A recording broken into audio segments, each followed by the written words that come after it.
past is floating on the edge of storm.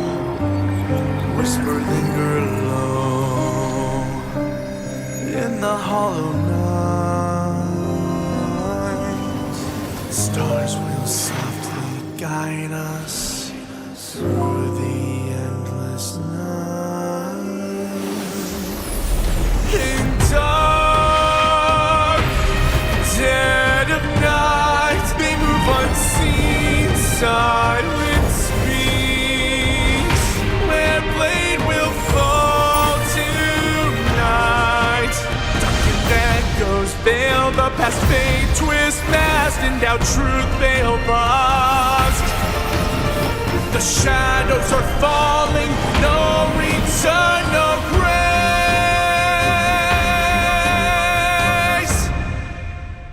Night fades, hush drift away, no escape, doomed fate. One breath lost, shadows fall, the blaze is drawn. Fate twists back.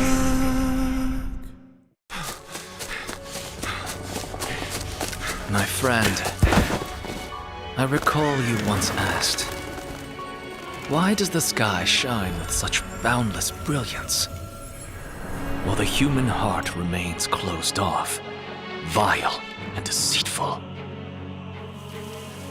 Back then, I failed to understand the moon's cost to hang so high, or what it means to fall into the abyss. Be it love or sacred vows, they are but dreams of a distant past. Everything I possess, all is ensnared by the merciless hands of fate, dragged into the void of death's oblivion.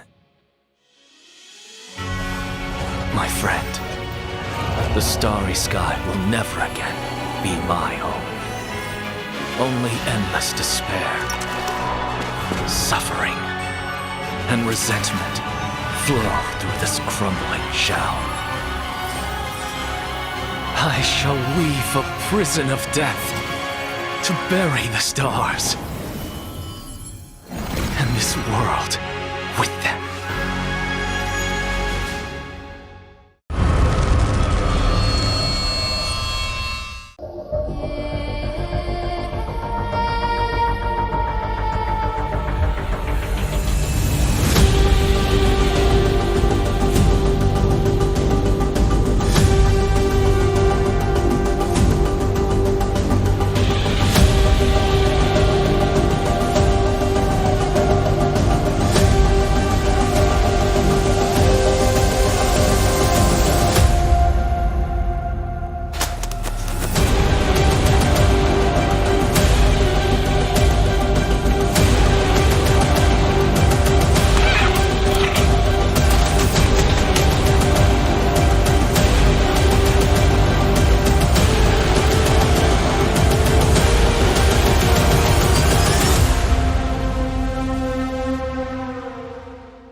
来到我们的深渊的呼唤吧特别节目《深渊驿站》，我是主持人潇潇。那在前2期节目当中呢，我们也是带大家一起感受了一下我们传统的手工技艺。那接下来呢，还是先请我们的选手在体验之前做一下自我介绍。大家好，我是 RD 战队的咩咩。 안녕하십니까. 제재팀 NN입니다. 잘 부탁드립니다. 大家好，我是 FT 的 Shadow。 大家好，我是 WBC 的陶丸。皆さんこんにちは、リゼクトそばです。お願いします。 Hello, my name is Sinin from RVL。 再次欢迎大家第3遍了，已经是老熟人了。今天我们的这个主题呢，就不让大家猜了，我就直接明了的想要问大家，你们对于绘画有没有自己的研究呢？ 실적에는 잘 그렸습니다. 小的时候好像是有学过，然后是有练过的，应该还是截至目前有一点底子在的。那边边呢？一般。哦，简单明了的一个总结。Shadow 呢？我刚才就是感觉你对这个问题还是很自信的。没怎么画过。然后呢？我是高手。你是高手？哪个高？糕点的糕，还是真正的那种高手？糕点的糕是吗 ？OK， 那 Soba 呢？那絵は苦手、ダメなんです。苦手です。看来是直接给我了一个否定的回答。那银铃呢？银铃对于绘画技术怎么样 Just so.？Just so。你也是，为什么这个 just so 说出来就是有一点拽拽的感觉？但是没关系，今天我们这个传统绘画还是会给大家很多自由发挥的空间。那么接下来我们就赶紧开启今天的体验之旅吧。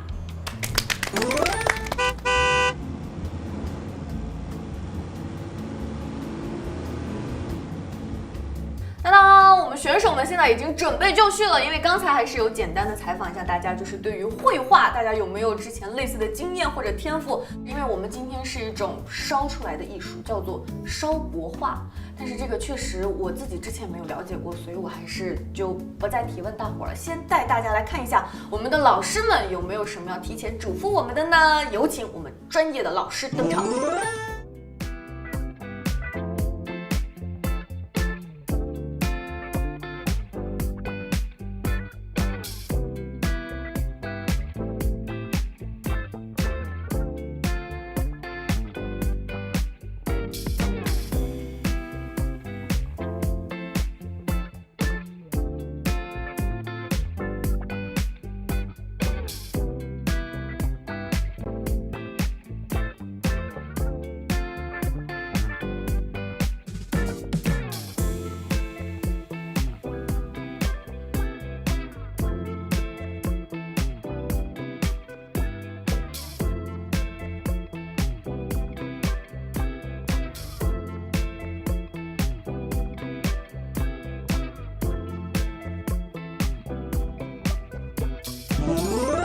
时间截止了，虽然我们还没有太完成自己的作品啊，但是我个人呢是觉得其实这一项还好了，给大家展示一下我的作品啊。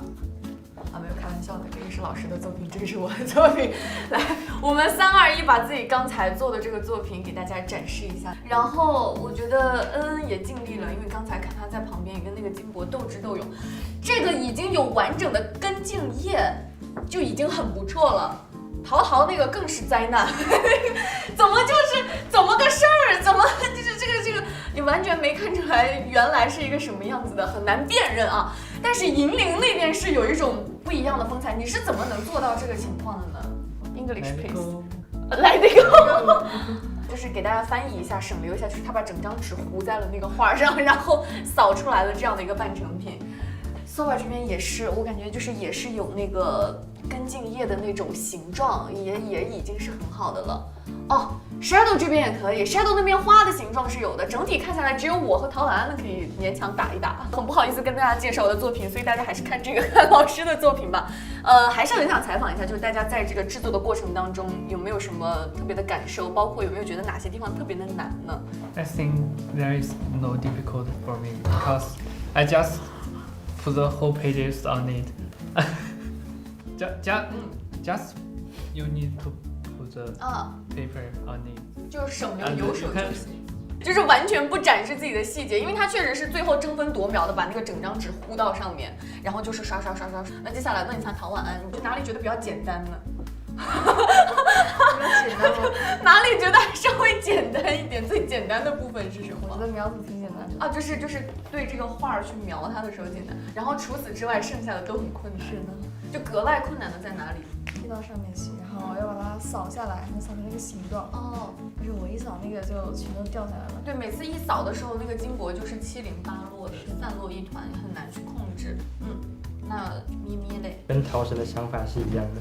也是，就是做给大家展示一下嘛。但我觉得前面看咩咩的，它整个的色系还是非常非常完整的。但确实是上面可能面积越大会越难一点，对不对？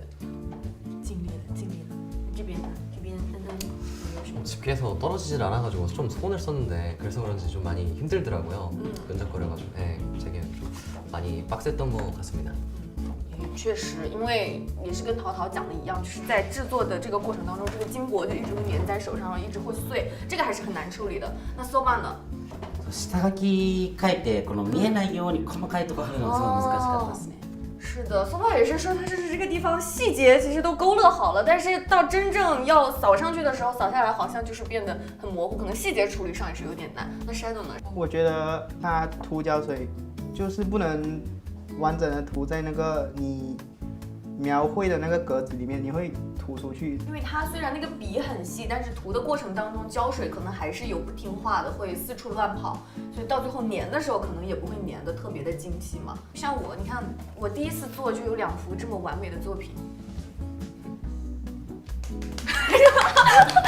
太捧场了，谢谢大家，谢谢大家。其实这个真的很难，如果屏幕前的观众想要尝试一下的话，可能要预留1到2个小时的时间来感受一下。但是我觉得整体的成品还是非常漂亮的。在炫耀呢。好的，不知不觉呢，随着我们展示完毕，我们也已经走到我们这个深渊驿站的最后一期啦。这一路走来呢，我感觉大家还是有体验了非常多不一样的这样一个非常有趣的传统技艺。首先呢，我们体验了陶艺，然后我们又体验了美味的水晶饼，然后今天我们是一起来做了这个烧国画，虽然是半成品，但是我觉得其实大家的作品都是属于自己独一无二的一份非常美好珍贵的属于这份深渊8的回忆。那接下来也是想要问一下我们在座的各位选手，3期节目体验下来有没有什么特别喜欢的一期？ The most impressive thing for me is like 你画我猜。因为你是 number one. Yeah, because I'm the number one of the game. So it's really impressive. 就还是能够在这种成就感当中获得那种游戏的快乐。那接下来问一下淘淘，你就比较喜欢的是哪一期呢？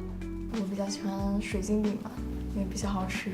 因为那个真的是大家吃到肚子里去了，而且正好是晚饭的那个时间，我们每个人做完之后，那个水晶饼特别香，就感觉很有成就感。明明呢？我也喜欢水晶饼，因为它做起来是3个里面最简单的，然后也能吃。就是因为那个水晶饼，大家是真的看到了那个完整的成品嘛，而且是真的吃到肚子里去了。民以食为天。OK， 那接下来问一下，有没有特别的感受，然后特别喜欢？ 이렇게 중국에 온 덕분에 특별한 경험을 하게 됐고 새로운 문화들을 접할 수 있게 돼서 되게 또 뜻깊은 시간이었던 것 같습니다. 所以就是特别开心，今天能够大家参与到我们这样的3期节目当中来，也是在广州体验到了不同的中国的传统文化，特别有意义。那接下来想问一下 Soba， 有没有特别喜欢的呢？そうです。僕は2つ目に言った春人餅の作る作業のあれがすごい楽しかったです。実際作ってみてで食べてみてすごい美味しかったのでとても気に入りました。是的，因为那个确实真的很好吃，因为你们2个做的都是那个小摊档嘛，那个虽然有点难，但是吃到肚子里去还是很美味的。东西做出来好吃就好嘛，对不对？那接下来问一下 Shadow 有没有特别印象深刻的？我觉得也是水晶饼。从一开始自己搓那个面团，到后来把那个成品蒸出来，我会觉得很有满足感。我以为Shadow会说从一开始自己搓到把它吃下去会很有满足感，因为确实能够看到那个成品，因为Shadow是做了5个，所以就看到那个一个一个的那个小圆饼在那里，就感觉真的是亲手搓出来的。吃下去的时候有没有不忍心？最后是不是有留几个回去要收藏一下？没有留，全吃了。怪不得很喜欢，确实是让大家吃开心了。那听完了刚才大家的介绍和总结呢，我觉得确实这3期节目整体感受下来，我们每个人应该还都是非常有收获的。大家能够不远万里来到我们广州去参加我们这次深渊的呼唤小组赛，能够感受到这样的传统技艺，我觉得真的是非常有意义的一件事情，也是希望大家能够在广州玩得开心。那最后呢，也是想要告诉大家，我们这次选手通过自己的方式赋予了传统技艺新的生命，特别高兴。那接下来也是希望我们深渊驿站的旅程落幕之后，新的挑战大家还是能够继续再接再厉，激动人心的赛事等待着大家一起见证，也请大家继续关注我们深渊的呼唤8全球总决赛的更多精彩内容。我们下次再见吧，拜拜。안녕. 바이.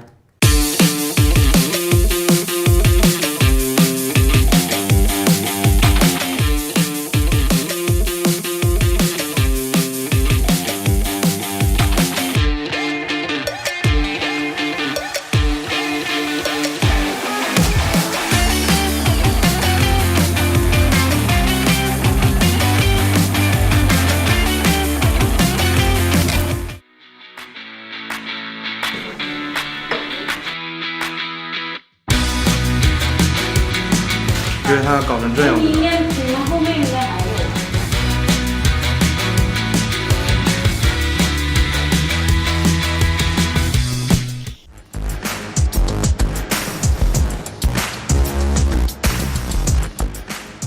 参加试验还是挺紧张的，因为毕竟第一次参加这种全球这种赛事，比较害怕自己拿不到一个比较好的成绩吧。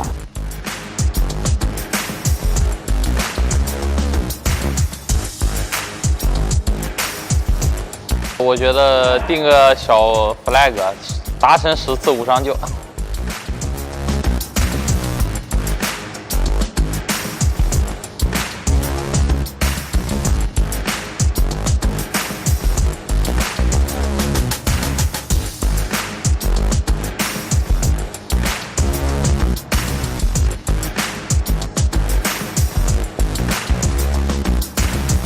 第一次参与小组赛的拍摄还是比较有意思的嘛，然后场景还有那个灯光都很不错。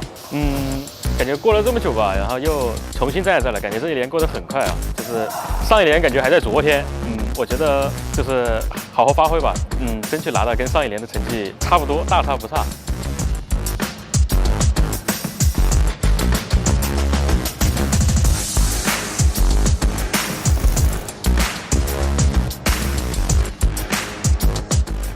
我是第一次来参加《深渊的呼唤》小组赛，也是第一次来代表中国大陆拍出征片。我是比较兴奋，但是也有点紧张的。非常开心，非常开心。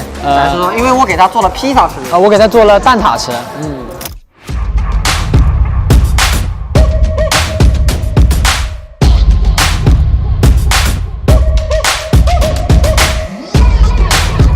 福田対選手はやっぱり GG のシアンマン選手とピピシャ選手で、去年負けた時にかけてくれて、でその時に絶対に来年リベンジするっていう話をしたので、そのリベンジを果たすべく2人になって、はい、そうです。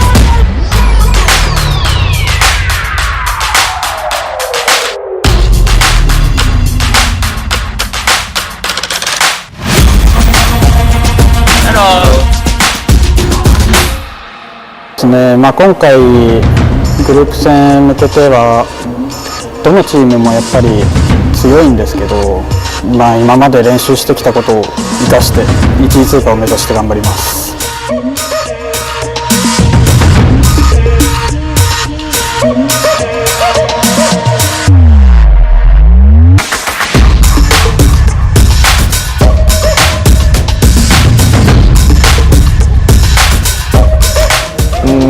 撮影の違いはちょっとわかんないですけど、緑が多くていいなって思います。会いたい選手はアレックスさんです。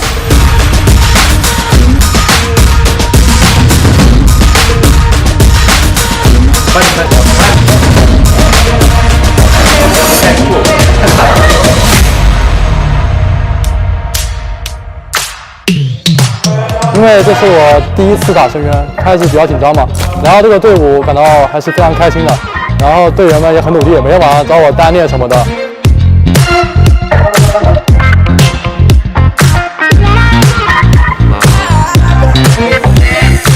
When I know people like my reaction, it makes me feel really happy that it was really funny to the fans to see, and I'm really happy to face these teams, and I hope there's more reactions I can have like that to make everyone happy.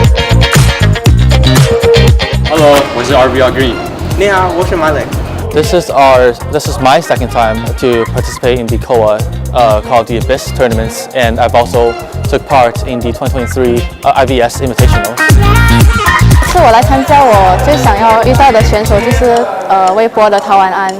其实我长久就是他的粉丝了，这次我很期待跟他一起合照。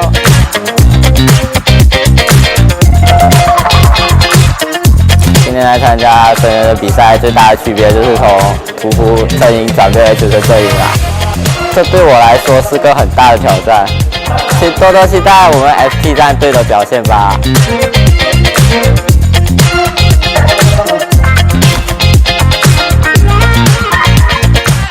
촬영할 때 저희끼리 이제 누가 먼저 촬영에 들어갈지 그 현장에서 가위바위보를 한 것도 제 기억이 많이 남고요. 제 촬영을 할 때 제가 포즈를 못 정해가지고 그 당황을 많이 했었는데 그것도 좀 많이 기억에 남는 것 같아요. 모든 팀 분들 촬영하느라 고생 많으셨습니다. 오케이. 잘 찍어라.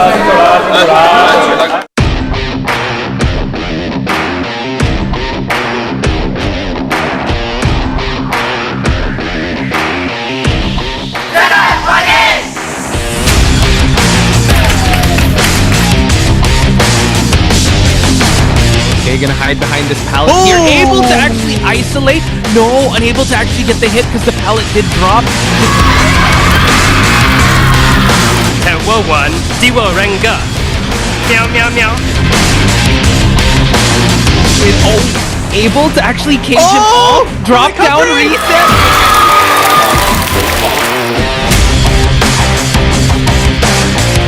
Not even 10 seconds. 3, 2, 1, and Bomber can straight run straight towards the And there you go, guys! 4 man!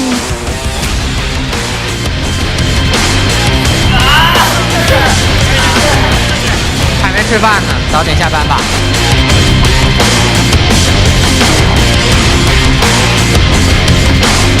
No more resentment on the hunter. Here's the trouble. A stun on the hunter. Haka is tired.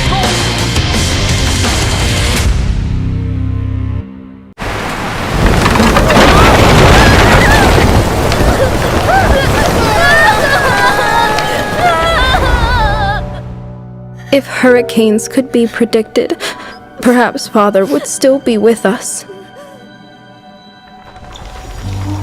Windmills are born to turn, Wendy. Your storm glass is sure to work. The heavens are sure to open today. I just know it'll rain any moment now. Such disasters cannot be avoided. Although, my child, you do possess an uncanny talent for studying the weather. But, Mother, even if I were to pour my very heart and soul into it, before this insurmountable precipice, science turns a deaf ear to my pleas.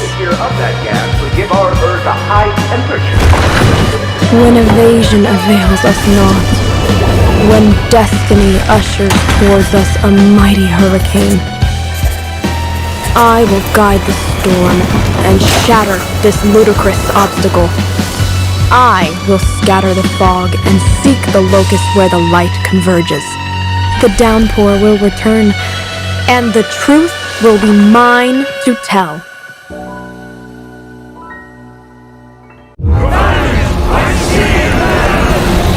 At dusk, the seagull speaks. We with our red plumage are ill-suited for this age. For those with noble hearts. Even in the days when the Volooth name was known from tongue to tongue.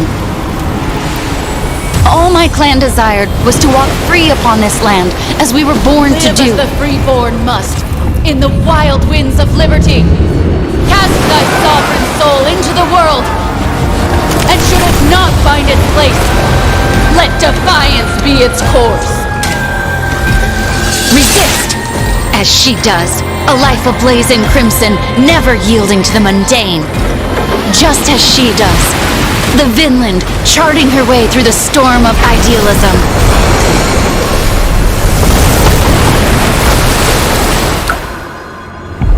Yet, the seagull's omen proves true. Those who do not belong are dashed upon the waves. In her exile, the snowfields rob her of warmth, the warmth she lost because of me. Lagerta, what is the meaning of struggling against the tides of time? Lagerta, this fleeting existence will soon fade into nothingness upon the ocean's surge. Let us dare to face it with courage. I.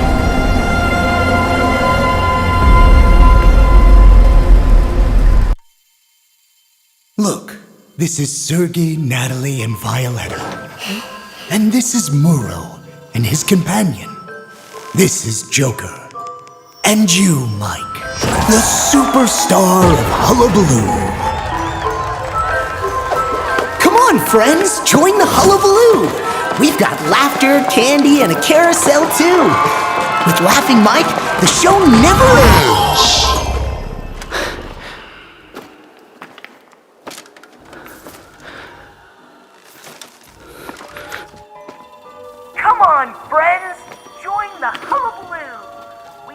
laughter, candy, and a carousel too. The show never stops, and the joy ascends.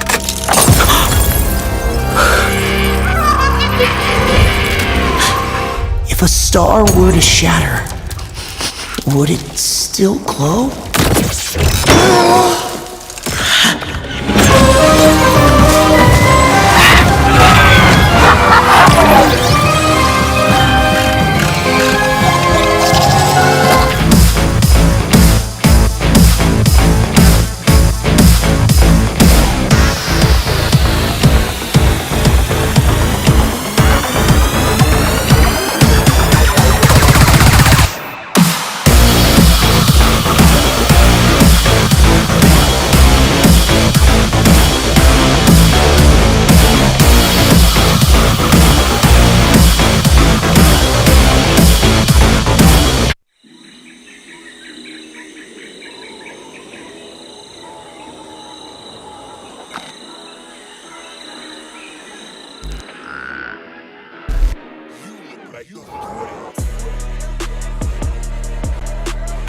嗨，又见面了。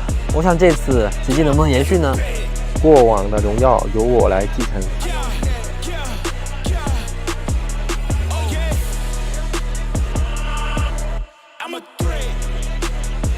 今は去年の悔いを忘れて新しい物語を紡ごう。さらなる高みへトロフィーに近い場所に立ちたい。Dream chasers are ready to rise and shine. 来了就要尽兴，打他们个措手不及。 아직 부족하지만 충분한 데 의미가 있지 않을까요? 我们未曾缺席，梦想也还未实现。这么多年了，也许就在今年呢。 This is what the competition is truly about. No matter the result, every step is part of my journey.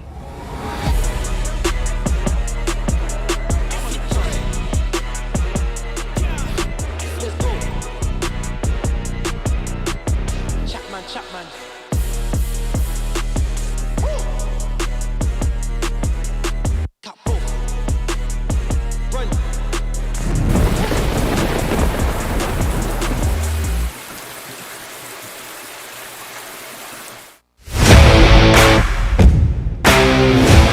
来到第5人格深渊的互换8总决赛小组赛，我是主持人潇潇。接下来让我们有请2支战队登场。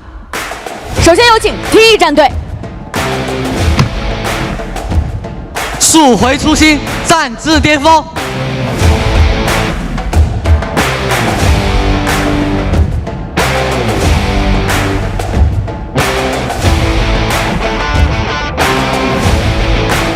欢迎一花、桃李、杨洋、猫猫、佩佩、苏打。下面有请斗舞战队。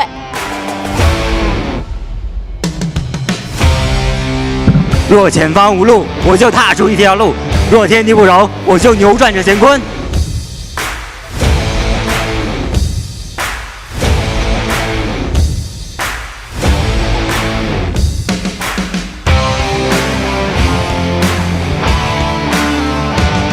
欢迎白纸、南、陈某人、程仔、西同学、启言。今天的第1场比赛由 T 对阵斗舞，让我们一起期待这场精彩对决。 Ladies and gentlemen, welcome to day number 10 of Call of the Abyss 8 group stage. Nello Mello and Potch Spice opening up the show. The stakes are pretty high, Nell. First, before we talk about the stakes, how are you today? I'm doing great. Super excited to be here on the last day, and happy Easter to all of you who are celebrating as well. And yes, how are you feeling, Potch? I'm excited. These past 10 days went by real quick. You know, we saw amazing matches. We said what's up to the chat. We gave a little navigation guide to some people that are driving or on the go. Jessica. Yeah. Any shout outs you want to give out before we talk about today's match? Well, I gotta give my shout outs to my main girl, the VIP. Starts with a C, ends with an O. That's Carol. See you in the chat. And of course, Tuberose Kisser, Leah, Maney, always here as well. And hope you guys are having a good day. We'll be entertaining you with our commentaries today. Who knows? maybe some of you need our GPS guidance at some point. Like, yeah, actually, when I was watching, shout out to Just the Girl, when I was watching the story she shared, when he says pray and like ask for directions, I'm like, is that on the road or in life? Because sometimes I need some directions in life, folks. But where is this tournament directed towards? It's directed towards this prize pool of 4 million Chinese yen, champion getting 1.7 million, so on and so forth. But right now, we're at Sunday, April 20. It is the final day of the group stage. And also mark your calendars for the playoff. That's May 1 to 4, because the last games are going to kind of commence for today, and it's going to kind of set in stone the group stages and the group placements. Ooh, just look at the group placements as well. Group A is what we'll be looking at for match number 1. But before that, let's just look at the top of the group. Axis for Group A, Wolves for Group B, Zeta for Group C, and GR for Group D. So a lot of these teams have a final match going on today just to solidify the top 3 moving forward to the playoffs. But for now, it's going to be Do U versus TE. So winner between this, that's gonna move the rankings up a lot. Oh yeah, we'll set the conditions in just a bit. But as Nell said, you know what, the group stages are kind of set in stone, and this is the most stakes we are going to face today. But I just want to give a congratulations to Wolves, GG, and RC. Sorry, no. Oh no, sorry. I'm just seeing Hiraeth. Hiraeth, if that's you, Cindy, I remember you. And Cindy's saying, can you please say happy birthday to my friend Dani? She loves you. You know what? Patch and I will do that to you. Yes. 1, 2, 3. Happy birthday to you. Oh, harmony. Everyone. Now on a higher note. Happy birthday. I'm kidding. Happy birthday. It's your birthday. Okay. Wow, we're just gonna head straight into the introductions of the teams. But no, before I introduce the teams, tell me about the stakes that are at play here today. Because one team will be moving on and one will be out of the tournament. Exactly. So here's the thing. Get your notepads out, because this is going to be a little bit... Oh, let's go. So, okay, here's the thing. If TE wins, TE will be the second place in ranking. Wow. And ITZY will be the third. AWG and Dowu will go home. Ouch. But if Dowu wins, then AWG is second place, and the third spot will be determined between Dowu and ITZY based on net round differences and average points per round. So TE is guaranteed to be out in that case. Dang, that if you are an AWG fan, or if you're an AWG, you are rooting for Dowu. And take note of that, guys. We will be popping in and out with a question here and there, but the stakes are set. If TE wins, it's TE, ITZY that go through. If it's Dowu that wins, it's Dowu and AWG that moves forward. Again, this is that group of death, so stakes could not be higher. It seems like the TE survivors are coming in, so Pepe will be hunting in the second half. But so far, we introduced Yihua, and we also introduced the other survivors here, and we are gonna keep introducing the survivors. Sorry, I'm just gonna take out my notes here for TE. Yeah, it's okay, because we know that it's really, really high stakes between TE and Dowu, because one win, depending on who wins, the result of the entire group will change, right? So this match is so important to determine the outcome. So that's why you can see they're just super focused at this moment. Yeah, and I feel like rightfully so, because this game literally dictates their fate. Going into playoffs, whether they make it into playoffs or not. Yeah, and so TE is pseudo, ITZY is pseudo rooting for TE, while AWG is rooting for Dowu. Let us know in chat who you're rooting for in chat. What do we give for TE? What emoji, Nell, and what do we give for Dowu here? I mean, for TE, I'm just reminded of the Naiad, right? So maybe a trident would be really great for TE. Are there tridents? There is. Tridents or water element? You want water element? Yeah, sure. A water drop, that's good too. Water drop. Okay. Waves, water drop versus sync battery. So electricity. Who wins in that? I don't know what's the Pokemon elements. Electricity and water. Is there a weakness or no? There is, right? Electricity weak to water. Oh no, I hope not. Oh my god. Oh no. I guess if you have a bathtub, you can put water in it and go in it, and you might be transformed into the next Electro. I think. Wow. Or Pikachu. Hopefully Yan can do that. And you know what, Yan, I know a match you were able to commentate with Yan. He performed very well up against AWG Survivors, so hopefully he'll be able to bring that to the table. And TE Survivors, you know, you saw their stats.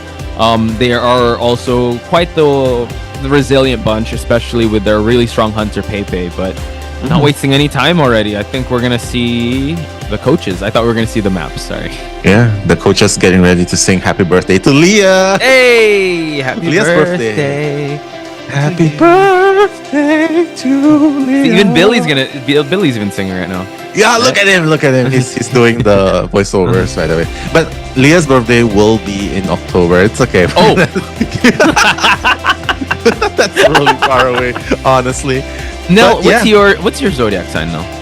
My zodiac sign, it's Libra. Oh, how about you?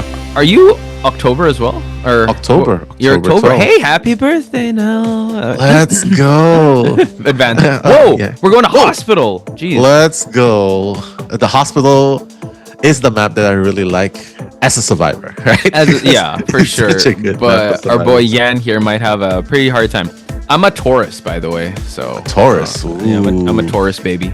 Saint Taurus. You know, the Saint Seiya and the Zodiac Knights. Yeah. Taurus is actually really, like, the armor is really good, really strong looking.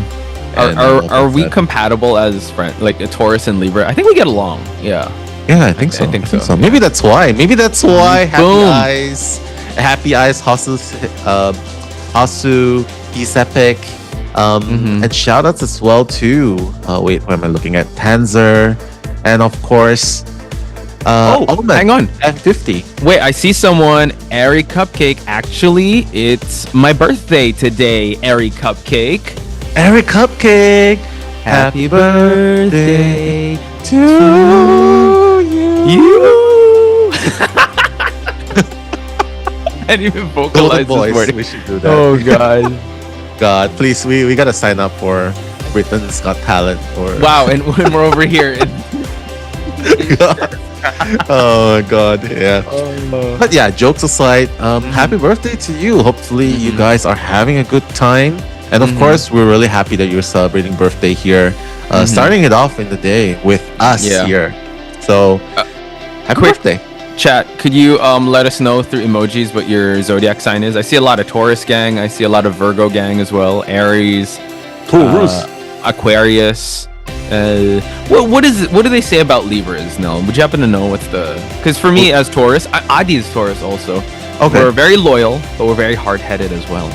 Oh. For Libra, I think the most commonly known traits for Libra is a great sense of justice. Oh, balance. Okay. Yeah, right. balance. Scales. Yeah, the justice scales, but you know the scale. All about balance, justice. Although I feel pretty imbalanced, but but we love all the teams, so I think we're impartial in that. So I guess that's great balance coming in. But honestly, yeah, I think Libra shares one trait with Taurus as well. We're loyal, right? We're loyal. Well, that's why I'm still not married. So. That's why we're still not married. for the right one. Exactly. Yeah, exactly. Long distance relationship with my future wife. We're not in the same timeline. yeah. Have you seen that TikTok where he was starting off the things with an art? He drew an art and then he transformed it, asked AI to transform it into real life person, and he actually became a real person. And it's like, this looks like my future wife from art. He created the art and it transformed into a real person. That's manifesting. And I see a lot of Taurus. I see a lot of Virgo. I see a lot of. You also got indecisive. The Libra gang. Yeah. We're indecisive. Oh no. Oh, you know what? Libra is indecisive because I was thinking, oh my god, this is so true. When I was ordering food, I was like, you know what? I'll grab the watermelon smoothie. Oh wait. I don't think smoothie is really good. Maybe lemon. Sorry. Juice is good. Wait. No. You're on sale. Yeah. Sorry. I'm on diet, so maybe not. But it's okay. It's my cheat day. I think I'll get it. You know, that kind of indecisiveness. Me, I don't know if Taurus gang relates. I'll just get this, and then when I get it, I'm like, buyer's remorse. Why'd I buy this? Darn it. Dang. Oh, that's good. Okay, so V saying, marry me. Let's go. Oh, V, thank you. Are you proposing? This is so sweet. Wait, before anything else, guys, we gotta focus up because TE and Dowoo's tournament lives lie in the balance. We apologize for a bit of digression because we missed you guys. We haven't talked to you guys in a while, so it's nice to catch up. But right now, stakes are set between these two teams, and it is in Hospital now. How you liking the lineups for the survivors so far? Well, it's strong with the female dancers. Slow boxes, fast boxes. It's gonna play a lot of impact. There's a lot of palettes, a lot of places to kite, and honestly, even if you don't know how to kite, the terrain and the palettes and the windows, it's more than enough to compensate for the kiting. What more to say for these players? So I think they're setting themselves up for success. They just want to negate the power of the meta hunters in game number 1. That's why they're bringing to Sacred Heart Hospital, because probably thinking game 2, game 3, we're probably not gonna do as well in different maps. Yeah, I agree with you here. Maybe this is a change of pace with how they're drafting this composition, and we barely see this. I think we only saw this like once. Or at least I have not commentated a match in Hospital in a while. So it could go in the survivors' favor, and this could be that shakeup that they're kind of looking for. And I think, Pepe has to be able to kind of roll with the punches. If TE has chosen this, maybe they just want to they want to empower their survivors first before anything else. Because Yan, based on what he's been picking, he's just known for the meta hunters. I don't know if he's gonna pull out anything crazy round number 1. Could be seen just the standard hunters. Yeah, I mean, he could employ the same strategy, right? Just go in the meta hunters. Hullabaloo here would be okay. Even a Goatman, as long as he gets the mechanic bot first, I think it's safe to say he builds up presence, and then he can go for other survivors, and the mechanics decoding would be slowed so much. So and just going with the Goatman here, I like it. I mean, a lot of walls that actually works in favor of Goatman. Like, oh my god, I cannot go through the cage because of this wall. So a really nicely placed wall can sort of deter the survivors from kiting even longer. Or kiting away. True. Let's hope that the hospital won't deter this hunt from actually being cut short. Already spawning the mechanics bot at the center here. That's actually a really good move. Dancer over at the walled area to put the music boxes down. You got the support of the first officer right next to the mechanic and antiquarian all the way to that right side. Persona builds now? What do you think? What we're going to be seeing here? Flywheel, probably 2 borrowed time, and that's about it. Yeah, I see flywheel, 3 flywheels actually, and 1 borrowed time. So I got half of it correct. So, but Yan, he's not gonna bring up normal or excitement. He's gonna bring the peepers. Yeah, I think just to help him try to find these survivors, especially in the hospital area. But ladies and gentlemen, this is TE versus Dowoo, lot at stake. The tournament lies at stake. That's Nello Mello. I'm Pot Spice. We're your commentators for round 1, first half.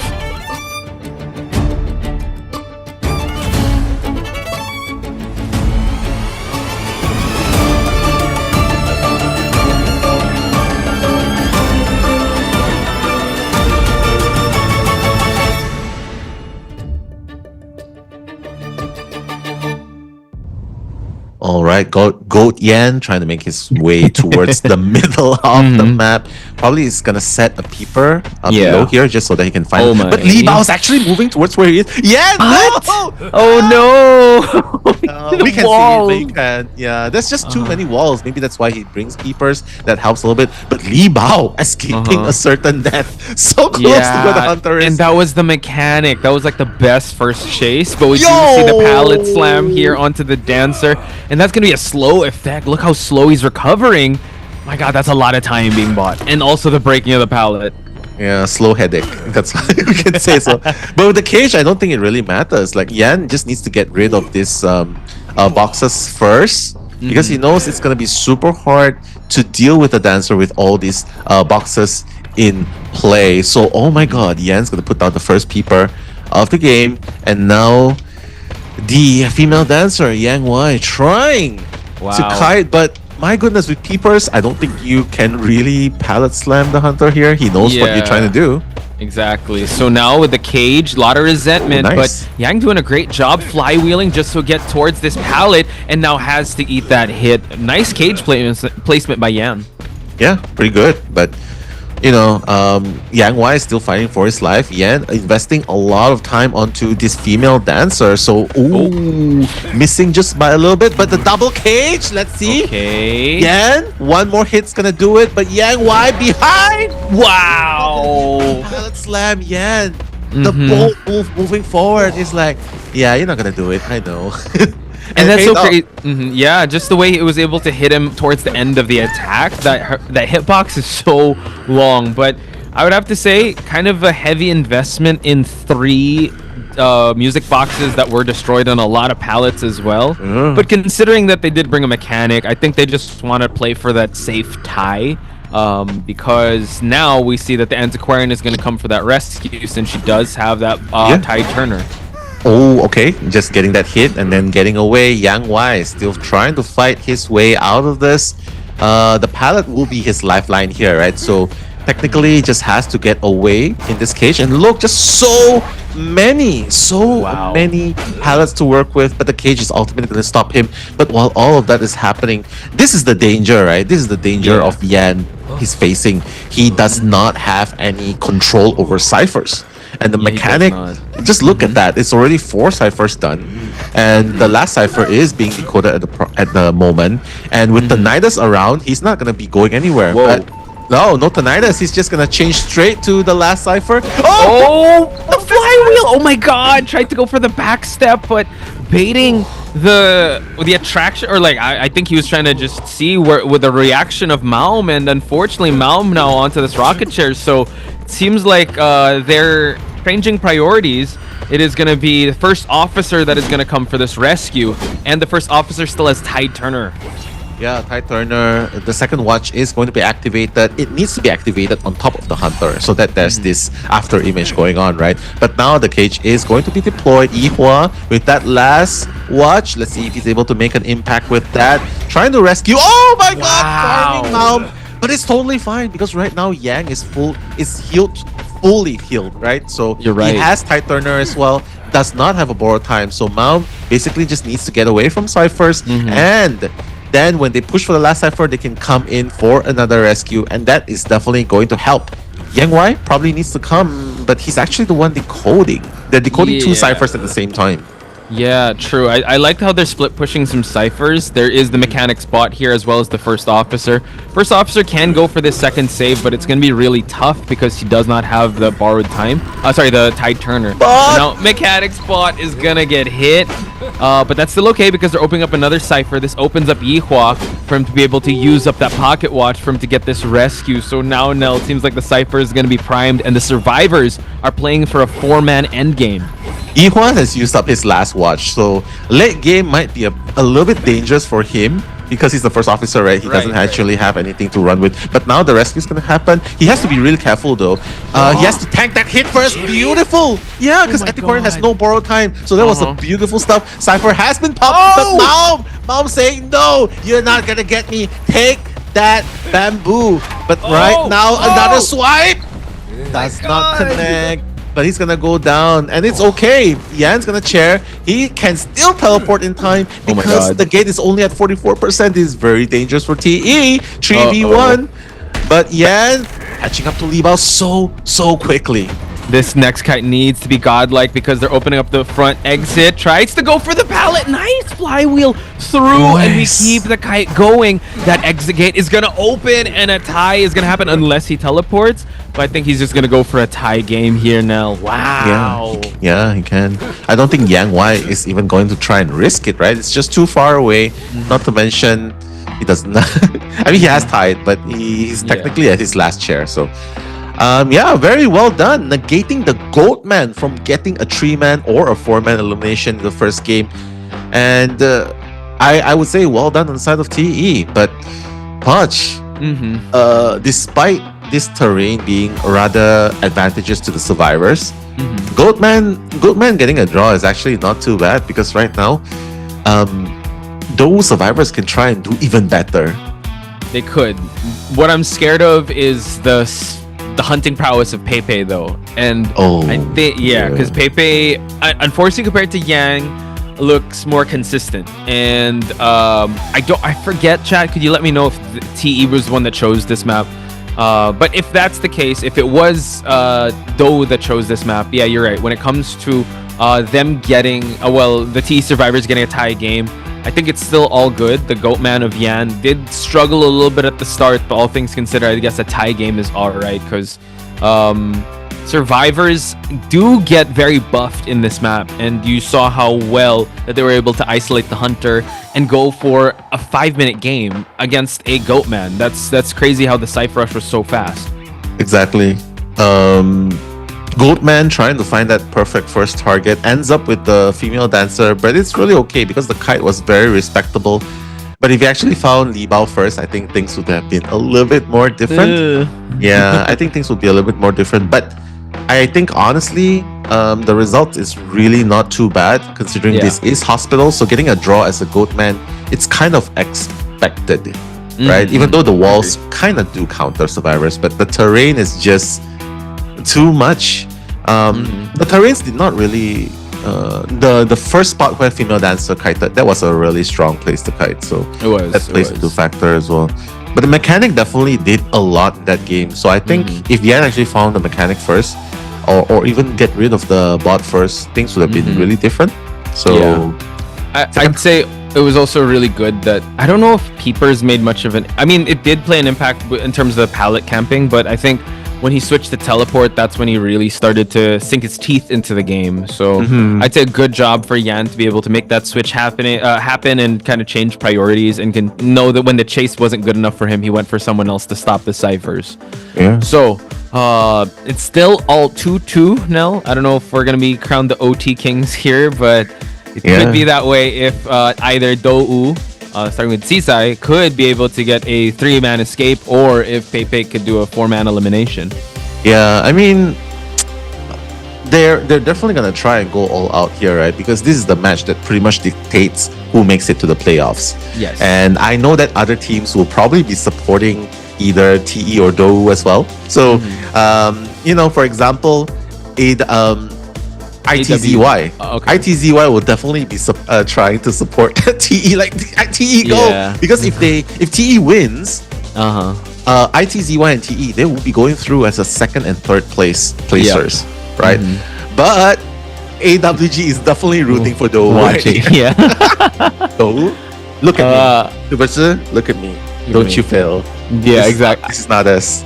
I want to see the crowd shots. I'm pretty sure we're gonna see some of the players of AWG and ITZY just watching, and even wearing the jerseys of Dou and TE. Probably come on, please. Probably praying too. I know. Oh, they're listening to our navigation. Just sit down at the corner and pray to all your gods. Exactly, and then maybe that's what they're doing, because it's really a huge deal. Like this one match dictates the fate of basically the rest, right? Fate of both worlds. Basically all of the teams except for the first seed. The first seed, they don't really care. They're just like, okay, they're just probably sitting around. They're watching the chaos. They're just like, oh yeah, true. We're just chilling. Oh, this is fun. This is fun. This is fun. We'll see you at May, guys. We got this.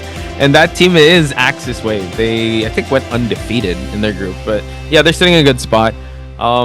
Yeah, this is what is a little heartbreaking when it comes to the group stage, is that your tournament life is lying in the hands of another team. And that's a team that you've possibly faced or have faced off before. So it's very a little disheartening, but that's what's at stake here, folks. Yeah, so. I like your idea. Like there should be face cams of the teams that are watching at the back locker. Yeah. Like when it's Dou, then you can see the team AWG there. Defense with the bottles and just you know what they should do also? Instead of the voice comms in game, they should do voice comms of the teams that are watching and see how like, oh, come on, Jayo, Xing. You know, like God. yeah, I mean That's a really funny thought. But honestly, I think even though we can't see it, I think that's pretty much what's going to happen here because the fate of both worlds is going to be decided by both these teams, TE. Yeah. And though Ian has done his best in this map, he got a draw in this survivor-sided map. So Pepe, he's gonna do more than that. Yeah. Right. He's gotta do more than that because if he can break the momentum, like the one that choose this map, Hospital, just to slow down the meta hunter's prowess, right? If he can break that momentum, I think TE is gonna be in a really good position to take it. Yeah, and considering how Pepe did perform last year, right? He was like highly touted as one of the hunters to look out for, and just how times have changed. Now he's fighting for his tournament live here in Call of the Abyss, so that just speaks to the level of competition and also how everyone just levels up every year. That the competition is definitely fierce, and you got to respect anyone that can make it to this grand stage of Call of the Abyss. Yeah. I mean, I still remembered Pepe from last year, right? That guy came in, made a splash, and we were saying like, oh my god, this is the first time he is on the global stage, and his Naiad was to be feared of. The gamekeeper was insane. And I still remember that one clip that was clipped on TikTok as well, where 487, the acrobat flying away, but the hook hits him even. Such a weird angle. You still remember that? I know. Clip? Yeah, it was just crazy. So right now, fighting for his tournament life, and he's got to lock in right here. He definitely does. So do the survivors, right? Because they have a chance also to get more than just what the hunter did get. If they're able to win survivor-sided as well, because this is a survivor-sided map, that would be really good. So same type of bans we're seeing onto Pepe's side. No Explorer, unfortunately, and the Seer as well. Do you think he's going to even consider Peepers, or he's going to rely on his hunter instincts just to go for the aggressive builds that we've been seeing with Abnormal? What would you want to see? If you're gonna if you're gonna bring the team fight to the hospital, then yes, Peepers would be really good. But the problem that you saw just now, Yen wasn't investing his time in the hospital. So I think bringing an Abnormal is better, especially if he's playing Goatman, right? Get the survivor down, try and chair closer to the second or third most progress cipher, Abnormal it, and Mechanic will be like, oh no, but my bot's almost over. So it's a trade between Abnormal and the bot's battery life, right? But if you could get the bot first, easy scenario. easy. Bot diff. Bot diff, exactly. And I see Nelson as well in the chat. Hello. Hello, Nelson. Migente Latino. Hola, amigo.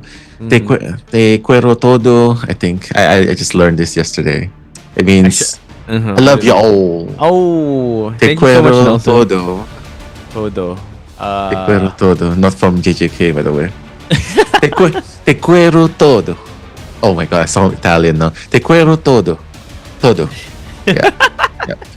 You even have the gestures. Is so speechless. Yeah, no, because I see you right now with the camera, so I'm like, oh, he's really investing into the language here. If I do this, you know it's Italian. Yeah. But Pepe's doing the sign too. He's like, yes, I got this. Todo. I got this. I thought he was doing the penta zero miedo. Then he goes gamekeeper or bonbon. No fear. No fear. Right? Zero fear. Yeah. Zero fear. Exactly. And he's gonna go in Goatman, the Lucador of IDV. What do we Pepe Goat? Pay Goat sounds weird. Goat Pay Goat sounds weird too. Pepe Man. Pepe Man. Payman. Payman. Sounds like a payment platform. Oh no, PP Man sounds weird. No. P-Payman. P-Pay. Or Jeff. No, I can't think of Jeffrey. P-Pay Go. you get the reference. Yeah, let's go with the goat. The Goat Man Pepe. Unless you guys can think of something better. You guys are better at this, coming up with creative names. But similar spawns, but there is no dancer here though. So this could be the dancer diff that they're looking for, because the dancer did buy a lot of time. They did bring Aeroplanist though. So Let's see the personas. And Nell, you called it. We're going to see an abnormal here. So aggressive, not bring the team fight towards the hospital. But we do see similar builds here in terms of not everyone. 3 folks having Tide Turner. We got some flywheels. We got only 1 borrowed time on Nan's side. So Pepe, will he be the difference maker in this match? We're going to head to hospital. That's Nelomelo. I'm Pot Spice. We are your commentators for round 1, second half.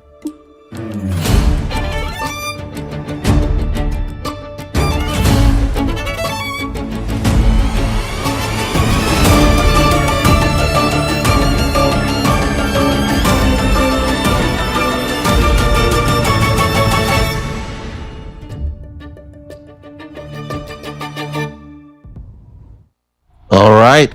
Pepe Man trying to make his way towards the middle. Oh, the bot's around. Pepe. Let's see if Pepe is able to find the bot. Oh my god, is he gonna?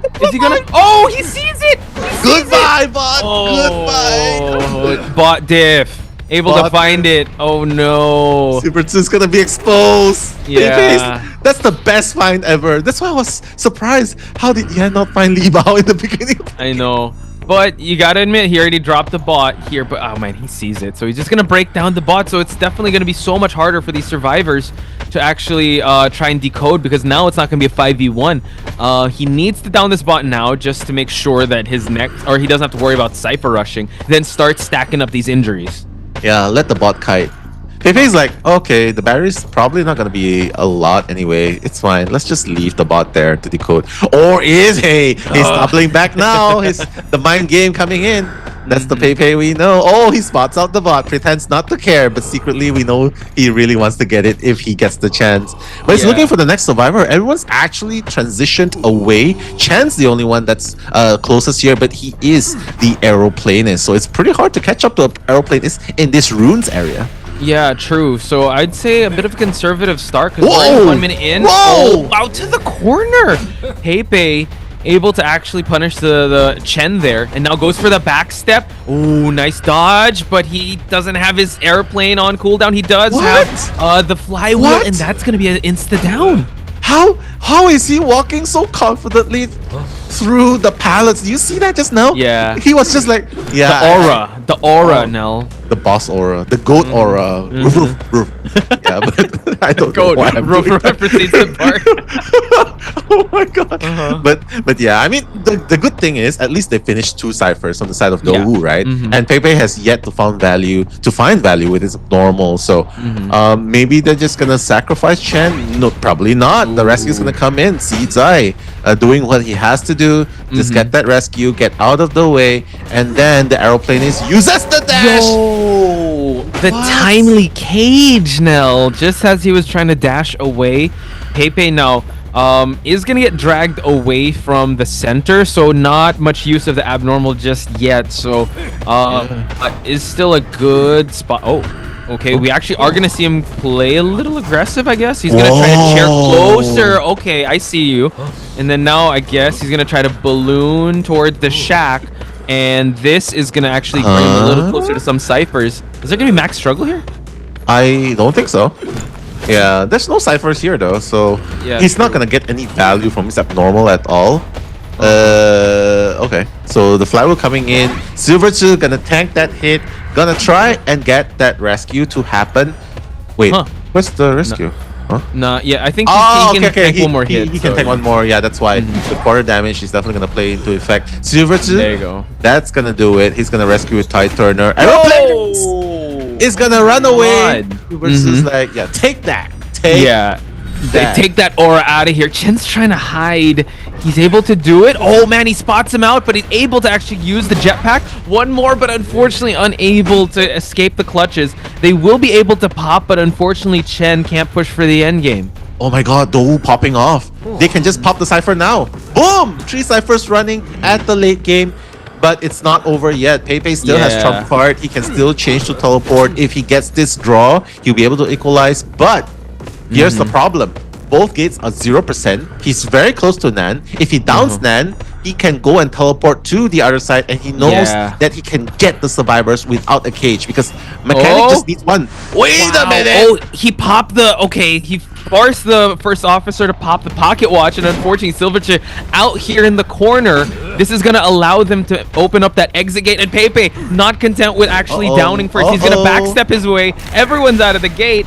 And now we're back to this stalemate here, Nell. He wants more. Look at this guy. He's crazy. He's leaving the Mechanic to die. But you have to know, Mechanic has flywheel, so his self-heal will be very, very fast. And the moment he gets up, he will open that back gate. So Pepe, ultimately, if Dou plays this right, they can still get a 2-man out at this point. They could. There's still a lot of tension. Here, though. Yeah. Oh, you're right. He's dead. He's dead. First He's dead. officer down. And now, as you mentioned, Mechanic is opening up that exit gate, and as I say that, he actually stops. He's like, Poch, why are you saying that? Hang on, I gotta get out of this exit gate. So no, he doesn't dare. He doesn't dare to touch the gate. Oh my goodness. This is good. This is not gonna be a draw anymore. Not gonna be a draw anymore. Wait a minute. The bamboo's coming in. COAⅧ fighting back, you know, with his hair like the anime character he is. He's just fighting back so hard. Right now, COAⅧ trying to bait that activity, but the cage is there to probably wait for him. COAⅧ gonna flip. He's gonna go down. Go to the back gate. The gate's already open. Wait. Yeah. He's just gonna get that draw. Yeah, I think if he's able to cut off the first officer, the dungeon... Oh, yeah, the front gate's open. Okay, it's going to be a tie, Nell. My goodness. Yeah. Dou played this right? Pepe tried to stop it, but ultimately, with all 3 survivors not being put on the chair, right? It's very easy to just get up and go for the gate again because they know Pepe does not have teleport anymore. So it's definitely going to be a draw. There's no way they're going to mess that up, right? I'd say, all things considered, with this map being selected, a tie game up against the Goatman is good. Like, the survivors were able to play that very good. I would say, though, on Pepe's side, it's quite unfortunate he was not able to use that abnormal Nell. Take me back to the first early seconds of that matchup. He seemed a little conservative with trying to find the best target. Yeah, I mean, he found the max spot. That's great. But ultimately, those virus did an amazing job just bringing Pepe away from the side first. And he, for a moment, you can see that he was like, wait, where exactly is no one actually decoding here? Everyone's just decoding at one side. And that's kind of rare because you don't really want to focus on just one side. You kind of want to spread it out with the cipher management. You just want to spread it out. But apparently that happened, and he was like, okay, I don't really have a target with abnormal, but it's fine. I'll change the teleport straight away. But it's very unfortunate. I think ultimately the late game idea was there, but if he could add a little bit more, which is got the Mechanic down, chair. The chair was just right there. It wasn't that far. You're right. Backdoor exit. It's right at the shack. Yeah, and the gate was not even open. He knows for a fact that front gate is not being touched. He knows that 2 survivors are at the back gate, right? So one's already left in the middle, but he can definitely chair there. I think that would have been a better choice because 2 of them were already running towards the front gate. Yeah, I think that would have been a better choice. But ultimately, getting a draw here, well, I guess that resets the hospital usage, right? I guess it cancels out. Two ties make this round number 2 back to square one. Sorry, that math sounded like BO3 plus overtime. God, no. We'll see. We will see. But you have to admit that the way it's able to, the scheduling of the matches is the main event. But first, we will check out the highlights, ladies and gentlemen. So don't. 能不能杀到？看能不能杀到五门得到。我去大门，得有人去大门，得有人去大门，得有人去大门。我在这。他营救，他死得快，你营救。他一场差不多20左右。不用看地料，不用看。OK。别死，接着。我打了。好，打看到我了。OK， 我点。接着点。好敲。And welcome back from the highlight, the very quick highlights, Nell. Quick enough for us to take a sip of water, but I hope you guys are doing okay. Take that sip of water because we are locked in for this one.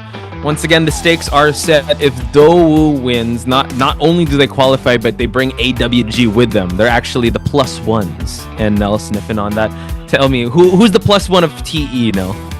The +1 of TE. Wait, are we talking? ITZY. Yes. ITZY is the +1 for TE, and as for DOU, AWG is your +1 to the COA playoff gala. Yeah, exactly. You need to be able to bring the +1s. Are you guys? Did you get your invites, guys? It's on May 1 to 4. I hope you guys bring the +1. Bring your umpaos as well. Bring umpaos. Yeah, exactly. Bring your food as well, because we're gonna be starving. Honestly, I really wish for, because this is such a great thing we're having here, right? So if one day we could actually make a community viewing party of COA, that would be great as well, just so that we can interact with everyone. Yeah. But ultimately, we're just enjoying it. So guys, if you've been here from the beginning, hope you have a great day. We've said happy birthdays a few times to a few of our friends here. So I hope you continue to enjoy, because right now we are going to round number 2, and Arm Sector is going to be banned, and we're going to go to my favorite roller coaster map. The Moonlit River Park. Yeah. So it seems like it was TE that chose the first map, and Dowu picking the second map, which is Moonlit River Park. We still have access to Sangria and Ivy, so that's still on the table. But I mean, Pepe could use other hunters as well as Yan. It's a big map now. Is there a height requirement when it comes to the roller coaster?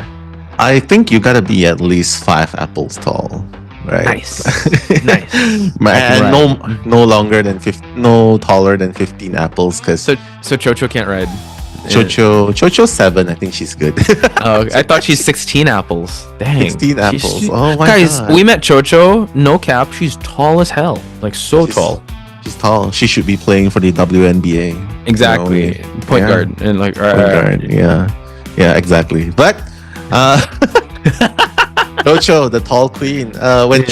Do us a favor, guys. When Chocho comes in next, just hashtag tall queen Chocho. Tall queen. Unfortunately, I think you might have to wait for the tall queen on May 1, because I think it's Eli and Kuro. But let's check out this interview by Malm. 因为在开赛前是没有想过竞争会这么激烈。面对斗5的话，其实他们现在局势不是特别的好嘛，所以后面他们肯定会全力以赴。我们就是做好相对的应对，不掉以轻心，然后打起来的话就是多练一下控场屠夫嘛，就是不能在控场型监管者这里掉链子。There you have it. Malm saying there's a lot at stake for them. They know that Yan is a dangerous hunter, and they have to prepare at all costs for his control style. Ooh, control-based hunters. I like that. And obviously you can see some controls going in, right? But Sacred Heart Hospital is really, really tough for any hunter. You can see even the meta hunters are struggling a bit just to get that tree elimination, right? So moving on to Moonlit River Park, I think things are going to be so much better. But at least both these teams don't have to worry about Hullabaloo or Goatman anymore. So I think this sets up the stage for the real fight starts now. Yeah, true. Wow, the tall queen Chocho is gonna be trending. Oh, Queen Chocho. Yeah, you should add her also on her Instagram and say like tall queen Chocho. That's she should change her who is Chocho to tall queen Chocho. Yeah, or Chocho curse. The triple C. Triple C. Carol's part of it, she knows. Oh, the Carol curse. Unwanted order. No. That's terrible. That's very unfortunate too. You know what? Now, when it comes to the group stage, what other highlights? Because we can reminisce, because this is the last day of the group stage, right? There's the unwanted orders. There's been so much moments. The OTs, the 1 seconders, the terror shocks. Oh gosh, the terror shocks. I know. There are just so many games here, but I don't know why, but the first thing that came at the back of my mind is Miopai getting hit by the tram. Oh my god! That's the first thing I thought about. Oh wait, that happened, right? Yes, it did. It did. Xiaoma also got hit by the tram as well. But he ended up winning. Also, if we're gonna talk about those type of moments, I do think RVL had the best intro, where they were like "Go Power Rangers," then they posed like they hit the Power Ranger for go. Power Rangers. Rangers. Yeah. No, that was pretty good. Anthony saying Chocho is 11 feet tall. I mean, that's facts. I want to say cap, but when I think about it, yeah. Yeah. Because she's the breaking wheel. That's why she's on top. Yeah. No, she's boosting us up. She's the one that's boosting us up. Yeah. She's tall as hell. She's pretty tall. She's pretty tall, guys. Yeah, Not gonna lie. Yeah. Let us know also your favorite Call of the Abyss 8 moments in the group stage. There's a lot. Eli Maths as well. I don't know. Yeah, I know. Yeah, 19 plus 2. Let's go. 19 plus 2. There's also chat. Oh, sorry. I wanted to say, like, in our free time, chat, we should also take another selfie. I think that's gonna be good to commemorate. Yeah, we should take it. Yeah, get ready with your smiles. The last day after all for group stage, right? But I was gonna ask you, which one is your favorite out of the 4? Addition, subtraction, multiplication, or division? Addition. Yeah. I always like adding, like, especially money. Cool. For me, it's multiplication. Oh, okay, why? Because it's very easy to count the gold bars. 1 times 20 grams. I don't know. That's how many gold bars. That's 1. It's only 1. Yeah, I know, technically. That's so sad. Anyway, we have our survivors. Seems like they want to go for an embalmer play, so I think the TE is just bolstering up because they know Do chose this map, and they're like, all right, you know what, let's take advantage of how big this map is. Let's save the really good survivors for round number 3. But how are you liking this lineup so far, Nell? Well, I love the Weeping Clown. Right? Weeping Clown is a really good secondary Uber in this game. Roller Coaster is the first one. And Weeping Clown, we've seen it happen yesterday before, right? The harassment coming in. Like, just to, like, are you gonna cheer? Are you gonna cheer? Are you gonna pick him up? Are you gonna pick him up? And the rocket actually serves a really good purpose. You can just launch it from far away. So it's sort of like a forward thing, except that it's straightforward. But you don't have to really commit your body to it. So that's pretty nice. True. But we do have Yan with that control style that TE was talking about, and Shadow does, or the Ivy does promote this control type of play style. We saw also some amazing Ivy plays. Ivy also brought here in Moonlit River Park, but the distance can be a factor here if the team really knows how to clean up the areas of the Ostracons and constantly know how to kite, which is, no, we're the best at kiting Ivy because we never look back. Exactly. We never look back. The hunter's so confused. How is this guy still running? What? How is it still 99%? Sometimes I don't even notice. Oh, there's an Ivy behind me. I just hear intense music. Where is it? Yeah, I just thought my screen died off. I thought my battery is dying because my screen got darker. But yeah, I mean, jokes aside, I think they kind of still have to look back. But it's just that they're just looking for a bit of information. That's just about it. But looking at the traits that's being brought, it's going to be a 6-9 blink, an insolence and detention. Everyone actually... Wait, Weeping Clown and Fire Investigator has borrowed time. The other two does not have it. But that's going to be 2 tight turners. So I guess the 2 survivors at the late game will be Fire Investigator and Weeping Clown. So game number 2, first half. It's Nello and Podge bringing the commentaries for this game.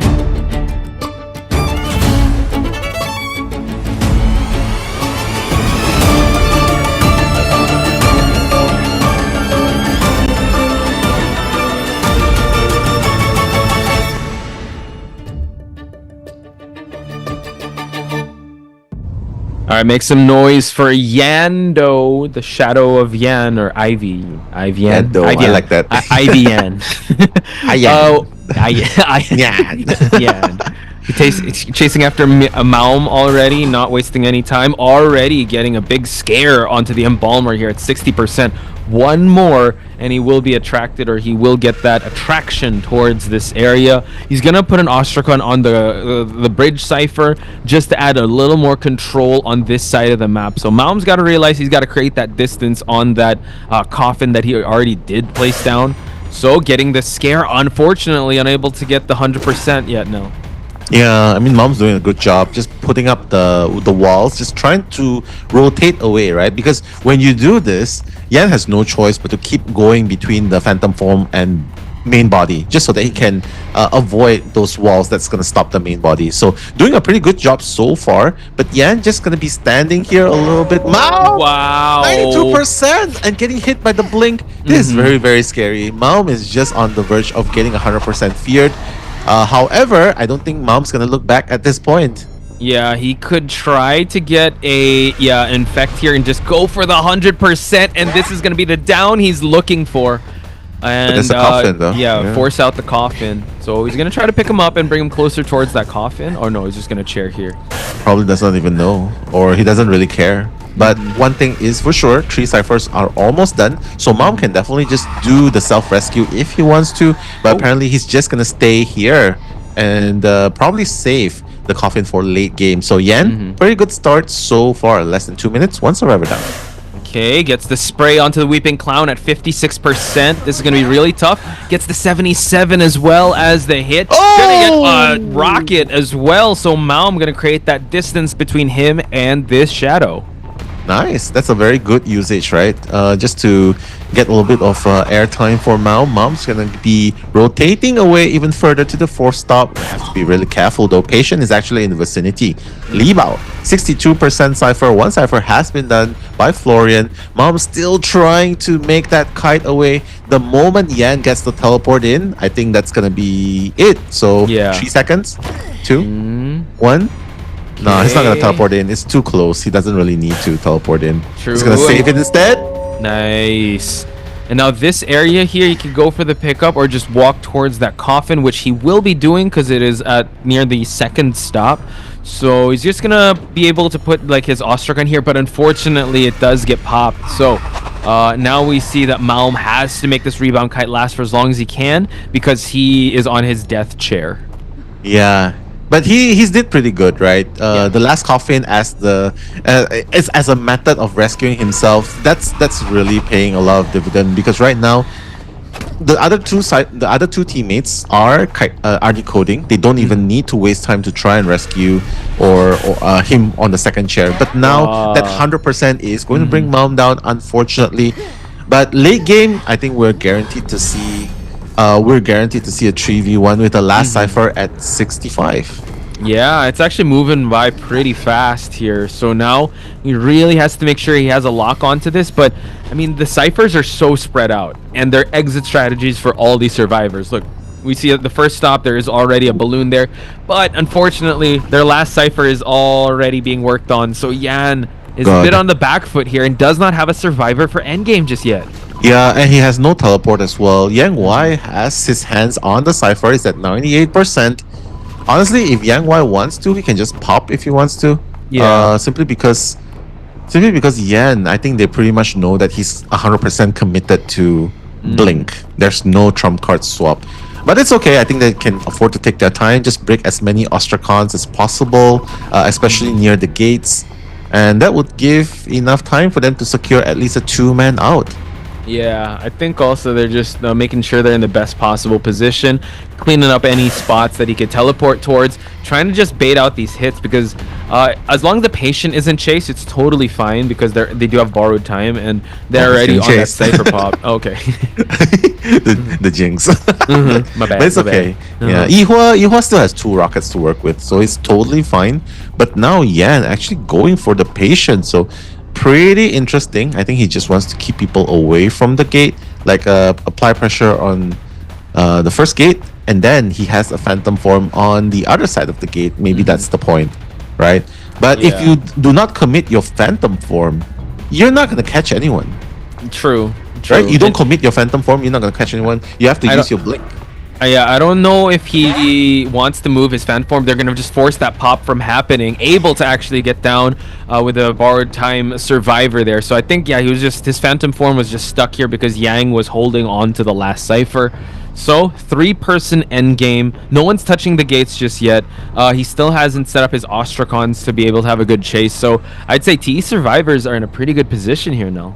He is, but Yan has also set himself up with a pretty solid defense, right? He's guarding one gate. His phantom form is on another side of the gate.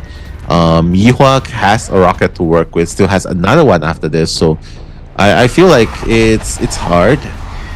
It's hard for TE to get out of the gate too, simply because the control coming out from Yan is just crazy at this point. I think maybe the plan is to just wait out detention and just make sure that they try to find these openings and slowly attract the attention, push the gate a little bit, move back, because I think Weeping Clown can't be the one to actually all of them, because the tension's in the air, but once the tension runs out, I think that's what they're trying to opt for. So it seems like they're being very patient here, so it could be just a slow back and forth here in a battle of inches when it comes to the percents of pushing the exit gate. They can do that because Yan has to guard two objectives, right? Get survivors away from the gate while chasing, hunt down one survivor, dwindling their numbers, right? But on the side of the survivors, they have a time frame objective, which is wait until detention's over. And by saying that, it's already less than 30 seconds. So I think if they can waste a little bit more time, they can definitely do it. Let one person be the scapegoat, get chased, and then the others should be focusing on the gate. So here, you can see less than 15 seconds. They're forcing Yan into until his detention is over. So what can Yan do in this situation? Because once detention's over, he needs to get 2 hits, and Weeping Clown, he can just easily look for items, maybe look for syringes, get himself up to full health. There's still a deflatable ball on Yang Y. Li Bao still has 2 hooks. So Yan, he's dealing with survivors who still has a pretty healthy amount of resources. Yep, and now a commitment onto the gate. It seems like Yan's gonna leave the body here and try to get the teleport onto Yang Y, but you did mention they do have their items about them. Yang being able to have a balloon here just for him to bounce off of, he could be that scapegoat, but we do see that Yang constantly just darting back and forth between the phantom form, and unfortunately the detention is no longer a factor, and we also have a ticket to ride here for our friend the fire investigator. Yeah, he's not out of the hot soup yet. Gotta be really careful though. Yang Y, he's just one hit away from going down. So look at the amount of control that Yan has. He's like, I'm the deity of the gates. You're not going to be able to touch it as long as I'm here. And at this point, what can they do? Because detention's over, but as long as the phantom form is there, right? And the Ostracons will always be there. You cannot actually break it, because the moment you break it, he's going to teleport in. And then, if you try to open another gate, you can teleport back to the other gate. I guess the objective now for the survivors is to, well, they're all separated, so maybe get a heal going on to the survivors that are pushing the back exit, but easier said than done because the main body is here. Li Bao's gonna try to destroy the Ostracon and try to push the gate. No, he's actually just gonna destroy the Ostracon just to get the attention. And now we're gonna see him commit towards an area here, drop the shadow, teleport, see if he catches anyone. We're still stuck at 57 here now. It's okay. I think they can, little by little, as long as they don't give a leeway for Yan, I think they can make it. They can make it through. So Yan's objective here is just to keep making the survivors use up their resources until they no longer have anything to kite with. We're at 68 now. That was a big jump from 57. So slowly but surely, Yan's feeling the pressure here. Red light, green light, bro. Red light, green light. I don't know how to say it in the one it's boom, I'm here. Boom. Pow, pow, pow. Ooh, who's moving? Stop moving. Exactly. But 68% progress it's sort of peekaboo, right? Because ultimately, what can you do? If they break the one Ostracon on one side, you have no choice but to manifest your Ghost Phantom on the other side, just to make another Ostracon so they can teleport in the end. And just look at the back and forths coming in. I think if they want to play this really safe, probably should go and go and touch up. But I think they just want to be on opposing side of the map at this point. We did see a heal up on the Weeping Clown, so it is only Fire Investigator that does have opening.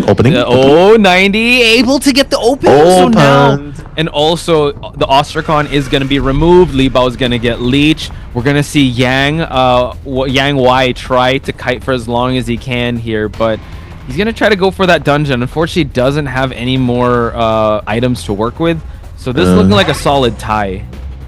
It does look like a tie, and I think they will be happy to take that tie as well. It's just very unfortunate that Yang Y is the one to be the last one to kite.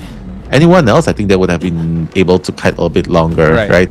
So I think it's okay. Yihua's just waiting just to see what he can do here. Obviously, nothing he can do, but to leave the gate safely. So what an intense back and forth, slowing down towards the end. But the amount of control, not able to deter TE from getting at least a two-man out. I think this was what Malm was talking about, right? They have to be ready for the control style of Yan here, and they were able to do that, even though it was like a battle of... it was quite slow going back and forth, but that was the safest route they could take because they couldn't touch the exit gate. They had to make sure that the Ostracons were nowhere near the exit gates. That's why you saw like they were just chilling at the slides and towards those palleted areas. Not the flashiest, but the most conservative is the one that really yield you the most results. So congratulations, TE, for still getting a tie in round number 2. Yeah. I'm just trying to think if this is actually best case scenario for Dou or for TE, because this map, right, against these survivors, the survivors actually had an advantage early to mid game. Right, because late game pop, they still had 3 survivors running around. So I'm just trying to think. Yeah, it's definitely TE that came out on top, because against an IV late game, right? It's almost definitely like another 1 or 2 Ks. So I think they survive by completing the time frame objective, which is to wait until the tension's over. And then the red light, green light scenario, just try to open the gate. And then the eye is moving. Are you trying to kid me? I played this game before. Trust me. Don't move. Sorry, I just... Yeah, I know the hero, right? Don't listen to this guy, he's crazy. And then boom.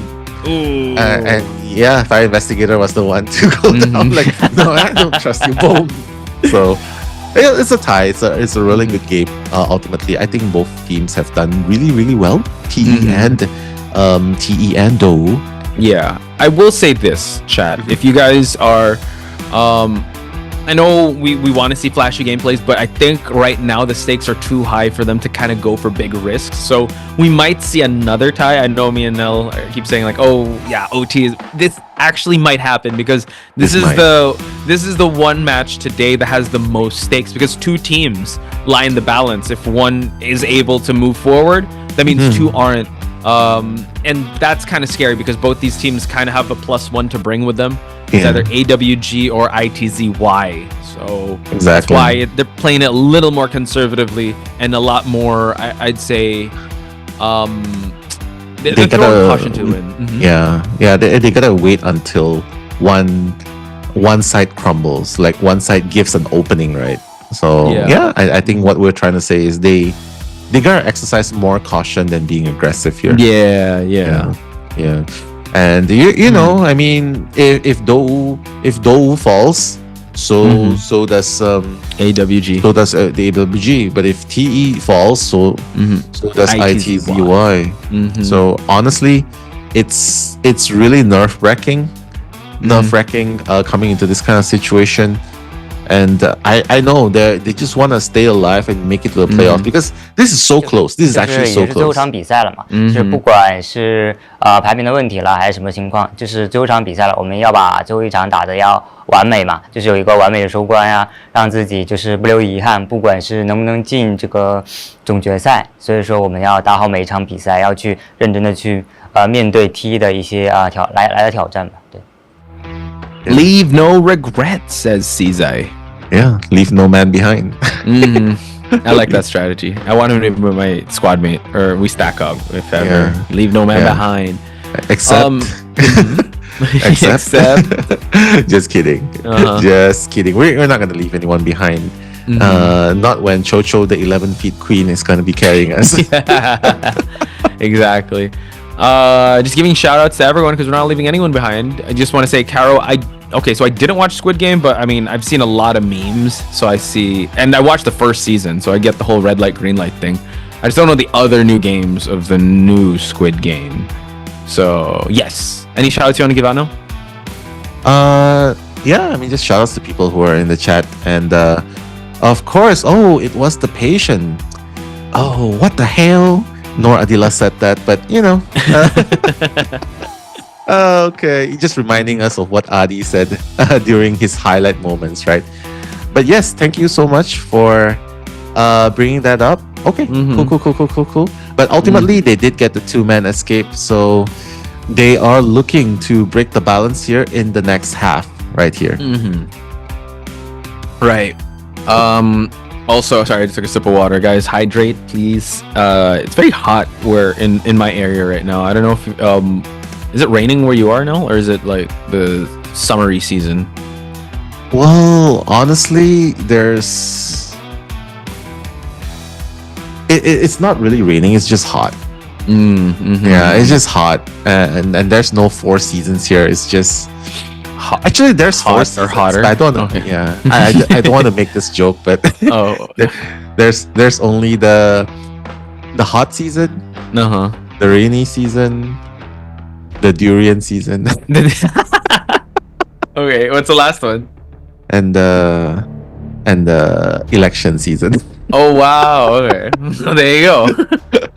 Oh god. Us here in the Philippines, it's either it's raining, it's hot and it's raining, or it's just hot.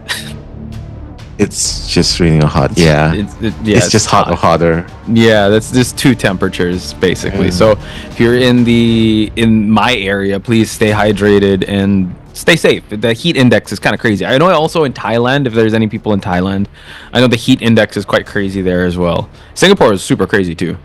It is, especially since everyone. Yeah, sorry, no, just Snooty saying Filipinos are being fried by the heat. Yes, please stay hydrated, folks. It's really hot. But wherever you are in the country, if it's snowing, if it's wherever, please stay safe. Stay warm if you have to, or yeah. Yeah, exactly. Like in Singapore, I know that a lot of people, they're taking the LRT. They're taking sorry, it's the LRT, MRT. The public transport there is just amazing. The tram. Yeah, the tram. They don't stun you. Yeah.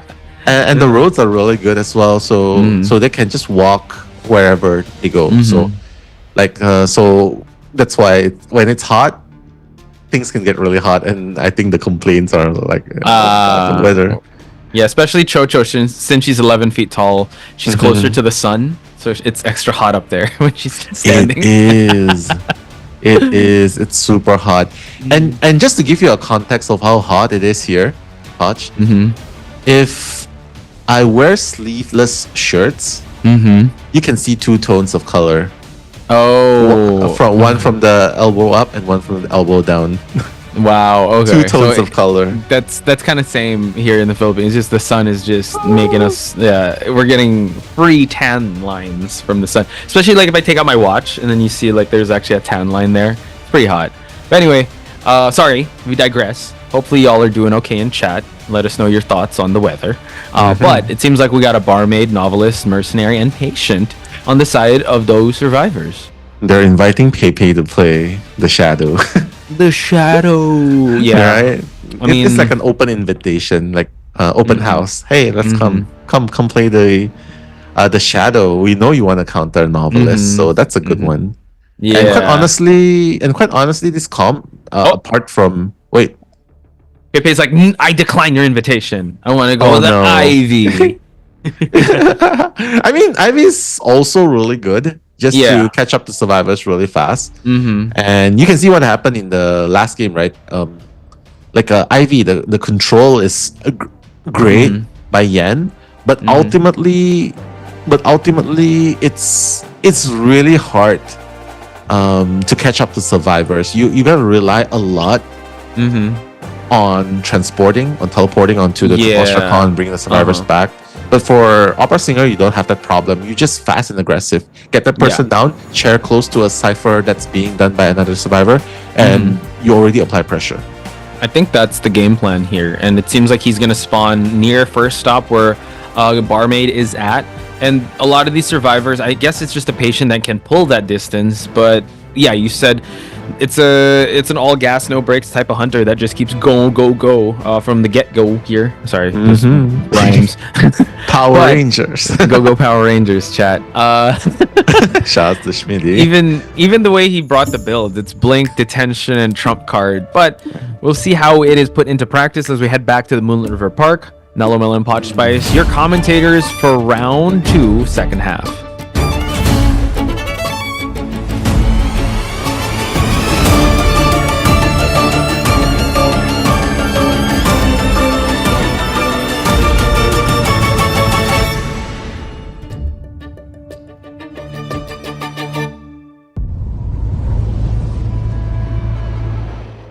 Hell ride, and that's what Pepe wants to do. Bring them on for a hell ride. Just going straight for the first stop. Chen is in the vicinity. That's the barmaid you're talking about. Oh no, this is such a bad corner for the barmaid. But it's kind of okay. If you get hit, you can take the roller coaster and you can go to the second stop while drinking the Dublin. So that's gonna buy a bit of time. Chen is gonna get hit. Drink the Dublin. Good. Take the roller coaster. Go to the second stop. It will buy time for your heals to come online. We gotta be really careful though. Oh wait, missing that. Oh my, missing that dash. Pepe. Oh, and look at that. They actually also pressed the stop here. So now has to go all the way to third stop, where a full heal is gonna happen. And unfortunately, Pepe still on the back foot in this match. Nan is forced away from this Cypher, while the barmaid can make another drink, a healing drink here, as they are able to actually make her way from first stop to third stop here. Great kite. Yeah, great kite by Melly. By the barmaid, right? Chan just doing an amazing job so far. Even if he gets hit here, he can still use the Dublin to prolong his kite. But it's gotta be really careful though. Chan! Whoa! What was that? Okay, drink the Dublin the second time. No, he's not gonna drink actually. He knows that Pepe has a blink ready. Maybe that's why he's like, yeah, I'm not gonna waste it anyway. Yeah, pretty smart, I'd have to say. And conservative. Maybe he's gonna use it and get some OB from either the novelist or the mercenary. It's gonna be hard though, but still, at least you didn't waste the drink on like him downing you instantly. So Nan has already rotated for this rescue. We do see that Cyphers are moving on all right, but we see the teleport onto Nan, but now has to eat that hit for the rescue. Yeah, take that hit, and Chan's just gonna be like, yeah, just take me. Right, I just want to bring you all the way to the ends of the earth, so to speak.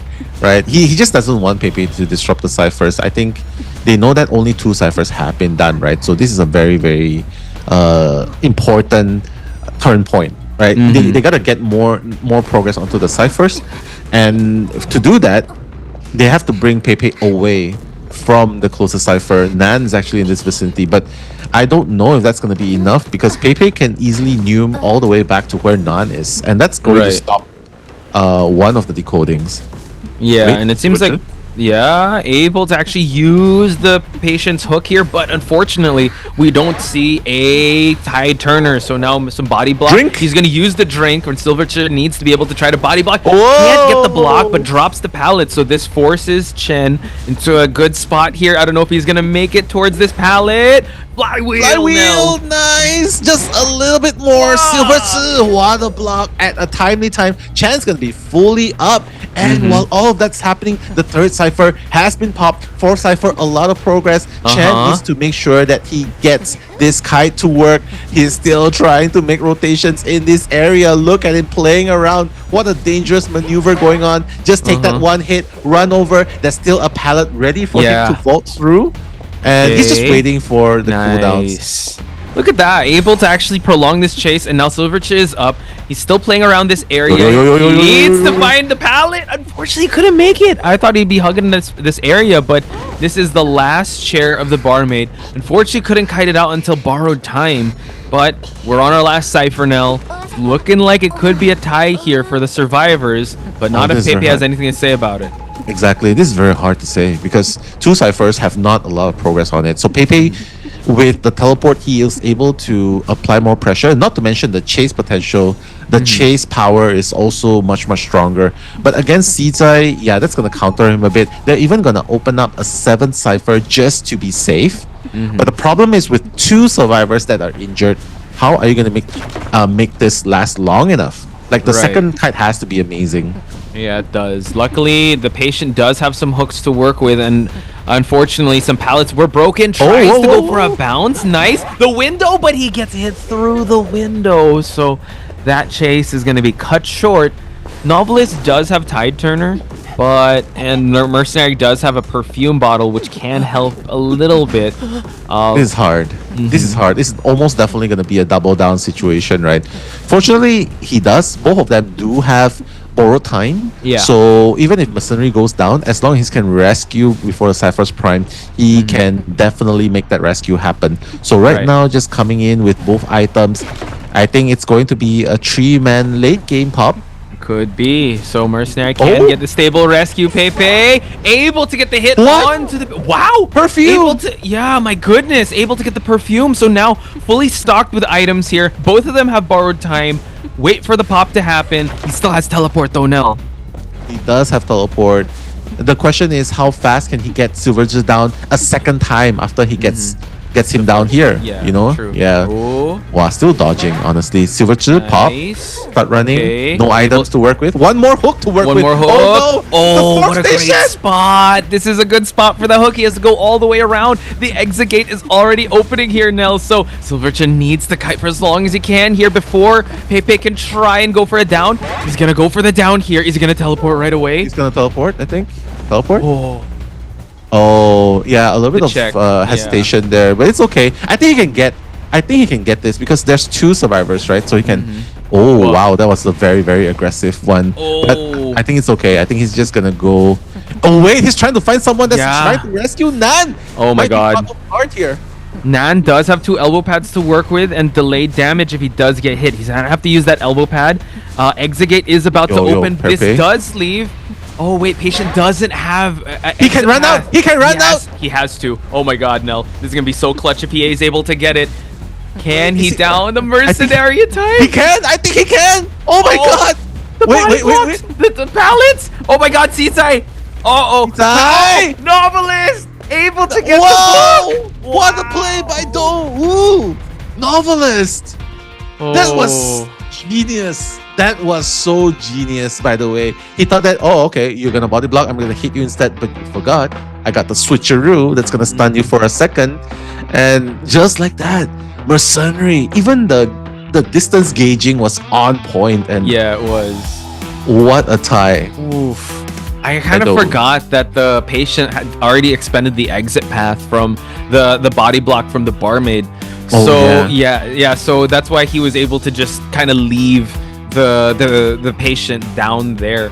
But yeah, that was he was able to just down the Mercenary, or at least down him early on. I don't think the Novelist would be able to have that switcheroo, but clutch usage of that book for them to be able to secure themselves a tie. Nell, I really feel like this is going to go all the way here. And I think day 8 to day 10, we've been seeing our fair share of overtimes. Exactly. I mean, because the last 2 days, a lot is at stake, right? A lot of the things that are being played, the last game, the last 2 games, it's going to affect the ranking overall and deciding who's going to be going to the playoffs, their positioning. But ultimately, you got to give it up to Chen. What a play by Do Wu right there. Like from the very beginning until the middle to the late game, it was all on point. You cannot even criticize anything. The first hit into a Dublin, into the roller coaster, and the switch was already turned off. Went all the way to the third round, kited the entire way.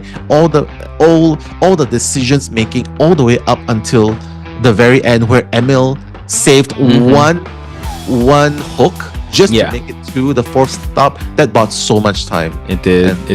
Yeah. Crazy stuff. I really feel like the survivor. I know that this is a hunter-sided game, and the fact that survivors constantly be getting ties from round 1 to round 2 says a lot about the survivors really trying their best to stay in this matchup.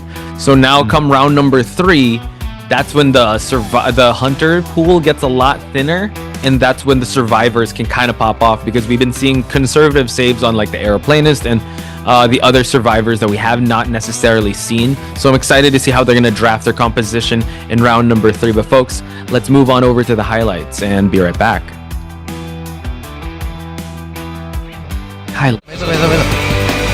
不走先救，我顶着修了，记个刚记过。走了，挂9。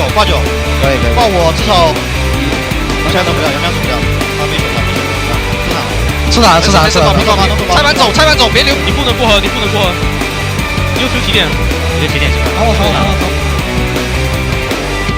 好，轮，进满 OK， 好活，能回的。3无所谓。OK， 走，别，有命砍我。那我防吗一会儿？防，我死防一下。挂来得及的，吃到糖都行。吃到糖吗？对，吃到糖都行，不要打断。有机会，可以走，换位可以。不要打断 means don't stop going. Right? You can make it all the way to the very end, right? So nice. Yeah, and the communication was on par. You can even see the novelist. He was just ready in position to like, okay, Sucharu, I know I'm gonna get it out anyway. So well done. A draw game so far in round number 1, round number 2. But Poch, round number 3. If there's a difference in points in round number 3, if any one of these teams win, it's not a tie, then we're gonna see ourselves a winner ultimately. Yeah, I think this is. It's still not guaranteed we'll see that overtime. Anyone could possibly take round number 2 and round number 3. And I think with the bans that are going to be played on both Survivor and Hunter side, there could be a clear favored. So this is where the drafts and the compositions can kind of haunt you if you're unable to have, let's say, an Antiquarian. And what is that, by the way? That's Tiger Baum. Tiger Baum. Tiger Baum. Trying to make that accent a little bit posh, but keeping you guys sharp and awake. Isn't that also for like muscles? It's for muscle. Nah, not really. It's for you know the thing about Asia, right? Is that we always have a Tiger Balm or like essential oil or Vapor Up, right? Oh, you have fever? Vapor Up. Like you have a headache? Yeah. Vapor Up. Yeah. Oh my God, you got injured? Vapor Up. You know those kind of things. So Tiger Balm is sort of like that. Oh, I don't know if anybody here is from Indonesia, but I made you try tolak angin, right? Oh yeah, that's good. So good. I wasn't able to get it, but if any of my Filipinos are out there, I got Lola Remedios, good for the throat. It's a local one. Ooh, that's a good one. Yeah, I'll give you some when we meet. Okay. It's a lot sweet. It's a lot sweeter though. So you have this though. Ooh. Oh, that's like vitamin C, right? Vitamin C, yeah. Especially if you don't eat enough fruits or vegetables, I think that's really good for fair skin. Okay. Multivitamins, right? Yeah. Multivitamins, yeah. Take Not care just of your vitamin health, C, I guys. think. Okay. Yeah, we have that also, but I don't have that brand, so I could try that. That's pretty good. Yeah, that's pretty good for sure. Health is wealth, guys. Please take care of your health and also posture check yourself. Stay hydrated. Let's go. Vicks Vapor Ups. You can see land popping up like Vicks Vapor Ups. Is that a good thing or bad thing? I don't know. It's a question mark and an exclamation point. Vapor Up. Even Jaifer Hernando like Vapor Up. Like, land, Indonesia. Yeah, if you're from Indonesia, tolak angin. There we go. Yeah, it's so good. I gave it to Nell, and it's like, wow. That helped us during the offline, right? Like our voices sounded so good. Yeah, exactly. I sound like Chris Evans. Nah, I'm just but it's really good in the sense that I wasn't expecting my throat to open up like whoa the moment because as casters, you can imagine, right, when you're yapping 8 hours, 5 to 6 hours to 8 Constantly, hours every day. And for Koa it's every single day, almost every single day. Yeah. So having take care of really safeguards your throat. Yeah, it does. Also, tea really helps too. Care package. What's up? I'm just reading this comment by a Japanese friend. Oh my God, you're bleeding? Ice pack. Your throat hurts? Ice pack. You got leg cut off? Ice pack. Everything ice pack. My God. That's funny. I know. I think it's because it's just a traditional thing, right? Because in the past you don't get much access to as much access to medications or health supplements like we have now. Like today you can literally have hundreds or if not thousands of things that can help you with your health. But in the past, it really is just walk more, drink more, and that's the key to a free, healthy life. Do you have any like not really like superstitions, but like practices of like if you like tummy ache, Vicks Vapor Rub or like anything like that? We don't have any restrictions on that. Even the aircraft, in aircraft like AirAsia, Malaysia Airlines, they also have these kind of things ready for interesting. For passengers or for babies or kids that have tummy ache. They use this, right? Okay. So it's a pretty handy thing to have. Yeah. And like if you're in Thailand, Hong Thai, that's a really famous Hong brand. Thai. I actually, mine's over there. I'll go get it in a bit. Chocho sniffs that a lot. I know. When I introduced it to her in Thailand, I felt really bad. I got her like a pack. She's like, okay. Then she just kept sniffing it the entire time. Even that helps her with her studies. Lan says, Tolak Angin works so well though. It really does. It's so good. It does. It is. I ordered like 12 boxes. So. And it really helped because if you have masok angin, it's like, or like if you're sweating and then like a cold breeze dries your back and you feel like, ooh, I feel like I'm getting chilly or I feel like I'm about to get a flu. Tolak angin, push the wind away. Push the wind away. 8 pounds. 8 pounds trigram. Yeah, you know. But yeah, ultimately, I think if you're talking about something that's taboo, I think the closest I can give to you is like, don't cut your fingernails at night. Oh, that's a I've heard that one before. Right? Yeah, but if it's specifically towards the culture, like in Malaysia, especially during Chinese New Year, they say don't sweep the floor on the first day of a lunar New Year, and the logic behind it for us to find out was that they're saying that you're sweeping your wealth away. That's their logic. You're sweeping it away. Yeah, like sweeping at night, cutting your nails, having a mirror in your room. Yeah, facing your bed. Yeah, something. I heard that. Like the feng shui is off. Yeah, a gateway to the other dimension. True. You know, and the goat man appears in the mirror, saying, "You're caged. You're caged." Barking. Like, oh no. But yeah, just a little bit of a superstition coming in here. But one thing that is not superstition here is if Doe loses, well, AWG is gonna lose as well, and if T loses, ITZY will lose as well. So that's a fact coming into this game. So they did save up their Gravekeeper, Antiquarian, and their Airplanist for this instance, really bolstering up their Survivor. Honestly, now if we blocked out the draws or whatever, this kind of looks like a round 1 draft. It does. Of just how heavy they are in terms of support, kiting, and just sustain. But if you face a round 1 Survivor comp with a round 3 Hunter, could be a little tough here because all the metas are off the table for Yan to pick from.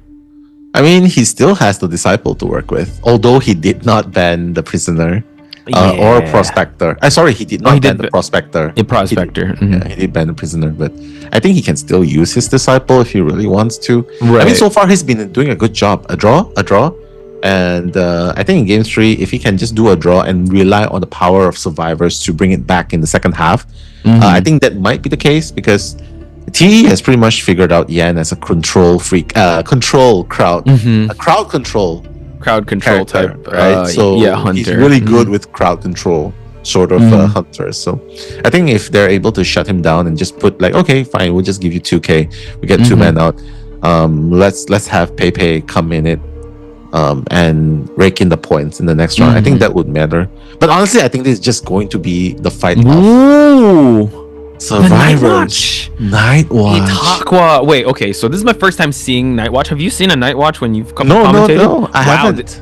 Chat, is this the first Night Watch we're seeing? Yan's gonna be cooking. I'm very nervous. I love to see Night Watch. Don't get me wrong. I'm part of the Itakwa Nation, but going up against a really strong Survivor comp could be a little tough. But we just gotta trust in Yan to cook here. Yan Takwa. Itayan. But honestly, Poch, I love Itakwa and all, and I know there are Ita cults here, but I don't know why I still prefer the Disciple. I still prefer more stable because it's more stable here. And we talked about crowd control, right? Yeah. Nothing screams crowd control like those crosses and the cats. Here you can have a bit of CC with the winds, but man, I think that the Survivor teams can. They've had an understanding of Night Watch for the longest time, but for Anne has always been a constant. So hopefully Yan can bring something new to the table and really put the pressure on these Survivors. Let's go. Itayan. Yen Takwa is gonna come in. Yeah. And a lot of these targets are really juicy. For example, the psychologist, that's a juicy target to build up your presence, but only if you can catch her in the first place. Right. But if you go up against Antiquarian, yeah, I mean, you can pull him in, you can pull the Antiquarian in, but the disarm is going to affect you a lot. Right. So it seems like a warp trump card detention on Yan's side. While we have 2 tide turners. We got some borrowed time, 3 borrowed times, and just not necessarily a full kiting build, but just some sustain on the survivors. So folks, this is round number 3, first half of TE versus Do. Potch Spice and Nello Mello, your commentators for this match.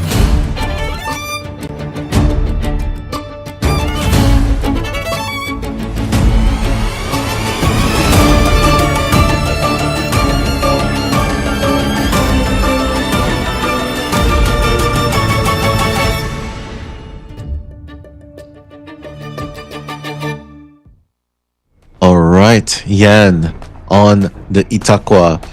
I mean, the mobility is going to be on the side of Yan here, especially when he builds up presence and the wind force. He's going to find Yang Y first, actually, but Yang Y is the aeroplanist. The pallet, this pallet is so important, It's right? so He has good. to break it first. Yes, yeah, he thank has to you. break it first. Thank you. He's listening to us. Thank you. Because Thank yesterday it was just such a deterrent for the hunters. So it was. What I'm scared of now, you said he needs to build up that presence, right? He didn't bring insulin, so he really has to make this kite count. Yang is gonna kite on top of Li Bao, so Li Bao has to move accordingly. So I like that Yan's cleaning up some pallets here, but he's gonna need a hit, and he's gonna need it soon for his wind force to be more menacing for these survivors. Li Bao doesn't even care. Look at him. He's just decoding in the vicinity. He knows that Yang Y is going to be aware. He knows that Yan has to tunnel in onto a survivor, right? But Yan Y right here, that's going to be the first hit. No flywheel to help with. But it's okay. I mean, the warp hit, that's going to help a little bit. Go back in.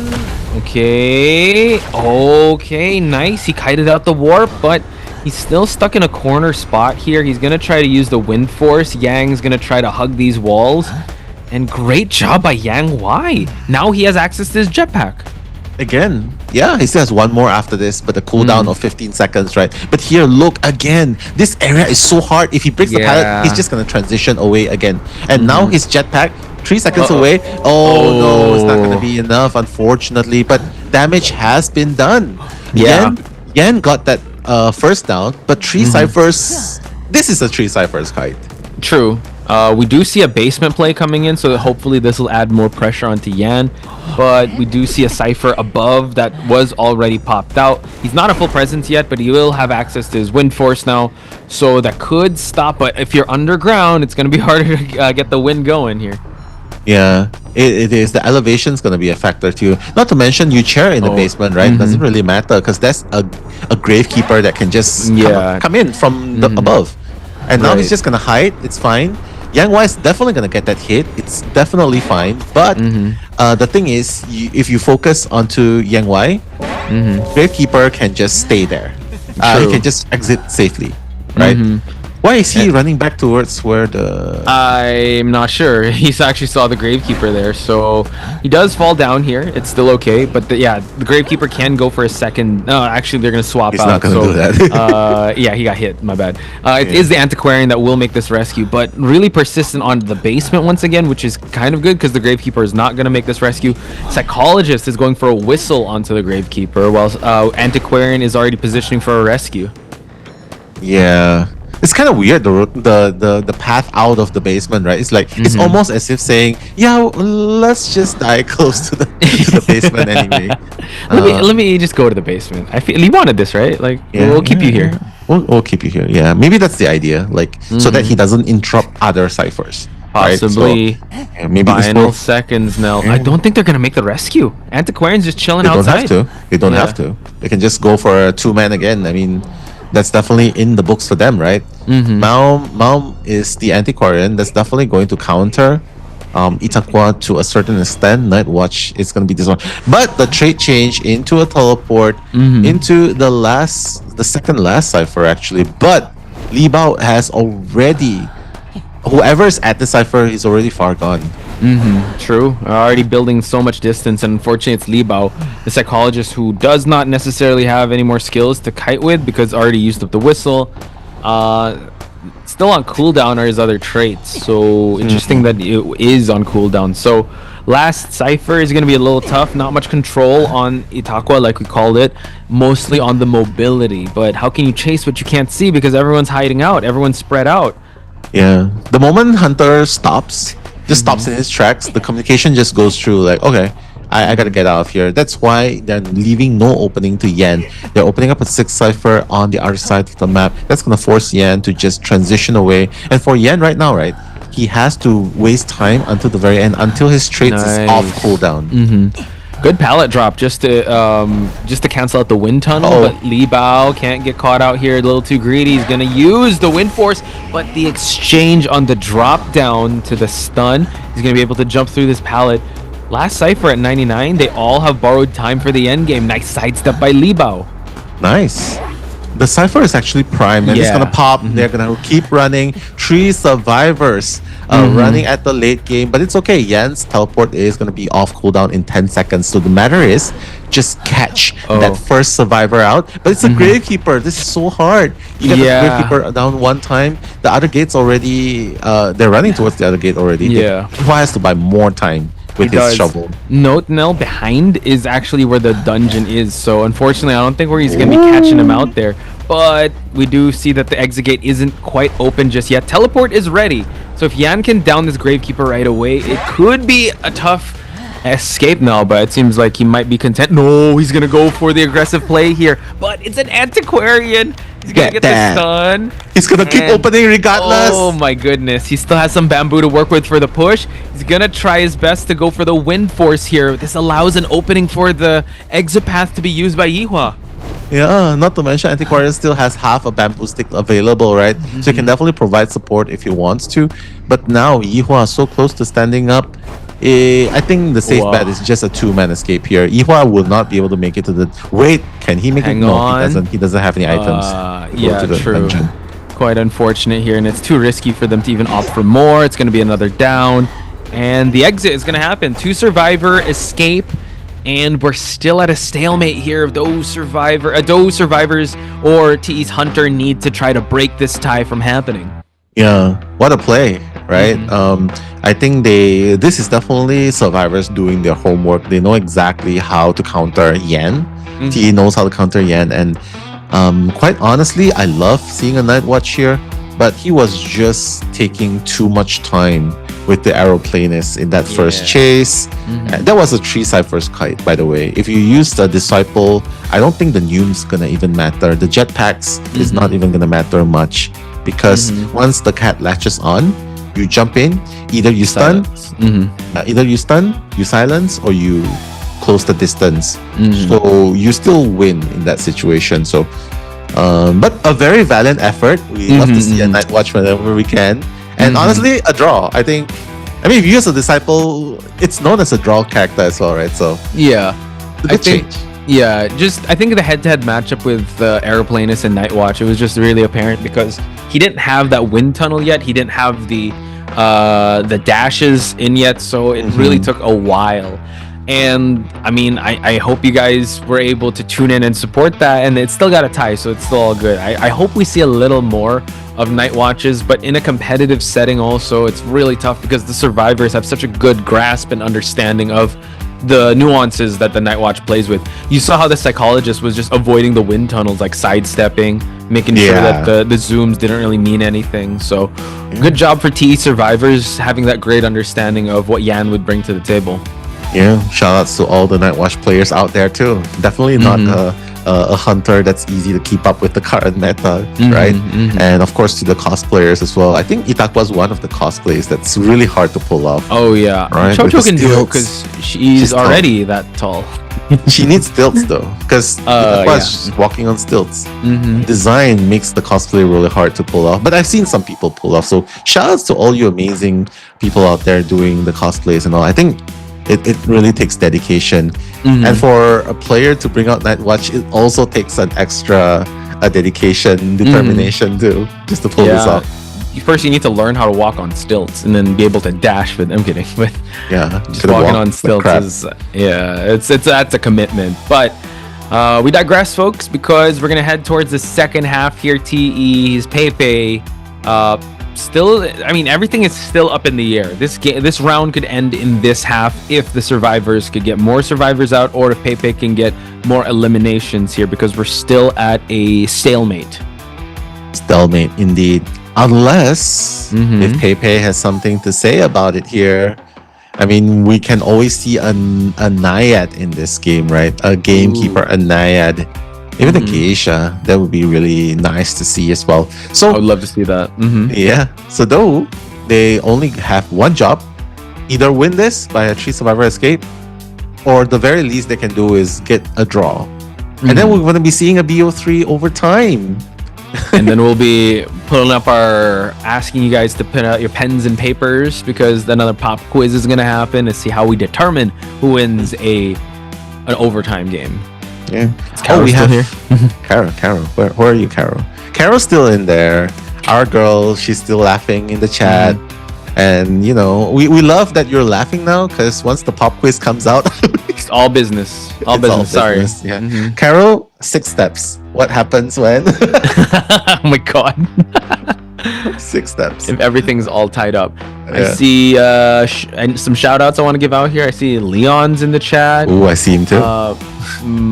We have Yeshi HDU. We got Alina, Melly, Kao Fang asking for the Naiad. Everyone in chat asking for the Naiad. I haven't seen a Naiad in the longest time. Ooh, yeah.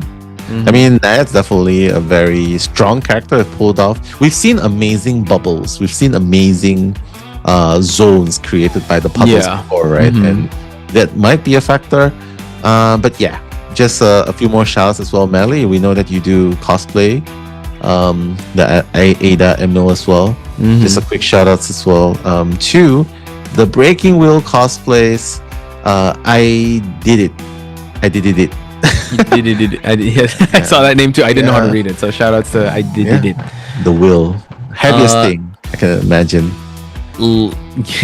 Lavender Latte, what's going on? Nico, been seeing you since the beginning of the stream. Vanita as well. How's it going, you guys? What time zone are you guys at right now? I see some people that are here. It's like 2 a.m. or 1 a.m. right now for me and Nell. We're in the same time zone right now. Yeah, I'm currently at 25. 25. I'm at like 34. I'm kidding. 34. Okay. The multiverse of madness, right? But yeah, welcome Leon Kennedy to the stream. Where's Ada Wong, by the way? So Leon, help! Leon, I'm Claire. Can't you recognize my voice? What? But jokes aside, they banned out the Naiad. Oh, they know what's up. They know the cooks. Okay, so they'd rather face the Ivy of Pepe than the Naiad. Interesting if he's gonna bring that out, or if he's gonna bring out, let's say, like a disciple, right? Oh, that's how the forward sounds like. I imagine. You know, and we love to see a forward, right? That means the OB coming out and forcing team fights. Maybe this is where Do really wants to force out a team fight. Get a 3-man escape, and the Embalmer will be their safety net. Right, maybe. Shout outs to everyone that's still up at like 1 a.m., 2 a.m. Melly. It's almost 2 a.m. where Melly's at. Or Mika-chan and Lan, it's at 12 p.m. Olive Smash at 1:45 p.m. Percy saying hola in the chat. Hello. Hola. Yes. Hola. Thank you for being here. Yeah, Hammy, it's at 12:46 a.m. Jeez. If it's getting kind of late, we still have the VODs, but we appreciate each and every one of you that's burning the midnight oil here. And happy Easter Sunday, folks. Yeah, for all those of you who are celebrating, we are happy that you'll be joining us today. That's going to be the first match of the day for those of you who are tuning in. It's TE versus Do. We're currently at game number 3, second half. If this is supposedly the last game, if it's not a tie. Right? But if it's a tie, we're gonna see 2 more extra games, and if it's still a tie, we're gonna ask Carol what happens after that. You single out Carol. Okay. So final picks here, we have the Airplanist, Forward, Novelist, and the Embalmer. I'd say the drafting of TE, they really saved a lot of the meta characters in their matchup. So let's see how those survivors will try to make this synergize, because they do have a lot of stun potential. When it comes to rescue, they might force the Airplanist to bring that role, and the Embalmer can at least self-rescue, so it's still okay. Yeah. You can see that the Forward is still flexing his muscles there in a sleeping bunny costume. Best costume for best costume. Honestly, best cute costume, right? Yeah. Yeah, I like that even more than Hermes shoes. So. True, and the carrot also. That's the he's holding a carrot instead of a football, so it's pretty cool. Yeah. Eat your veggies is what they're saying when he's dashing towards the hunter.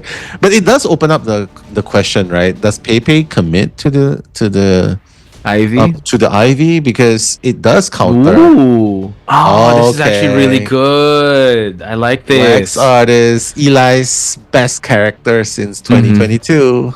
Since I think 1935, he's been loving Wax Artist ever since the conception.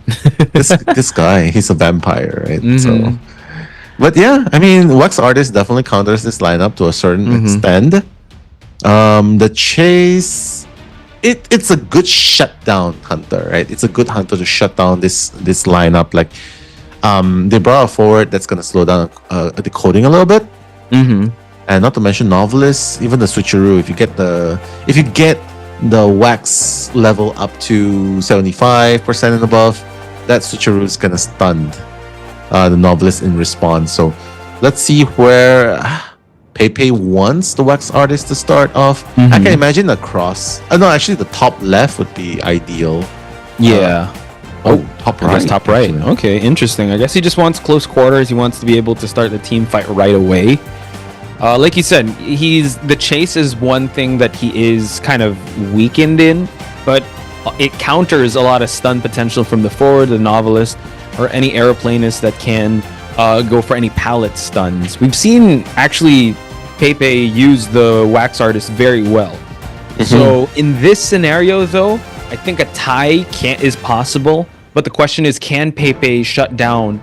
Shut things down and actually go for more than just the tie with this warp, trump card, detention, Wax Artist, while we see just one Tide Turner on COAⅧ, while everyone else has pretty much a kiting build and a borrowed time build. So make some noise in the chat. Do or TE, PotSpice and LML, your commentators for round number 3, second half.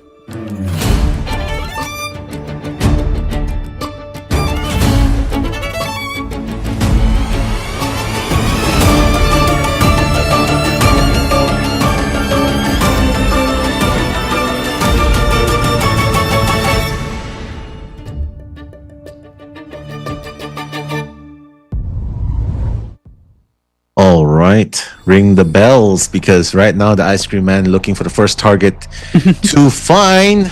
That's the Wax Artist I'm talking about. COAⅧ is already away, because, away from sight, away from mind. But Pepe is not going to give up that tinnitus, that blood trail that's going to be up and about. He can spot COAⅧ now. Aeroplanist, that's going to be a pretty hard target to chase. Pepe noticing that it's the Aeroplanist. Will he commit? I think he's committed. 2 more jetpacks to work with. Actually, make that 1 more. COAⅧ trying to buy time, but unfortunately, not a lot of distance gain with his true usage. Not much, but wow, even through the window, incredible. And going for the stun. What? He wasn't able to get it. No! Wow, that at least he went unscathed. Oh no, he didn't. He actually got hit. So wow, the over support here, and this is what Pepe wants. He wants to force team fights. He's switching targets already. I think he blocked out the window, and now forcing COAⅧ to spend the rest of his football here. So it seems like COAⅧ. Oh my god! Out here. He tried to decode. And the thing is, though, responding to this quick changes, right? Because now the coffin's on Forward, and Pepe's like, okay, I'm gonna go back to COAⅧ now. Oh man, this Embalmer's like, guys, I haven't recorded your faces. Like, I gotta keep changing it up. Stop. Stop giving free presents. Stop giving free presents. This is a Wax Artist you're talking about. I mean, the idea is there, but Wax Artist, don't give him action. Yeah, he's scary when he unlocks. Yeah. then there you go, able to get the down here. And unfortunately, ciphers are looking kind of okay. You kind of want to be in the 3 cipher finish mark, but they've only completed 2 ciphers at the most. First chair is already done, and unfortunately the aeroplanist does have that tide turner, so they're forced to no tide turner rescue here now. They didn't bring any more tide turners aside from the aeroplanist. Against a wax artist, this is gonna be really hard because it's almost always going to be a double down, like an instant down. True. Especially when this comes in. Getting that hit. Okay, adding nice. injuries on the board, but Novelist, oh my god! And now we see that the forward was in the mix as well. Objectives are not being pushed, and it just seems like Pepe is in a really good spot because now he knows all the survivors are here. No one's pushing any ciphers. No one is, and they're just so committed to keeping the survivors up. And this is why, my god, Wax Artist is actually a superb choice here. Everyone left and right going down, and Bomber going down, no coffin. Dowoo's communication has failed. And now Chen's gonna go into the basement with only 2 ciphers done, everyone else injured. Ford has the coffin. Dowoo, they slip up. Yeah, a really sticky situation. Discombobulation when it comes to the communication. Wow, that rhymes. I can't believe I just said 3 words that rhyme. Anyway, situation, discombobulation, and communication. Anyway, sorry. Yeah, Nell, I just the breaking down how things go. The start, I think it started with the forward going for that stun, right? That's what Wax Artist wants. He wants to get stunned. You're gonna get waxed as well. They're forced to kind of heal up and try to recuperate everything. And the one thing they can do now is just heal up and try to push ciphers. But Pepe, just gonna capitalize on this basement chair. I don't think anyone's safe enough to go for the rescue because the one person with a tide turner is injured. Yeah, they cannot. They're just gonna give the Nidus just to keep him here. And that's the thing, Chen will be a victim. He'll be the scapegoat for Dowoo to try and come back in this situation, right? Hey, I didn't do anything wrong. I wasn't one decoding nearby when Pepe was chasing the forward, because that's exactly what happened. COAⅧ was he was half health injured. Why are you still in the vicinity decoding when forward is obviously still kiting away from Pepe nearby?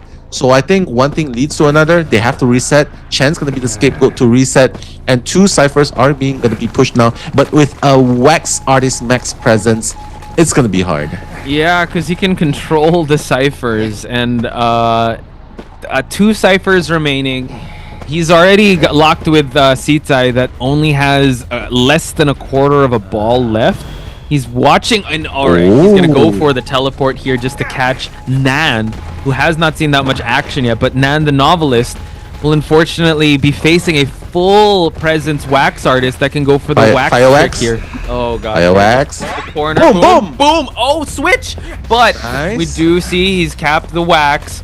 And he's also waxed off the area here. So Nan doing a good job so far. Unfortunately, time is not on his side because he has to kite a little longer for these ciphers to actually prime. Would you see that he's getting a book? Oh, able to get the pallet slam. Okay. Nan's kite is so important here because he's actually making up for the team deficit, right? Yes. But he's finally gonna go down, and that's totally fine because right now, Dowoo, I think they're able to recover a little bit from that. The last cipher is gonna be popped. It's gonna be. Yeah, but it's gonna be a basement play again. So what's the play here now? Both ciphers are primed. Are they gonna go for one has to go for rescue? I think one has to go for the rescue. Otherwise, if you pop now, but it's gonna be a 3K for sure. Yeah, unfortunately this person doesn't have the tide. And now hot wax trick, and he's so far able to actually. Oh man, he's gonna go for another. He's gonna go for another hot wax trick. Able. Oh my god! Pepe. Wow. Share this, and that's it. TE is going to move on. Just like that. Oh my god, the basement play was so crucial, and honestly, it's just Pepe made no mistakes this game. Yeah, he can teleport, but honestly, why? and you don't need to do this risky plays. It's about sending a message. But yeah, you're right. Sending a message. He can just like, okay, 3 survivor elimination, and he moves on. Sorry, Nell, you're wrapping stuff up here. Yeah, I'm just saying that because of this result, Pepe getting a 3-man elimination, that's going to be TE winning the game, and TEITZY, they are going to be the second and third in the playoffs. And unfortunately, we will be saying our goodbyes to AWG and Do.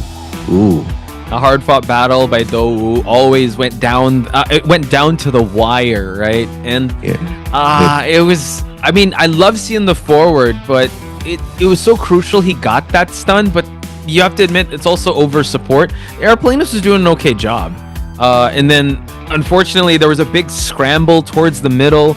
The Embalmer coffined the forward thinking he was going to chase, but then he went to Silverchair. Silverchair was decoding in front of the hunter, so just a lot of action being at the vicinity of the Wax Artist, which is what the Wax Artist wants. Yeah, he wants action, right? He's one of those hunters that really wants action, and by playing the forward, you're kind of playing into.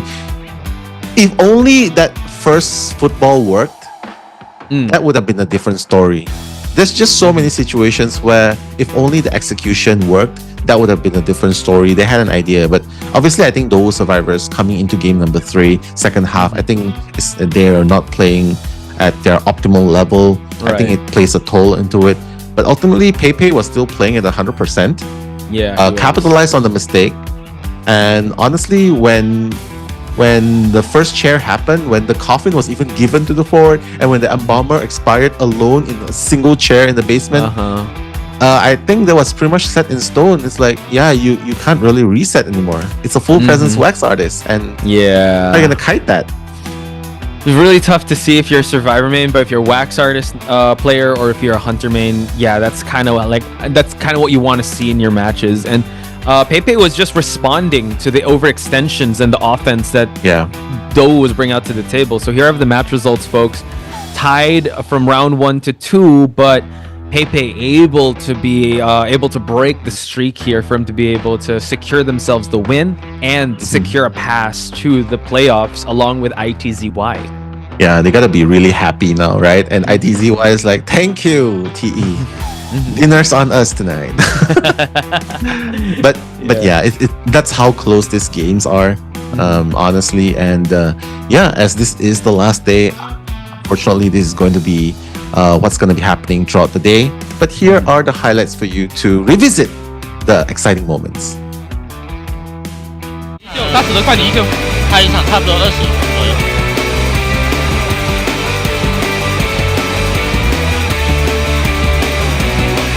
你不能不喝，你不能不喝。你就吃起点，你就起点吃吧。好，吃到糖都行。吃到糖吗？对，吃到糖都行，不要打断，不要打断，不要打断。有机会，有机会。可以走，可以走，换位可以走，换位可以走，换位可以走。好，可以。死了，大房间贴灯笼了啊！往那个6、5、4，药在哪儿？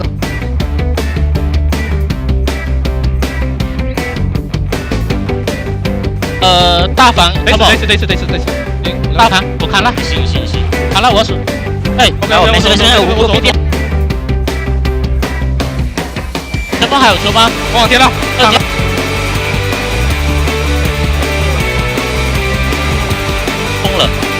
And there you have it, folks. The highlights of the highly, I would say, competitive match between TE and Do, and unfortunately, Do, we will be saying goodbye to them as well as AWG. So please give your love in the chat for them. We won't see them in the playoffs. Hopefully, you'll see them in IVL, IJL, because they are franchise-based teams. But we can give our flowers and our MVP to TE here. Yeah, Pepe definitely pulling through when needed at the very end, because it's really hard to imagine what would happen if we went to overtime. I think they pretty much did what they needed to do. It's just a matter of the time, the slip-ups, and they couldn't come back from that slip-up. So the 2 basement plays definitely proving to all of you not to kite near the basement. Yeah. Can I just say the emoji in chat of the the mad like you see that? Mad really, ghost. What's this mad ghost? I don't know. It's really cute and it's really funny. But yeah, it's like someone's really upset. But you know who isn't upset, Nell? Yihua, because he got the best deduction MVP. Yihua, one of the pillars of TE here. Congratulations. And it is a rescuer main that did get the MVP award. His Gravekeeper in particular getting the MVP award. So congratulations, TE Yihua. Yihua, look at the finger pose as well, saying that I'm the OTC, the one true champion. Yep. The one. We the ones. Dude. Acknowledge me. Yeah, you're the twos because we the ones. Oh my god. Here's the interviews, guys. Please do enjoy.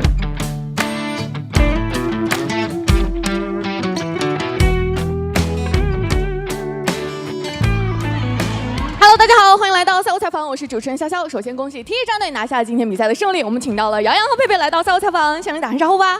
大家好，我是 T 的蜡像师。大家好，我是杂技。突然被抢了名字，给你们10秒钟的时间放飞一下自我。惊魂未定吧，最后一刻拿下了这个晋级的名额。直接展示一个蜡像师，插刀动作，好吧？佩佩呢？佩佩有没有反应过来杨洋这一波操作？没有。赛前还叮嘱杨洋让他冷静一点、低调一点。虽然晋级了，但是这个赛后采访没关系。今天我允许杨洋，你在这个台上可以随意的运动。我们的导播老师会跟到你的。那接下来第一个问题给到2位，看出来大家很开心了。说实话，这个小组赛啊，别的组别都是看起来很平均，但是没想到很难打。你们是看起来就很难打，确实也很难打。有没有想到会如此难打呢？还是在意料之中吧，就是感觉我们队的整体下来的每个队伍都实力非常的强劲，然后我们也是主要是自己失误太多了，就是让自己陷入了今天这么一个境地嘛。但是好在今天就是我们拉满了。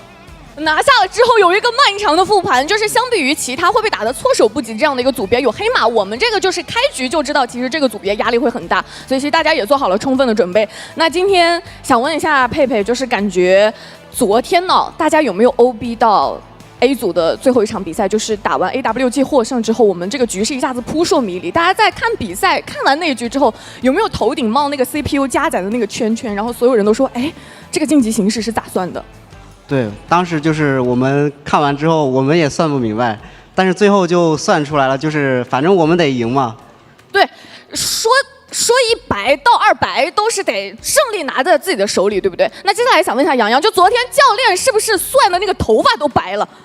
昨天打完了过后嘛，然后我们锋将直接开启计算器，在那儿算，一直算到椅子上直接睡着了。就他已经瘫痪在椅子上了，但是今天能看到，就是整个教练的布置战术是有安排的。前面是一直平局，因为确实我们可能还是会占据一点点小优势。那这个平局的打法会不会也在大家的一个预想之中呢？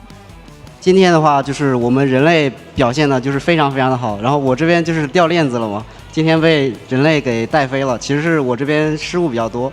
没有，我感觉今天因为对面求生者打得很拼，非常想要争机会。今天大家在场上的压力可想而知，一定是非常大的。那接下来还是想问一下，因为在这个整个对决的过程当中，有没有觉得还是哪一局有点心跳加速，有点，虽然说今天都是平局，但肯定还是会有一局大家会觉得有点没有安全感吧？洋洋。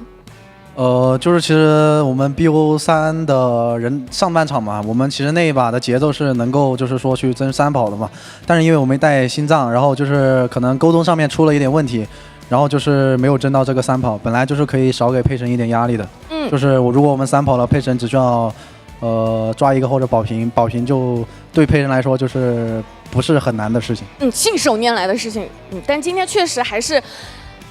如果拿不到最后的这个胜利的比分，但是一定不能把对局让对方拿下，也是今天一定要保住这个平局嘛，也是非常非常关键的。那佩神最后一局上场的时候，是不是其实完全不想打这个加赛？因为你们到加时赛是有一种可能，就是大家忙碌4场，然后同归于尽的这样一个悲剧的局面发生。我这边的话，肯定是就是想多抓嘛。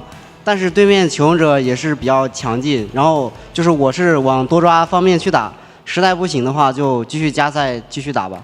是的，是的，没有办法。但是加赛其实主动权也是握在我们的手里。那最后一局，前锋过来撞的那一波其实是很惊险的。然后包括在场上，我觉得也算是一个伏笔了。当时那波你是怎么处理到的？包括会有一个什么样子对后续节奏的一些规划呢？就是在赛前的话，其实我就知道前锋大概率会来撞我，然后我就当时就一直在看他嘛，然后他也是比较远拉球失误了，然后我就那波就赚到了。当时已经防到了，因为对面这个阵容掏出来打得很凶，就觉得一定会来 OB。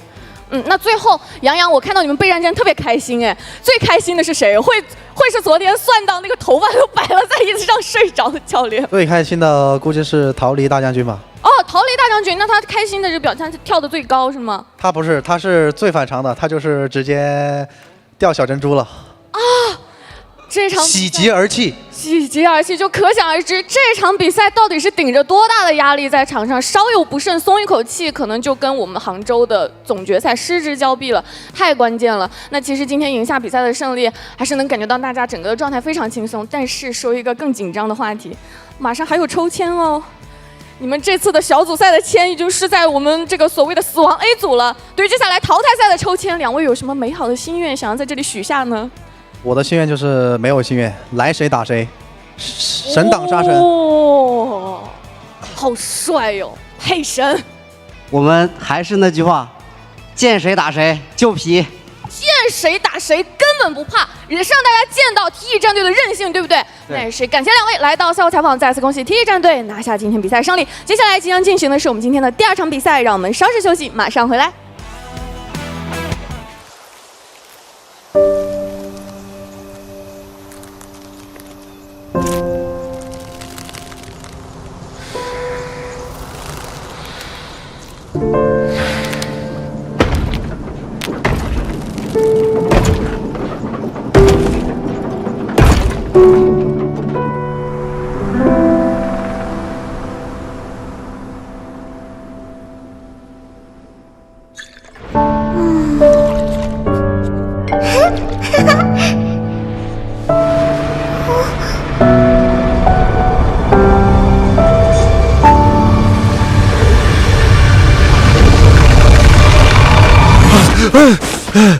Where am I?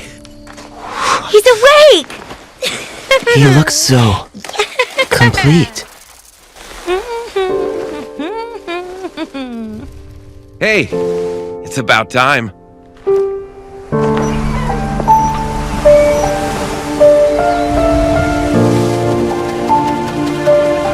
Anyway, welcome to the gang. I've been wandering this wasteland with the team for a while. Most are out scouting while I document the mutated entities. It is relatively easy work. Seeing her fills me with both joy and fear. I must find a new path for her, because I know this wasteland is no paradise.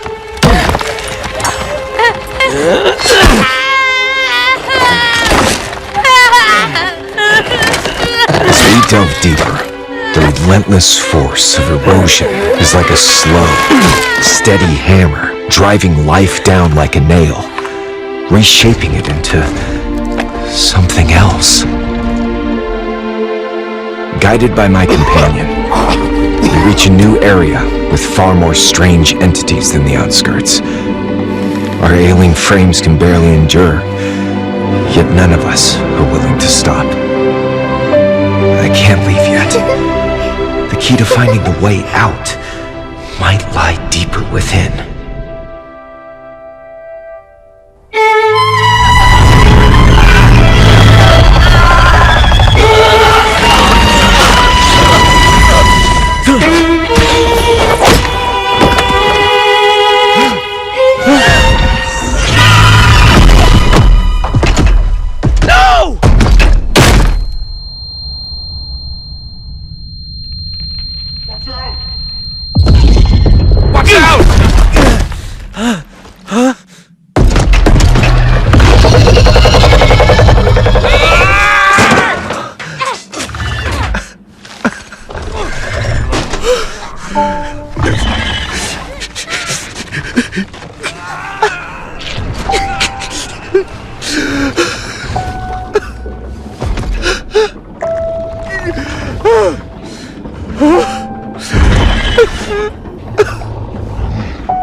Welcome home.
来到第5人格深渊的呼唤8总决赛小组赛，我是主持人潇潇。接下来让我们掌声有请2支战队登场。首先有请 WBG 战队。卢比酱，嗨，哪里大好き？国民党，よりもあなた。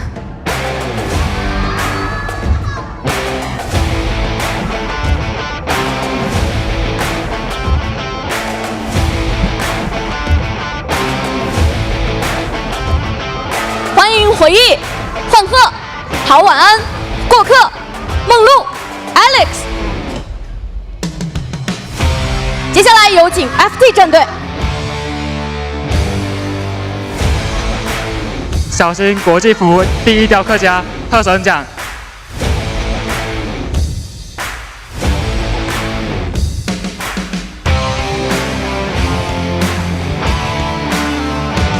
欢迎秒牌。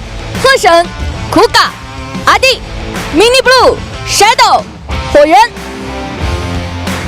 今天的第2场比赛由 WBG 对阵 FT， 让我们一起期待这场精彩的对决。Alright, welcome back to game number 2. This is Call of the Abyss 8 Global Finals, the last day of the group stages. It's going to be WBG versus FT. And oh my goodness, we're in for a game, Poch, because FT, when this day concludes, they're going to be making history for going to the playoffs for the first time. Yeah, I'm excited. They're safeguarded at least 3rd place, but in this match, they can climb up the rankings, but at the expense of WBG. See a lot of people in chat showing some love to Perseca because she likes Chocomint, but likes you guys more. She's doing the thing. She's doing the thing, guys. That's what she's singing. That's what she's singing about. Yeah. So I feel like there's a biasness for WBG because of that intro of Perseca. But if anybody is supporting Southeast Asia, y'all want to know that FT wants to perform at their best here.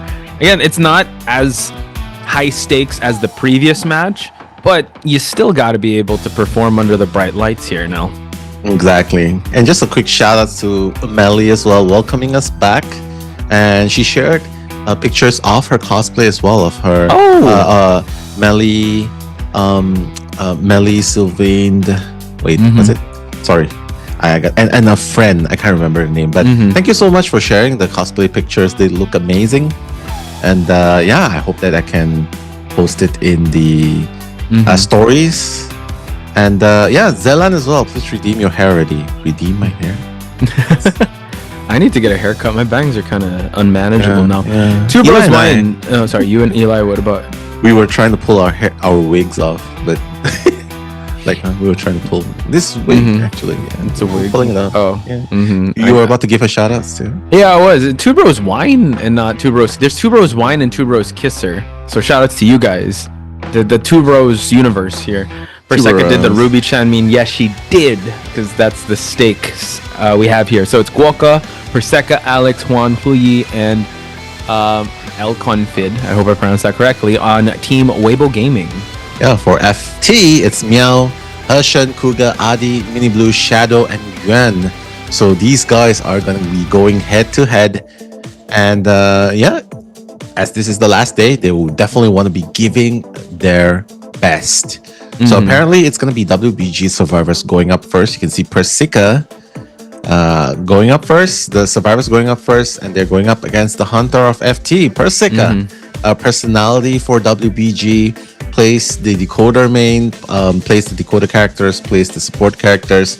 An amazing job on the average containment time as well. But overall, placing 6 in average heals, 8 in decoding progress.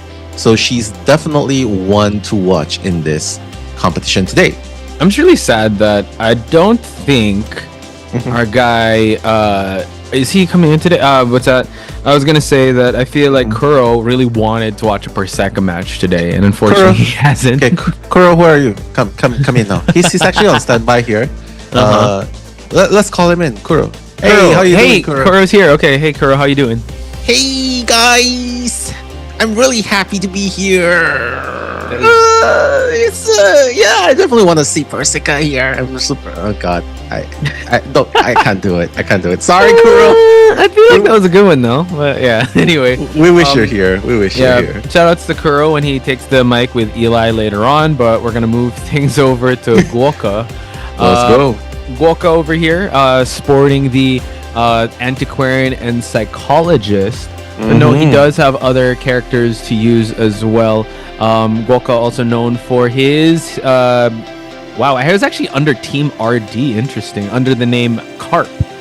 Thank you, Chocho, for that. But Guoka, antiquarian, puppeteer, fire investigator, professor, embalmer. So a great pickup on the side of WBG.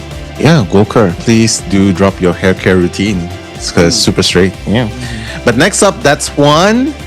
Plays the painter. Oh, I mean, I'm always excited to see a painter game. No hate at all. Look at the containment time now. Number one. Let's go.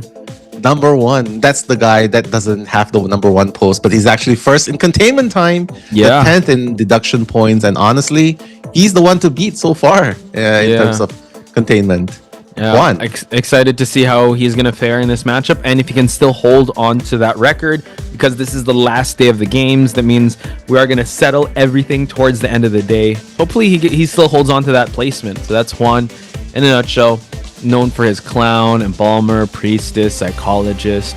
And last but not least, we're going to move things over to the last member here, Huyi.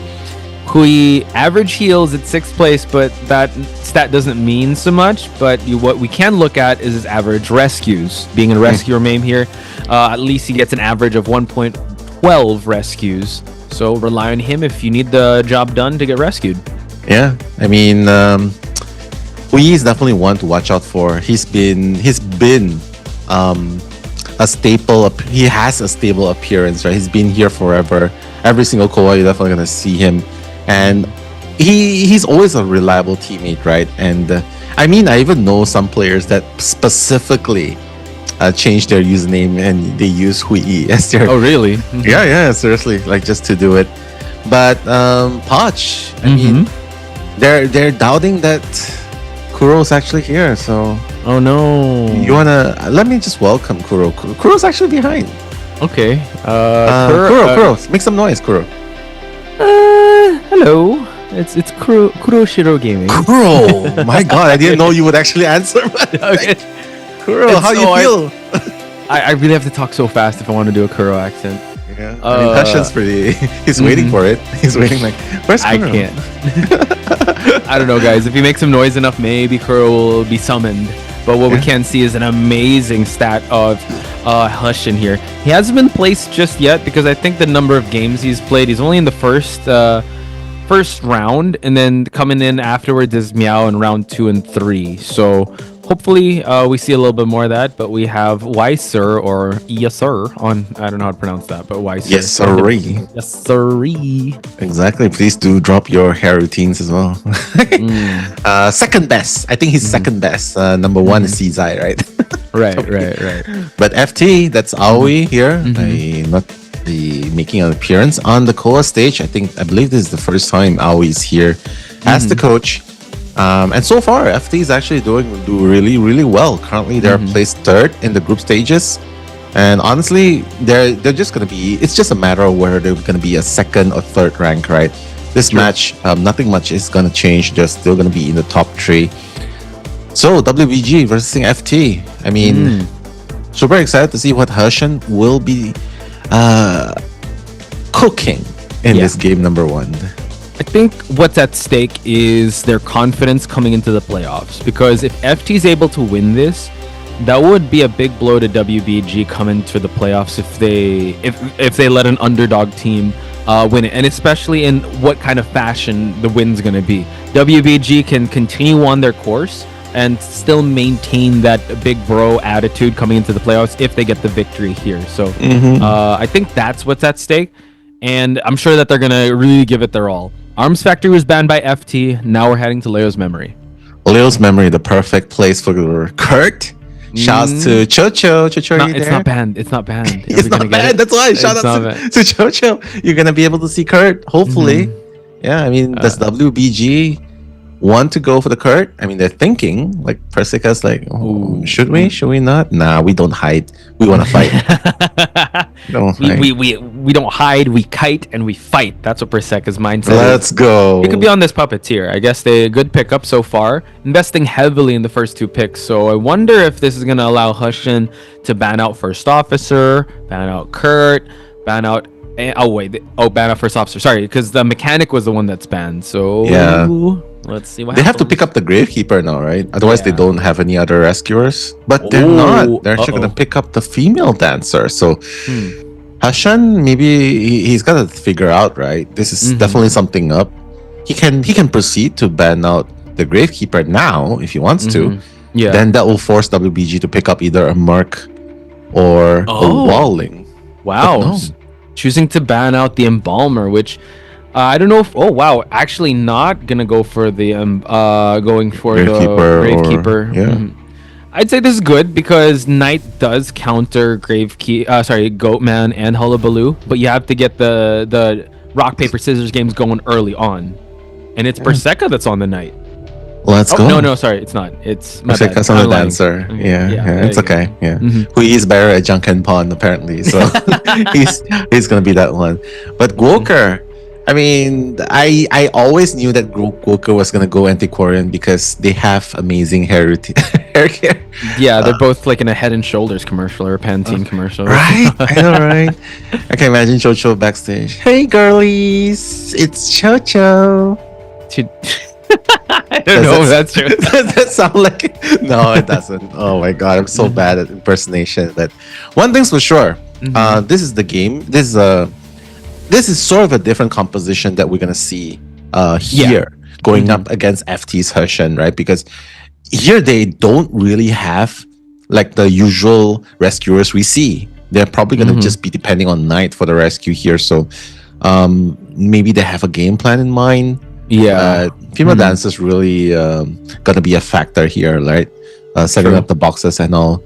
But Hushin. Yeah, I can imagine the Goatman probably needs excitement. Abnormal will be super aggressive, but Antiquarian does counter Goatman a lot here. So Hushan has to weigh the best of both worlds here. I guess it's a big decision he's gonna have to make. Is he gonna go play a little conservative and risk the stuns, or just bring that stun? Oh, sorry, yeah, and go for the abnormal plays just to have that cipher control. It's really up to him. Wow, a cross-shaped spawn here. No one spawning at the center. He could actually spawn at the center and just decide where to go from there. But maybe he wants to lock out some ciphers, so their corners are still available for Hushan to go. Quite the unconventional spawn here now. I've never seen a spawn like this when I commentated. Yeah, Easter Sunday spawn, I think. But yeah, I agree with you. This is definitely an unusual spawn, right? Because usually they want to make sure that the middle is covered by a survivor, right? Just so that the hunter does not have free access to all directions, north, south, east, west. Like, whoa, I do have to. I think the bows. The closer you are to the ground, the more respect you're giving. But Hushan bringing the disrespect here with the abnormal plays. I like this. Ooh, violence. Let's go. You could say they also want that violence with Golka with barking goats. I don't know. But folks, we're gonna head towards our first half of round number 1. WBG on one corner, you got FT on the other side. Nello Mello and Potch Spice calling the action for you guys.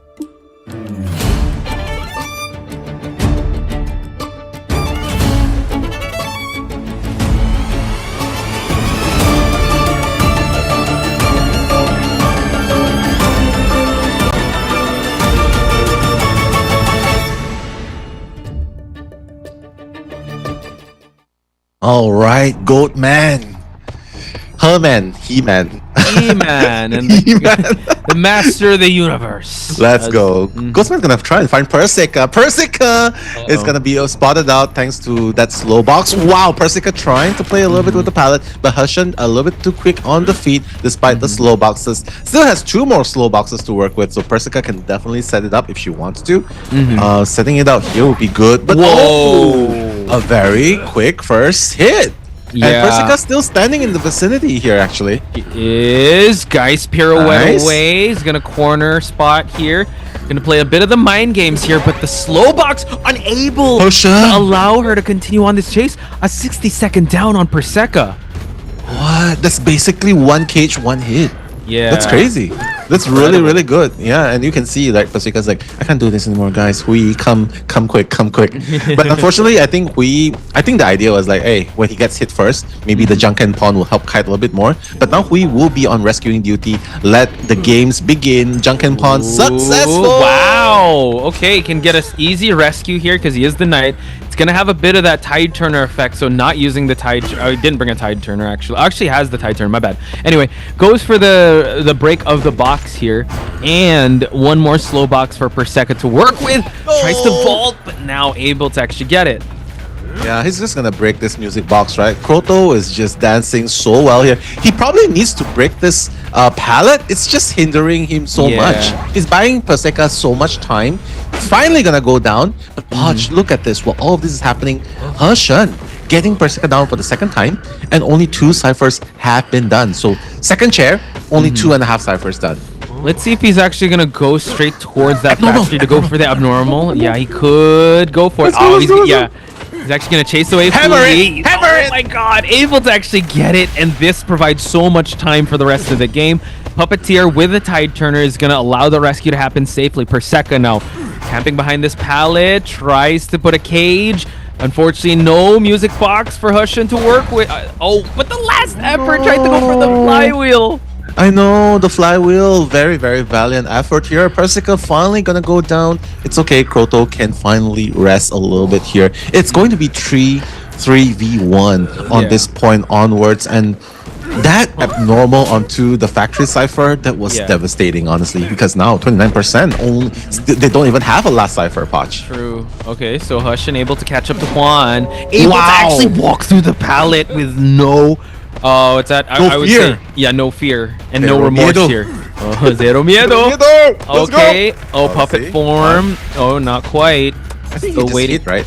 I think he could have just hit, and then another cage. What? Oh my god! What? Low vault! allowing Hushin to get the terror shock. Are you kidding? What? Oh my god. Hushin's on fire, or should I say Juan? Juan flaming the fans right here. Yeah. One after the other. Hushin is on an amazing run. 3 ciphers have been decoded, 1 at 67%, but that terror shock definitely bought a lot, gave a lot of advantage to Hushin. The rest is gonna happen. Juan has a second chance in life, but he really needs to make this kite work. Hey, Hushin, careful, able to actually get the hit, but the cage did expire, so allowing the puppeteer, unfortunately, unable to use the puppet form, but actually able to get out of the cage. So still no last cipher yet. Hushin still holding on to this advantage, but that terror shock could change things. He doesn't really need the cage anymore. He just needs a one hit here, and that's gonna be it. Juan gonna jump back. That's gonna miss. Beautiful. Juan, the rebound kite so far is pretty good, but no, this time Juan is gonna fall. Last cipher is gonna be decoded, though it's already at 26%. So if Hushin plays this right, he can definitely get more than just a draw. He can get a 3K, if not a 4 elimination here. Second chair. Is he gonna try to abnormal or no? He's abnormal it. Oh my god, he's chasing out the last cipher. This is gonna add so much time. Able to go for it, Nell. Wow, just adding a nail to the coffin. Oh, unable to abnormal it just yet. Goes for it now. It's a 10%, and he gets the hit onto the antiquarian. The rescue does happen, but he can focus his attention onto Gorka here. So much value out of that. The flywheel. Okay, beautiful. Gorka trying to break it. The disarm's gonna buy a little bit more time. Hushin needs to be really careful here. But I think Hushin is in a very good spot. Doesn't even need to put a cage, honestly. The swing could have registered, right? But honestly, Gorka very slippery on the feet, but Hushin's gonna get him down. And WBG actually on being on the defense here. Yeah, super they are. hard defense. Backs against the wall here. So now last cipher isn't going to be ready. He might actually just change targets, which is actually what he's going to be doing. He's overextending here. Oh, going back and forth here. He knows that someone's in the area. So it seems like Hui's going to pressure the save, get the knight. Okay, nice. It seems like Gorka doesn't have, has some stick to work with. He's going to try to backstep his way to go for a 180 hit, but the silence is going to land. What a play. Gorka putting value, a lot of value, right? From his swings, but unfortunately, I think Hushin's done it this time, right? Just put him in, doesn't really need the abnormal anymore, and he can obviously just teleport to the last cipher. Teleport in 5 seconds. Cipher. It's I don't think he should. Yeah, he should. Yeah, this whole no. Oh, he goes for it. He's gonna teleport. Oh my god! And now he's gonna go force the pop. And now this could be the opening that WBG is looking for. Tries to go for the backstep. One of the best kiters in the game gets knocked down. My goodness! Fortunately, the down was fast enough, right? So right now, what he can do is chair and then use the double cage just to go to the front gate, because right now Gorka is on his last chair, so it doesn't really matter. Even Juan's down. Wait a minute, can he make it in time? That's very close. Resentment. He has to cage it off. WBG, they can make the exit happen. Hushin unable to get the cage going, and just like that, they get a 2-man escape. Wow, what a play. I think Hushin played that to perfection in the first half, all the way up until that last minute teleport. Because honestly, that was very unfortunate. I think if he saved that teleport, he could have been able to get Antiquarian. Hard focus on Antiquarian. Teleport to the other gate, one would be dead. That would have been a 3K guarantee. Yeah, it's I think I also shared the same sentiment. It was like 5 seconds up until teleport was ready. I think he thought he had a little bit more time left before the cipher popped.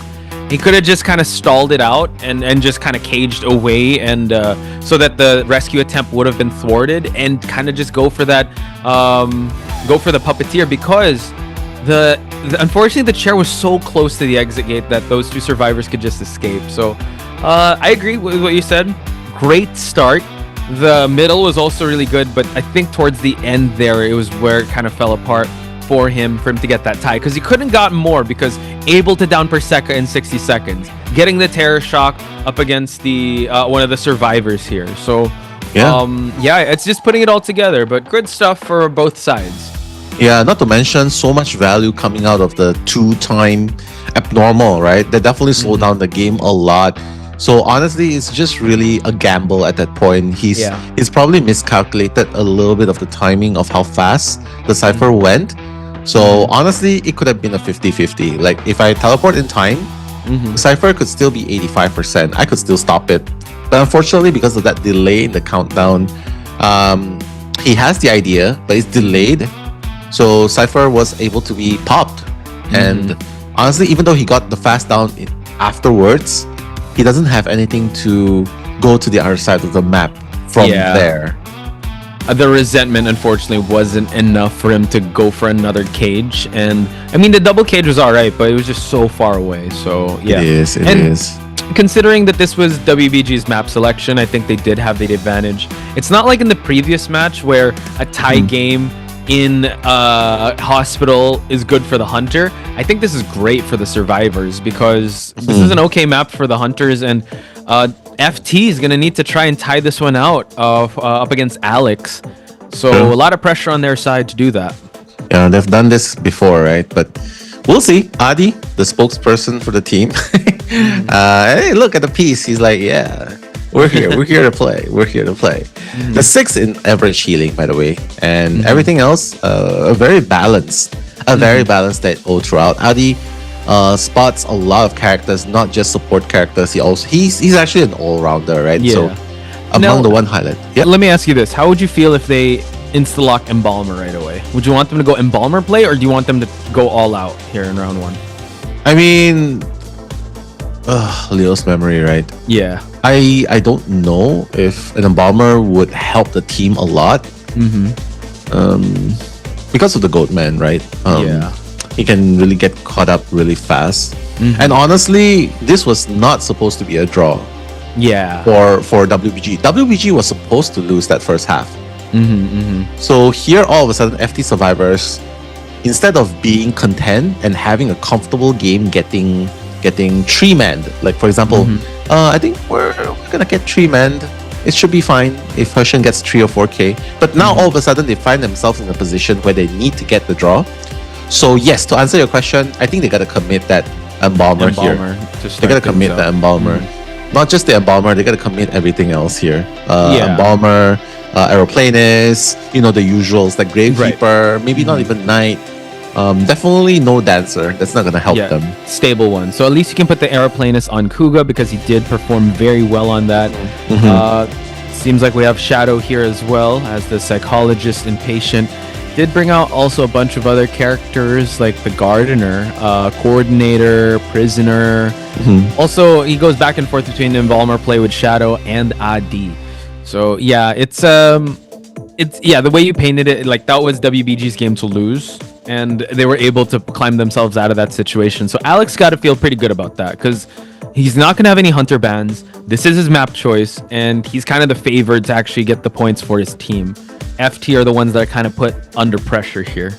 Yeah, sublime. A little bit of humor going there. It's Adi, not ADHD, by the way. Oh, that's what I have. No, right? Yeah. Exactly. We can't stop. We can't stop multitasking. That's what we have. Yeah. Welcome back, Carol. How was your dinner? Why didn't you invite us to your dinner?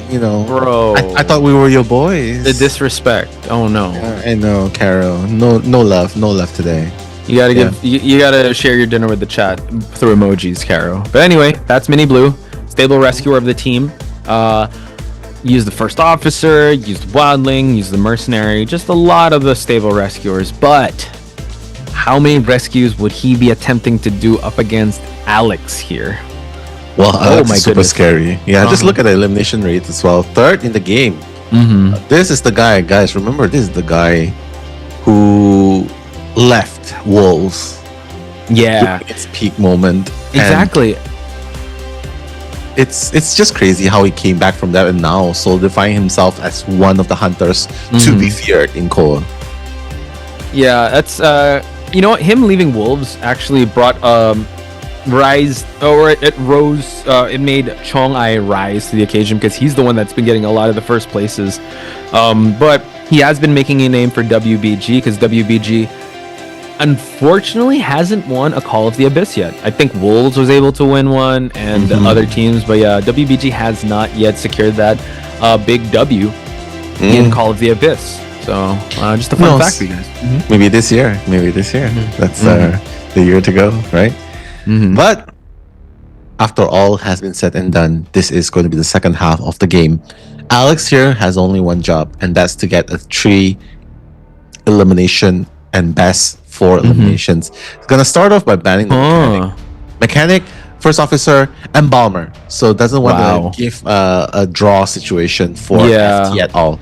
He wants FT to go he wants to force the team fights. Let's have you at your best. Let's not see you play passively. I like the Seer pickup. It was allowed, and at least you give also the airplanist to Kuga, because he has been very proficient with this survivor. So no solid rescuer just yet. Antiquarian gets banned. No first officer in sight. Who is Mini Blue gonna pick up as the rescuer? Yeah, I mean, he can pick up the Gravekeeper. I mean, it's already shown there. Yeah, but honestly, here's something out of the ban picks, right?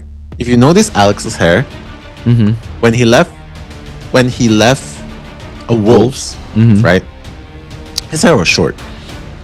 Last year it was longer, and today in this COA, it's like the game Shifu, where he's like the Grandmaster. Is it now. white though? It's not white, but it's like he's reached the Grandmaster level now. I feel. I think I think the better analogy would be the Saiyan levels. It just gotta be blonde. Yeah. Saiyan Look levels. at that. Super Saiyan Alex with the hair. Hair so big because it keeps secrets there, guys. But oh my god. Oh, you know, that's the Mean Girls thing. Why is her head so big? It's because of all the secrets she keeps. No, Mean Girls. Anyone watch that? Mean Girls. No, I know. I do know Matt's girl though. I don't know that one. Is that girl? Is that a girl Mats? Mats. Okay, girl Mats. Yeah, girl Mats. We talked about that. Yeah, and I applied the girl Mats logic yesterday. Oh, what'd you do? What'd you apply it on? I applied it on a water tumbler. Okay, you bought one. Okay. I bought one, and it's like, okay, so delivery is gonna be $5. But if I add another item, it's still gonna be $5. It's still gonna be $5. So I should buy 2 tumblers. No, another one is if you pay with cash, it's essentially free because you don't have to pay credit card later. So. Ooh, that's good. Don't take financial advice from me, guys. But we are gonna see a hullabaloo from Alex Blue. Alex Blue. Alex Super Blue. Saiyan Blue. Alex Blue. Ala Blue. Ala Blue. Ala Blue. Alex Blue. Have you ever watched Yogi Bear? Hey there, boo boo. Oh my god. I see you got the Pickanicka biscuits. Oh. Okay. You ever watched? I know Yogi Bear. I just don't watch Yogi Bear. Oh, fortunately. Okay. I do watch Yellowstone though, if that helps. Oh, dude, that's not Yogi. He's from Jellystone Park. What about the Flintstones? Does that help? Yeah, I guess it does. But one thing's for sure, they're gonna go with the approach of covering the middle grounds, right? So Hullabaloo is gonna spawn on the bottom right, and that's gonna put him in between the Seer in the factory, which is pretty safe, and the Gravekeeper, who has a shovel to work with. So WBG right now setting himself up for success. Alex definitely needs to look for a 3 or 4 eliminations here in order to win in round 1. Whoa, look at how low that bow was. That's so much respect. That's basically a gym and a bow at the same time. Like a full body squat and a bow at the same time. What we are seeing is some insolence, trump card, and peepers. So Alex not accounting for detention endgame. So note that they also have Mini Blue on that borrowed time while everyone else has a kiting build. Folks, this is round 1, second half between WBG and FT. Nello Mello and Potch Spice on the mic for this match.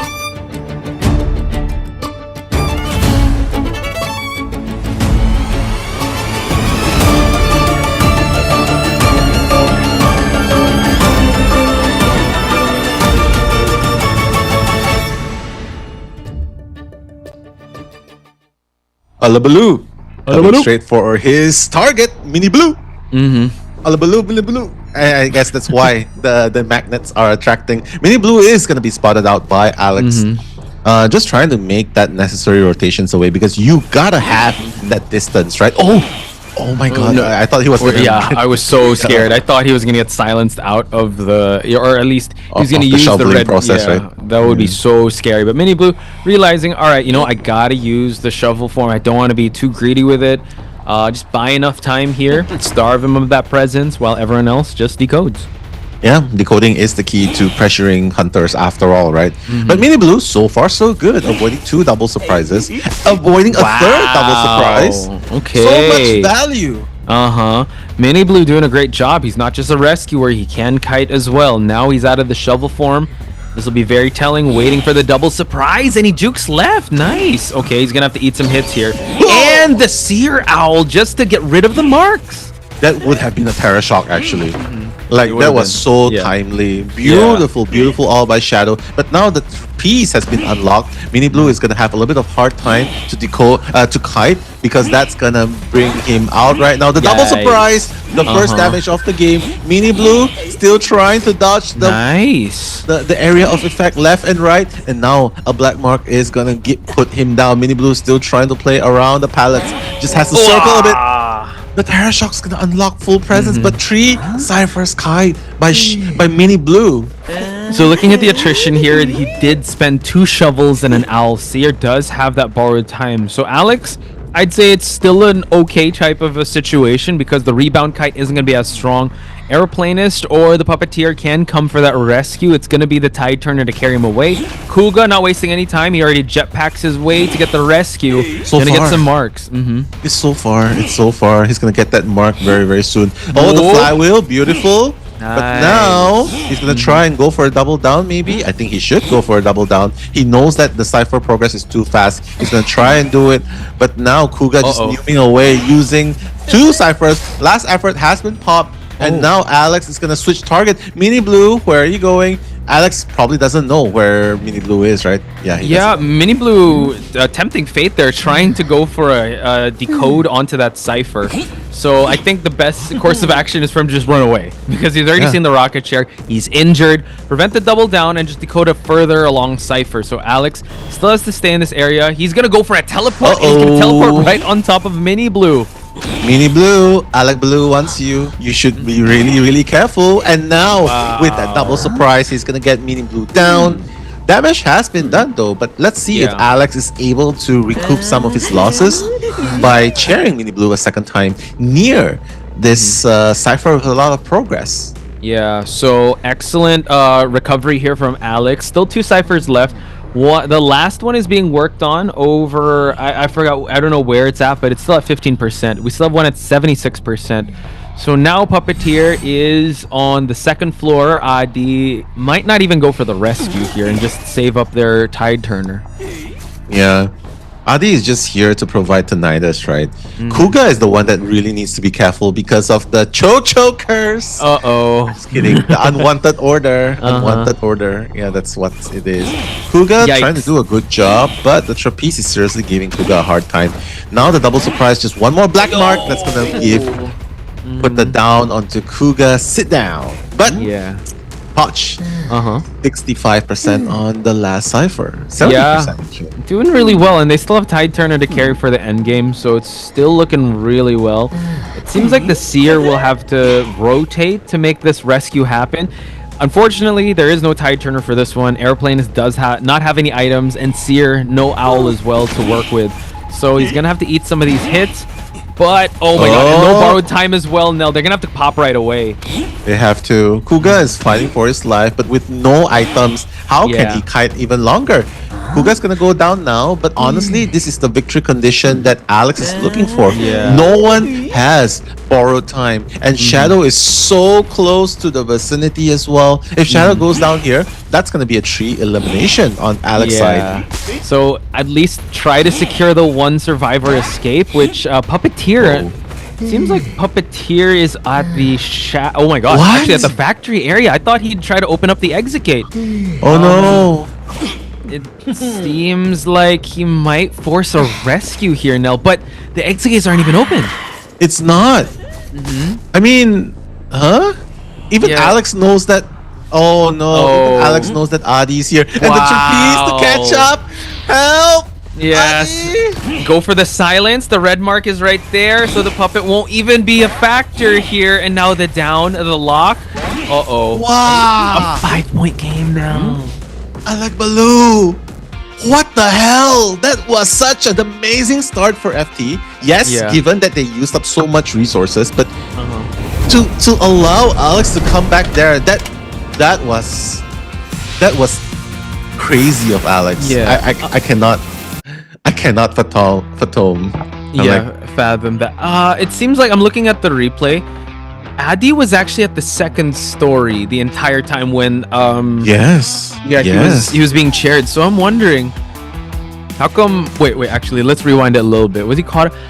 But there's no detention, right? Yeah. His idea is probably to stay there. He's anticipating. He's gambling on the fact that Alex would instantly teleport to the back gate to catch anyone that's off guard.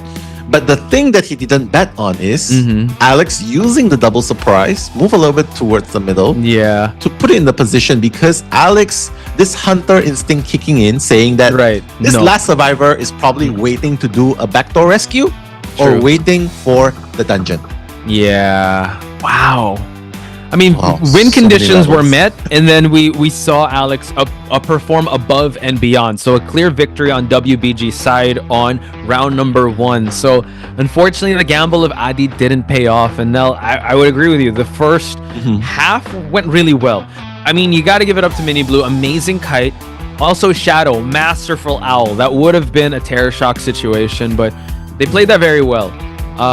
But yeah, once Alex changed to teleport, started pressuring ciphers, he really started to ramp up to get that 3-man elimination. But he went above and beyond that. He went for the 4-man elimination. Yeah, and it all translates to using up too much in order to help keep someone alive, right? Because Gatekeeper didn't have any more shovels to work with. There's no more seer ults. Not to mention, at the late game, the remaining survivors practically do not have borrowed time.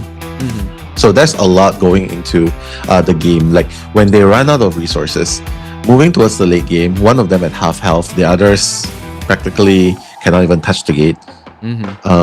It just makes the game so much harder. And the key point was, if only Mini Blue went to the chest and find a syringe or find something else or get healed and not touch ciphers, I think Alex, that would have been an opening for FT, because Gatekeeper has nothing.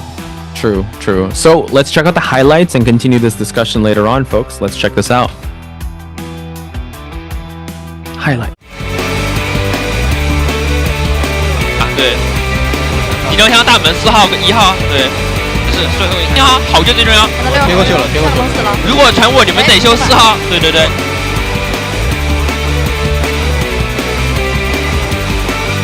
他多少人都是修4号。是啊，还没就出大门了。是啊，修。像我准备救一波贼王。对，你准备救。跑一个，可以点大门了，会点小门了。我跑一个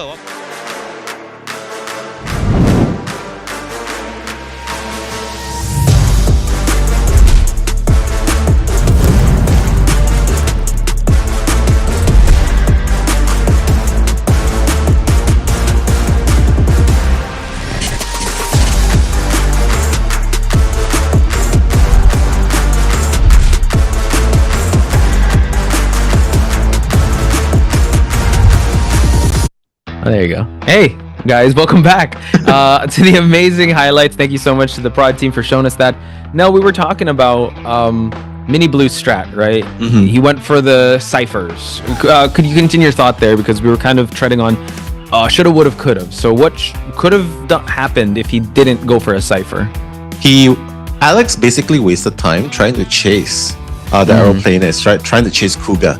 After the rescue, trying to get that double down. But Kuga was doing an amazing job trying to buy so much time. And that's why by the time Alex downed the aeroplanist, Mini Blue was out of sight.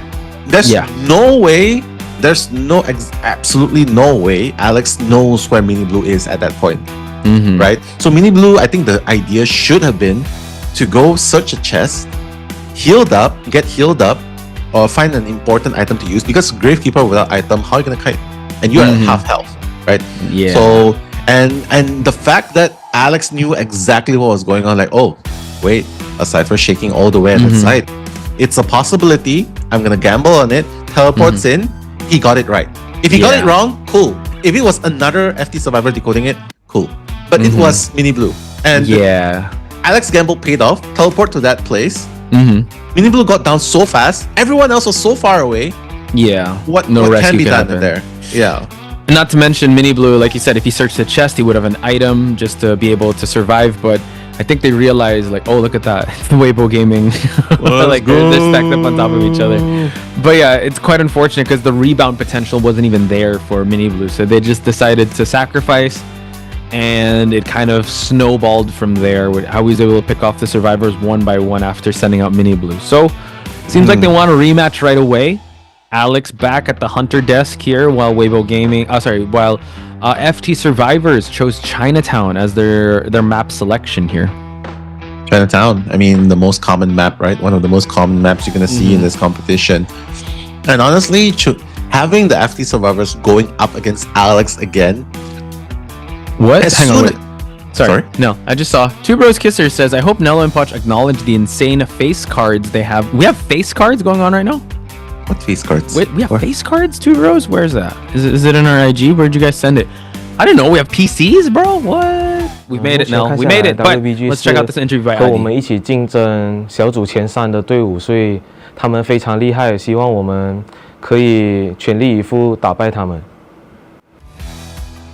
Man, a few words in that instance, wants to make sure that he defeats some of the top teams out there. But yeah, we have face cards now.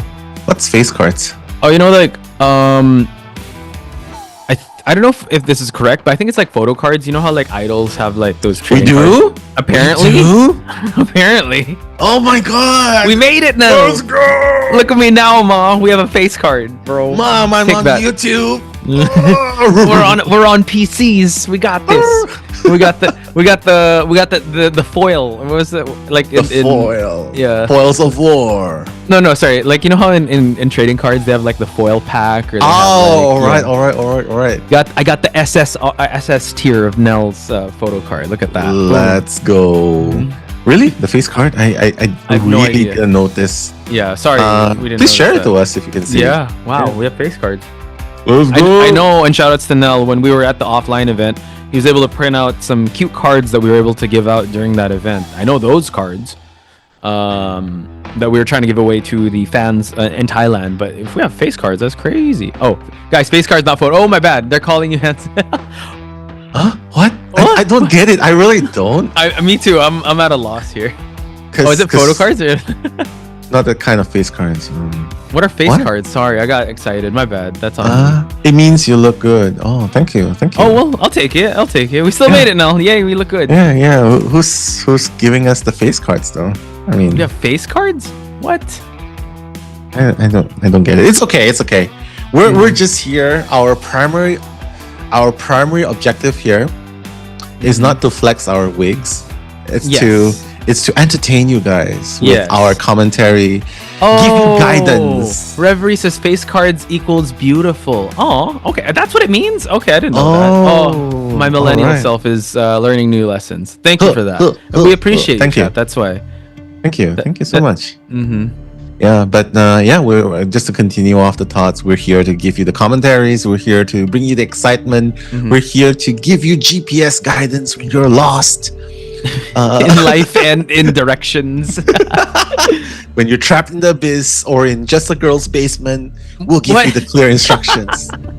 Yeah. Oh my gosh. But thank you. Wednesday and Thursday. Yeah. We appreciate you guys. Thank you for letting us know too. I apologize. Sorry, Nell. I didn't know. I thought face cards was something else. But, me too. I never heard of it. The only face cards I heard of is in poker. So. Oh. Face card. That's true. Yeah. We have face cards? Oh my gosh. We're famous, Mom. Let's go. But thank you. We appreciate the compliment. Thank you. Thank you very much. Yeah. Yeah. But for now, yes, the face cards we really need to be looking at is FT Survivors going up against Alex from WBG here, because this is game 2, first half. Right now, they are at a deficit of 7-2 in favor of WBG in first game. In game 2, going up against Alex again, that's gonna be a little bit hard for FT Survivors, considering the shock, sort of like a shock that they received in the first second half. So right now, FT needs to come back hard here. Yeah. Otherwise, Hushan's gonna be left with a lot of carrying duties in the second half.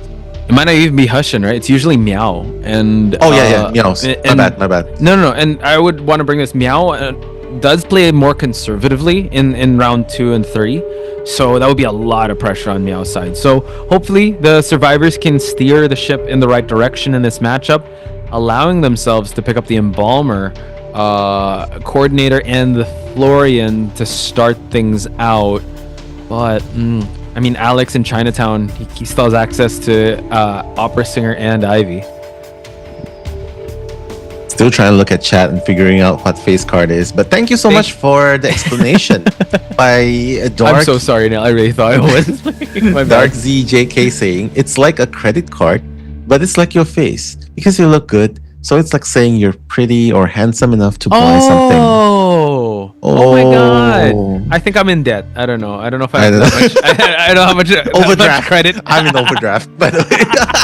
Mine has not been approved. It's been declined. Oh no. Okay. We get it. Thank you for explaining. I appreciate you guys. Exactly. Thank you so much. But for now, it looks like the lineup has been decided. I mean, they do love their wildlings. So hopefully Mini Blue here will be able to put Wildling to good use, and then Kuga's on the fire investigator duty. They're finally going to be able to lock that Embalmer. Adi's going to be playing it. Shadow on the coordinator. Alex right here. Chinatown. What's he going to play? Sangria? Ivy? I mean, both choices are valid. Yeah. Ivy is valid, actually. Yeah. Sangria is also valid. Trying to think of the head-to-head matchups he could possibly have, right? I think it depends on his mental and if he wants to go like, okay, do I want to go control-based play style, or do I want to go for a rush down type of meta here? Because you will have to face, unfortunately, the stuns of the coordinator, the stun of the coordinator and the wildling. So it's really up to play style. But how about you, Mel? Is there any? What would you want to see from Alex? I mean, Alex banned the novelist, right? So it's only fair that he wants to play something like Sangria, or even a disciple would be good. But Sangria is going to be the choice, Right. No point banning novelist if you're not going to play Sangria, because you're not afraid of novelist ass and the Ivy. So Sangria versus the team, I like this. Rotation going in. Coffin's going to play a lot of factor here. Buying a lot of time. Oh, Lobato boy says, no, your face card is loaded. Oh, thank you. How can I apply for more face cards? Or who accepts and declines these? Please let us know. I want to apply for more. I need to show ID in a credit line. You have to show proof of income. Honestly, I'm not asking for much. I just want an ROG ally. Wow.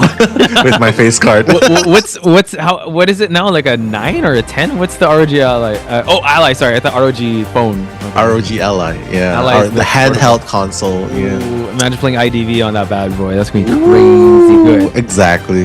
Right. But back to the match. It seems like Sangria gonna be on the right side of the map.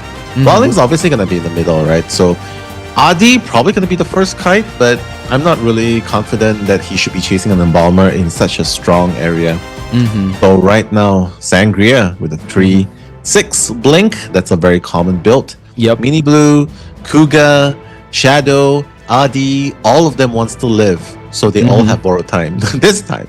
Yeah, they the switch up right from the previous one. Like, hey, let's all bring borrowed time and let's all enjoy this matchup, folks, because it is FT versus WBG. WBG at the advantage here coming into this match. That's Mellow Mellow. I'm Potch Spice. We are your casters for the match.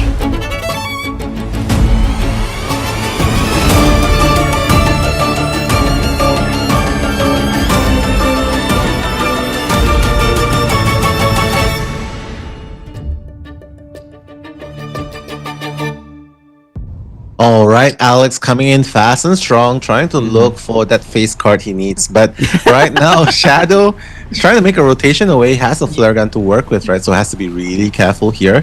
Obviously, he has a lot of distance, so he's not going to drop that pallet first. Probably going to go to the right side, drop a pallet, use that speed boost to get to the other side. But Alex, knowing this, trying to cut him off. Shadow doubling back, but the... Ooh. Oh, Yeah. presence of mind. Yeah, the mind game's on Shadow's side, so really denying any face card attempt. But he does get a coordinator gun. No, I was thinking face card, that's definitely a Joseph or a photographer thing, because he does have that card trick. But anyway, already using the flare gun right away. Has a pallet to work with, already dropped it down. So Shadow doing a good job so far, but it's going to be a little tough to prolong this first hit.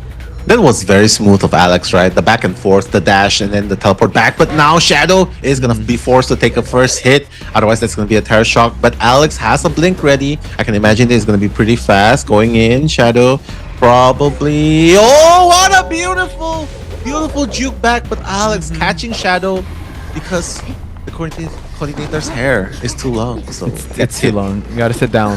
Thank God that not going for the basement for the it's sake of here the too. rescue. Yeah, it's there. God. Wildling's already here, so it's all good. Ciphers are looking quite okay, but it really depends on if Alex can get a double down situation, but it's highly unlikely because Mini Blue is on this Muro.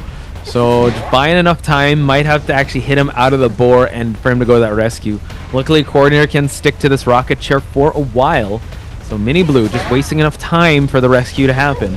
Beautiful rescue happening. Shadow is just gonna escape through the side, but honestly, there's nothing to vault with, so there's no speed boost available for Shadow. He needs to take cover behind a pallet, but Alex just knows. He estimated the timing, and now Alex is looking to chair Shadow for a second time. Cypher's on the meantime patch. It's going to be pretty respectable, 2.5, but this is going to be Shadow's last chair. Yeah, looking at they don't have any tide turners, so I'm not sure how they're gonna play this one out. Adi is already here. Has to be very careful. He's tiptoeing around. If Alex could peek a corner here, could potentially spot him, but good hiding on the side of the Embalmer. Wildling gets healed up. That means that did buy some time for them to not be decoding. Yeah, I think at this point they might go for a sacrifice strategy here. Too risky. Yeah, just leave him, right? Because Shadow has nothing to work with anymore, and all of them have borrowed time. So quite honestly, they're just working towards a draw at this point.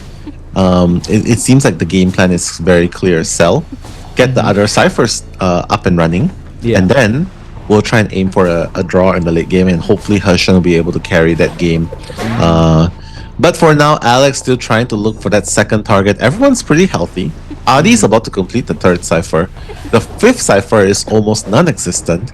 So FT right here, they gotta make sure that Alex is locked on to the correct survivors that they want. And in this case, it should be either Kuga or Adi, anywhere away from the middle cipher. True. He does note that there is a cipher that's moving towards the center. I think that's the 81% one. Adi is in the vicinity here. He might... Oh, wow, thank God. He was about to turn that corner for him to be able to actually sneak out and peek out that corner to find Adi. But so far, it seems like we're still at a stalemate here with 81% on the moving cipher. Now immediately going towards the cipher that was moving, which was the Wildling back at the hotel. And...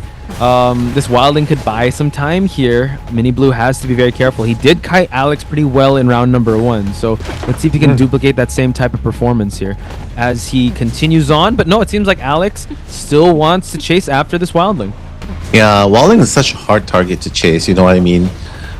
Mini Blue gonna use the last of Omar, just trying to get off, but now he's gonna get injured. There's no pallet on top though, so Alex can definitely catch up really soon to Mini Blue. The drop down should be registering here, another dash, and that's gonna bring Mini Blue down. And while all of that's happening, 2 ciphers are being decoded. I'm not really sure if the cipher is gonna be fast enough, because one person coming in to rescue, that's gonna slow down the other cipher. And basement time? It could be a basement party time. Okay, this is gonna be a little tough because there is no tide turner for them to be able to carry out the exit here, but luckily we do have the bore time on to Mini Blue. Kuga just has to make a clean rescue attempt happen. A clean rescue happen here. Last Cypher remaining. It seems like Florian is at the second story here. At the fire exit. So just waiting for the right time to go for the rescue, because probably waiting for Cypher pop to happen, because they all have borrowed time. They all have borrowed time indeed, and the coffin's actually just in front of the chair here, right? Adi's gonna look to complete that cipher. This is what Alex is watching out for, right? He does not want the decoding to happen, and if the rescue does happen, you can see Florian going in already. Then Alex can look for the drop-down hit. So he's actually able to actually get the rescue. Actually, he's just waiting at the... waiting. Oh my god. And now forcing the chase onto Adi for the clean rescue to happen. So now Alex, will he fully commit? It seems like he's going to go for Adi at this point. Yeah, he's got to waste the coffin, right? Because the coffin in the late game is going to be a huge factor. Dropping down pallets, that's smart. Adi should be circling to the next pallet, but that's not going to work. Walling's going to get healed up though. So Adi probably should wait until he gets chaired, then use the coffin, because probably shouldn't expect someone to come and rescue him at this point. So we see the Kuga is pushing the Cypher. Yeah, he's not. Wow, he's actually going to stay here while Kuga pushes. Interesting. I thought that, he was going to go for that coffin play, but it seems like now they're pressuring a rescue and attempting the Cypher here at this spot too, which is where it's in Alex's line of sight. It is, but look, the cipher has stopped. Kuga's actually decoding the one with the more progress. Closer. Everything is so close. Yeah. After half. Okay, after half, just hit. Okay, that's gonna happen. Now chase after Kuga. No, chase after. Okay, leave him on the floor. Pop. Oh my god. They go for the pop. They did go for the pickup. So now detention and borrowed time were used up. They haven't opened up an exit gate just yet. It's the death chair, but now Winnie Blue able to get a pallet slam onto Alex. What a play by Mini Blue as well. The patience, just the double back by Alex, but he sees Alex, right? And right now, let's see if the coffin's gonna be a factor helping FT to secure more outs. Mini Blue is on the board, so he can teleport a little bit longer. Wait a minute. What's going on here? Kuga, I don't think Kuga minds actually. I don't think he minds. Oh wait, he's going for the better target. Embalmer inside. Yeah. So Adi, unfortunately, Muro has to be is off the cooldown of the board. Tried to go for the pallet slam. Oh my goodness, able to down the Embalmer. It's looking like it could be a tied game here, Nell. It could be, but Mini Blue is still a little bit far. Yeah. Is Mini Blue close? Mini Blue's close to the gate. It's fine. Yeah, he's at the center. He's at the center? Oh, yeah. I think he's fine. It's fine. Yeah, it's fine. Okay. Actually, yeah. So we're all good unless Alex gets godlike dashes. Yeah, it's going to be a tied game. So, FT Survivor is able to get a tie. So this is actually good on their side because they did get 4-man eliminated in the previous one. So still holding on here, especially up against a very scary Alex. Exactly. Yeah, as long as it's not the hullabaloo, I think FT is pretty comfortable with the Sangria, right? And Embalmer played so much impact in that because you can see, right? Embalmer had so much space, and with the coffin as well, it just avoids attention onto the fire investigator. And ultimately, the cipher was really, really fast at the very end. The management was really good, although it was very close. Alex took a different approach. He wasn't really pressuring the cipher anymore. At one point he was. Yeah. But it allowed the free rescue onto the walling in the basement. Yeah. I like that the conservative attempt of the rescue. Like Florian was at the basement, but he didn't rescue right away just for Adi to get the attention away. The rescue happened, and then he started to pressure down some ciphers. Also, it was quite the bold move for them to really push the cipher that's so close to the wildling. So close to the opera singer. But I think that's just the confidence they had at their endgame characters, because Mini Blue is kiting very well. I think his the way he was able to kite Alex in the previous game and here really translated well. And the way they managed that endgame was just very strong. Even though I really admire how Alex went back and forth, caught the exit gate with 2 people. But at the end of the day, you're chasing a wildling or an embalmer, and wildling can just like survive for so long. All right. Yeah. I mean, everything stacks up, right? And it's just a combination of playing what's comfortable. In this game, it makes perfect sense for Mini Blue to decode there and then get chased on. He was full health. He's a Wildling, so he has the resources to get chased. The previous game, bad idea. He was a Gravekeeper, half health, no shovels, right? So this is a game where it's like, okay, great. Because we know Mini Blue is an awesome player as well, especially on Rescuer. He's definitely proven himself as well. So here, the situation is, it's 7-2 in advantage of WBG in the first game. Yeah. Right now, game number 2, first half, it's a draw. So it's a 2-2. So what do they need? What do they need in order to come back? Well, they can start small. FT can start with a 3-man elimination. Yes. Or a 4-man elimination in order to win and tie the points up, right? So just a quick question to Carol as well. So what happens if Hershen fails to get what if Hershen actually gets the 4?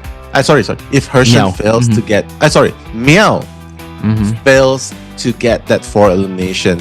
What does this mean for FT in game number 3? Carol, your turn. Wow. Just singling out Caro in the chat. This goes for all you guys, by the way, not just Caro. Anyone else could answer this, but Caro, I mean, I don't know, extra. We're starting with you. We're going alphabetically, right?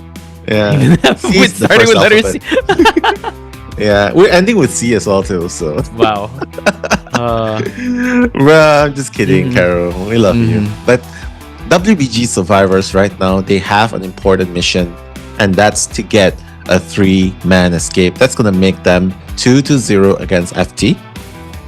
And I think this is also a game where they need to sort of redeem themselves, right? Right. Because last game, it was practically given to them. 跟 FT 这场的话，其实我觉得是有信心能够去应对的。毕竟最近几场发挥来说的话，就大家都是技术在线的，是没什么问题的。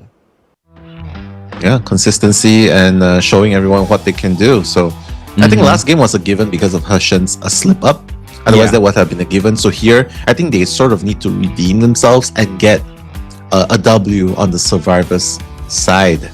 100%. Yeah, but it's not easy. It's against Meow this time. Yeah, and Meow has been very consistent and conservative with his plays in round number 2. So this could be a tough ask for WBG to push past that tie game, which they want to go for. But like, I think it depends on how they draft things out. Are they gonna just bring the Embalmer and make sure they just get a tie? Are they gonna go aggressive because they were able to save some of their good? I'm trying to remember the picks that they got. They went Puppeteer and Antiquarian. I would love to see an entomologist.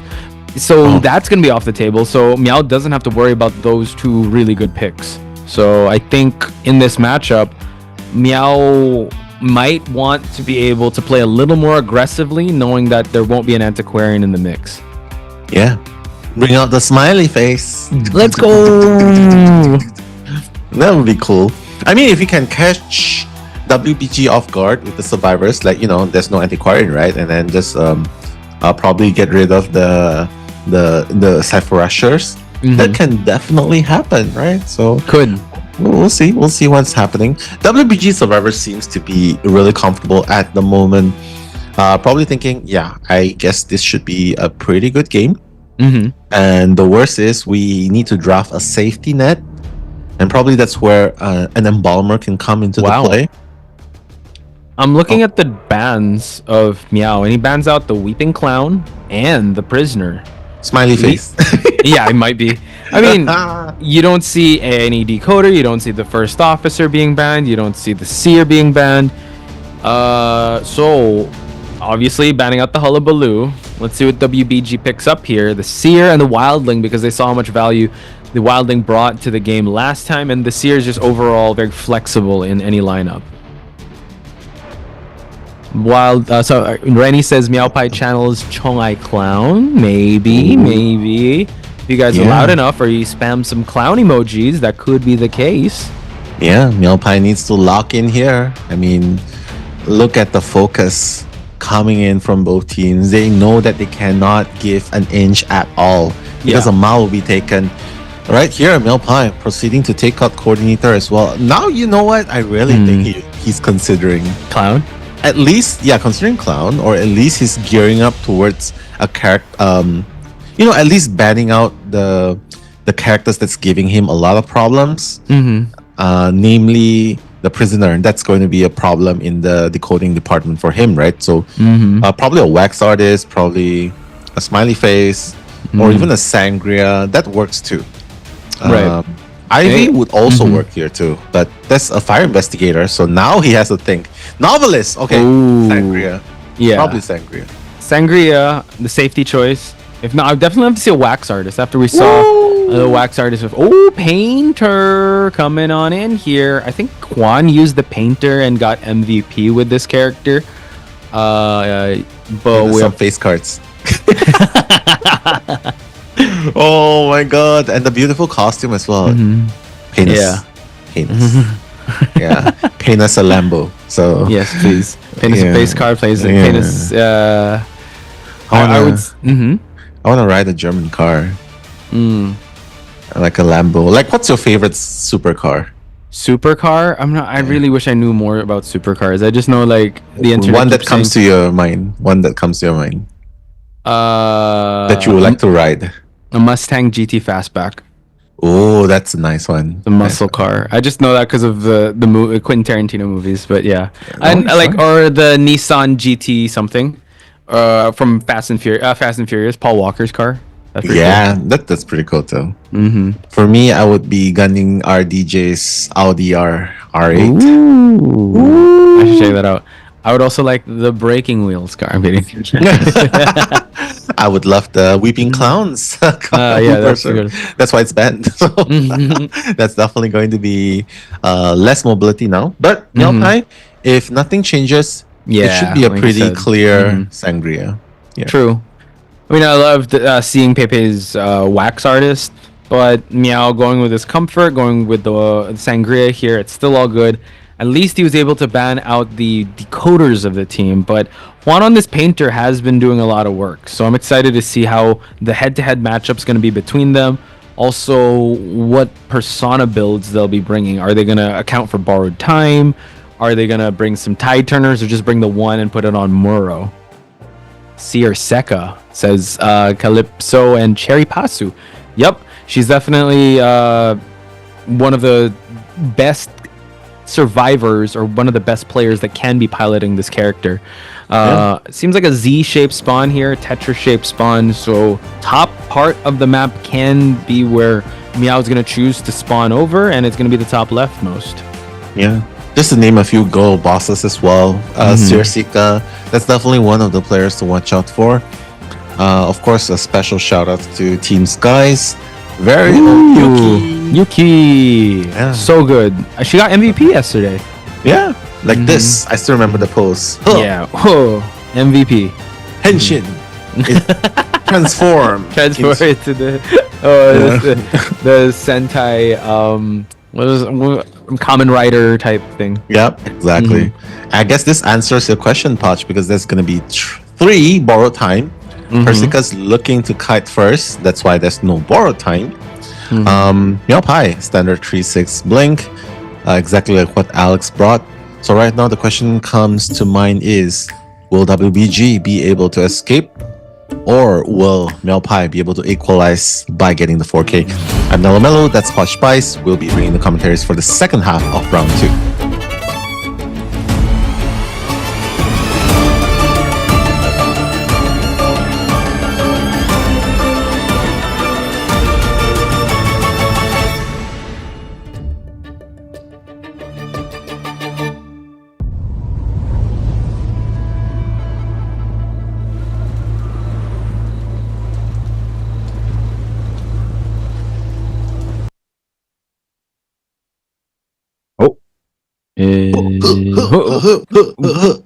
Wait, we gotta bring you back to the I think there's a bit of technical difficulties, but yeah, just looking at the traits here. Seerseka might be the first chase. Meow Gria is possibly gonna try to gun down for the Seer, but looking at the immediate vicinity, it seems like Golka is in the Fire Investigator might take first chase if he keeps going straight, which is the path that Meow will be taking. Detours? Oh, Sierra-Seka's hiding now. She's hiding. Yeah, hiding. Let's go. Hiding and fighting. And now Meow is running away from the area. Meow's still trying to look for the perfect first target, right? But apparently he's lost. He's like, where's GPS when I need it? Yeah, and you gotta avail of our services. Yeah, and the answer is take a U-turn. No, take a left turn. Take a U-turn. Go forward until you see Gwoker. And he's able to find it. There you go. Following directions. Nice. I like the trail. That's gonna be it. Gwoker. Really good first kite against Sangria, honestly. The blink's gonna be available for Meow, but I think he's looking to get that first hit before using the blink. Meow, are you gonna deflate the ball? He's not gonna deflate the ball. So Gwoker buying a little bit more distance, put down the pallet. That's what you can do. Force out the blink, then rotate around this area. As long as it doesn't deflate your ball, you can still keep going for it. Okay, covering ground here. I like it. Perseka just making sure that there's no terror shock ongoing. Drops the bomb here, but now blink hit. At least it's not a down. Gwoker has to be very careful. Ooh, the prediction of the So now he has the balloon here to actually transition away from. Or he could just go to second floor. He could. Ooh. Oh, not too far. I don't think he's gonna make it through. There's still a pallet to work with. A pallet. No, the terror shock. Gwoker. Meow Pie with a fade back hit. The result this time is actually, well, it's still close to a 3 Cypher's kite. So Meow Pie doing a very respectable down. Of course, they did use up the Sierra Owl. So right now, Meow Pie has to probably start deflating ball, the Fire Investigator's ball, and then coming back to just guard. Hui gonna get a free rescue actually. Oh, he's trying to get double injuries on the board. Gwoker still has a balloon to work with actually on this side of the map. Note that the top pallet was broken. Is it? Let's see. It's broken? Yeah, not yet, right? Yeah, he did. Yeah, the first time. So, but the balloon is not, so yeah, so that's why he was able to make at least one rotation. Tried to hide it out or camp it out here at this windowed area, but such a close quarter situation. Nice movement from Gwoker. Yeah, you cannot underestimate Gwoker. This guy, last game he was kiting like a madman, right? Yeah. So Meow Pie missing that dash is not. It's gonna be on cooldown, so it's gonna gracefully go through. But Gwoker, the balloon is here. He got it. He got it. And now, unfortunately, no pallet here, but the drop down hit. Oh, tried to go for the 180, but Nell, 3 ciphers done. They don't have the last cipher just yet. So that kite, actually, I thought would buy a little more time for them to at least open up their last cipher. Yeah. I mean, Hui's already in the vicinity, right? Hui's already in the vicinity, ready to just rescue. What Hui does not want to do is rescue too soon because there's no last cipher. And Hui can obviously still kite a little bit more. Look at that circling going on. He's finally gonna rescue. Gwoker has nothing to kite with, so he's probably just gonna go down here, and it's fine because it's buying a little bit more time. Last cipher's at 36%, heading to 40%. The presence of mind by WBG to possibly think probably gonna start working on a 6 cipher because Meow Pie can definitely just change to teleport here if he wants to and just catch up to any survivors. So has not considered teleport just yet. We sent out the Fire Investigator out into the map. He's gonna go for the teleport as he makes his way towards the second story, and it's Juan. Oh, and Juan unfortunately has to be able to make this kite happen for his team. I'm not sure if he's able to make a drawing happen just yet. He's gonna start drawing now, but he's caught up in a really awkward spot here now. Whoa! Pallet slam, my goodness. Juan, what a play. And that play is going to buy a little bit more time for him. He can place a painting if he wants to. He's basically just baiting that painting, but it's fine. Mel's going to be staring into the beautiful painting for a little bit. His face card. Yeah. His face card, for real. The Lambo face card. But now Juan's going to continue the second drawing. I can't imagine him using it the second time. Did that not connect? That's a pretty close encounter. But Juan completed the second painting. Meow's just gonna be walking on foot, getting him down, but Hui's there to support actually. Yeah, he's here for that push just in case. Last Cypher moving along quite well. Seems like Perseka knows what's up, and the Wildling kid get off his board to go heal up the painter now. So Perseka's trying to hide it out, but the scratch marks are going to give it away. Oh, going to go double back here to see if he can actually chair Juan first. Well, Juan's going to be on the chair soon. And Wildling has no more boards to work with, and Hui is at half health. So ultimately, I would say this might look like a very strong 2-man escape. Unless if Meow can capitalize on it, right, and just get that 3-man. Perseka's going to be the one to rescue, but be careful though, because Perseka has no borrowed time. Yeah. Oh, that's going to be tough. So now just out in the open flywheel, just delaying the hit, and now has to eat that hit, gets the rescue. They might actually go for the Cypher pop, but hopefully if they chase after Perseka, this is actually a really good hit. Nice! No, nice body block. And now they just go for an endgame pop. What a beautiful play. Juan recognizing that he's the one with borrowed time, right? So Perseka right here trying to fight for her life and absorbing a little bit more owl. Meow Pie. I think the owl's ready. It's ready. Oh my god, Nell. She can time this door. owl very well. Nice. What? Able to get the owl. Oh my god. And now Meow changes. Yeah. Opening. No. He has to persist. Meow cannot allow Perseka to be out of sight. No, this time it's gonna go down. Perseka. Right now, WBG. Teleport. Oh, the gate's not open. He's gonna force it. Oh, it's open. Juan! Oh my god! Able to get the down onto Juan. So now Perseka has to stand up here. Meow could actually try and go for more here if he chases everyone away from this exit gate. He can. The gate has been open. Juan is gonna expire. And now, all of a sudden, Meow is in a very good position to get a 3-man escape. But wait, Painter still has a lot of chair time. Yeah. Oh. Where are you going, Meow? Where are you going? Okay. Take the turn on the right. Oh no, Meow's gonna check the other gate. No Tinnitus here. I think the safe play here would be to just try and open the other gate, and if Perseka goes down, it's fine. The rest can happen on Painter. And Hui is on a boar, so it's really fine. Oh, but he didn't see the boar. So now the boar is gonna actually wait, rescue. He cannot teleport back. Gonna happen. Oh my god, the rescue. Perseka unable to open the gate just yet.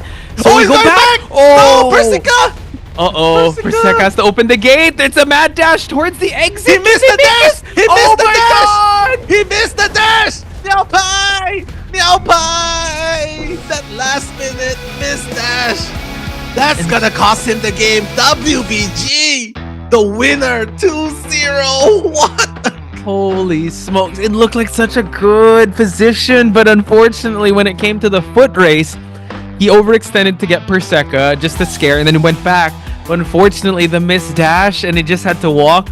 Juan didn't have any stuns to work with, nor did the Wildling as well. So it was just a foot race to the exit gate. It was, and the missed dash as well. The most unfavorable time to lose your dash. That's very unfortunate. But now that 3-man escape, thinking like, yeah, we know this is gonna be a mirror image. We know what's gonna happen. And can I just say the communication between WBG. Top so notch. good. Yeah. And just the way that they were able to can't go back. Like I want to see the highlights and see how calm they were, because it was honestly looking quite strong from Meow. The way that he was able to stop Perseka, and then he wants to go for more. I like that. He played very aggressively, but I think it was just a little unfortunate that the nerves or the pressure of the tournament definitely kind of you could see it affect him and how he missed that dash. So again, it's all good. FT still are in the playoffs, but WBG really solidifying their second place spot. So maybe this is kind of like an awakening of FT to be able to tighten up on both sides, both Survivor and Hunter side, especially going against WBG, since this was a really good test, because WBG is that gold standard when it comes to franchise-based teams. Yeah, I agree with you. Franchise-based team, the golden standard. And I think it's actually doing a really good job. I can see the idea, because honestly, I think the mindset was, it's fine. We're still gonna be third seed anyway, right? Yeah. So Meowpie's like probably could end this, try and end this, and get a win in this round. Honestly, he could have went for the safe route and be like, just camp, get the draw, go to a BO3. But maybe Meowpie's like, doesn't really make any sense. Yeah, go big or go home. And by going home, it means going back to the hotel room and staying until playoffs. Exactly. So I think, all things considered, you gotta love the guts he had when he was able to pull that off. Because again, they didn't have the best early game because of the fire investigator kiting for so long. And towards the mid game, you started to see a little bit of a bounce back. And towards the end there, it would look really like a solid at least 3-person elimination, but just really tough. He still had the tension ongoing. I think that just shows, and it shows the hard work of WBG and the way they were able to communicate really paid off in that matchup. Yeah, really paid off. And honestly, I just want to say we're super proud that there's a representative from Southeast Asia that's made it to the playoffs. Last year, the goal was to defeat one of the Chinese mainland teams. Yes. Defeat one of the teams in the group stage. And for that, I lost my hair. But this year... He's keeping his hair, yes. Yeah, but this year, I'm keeping my... Actually, no, it's a wig. But yeah, but this year, going to the playoffs, that's a huge deal. Yeah. And what this means for everyone... playing competitively in IDV is as long as you don't give up and you keep going for it, one day you'll make that dream come true. Yes. And right now, this is just the next step right here. Who knows, one day they might be in serious contention. NAU, Southeast Asia, serious contention. Playoffs, contending for the third place, contending for the grand finals. Yeah. Same goes for South Korea division and Chinese HMT division, right? Yeah. I think any division that doesn't have a league, baby steps. And I think FT is just happy that they're able to make it towards that playoffs. And then who knows? Yeah, next year, maybe further into the playoffs, or maybe even 2 Southeast Asia representatives in the playoffs, or maybe 1 Southeast Asia, 1 NAU representation. So yes, I think this is a great time to be a player and also a fan of this game, because Call of the Abyss is just giving opportunities for a lot of these fans and also players to interact with each other. Yeah, and for those of you who might have not seen this news, we also have exciting news for IDV fans, because next year, Identity 5 has been chosen to be part of Asian Games. That's it. And it's going to be in Aichi, Nagoya, and I'm super excited for that event. And quite honestly, with how things are going with Identity 5, it's there's going to be a lot to expect. There's going to be a lot to look forward to. I'm excited. It's going to be a medaled event, folks. You can win a gold medal for playing Identity 5. A gold medal hunter. Can you imagine that? A face card. a true face card. A true face card, exactly. And golden, gold. A golden face Mom, I remember when you say I'm not good at sports, I don't have a medal in sports. Yeah. Here. I got it. And then you do the whole you bite the medal. Anyway, guys, we're going to see the highlights and we're going to award the MVP, so don't go anywhere. Highlights. 移动箱大门4号跟1号，对，是最后1号，好就最重要。听过去了。如果传我，你们得修4号。对。4号。那边就出大门。4号。可以进大门，可以进大门。往后走。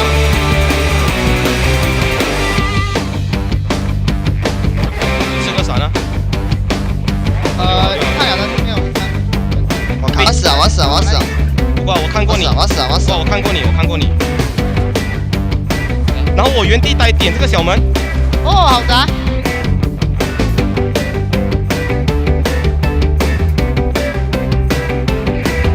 没有3点，破开了。可能会死打往地下室，OK。要做先救。死了。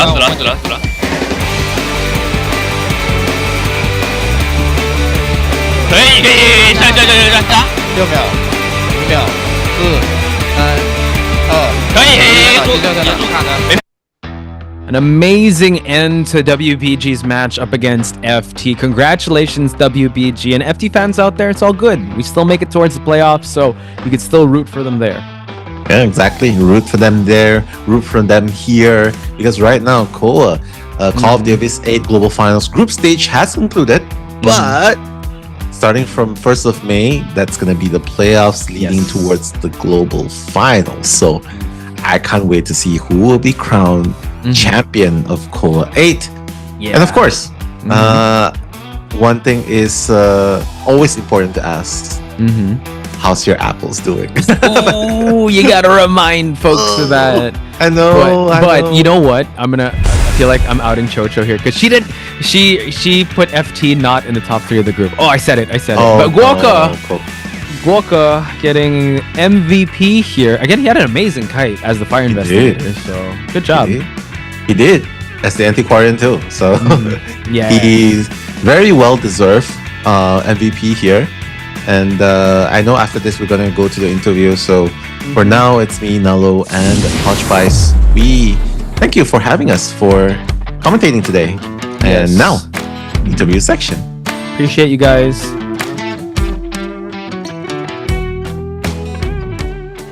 Hello， 大家好，欢迎来到赛后采访环节，我是主持人潇潇。首先恭喜 WBG 拿下今天比赛的胜利，我们是请到了回忆和欢贺来到赛后采访，先来打声招呼吧。Hello， 大家好，我是 WBG 欢贺。Hello， 大家好，我是 WBG 回忆。欢迎两位，欢迎两位。小组赛的最后一场比赛非常漂亮，2-0的一个成绩。此时此刻有没有什么心情想在这里抒发一下呢？小组赛的征程结束啦，都是队友的努力功劳啊！确实，今天大家的发挥都非常好。回档呢？对，大家都打得很好。哦，讲到打得很好，今天过客是拿下了 MVP， 而且是火灾调查员的发挥非常非常的亮眼。怎么样？他玩的帅不帅？欢贺老师没有看见，但是呢，开局躲得很好啊。欢贺老师，我望着秀机，我没瞅着呀，因为最后一局的时候确实是突如其来的一个3跑终结掉了今天的比赛。但是还是想总体来问一下大家这个小组赛的一个征程嘛，就感觉因为预选赛的时候，我们最后打的还是非常非常惊心动魄的，拿下了小组赛的门票。那小组赛10天赛程打下来，有没有感觉大家整个的队伍的状态是有慢慢调整到一个比较满意的状态呢？就觉醒了嘛，大家都很努力。是的，是的，今天能够看到大家整个的熟练度，包括运营配合都非常好。那回档呢，面对今天的这个比赛，特别是最后一局完成了一个3跑，有没有是预料之中，但是又有一点意料之外这样的感觉？有点吧，就感觉3跑确实有点意料之外吧，就想着保个平就好了。本来想着打第3局的。那今天首先要问一下，我们在第1局的时候，就是面对对面的大人拿下了一个平局，会不会觉得今天大家整个的手感其实还是蛮火热的呢？欢贺老师，其实有点迷茫，但是后面打着打着就发现好节奏了。第1局的时候感觉还是有点懵懵的，但是面对那样的局势能够拿下平局也很棒了。那就想问一下回导，因为确实大家都在说 WBG 首次掏出了骑士这个角色，玩下来感觉怎么样？快乐吗 ？Happy 吗？想继续玩下去吗？骑士挺好玩的，特别是荣誉共鸣。特别是荣誉共鸣，露出了一丝不易察觉的微笑。那接下来第1局拿下一个比较大的优势之后，就来到了紧张刺激的第2局。第2局前期的时候看到，因为过客的牵制特别棒嘛，也是基本上把节奏溜够了。但是最后我们解说有在说，密码机其实大差不差，要不要考虑去争一下？因为当时欢贺老师玩的画家嘛，当时队内是做了一个什么样子的决策？是以问为主呢？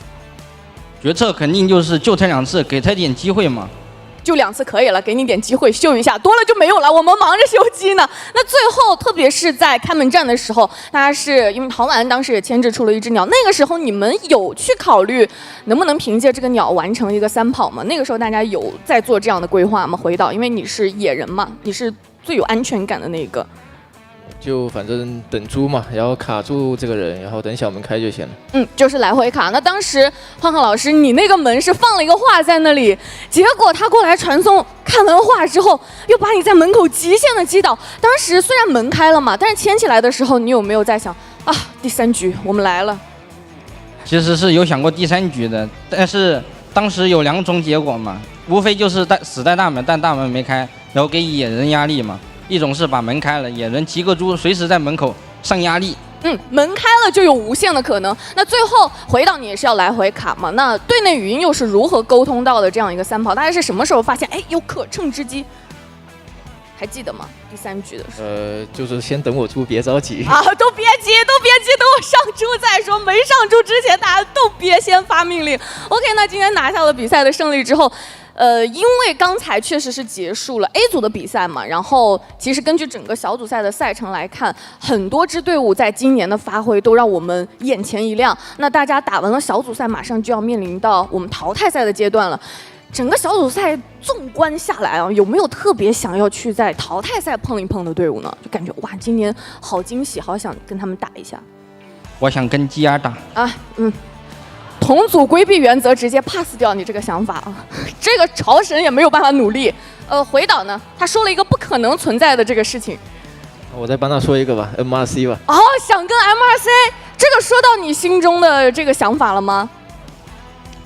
小虫对我的那个什么啊，滴水之恩，我应该报答他。你报答还是暴打呀？那个发音很重要。那也是期待2位在淘汰赛的表现。杭州我们来了，感谢2位来到赛后采访，再次恭喜 WBG 拿下今天比赛胜利。接下来即将进行的是我们今天的第3场比赛，让我们稍事休息，马上回来。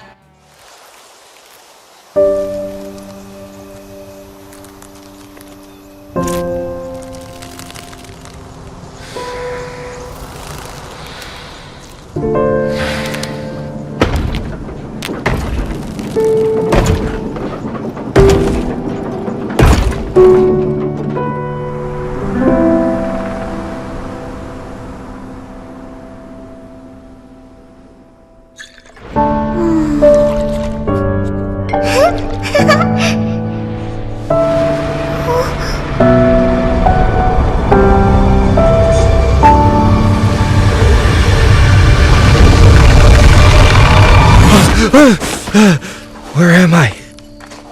He's awake! He looks so complete.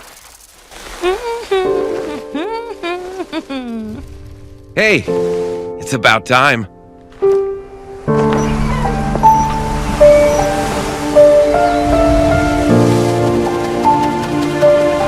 Anyway, welcome to the gang.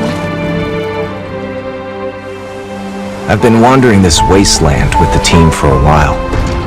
Most are out scouting while I document the mutated entities. It is relatively easy work. Seeing her fills me with both joy and fear. I must find a new path for her, because I know this wasteland is no paradise.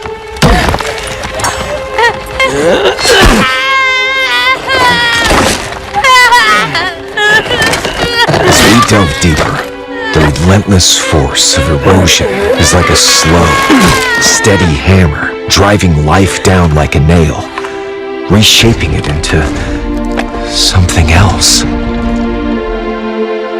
Guided by my companion, we reach a new area with far more strange entities than the outskirts.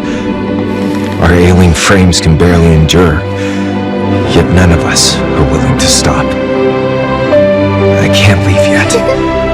The key to finding the way out might lie deeper within.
来到第5人格深渊的呼唤8总决赛小组赛，我是主持人潇潇。接下来让我们有请2支战队登场，让我们有请 ACT 战队，加油加油！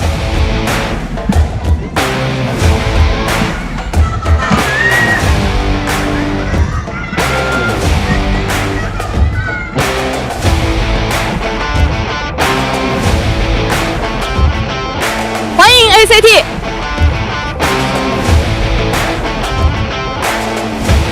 让我们有请 CCZ 战队。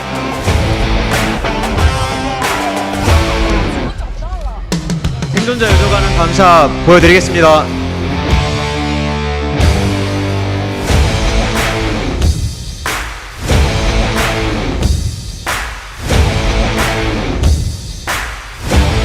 欢迎 CCZ 战队。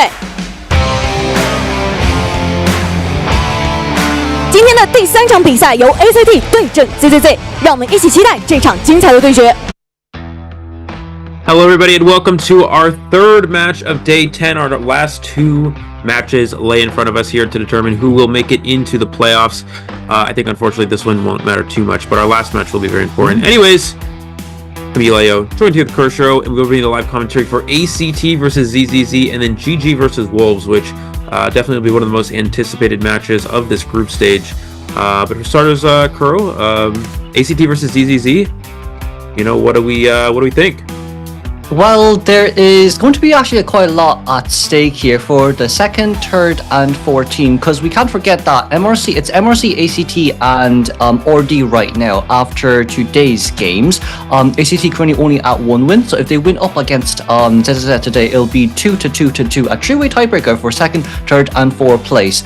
However, we cannot forget that because MRC has beaten MRC has beaten RD has beaten ACT, and ACT has beaten MRC. We cannot kind of do our rankings of 2nd, 3rd, and 4th place based on who beat who. We have to do this based on net wins. If ACT today does not get a clean 2-0 victory, they will not be able to make it through. However, if they do get a clean 2-0 victory, they should be allowing themselves to actually get up towards 2nd ranking, if I'm not wrong, and then pushing RD down. So for RD today, it's quite tense for them because they need ZZZ to step up their game. Well, looking at the net wins here, we currently have RD at -1, ACT at 0. So in the case of ACT winning today in ZZZ, even if it's let's say it's a 1-1, it would still put ACT above RD in that case, wouldn't it? Because then it would be 2-2.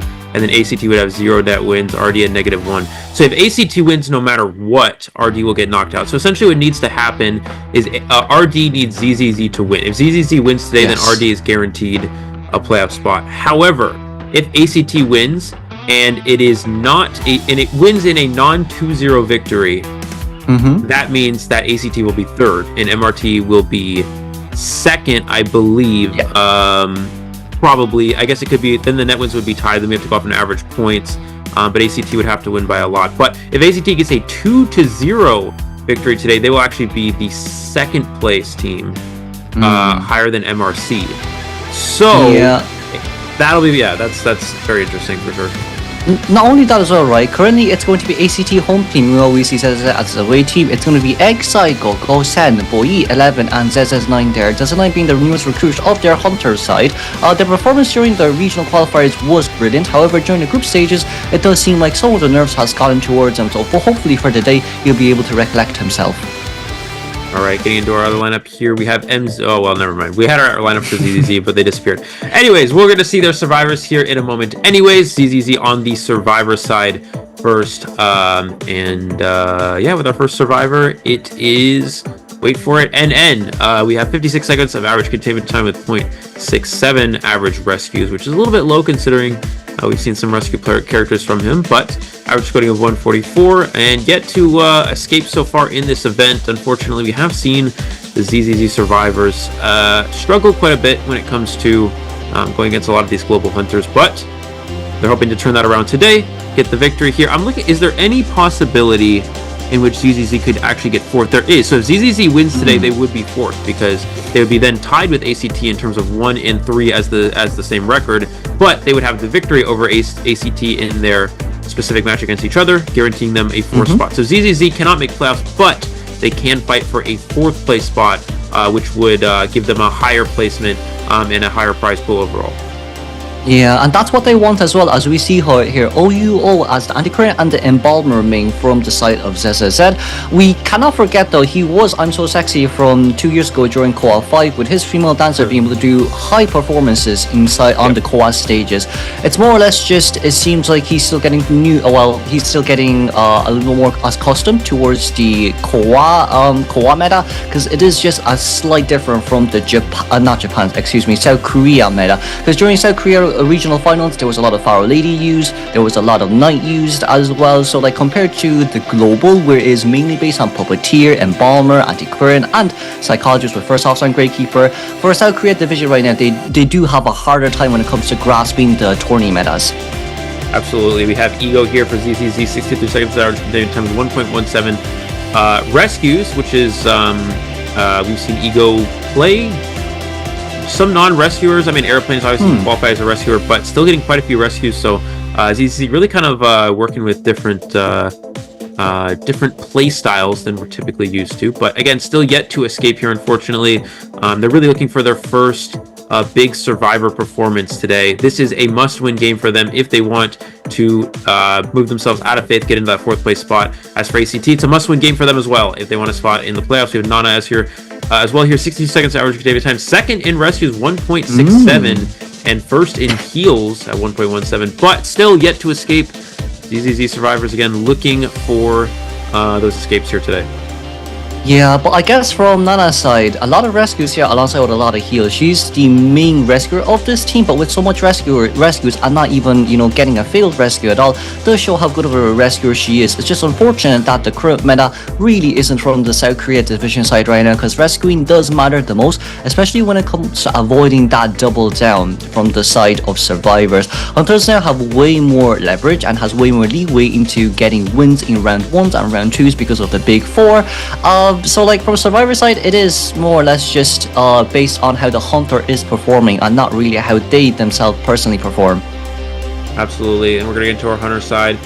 We have Jojo for ACT here, 6.25 average knockdowns with 2.38 average eliminations, which again is slightly lower. We look to see a 2.5 or higher typically in there, only 12% for elimination rate as well. Started off the tournament quite strong, but recently has struggled quite a bit. Specifically, saw in that RD matchup in which RD was able to defeat ACT. So again, ACT, we're going to hope to see some turnaround on the Hunter side with that Goatman. We have Dreamwitch. We have all the other meta hunters that can come to the table as well here. But I do feel like for ZZZ, when they allow their Survivors to come out, it actually suits ACT more, since this is still a relatively new Hunter from their side. But we see here, right, this is, if I'm not wrong, ZZZL. Previously, I'm quite sure they were Seiyung, since they were a dual wish of OUO. We have migrated from a main rescuer to a main coacher from the side of ZZZ. Unfortunately, though, what I would say for ZZZ is their main Hunter could not come to COA, so MZ had to sub in as the Hunter when they were actually playing as a Survivor during the regional, during the South Korea regional finals. So that is the unfortunate side for their team. And then we have LZX here for ACT. So yeah, going to be looking to help the Hunter get to a victory here today. The keys for ACT is how well can this Hunter side perform against the ZZ Survivors. We've seen again them be inconsistent. Yet to get, I don't know if we've seen any escapes from them yet, if I'm not mistaken. So really going to be looking for those Survivor escapes today. The Hunter for ACT going to be looking to get as many 4 kills as possible, not only get that 4 elimination rate up, but make it a lot easier on the Survivor side. We see Everslipping Town here first as the map selection, and I definitely think that ACT has the advantage going into this match, being the mainland Chinese professional team, and ZZZ yet to have any sort of, unfortunately, any sort of strong performance in this tournament so far. For ACT, they're going to want to get as many wins as possible. They're really aiming for that 2-0 victory. If they're able to get there, if they're able to get that today, that'll put them in the 2nd place spot. In 2nd place, going into playoffs, as you don't know, is actually quite significant, being the difference between 2nd and 3rd. 3rd place, not only do you have to play higher seeded teams, you also have to win more games to make it to the finals. It's going to be very challenging. The 2nd seed team here is definitely more advantageous for sure. Yeah, but I do believe, like, from ACT's map pick, getting that Every Sleeping Town out first is more or less because ZZZ doesn't really have good performances on that map. The previous time we actually seen ZZZ up in Game 1 in Every Sleeping Town was up against ORD, and Hajime has been putting up a lot of great performances on that map, getting continuous double downs too. However, from the South Korea division, I do wonder if they're gonna go with their own tourney meta, especially with the fact that, you know, there was so much for our ladies that was being played, there was so much Knights that was being played, in which they did actually play a Knight in round 1, but up against the Hullabaloo, or, well, up against Goldmine, it's fine. Up against the Hullabaloo, it's a whole different story. But potentially speaking, Our Lady might not be a, well, it's an experiment pick, but it depends on whether they want to go for their comfortable picks more for this game, or would they like to try and maybe get a tie game up against a Hullabaloo or Goldmine. This is slightly off topic, but while we're waiting for our band picks here, looking in Group A, I was just looking through the standings. In the when TE and ITZY played each other, who won that match? Do you recall? Was it? It was ITZY. It was ITZY. Okay. Yes. And then they're currently, but then TE won against DOU today, so that puts them at 2. So 2-2. So there's 3 2-2s. That's AWG, ITZY, and TE. But then AWG defeated ITZY's, right? So that would be a 3-way tiebreaker, in which was AWG's net wins. What was their AWG didn't play today, right? They did no, however, I'm quite sure from... Yeah, sorry, go ahead, sorry. No, I was just saying, just from today's games as well, with TE versus DOU, because TE has won, that means TE and ITZY will go through as second and third, and then AWG and DOU are out for today. DOU is last place, meanwhile AWG is second last, because AWG has 2 wins in total, meanwhile DOU only has 1. And AWG's net wins is -2 now that I'm looking at it. Okay. And then for TE, that would guarantee them actually second seed, and ITZY would be third, since TE had higher net wins. Okay, so that's how that group. Okay, we'll talk about. I want to talk more about the groups, but we'll do that in between rounds here. We're gonna get into our band picks here. Looks like we're gonna have the Seer, Embalmer, and Anti first, Puppeteer and Officer, and the Knight here for ZZZ here, girl. But double rescuer team comp really isn't good. We've gotten rid of that aeroplane. It's just for a slower decoding comp here from the side of ZZZ. They need a really good decoder or a supporter. I mean, there is a mechanic up and ready to go. I wonder if they're willing to choose it. Yeah, I'm wondering to see if they'll go with that as well here. That's typically a character we see you want to pick up early rounds here, especially against Goldman, especially against Hullabaloo. You know, it's gonna be Coordinator instead. I've been watching actually a few of the NAU teams do some scrimmage matches over the last few days, just so I can see what kind of meta they're playing and what's going on there. And a lot of them are using Mechanic in round 1, and it seems to be very consistent in getting ties. But ZZZ just not even going to take that opportunity to pick up that character. Definitely a bit surprising. We would have expected them to see that. We would have expected to at least see maybe something like Explorer. That's also an option, but they're going to completely forego all of that. And the decoding speed for ZZZ actually here is quite slow. Cause like with this in mind, like game 1 with Hullabaloo, you're a fast-paced hunter, you're gonna bring Abnormal, you can go Goldmine here as well. But like Hullabaloo would be the best chase here, well not best chase, best choice here because of the Knight, because of Cordy, because of First Officer, because of Puppeteer. So like from the side of ZZZ, they need to contain at least like 2 minutes before anything else happens, because they need the rotation early game and they need to get Cypher Machine stumped before that Abnormal pick comes through. So with this team comp, it does put them towards a more disadvantageous side because of your decoding speed. Absolutely, and we're going to wait for the Hunter selection here. Will it be that Goatman or Hullabaloo as we typically see in these early rounds? I think in this team composition, Hullabaloo would work quite well. We have seen Goatman be a very favorable pick for a lot of these players early on. I'm actually very interested to see if Hullabaloo or Goatman is the more commonly picked character. It's going to be Hullabaloo, just because as for the Golden Apple predictions, I did say Hullabaloo, so we're going to be hoping to get that right, which we will find out later. But yeah, this team composition overall, Officer slow decoding, Knight slow decoding, the Coordinator's decoding can be on the slower end as well, and in certain spots. So this is going to be, you typically want to see getting to the end game is the most important thing. And with these very, very strong Chase Hunters early game, having slower decoding is not typically optimal. Yeah, and it's not only that as well, it's more or less just everyone here is an easy chase for a Hullabaloo. We'll move on straight towards the era selection mode we go though. Let's see here, Hullabaloo spawning by, well, inside graveyard. We know Cordy at the entrance to the graveyard, the Puppeteer at balcony, first officer in middle, and then Nice here spawning by Transpawn where the gate is. With this type of spawn location, Cordy and Puppeteer have to rotate, so that means 2 survivors are not decoding, meanwhile the other 2 needs to look for a cipher machine and to be careful during mid to end game as well. Absolutely. Let's see how this plays out. We're going to see the 2 coaches shake hands here. Again, ZZZ looking for a victory over ACT to put themselves into a 4th place spot. ACT looking for the 2-0 victory to put themselves into 2nd. Potentially, we're going to have the trump card and Insolence with Abnormal here. This is the first half of the first round of the ZZZ Survivors versus the ATC Hunter. I'm Yuleo, joined here with Crusher, bringing the live commentary for this Call of Abyss Group Stage Day 10 matchup.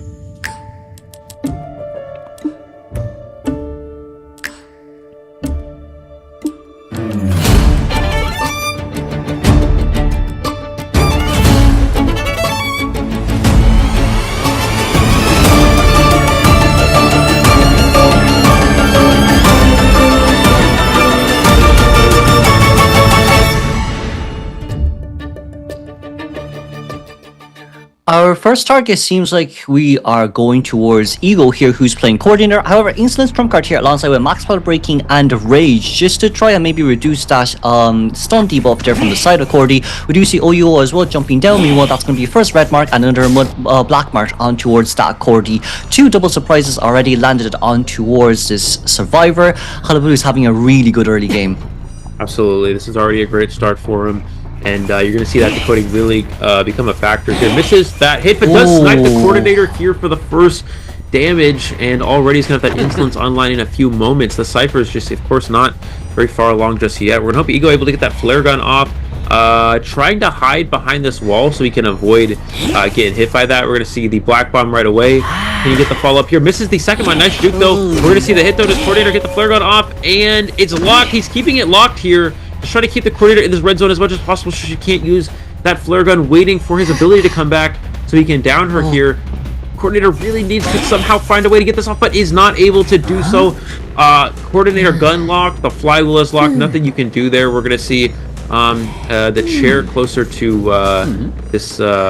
the train track, so maybe you can look for an abnormal play, but already the officer coming in for an early transition, preventing the Hunter from moving away to go for the abnormal, but he's going to go all the way across here. Yeah, it's not only that as well. First officer might just get hit here instantly, so we might see a double down. However, he's able to pull so much distance away too. So right now, 2 hypnosis watches here has been used, but the hit has already landed. And right now, we don't have double surprise on our hands to use, but it's okay. We're just gonna try to get that white mark on, and then the red mark, that's gonna be not double down just yet. Coordinator finally getting that gun out, allowing his first officer to rotate out.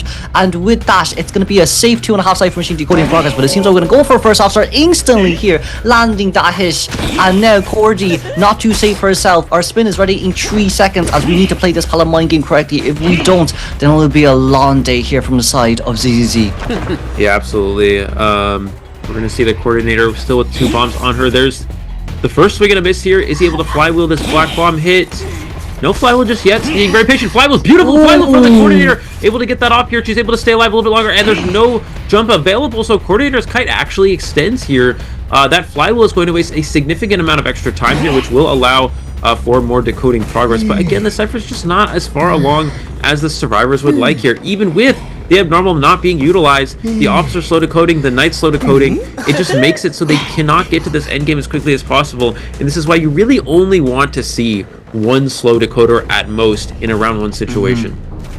Yeah, but for our Hullabaloo right now, not willing to actually utilize that abnormal is going to be quite crucial here, as it's now going to deplete in value. We're going to be able to see that double prediction here with attack and ability first, but no, we're not going to use it just because we can save it to catch up towards the Cordy here first. First officer is a chip heal as well, so we do know that they weren't decoding an extra cipher machine, so Dun for himself, he knows he's quite a lot of time before, you know, he can aim for that 4-man end game. But still, that's going to be a vault over here, double attack protection once again. Double surprise is not ready just yet, but that that trapeze is just so strong on the side of this color blue, and now trying to look for the knight. We can be able to get a double hit here instantly, and then he might just be as good as after the next trapeze down. It's gonna be an instant hit down. He gets a red hit plus the clone extra bomb there, getting them down onto the knight here. The Cypher's again too far behind. Trait still available, and the knight will be placed on the rocket share. This is definitely going to be a winning position for this Hunter. I really don't see how this results in anything other than a 4 kill. We're going to see the Puppeteer still a Tide Turtle, so can transition for the save, but he can simply just go, almost getting hit there. He can simply just transition in for this Abnormal. Of course, you can jump up through that window and knock that Cypher machine down, and now there's just not enough Cypher progress for ZZZ as this game progresses here. It's such an early rescue, but not only that too, I feel like when Knight came in to harass, it just wasn't worth it, especially with the fact that he went down instantly, and we didn't really buy that much time for Coordinator. Right now though, Puppeteer, we have Titan on our hands to use. We just can't use our doubles, well, we can't use our little Lewis, which means we will go down within the next hit, but it seems like OYO is still trying to Taikai here. That's finally his little Lewis there used, but it doesn't really matter, especially when we have our spins ready, and that's a Terror Shock hit down. Yeah, that full presence just makes it so hard to get to kite that out. You start with an extra bomb on you every time you take a damage hit, so that just makes it so much easier for Hullabaloo to get that follow-up, and there's really not much the Puppeteer can do in a situation like that. Puppeteer is very effective against Hullabaloo when he's not full presence, but once you have that full presence, it's just so easy for the Hullabaloo to get so many hits in a row where the puppets just really don't have as much effect as you would like here. He's going to go ahead and pressure off the first officer, the knight from this Cypher machine here, forcing him to leave this area, but he's going to go for a swing predict, and then, but no, he's calling him, he gets them both incorrect there, or the knight gets them both incorrect, the hunter gets them both correct. That's going to mean the knight's going to get down here. We are going to see the backdoor rescue from the officer. They're going to go back to decoding the Cypher, but he can just go back and Abnormal it again. They cannot do this Cypher machine. This Hunter can just keep going up through that window if he wants. He can keep kicking that Cypher machine down, and he can make it so ZZ's just never able to make it to the end game, and that's exactly what we're going to see here. I mean, 25% to 0% isn't too much, but it's still a one new Cypher machine here, as we do know as well. Knight already on chair for the second time, one more chair here, and he will be returning back towards his main arrows. We're going to be able to get that double surprise landed instantly, and that's an instant down on towards the Knight. Once again, early game was great, but mid to end game, unfortunately, there's just so much Abnormal, and the last three Cypher machines are so close to each other as we look for Nana here, who's playing first officer. We're gonna see him use that. We're gonna see her use that pocket watch here. 2 hits right away though. Can he get that second one here, or that last one rather? Puppeteer continuing to code the Cypher machine. Looks like he's gonna continue to chase the officer. Gonna try to get out of range of that watch. Will officer be able to get the watch off? It does get it inside the range, so is able to kite a little bit longer here, and still able to avoid every single one of these clones. Excellent usage of this watch for this first officer. First officer playing very well in this position, but I just don't think she's gonna be able to kite it long enough till that Cypher's primed. It's already only 70%, and there is gonna be the down here. Cypher machine not ready yet for the Puppeteer, and now he can just go to that Cypher, kill the Puppeteer, and secure the 4 elimination. Not only that as well, even if Puppeteer wants to pop, we didn't get a trapeze over, but even if Puppeteer wants to pop open this Cypher machine, he does not have borrowed time to kind of get that extra tank hit from the Hullabaloo. But for now, we do know that there's a Puppeteer upstairs. We're just waiting for a trapeze to be ready, but it seems like Puppeteer will be hiding near the tree plant. I mean, they've done that before, right? And it has worked up against RD, but this time, it just doesn't seem like it's going to work anymore, as we're just 1 hit away, 8 seconds away from getting that Puppeteer down to secure our 4-man. Yeah, just needs to get that one more white bomb hit to secure the 4 kill. Puppeteer trying to live as long as possible, but not able to do much in that position. ACT with an early lead over ZZZ, 5-0 at this point. Again, the goal for ACT, get a 2-0 victory here. It means that they will move on to a 2nd seed in this division, which is going to be very crucial for them. If they're not able to get a 2-0 and they are able to win, without a 2-0, they would only be 3rd, most likely. So they really need to get a 2-0 victory here today. Yeah, it's not only that as well, like from the side of Survivors, early game was absolutely brilliant. We were kind of, criticizing about, it's a 3 rescuer team, it's a very slow decoding comp, in which, with Hullabaloo on Abnormal, it just might not be worth it. However, from the side of the Coordinator, being able to contain for 2.5 Cypher machine and not allowing that Hullabaloo to Abnormal the Cyphers too, like from that point onwards, it does seem like it was going to be a tie game because we had a lot of tie turners.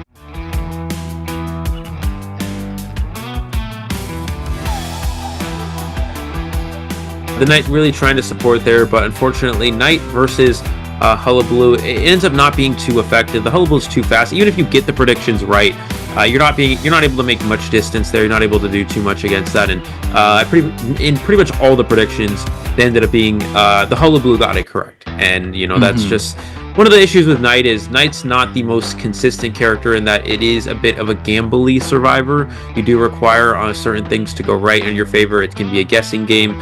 Most of the time, characters in this game that are successful are the characters that are not gambling survivors. They're characters that don't require a lot of luck, whereas Knight sometimes that is the case. But yeah, even with the slow decode, they were able to die away from ciphers. But just imagine if they're able to do that with Survivor Team Comp that had fast decoding. Imagine they're able to do that with the mechanic on the team. They would have had a lot faster cipher rush, a lot better of a position. The ciphers were just too slow. Even with a relatively decent kite dying away from ciphers, it's just nowhere near enough. With the cipher progress being reduced that much. Yeah, like we saw as well from the stat points, it's 117-second containment from COAⅧ. Probably she was solo containing for like 80 to 90 seconds until Nice came in and until the Titans came out as well. But more or less in that scenario, it's did the ZZ survivors do well? Yes, they definitely did. However, it just seems like because of the fact that they stopped the decoding progress, especially when it's a balcony near the chair, it just doesn't seem like it was a right choice there. Of course, they bought a lot of more time, but in exchange for that, it was double down on the Knight, and COAⅧ with no items left definitely cannot rebound kite up against a max presence hunter. Yeah, definitely. So even so, Coordinator did do a pretty good job, was able to flywheel one of those hits. It wasted another 10-15 seconds, which can be the difference in a lot of matches, but in this one, it was not meant to be. So that's a 5-0 lead here for ACT. For ZZZ, they have to win this series. They don't have to win it by a certain amount. They can afford to tie a round or tie 2 rounds, whatever it may be. They just have to be able to win to get fourth. For those of you who don't or newer to competitive and want to understand the brackets or the groups rather. Currently, if you look into Group C, ACT is in 4th at 1 and 2. ZZZ is at 0 and 3. So if ZZZ wins, they will be 1 and 3. ACT will be 1 and 3. But then it goes off of who won between. If there's a tiebreaker, it goes off of who won between those two teams in the group stage. In that case, ZZZ would have won, so they would be higher than ACT. But for ACT, if they're able to get a win today, it puts them at 2-2, tying them with both MRC and RD. And RD beat ACT, but then MRC beat RD, blah blah blah blah blah, and it's a whole tiebreaker thing altogether. So then it goes based on net wins, in which ACT would have higher net wins than RD, so RD would go to 4. So ACT is really just looking for a win today. They need to at least win, but ideally get a 2-0 win, in which they can move up higher than MRC. Yeah, and it's not only that too, we saw the stats wise from Sen as well. 6th place overall for average containment time. He's been pretty solid here on the side from ACT too. However, not much luck has been seen from ACT over the past few days, as they've only garnered themselves 1 win. 11, who has kind of migrated from Wolves to ACT, is now becoming the main rescuer of this team as well. He has been improving himself a lot with his own rescues and with his own containment, with an average decoding point of 7,271, average containment time of 64.67. average rescues of 1.38, average decoding progress of 119, average shields of 0.12, and an escape rate of 50%. His character pool is, not something that hunters are really willing to chase most of the time, which does give him quite a nice benefit when it comes to rescuing and when it comes to avoiding as much double downs up against a Hullabaloo or Goatman as much as he can. Absolutely. We're going to get into our next survivor here for ACT. This is going to be XY with 57 seconds of average containment time, 0.25 rescues, 173 decoding, and a 50% escape rate. So ACT survivors being able to stay quite consistent with Antiquarian and Embalmer here, and some other support style characters. So for ACT survivors, again, just looking for a 1 escape here at least to secure this first round. And I think it's going to be quite easier than it is against most teams, just because the Hunter for ZZZ, they don't really have a lot of round 1 hunters. We haven't really seen Hullabaloo or Goatman be an option for them early on in any of their matches. Yeah, and it's also a substitute hunter as well, as their main hunter can't come in. Next will be Gogo, who is playing Fire Investigator and Weeping Clown more on their side, with an average decoding point of 7,222.75, average containment time of 57.29, average rescues of 0.5, average decoding progress of 161.38%, and escape rate of 50% too. Maybe we'll be able to see the journalist coming out from ACT's Gogo, since he is SBAT journalist, if I'm not wrong. As I recall, a a lot of games on him playing up against Opera with that journalist counter in which he has performed really well. Up against Hullabaloo though, I think there is a chance, especially early game 2, if you can drop down that little Orphe to try and pallet pressure, you could potentially speaking still pull distance, but once again, it really depends on who we want to play here. As for the Hunter side for ZZZ, the South Korean team, it is MZ. Average knockdowns of 5.5, only 1 average elimination, unfortunately, and is yet to get a 4 kill. I think you mentioned MZ was originally a Survivor player, right, and had to transition to Hunter for ZZZ. Unfortunately, their Hunter player was not able to make it to the Call of Abyss event, so they did have to have their Survivor take over in their place. And yeah, unfortunately for MZ, so far yet to have a big performance, only getting a single Survivor elimination per game. Definitely not ideal, but unfortunately does not, again, not having that Hullabaloo or Goatman makes it quite difficult for him to get those 4 kills. Yeah, not only that, so we can't forget this is the map that ACT has chosen for themselves. So from the Survivor side, we've seen Anti-Current, we have seen Embalmer as well on this map, in which they performed really well. They could potentially speaking just go for a tie guarantee game, unless they still think that MZ is not willing to pick out a Hullabaloo for round 1. We have seen him play it, but that will be Novelist and Anti-Current here. First 2 bans instantly, alongside Wish, the Seer and Coordinator already being picked up by the Survivors. And it looks like we're going to see the Priestess as the follow-up band here again. Maybe looking to play that Clerk. We've seen him use that character quite a bit in this event. The Seer and Coordinator here, though, very effective against that Opera Singer. I think that's what their main concern is at this point on the side of ACT. Looks like they're getting to Wildling as well. So really just trying to build a heavy counter into Opera. As we know, the Wildling, one of the best rescuers, probably the best rescuer for going against Opera, just due to the fact that it's very hard to actually down the Wildling at any point in the game. But I would still say the co-chair from ZZZ needs to at least force MZ here to play Hullabaloo, because Hullabaloo can chase after Wildling really fast. His ward doesn't really work up against the Wildling. When you get that triple mark on towards him, he will get instantly down from his board as well. So unless we are willing to actually go Hullabaloo, we're not willing to go Hullabaloo, it'll be an advantageous point lost as we ban out Flying Investigator here. The last pick here could potentially speaking still be the Puppeteer, as he still hasn't chosen it yet from ACT. It's not too bad up against the Clerk. Yeah, it's not too bad up against the Clerk, but we'll see if that's what they actually decide to go with. Again, they're mainly trying to counter that Opera. I think they don't care about the Clerk matchup too much, considering that Clerk is not one of the stronger rescue characters, one of the stronger Hunter characters in this game. Looks like we're going to be Prisoner as well. So definitely going hard anti Opera here, although Prisoner is also an effective character against Clerk, because you can connect to a Cypher machine that has a lot of progress, and the Clerk cannot try to block that Cypher because they have to actually look at a Survivor to do that. So let's say there's a Cypher with 80% progress. Prisoner can go to a Cypher machine, connect to that, make a connection to that Cypher, and continue to code it, even if it gets locked.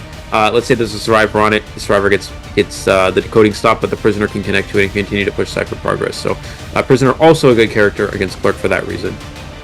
MZ has a lot of options here, but his Hunter pool is still pretty limited, which if he actually decides to pick out Clerk here, there's no really easy chase except for the Prisoner. However, as long as we allow Prisoner to spawn near the Coordinator and the Wildling, a lot of support can come out from the Survivor side to prolong that kite once again.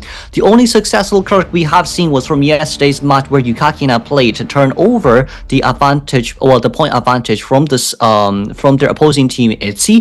However, that was a 25-minute game here, and he was able to get the Survivors down in 60 seconds. However, for this game, 2 supporters, 1 stunner, 1 owl giver, 60 seconds does not seem like an option here for MZ. Absolutely, and so still considering what his option is going to be here.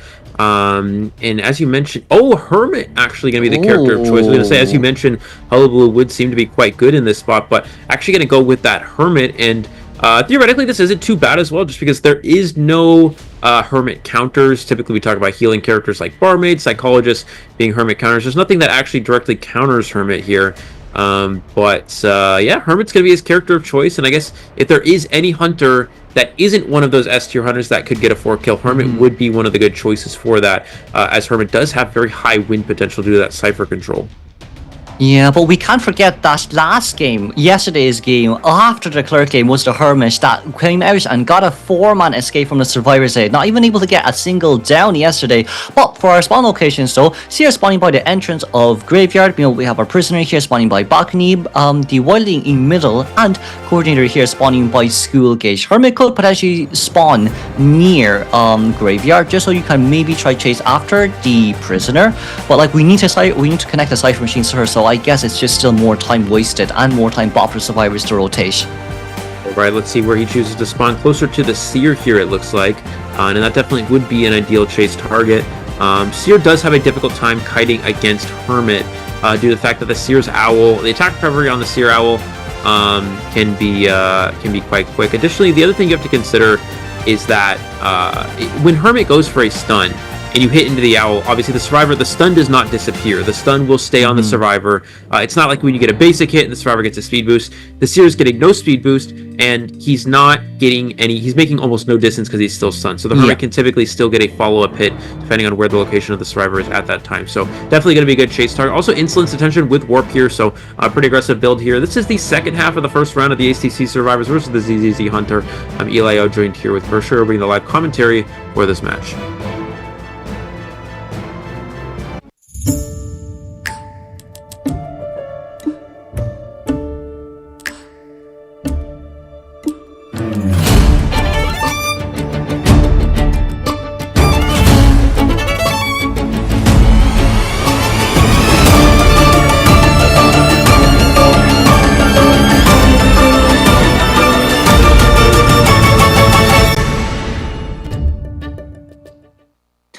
Hermit is still a surprise pick though, up against a Prisoner who full counters Hermit because of his connections, as we see him connect right now. All survivors are in relatively safe areas, as there is no easy chase here for Hermit. This is his new recent one skin, if I'm not wrong.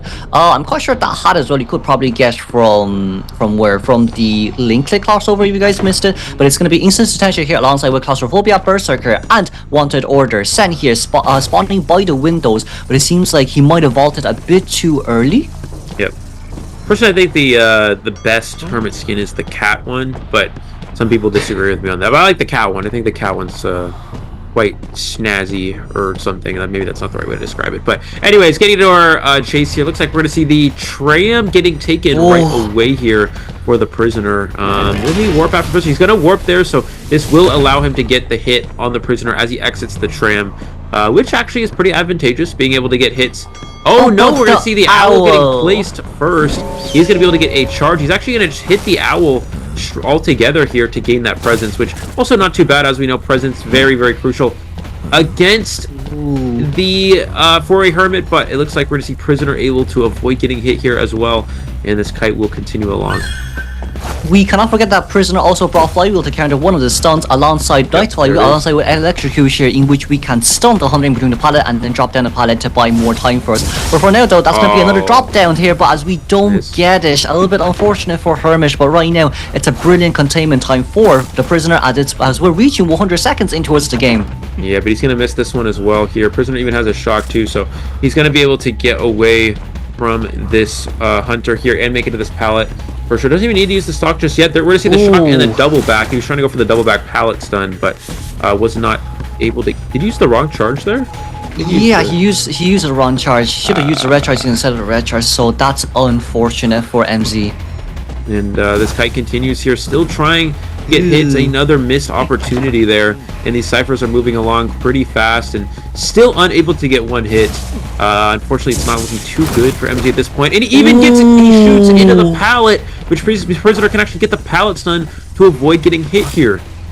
That is so good from the side of Prisoner. We timed that correctly as well, because if you mistimed that even by 1 second, that stun would have not come true. Right now, the Prisoner can still take that knee-jerk reflex from the pallet, as we do take it right now. 2 seconds until our Electrocute is ready. However, we just don't have enough charges just yet. We're going to change target here straight towards 11. But do you really want to chase after a Wildling who can get on board here instantly? And you can't really catch up to him, even, well, you could catch up to him, but you're going to have to waste a lot of time to even get his board down.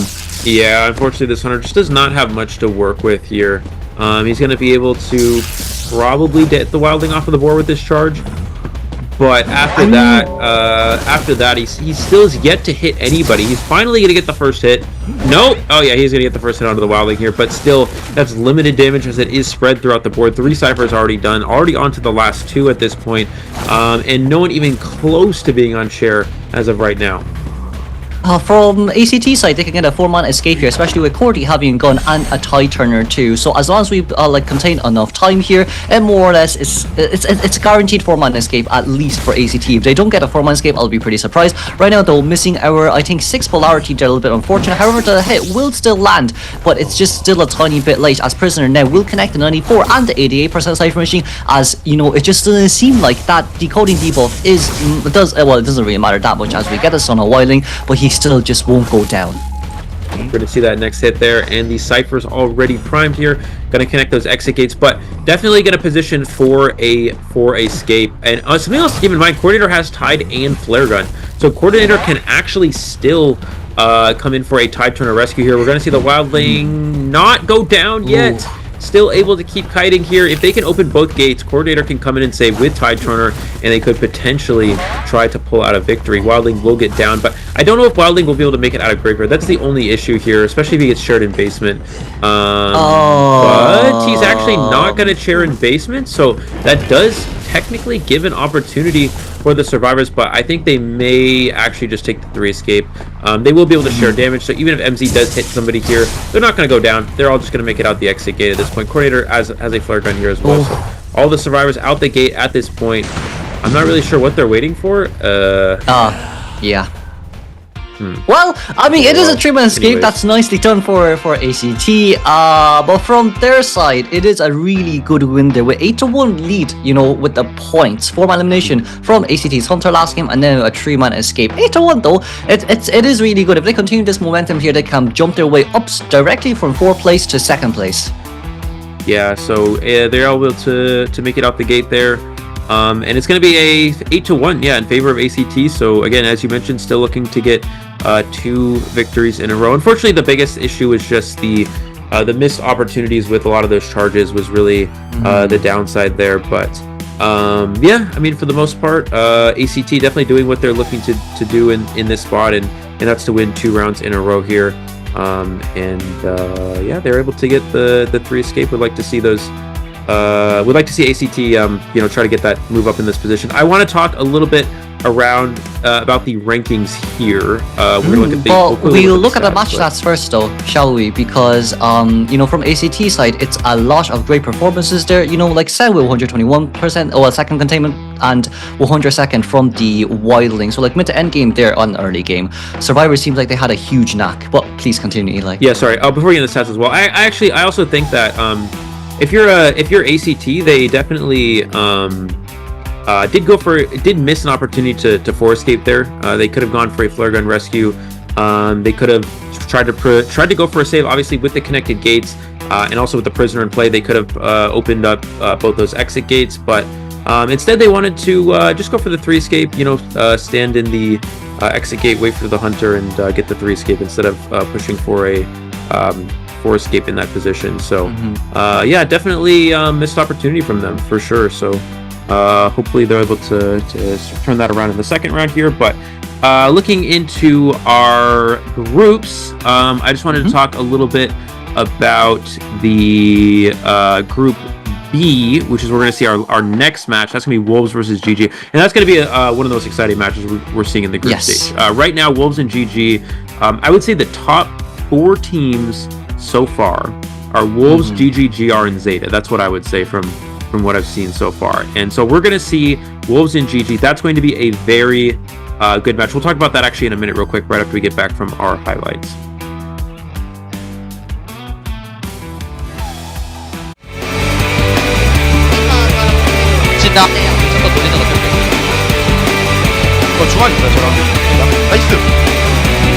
흐리다 고멘 신다.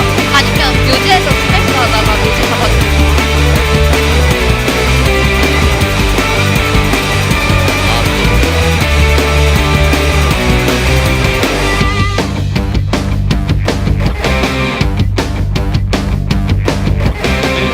这里，一人一刀，慢慢扛。电叫够了，偷偷走，求偷走，心脏了。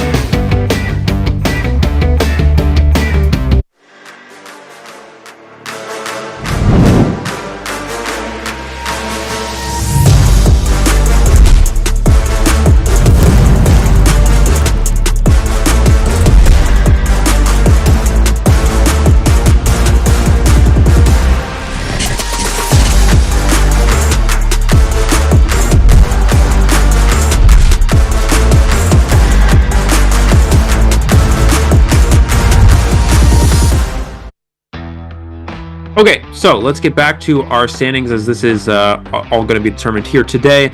In Group B, we have Wolves and GG currently at first and second. That's going to be our last match of the day. They're currently both at 3-0, so the winner of that will be 4-0 and the loser will be at 3-1. So those two teams are going to fight for first seed. Now, for my predictions, I think I had GG first in that group. Bro, who did you have? I had RC first in that group, GG second, alongside the Wolves being third. Okay. Yes. So from their side right now, depending on who comes up, for me, I'd say I'm probably rooting for Wolves to come first because GG is second for me. So my prediction wise, I can still get 3 correct on Group B, but my Group D is 100% correct. Thank God. At least I got that in the bag. That's good. That's one I did not get. The only one I got in that was GR. I had FL being higher than that, but unfortunately FL just not having the best performance here. Let's look at Group A. That was a little bit hard to predict. I actually had TE at first. I think I had Axwave at second. So that one did not quite work out the way we predicted it, but Axwave with a very good performance there. And then for Group C, if ACT gets a 1-round victory instead of a 2-round victory, I would have had it perfectly correct. I had Zeta, MRC, ACT, RD, ZZZ in that order. Me too.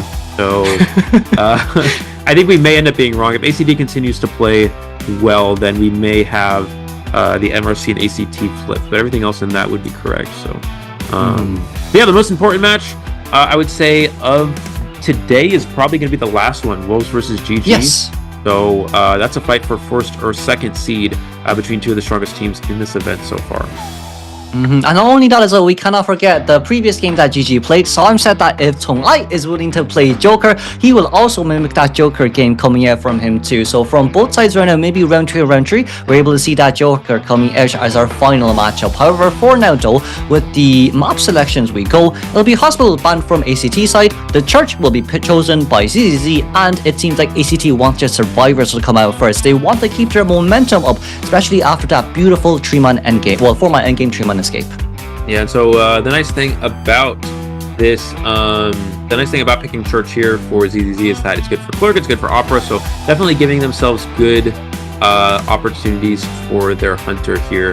And keep in mind, ladies and gentlemen, MZ, the Hunter for ZZZ, originally a Survivor player, and did have to transition over to Hunter to play in this event. So we can't really take anything away from what he's been able to do here. Again, not a Hunter, not really a Hunter player, and unfortunately forced to play Hunter for this tournament, just based off of some unfortunate circumstances of the Korean team's Hunter not being able to travel to this event. So this is going to be the second round here. ACT again trying to get a 2-0 victory if they can get a 2-0 victory without losing any of the round. They can't afford to lose any round here, so they can afford to tie a round. 我个人觉得完全没有达到预期吧，因为我的目标从一开始就是小组第一，但第一场打 Zeta 的话是感觉是因为我的状态太差了，导致人对 BO1 被4，所以然后导致后面连锁反应然后并没有能战胜 Zeta 嘛。如果重新来一次，我感觉不是这样的结果，但毕竟比赛不会给重来的机会，只能说希望后面淘汰赛有机会能复仇他们吧。Well, there we go. It seems like our survivor from ACT side wants to get a rematch up against Zeta.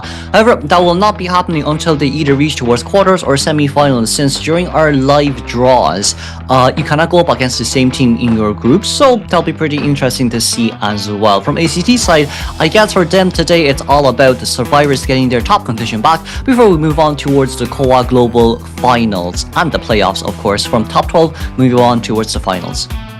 Yeah, definitely. So this is going to be a very important match, as we talked about. But for ACT here, they were able to get a very convincing victory in round 1. They're going to continue to try to capitalize on that in the second round. Talking about a little bit how the band picks could look here, I would imagine we'll see an opera singer band, as that's a more formidable character to deal with than a Clerk. Simply what they can do in the situation. Hermit is global band. You can ban opera as your regular band, and you can counter comp Clerk. One of the issues why Clerk is not considered a very good hunter is it's so easy to counter. There are plenty of Clerk counters in this game. You have characters that are very durable, like Barmaid, Psychologist, things like that. You have characters that are good supporters, Antiquarian, Prospector, or you just have good kiters in general. Acrobat, Patient are all very good against Clerk. and it's just very limited options for Clerk in situations like that. Even random characters like Magician can remove the record. If you're recording the Magician, you illusion, the recording gets stopped. So there's so many different like essentially random characters throughout this game that are just very good at supporting, very good at kiting, very good at containing Clerk. Not only that, you have good body blocking options as well. There's so many ways to deal with the Clerk. So I would imagine they're going to ban Opera. That seems to be the character they're really worried about. Countercomp the Clerk here on Red Church, and that would be ACT's best route in my opinion. I really don't see the need to go with anything else here in this spot.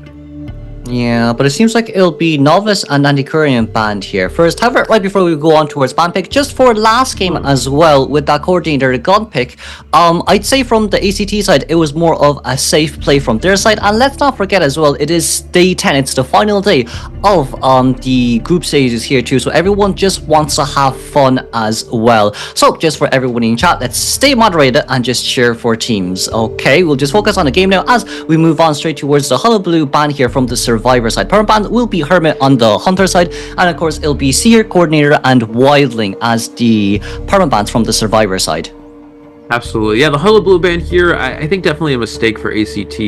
As we know, MZ doesn't play Hullabaloo. I'm surprised ACT hasn't done their research and noticed that he hasn't brought Hullabaloo to the table yet in this tournament. So definitely a mistake on their end to ban the Hullabaloo. We'll see how this will ultimately come back to hurt them or not. But it looks like we're going to see the Novelist and the Antiquarian ban here. This does give MZ the opportunity to play that Opera Singer here on one of the best maps in the game for Opera Singer. Definitely optimal for him to try to at least make a bit of a comeback here against ACT. We'll see the Fire Investigator and the Knight here chosen right away. With these two picks then, it's simply used to counter Opera as well. We have seen how well a Fire Investigator can be used as a supporter in Red Church too, especially with the blocks, the route blocks here at the entrance to the church and of course near the window areas as well. So with these two cards being chosen, the Priest is being banned as well, which is a little bit more surprising, who's not a worry to Opera Singer. Doesn't seem like MZ is willing to go for that route. Postman as the next character here as well. They're really giving a pretty good comp for MZ to play Opera against, so maybe ACT is just thinking there's not going to be an Opera Singer. We're actually going to see Ford as the last bit, so maybe he is trying to play Clerk. Who knows, because this comp is definitely more built for Clerk than it is for that Opera Singer.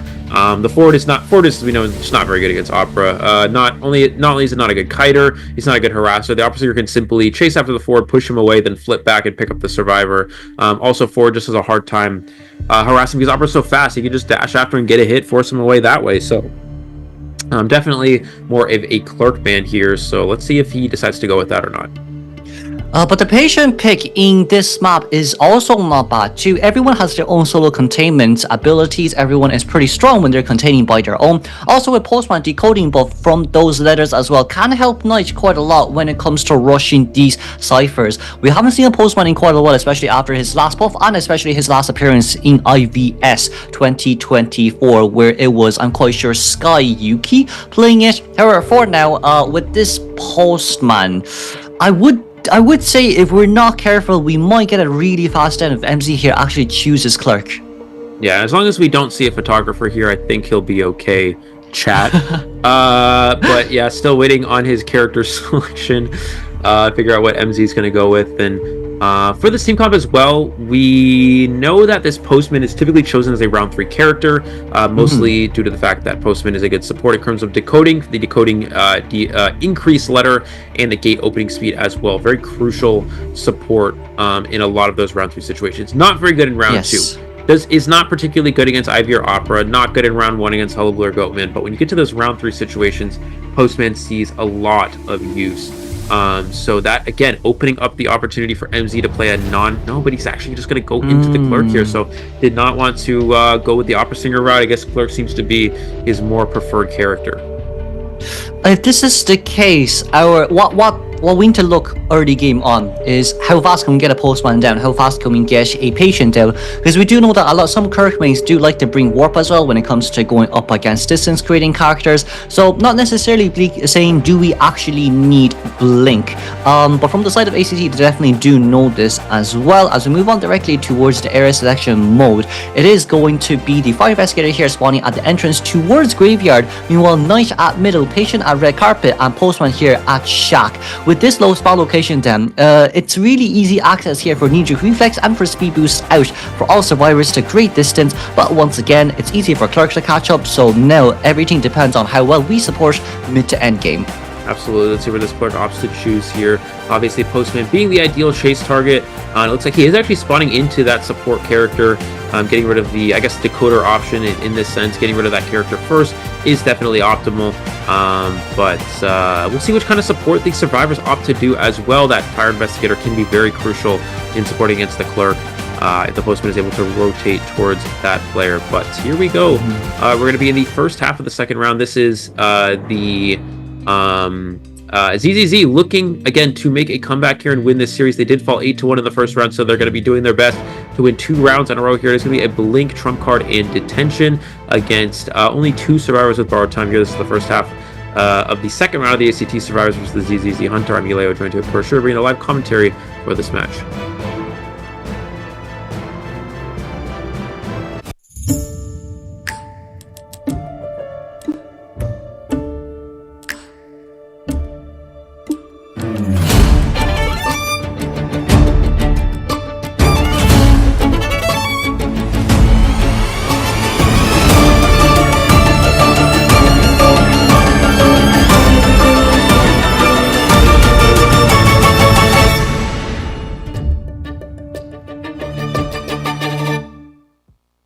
We will be looking for... No, we won't be looking for a Postman. Okay, that's the more surprising part, as it will be Trump Card Detention with Desperate Fight, Rage, Rage, Berserker, Wanted Order, and Nostalgic here. Chasing after Knife first, though, is very surprising. Do we want to get rid of a Tide Turner, but he doesn't even have one on his hands? Yeah, I guess he's assuming that maybe the survivor is going to be the main rescuer, so he doesn't want to give that as an option for ACT. But chasing into Graveyard here, we're going to see the first an ability cancel, able to guess it correctly there. So he uses a second ability as well in this spot. He's just going to go ahead and wait that out. And early recording here, it looks like, as 11 was choosing not to use that pallet, but he could still use it out of this pallet here, but walk straight through and get hit. And 11 opted to actually camp that pallet there. I'm surprised that Cleric wasn't willing to actually try attack it past the pallet there, because if we did, we definitely would have been able to get such a great early hit. However, we cannot forget we do have a pallet record on our hands to use, so even if we do drop down one, it doesn't really matter. Now, that's going to be an airbag not used by Gogo. Simply just means that we still have a chance here to get a hit on towards 11, but no, the prediction was not right with that in mind. And then finally the airbag will come out, and now a charge attack hit will have to be forced and allowing the survivors to pull more distance. I wonder if he'll change to the Fire Investigator. It looks like he is going to do that. I'm just going to go ahead and take down this pallet as well, getting a pallet break report. She's got a lot of pallet recordings to work with here. We'll see if the Fire Investigator opts to camp this, and does mind game the Fire Investigator there. Beautiful job from MZ to mind game the survivor. Having a hard time getting through this pallet though. And finally he's just going to go ahead and break it. It looks like the Fire Investigator is able to make a lot of distance in this case. He probably mispressed his scrolls because he wanted to use his scrolls to pick up the pallet there, but in exchange we wasted around 5 to 6 seconds to try and break the pallet here first. So we're going to leave Fire Investigator to look for the Knight here once again. However, 2.5 Cypher machines are currently done. Knight still has one more helmet on his hands to use, and we're already starting the last 2 ciphers. That will be our ability here used already. And now another ability prediction here. We probably could use it, but it seems like Clerk isn't willing to, as we do not have scrolls on our hands to use. Yep, we're going to see if the server will go for mind game. Nope, he's going to walk through this pallet here. He's going to blink to get that hit onto the Knight here. So getting another injury on the board, but again, the Cypher machines are definitely still a bit slow here. 11 kiting towards this back gate area here. Does have that pallet break to work with. And can he make it to this window? Gets the window block as well, but the Postman dog is actually going to keep him alive a little bit longer here. Yeah, we have a knee-jerk reflex out straight towards the shack, but in this case scenario here, look at the Cypher Machine decoding progress. It's already last 2 Cypher Machine 50%, and now a clerk, another window scroll, which isn't bad, but that's just so much time used, and we've barely any scrolls left on our hands as well. Patient having that extra tie turning here will be able to buy us so much more time. However, Basement might just be able to guarantee the tie here for MZ. As long as we can maintain this position, this definitely will not be a lose for him. Absolutely. Getting placed on the rocket chair here in basement, though. Big mistake here from the Knight. Dying in that basement. It's going to backfire on ACT here as this match progresses. Looks like we'll see Patient come in for the rescue. Patient is the survivor with Tide Turner here. Is going to go ahead and vault that and make it into the basement here, it looks like. The Cypher Machine, still 3 remaining, but they are slowly winding down at this point. We're going to see the rescue onto the Knight. Will he go for a drop down hit? Patient's going to want to wait in basement.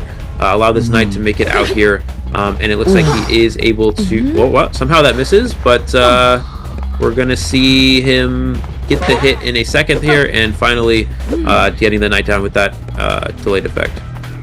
As long as 2 ACT survivors stay near the last 59% Cypher Machine, there is no way for MC to actually lock it with his scrolls. So for Clerk right now, this is a very bad scenario where we're running in. We can't get back towards basement here once again. And there are 2 survivors here who are decoding the middle Cypher Machine, or even 3. It seems like Cy will be on his way in here once again, as we do have 3 hooks on our hands to use. Now it's up to MZ into seeing whether or not we actually did lock the Cypher Machine there. Good job by MZ. Right now though, Patient was able to come in for another no damage rescue, so now we can body block, and we've no blink on our hands to use, and that's going to be a miss hit, a vault, and a knee-jerk reflex out.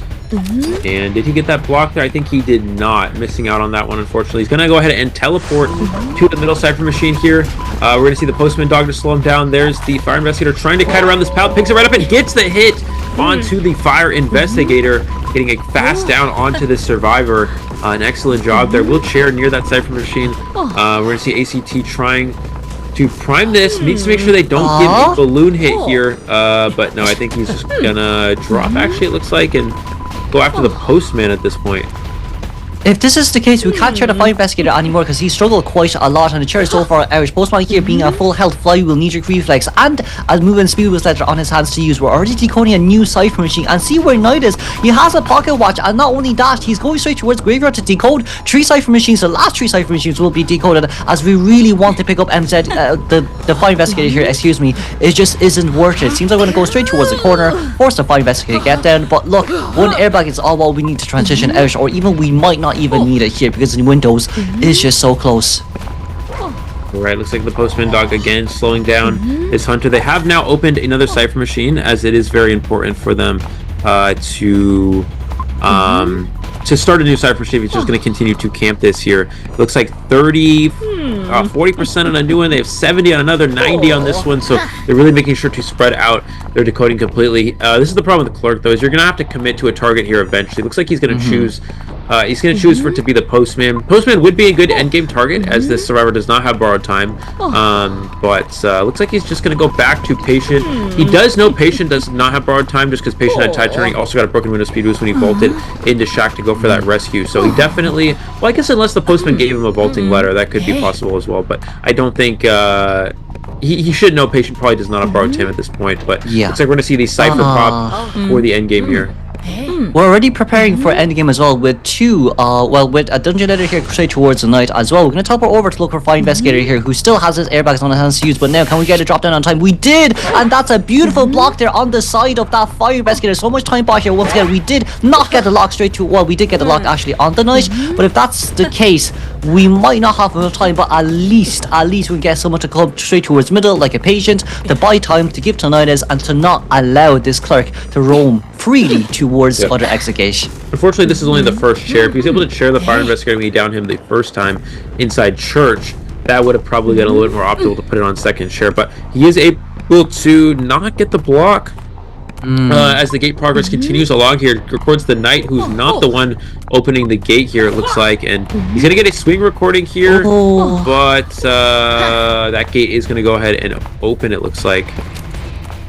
We don't have Blink. We also don't have that much roads on our hands to use. We're chasing after a knight here who has no items left on his hands to use, aside from the fact that he knows where dungeon is. So if you want to do this correctly here, Patient having no items as well. Now it's all about the push and pull. 40 seconds left until the detention is over. And as long as we can contain for the next 40 seconds, that's all what matters here. The mind game here has to come through really well. Can we get the pallet on? We did get the pallet dropped in there instantly, but MZ did not pick up the pallet. We're able to at least get some distance straight towards the Patient, and now Patient will finally go down. Thankfully, Patient had to rotate out, but well, if it wasn't for that, who knew what would have happened later on? Yeah, there's gonna be a 3 survivor escape here, but able to at least secure the 1 kill in this spot. That's very crucial. And we're gonna see the 3 survivors making out the other exit gates here, so that's gonna be a 3-1 here in favor of ACT. Yeah, just waiting for the survivors to leave here, and that's gonna be 3-1 here. So that means that we're gonna have ACT continuing to add to their lead here, and making it even more likely that they're able to get a 2-0 victory here today and move on to that 2nd seed. Yeah, not only that as well, it just seems like from the performance side of MZ, early game initially was good. However, we kind of lost ourselves mid to end game there with the hesitation, and you know, with allowing Patient to get 2 no damages rescue. Because if we actually hit the Patient there, it would have been way better, especially with the coating debuff from the side of survivors when they're injured, and it's just less optimal leeway there for survivors to roam around free and give body blocks. Definitely. So in this situation, I'm trying to think of this. There's not much you can really do differently in that spot. Obviously, the Knight ended up getting a lot of the predictions correct in the Knight's favor. That's very difficult for the clerk to deal with. I think the biggest thing would be to go chase that postman. We kind of talked about how that would have been the most optimal chase target, and it was a little bit confusing that he chose to not go for that survivor. He opted to go for the Knight. He also missed an opportunity to share that fire investigator, which is definitely not the best, but yeah, is definitely definitely I think from the side of MZ, he thought that Knight could be a potential harasser, which is why we chased him, right? But like, see Knight 11 here, 179-second containment just by himself as well. He has been unshared twice, but it just took this clerk way too long to get that hit down on towards the Knight, and with multiple target changes as well, it just wasn't in his favor. Definitely. So with that being said here, that's going to extend the lead to 11-2 now in favor of ACT. We do have to see a 3 survivor escape from ZZZ here if they want to force an extra round. And even so, they would still be down 8-1 going to the last round. So we need to see a lot of things go right for them. They need to get at least a 3 survivor escape here. Then they need to win the last round by 7 points or more if they only get a 3 escape. So yeah, it's definitely not looking too good for them at this point. Now keep in mind, this is ZZZ, a non-professional team going up against a professional mainland Chinese team, especially with a Hunter that is actually a survivor player that is unfortunately forced to play Hunter in this event due to the fact that their Hunter player was not able to travel to the Call of Abyss event. So that definitely makes things a lot more challenging for ZZZ as well. Definitely doing their best in this spot. The fact that they were still able to you know, come out here and put up the best performance that they can, even without their full lineup, is still definitely commendable. Definitely, and it's not only that as well, it's a lot of pressure on the side of ZZZ2 with so much members missing from their side as well, right? So it's, I'd say for their Hunter, it's more about their comfortable picks here. It's really hard for MZ to pick up a new Hunter, especially when they've just you know, traveled to the COA qualifiers for, you know, the group stages, and needing to pick up a Hullabaloo or a Goldman is kind of hard, especially when multiple other Hunters have so much more time and so much more practice on towards them. So it's a little bit unfortunate for MZ, but he has to play his, you know, his clerk and his opera singer. But for last game, it was a Herbish instead, in which, you know, it's more of a comfortable pick for him instead of him just choosing out random Hunters that he's still not used to. Yeah, definitely. So in this case, for the ACT Hunter, just looking for at least a tie here. Definitely a great opportunity to just secure the win here. A lot of people are saying Crow only has 1 ear. Bro, what happened to your... Oh, the green screen just keeps going on and off. It's fine. Oh, it's fine, okay. Yeah. I was worried, concerned about you for a second, but okay. Yeah, anyways, yeah, for those of you wondering, MZ is not a Hunter player, is a survivor player who's playing as Hunter. I saw some people asking about that. So so that's like saying if somebody who is like, so let's say you guys are a lot of you guys are survivor players, and then your friends are like, oh yeah, you got to play Hunter in this tournament for us. because we said so. That's kind of how it is. So that's how difficult it is for him. So the fact that he's still even playing Hunter and doing the best he can here is really good. So make sure you guys are showing support for that. Definitely, and even if you're a high-tier survivor, you wouldn't necessarily know all the strategies that a high-tier hunter would know. So like, it's a huge transition. But I'm just kidding. Well, I mean, you're a dual. You're a dual faction, so that's a whole lot of a different story, Eli. Guys. I'm not. Be humble, guys. Be humble. Don't listen to me. But we cannot forget that with these games in mind, now it'll be ZZZ coming out. They did come out with a triple rescuer team last game, and I'm quite sure who did they recycle? They recycled the puppeteer or even patient. But for this, we're gonna move on straight towards the interview phase first. 그렇지만 이제 폼이 안 좋았던 만큼 되게 연습을 열심히 해서 좀 많이 갈고 닦았을 거라고 생각해서 이번 경기 되게 열심히 하지 않으면 질 것 같은 생각이 드니까 되게 열심히 임해가지고 잘해보도록 하겠습니다. Well, there we go. ZZZ is gonna have to do their really best for this game. However, as I was just saying as well, they've chosen 3 rescuers last game. At least 2 of the rescuers will go straight into his permabans. And now, if ACT wants to play Dreamwitch or even play Anne, he could potentially ban out all the remaining 4 rescuers that are on the side of ZZZ and just force the survivors to get stuff and not even to get chair rescues too. So like, that's kind of another issue that ZZZ will have to face if they want to at least aim for a 3-man escape. Absolutely. If you guys hear a random, like,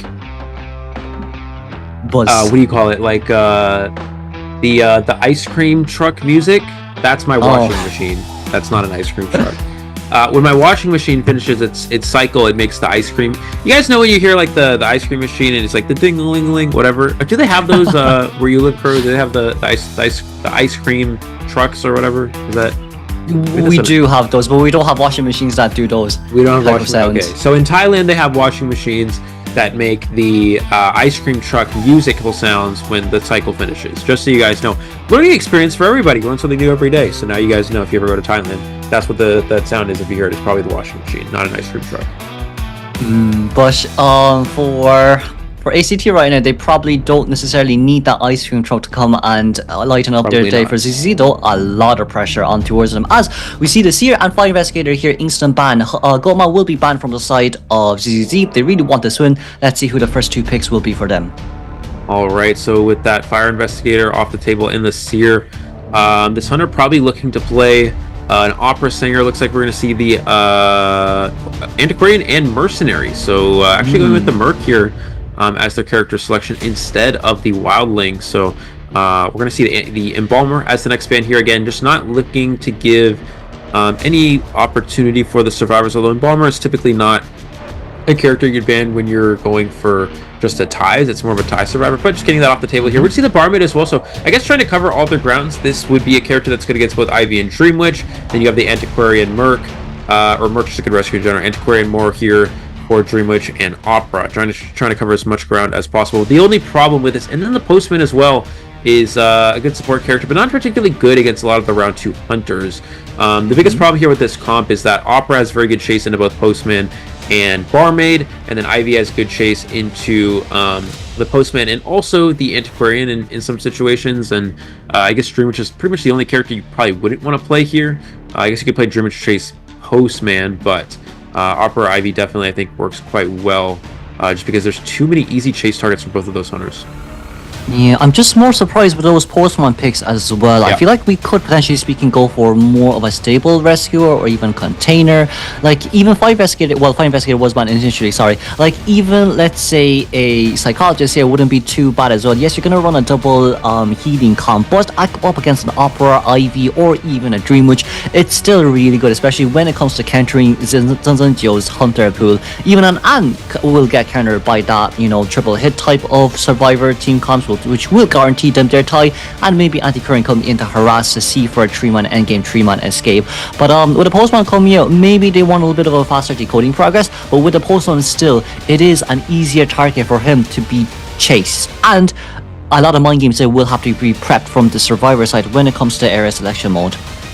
Absolutely. So overall, this team composition, again, not the best for a round 2 situation, and just like that, we'll see that Ivy as that will be a very effective character against both the Antiquarian and the Postman. We'll be looking to chase that Postman as early as possible. So, and then definitely going to need to step up some of his kiting skills here in this spot. Again, the problem with Postman too is if you look behind you to try to throw the dog at the Ivy, you're just going to get scared by the main body. So Postman's dog is just not even that effective against Ivy when kiting. And so that's why Ivy's just such a wonderful pick here for Zhenzhongzhou. And I feel like it's just too difficult for the survivors of ZZZ. They have to get at least a 3 escape in this spot just to force an extra round. But where selection mode we go, it's going to be Postman by the entrance of Graveyard, meanwhile Barmaid at middle, Anti-Current spawning by Shaq, and it seems like we might delegate Mercenary here towards Red Carpet too. Nope, it's going to be straight towards the left-hand side then, with Ivy spawning at top left. So that means we're going to be locking that Cypher machine there at Graveyard, forcing the Postman to maybe rotate towards a different area or even just to waste more time early game so they cannot decode at all. Potentially speaking, what Ivy can still do is to throw out her ETM to bring it towards the Mercenary, leech his Cypher machine and slowly leech towards middle and then towards the Anti-Current Shaq Cypher, and then we can chase after Postman. So a lot of time can't be wasted here from Ivy up against a Survivors decoding team comp with a Postman on their side as well. However, it'll be a triple flywheel here alongside with Barmaid having an extra niche reflex, no borrowed time, a tight turner on Nana with borrowed time, Insolence Attention will blink on ACT Zhenzhou. This will be match 3, day 10 of COA group stages. We're going to be able to see ACT versus ZZZ here for maybe our final matchup, and the professional commentaries will be brought to you by Kurocho and Eli-O.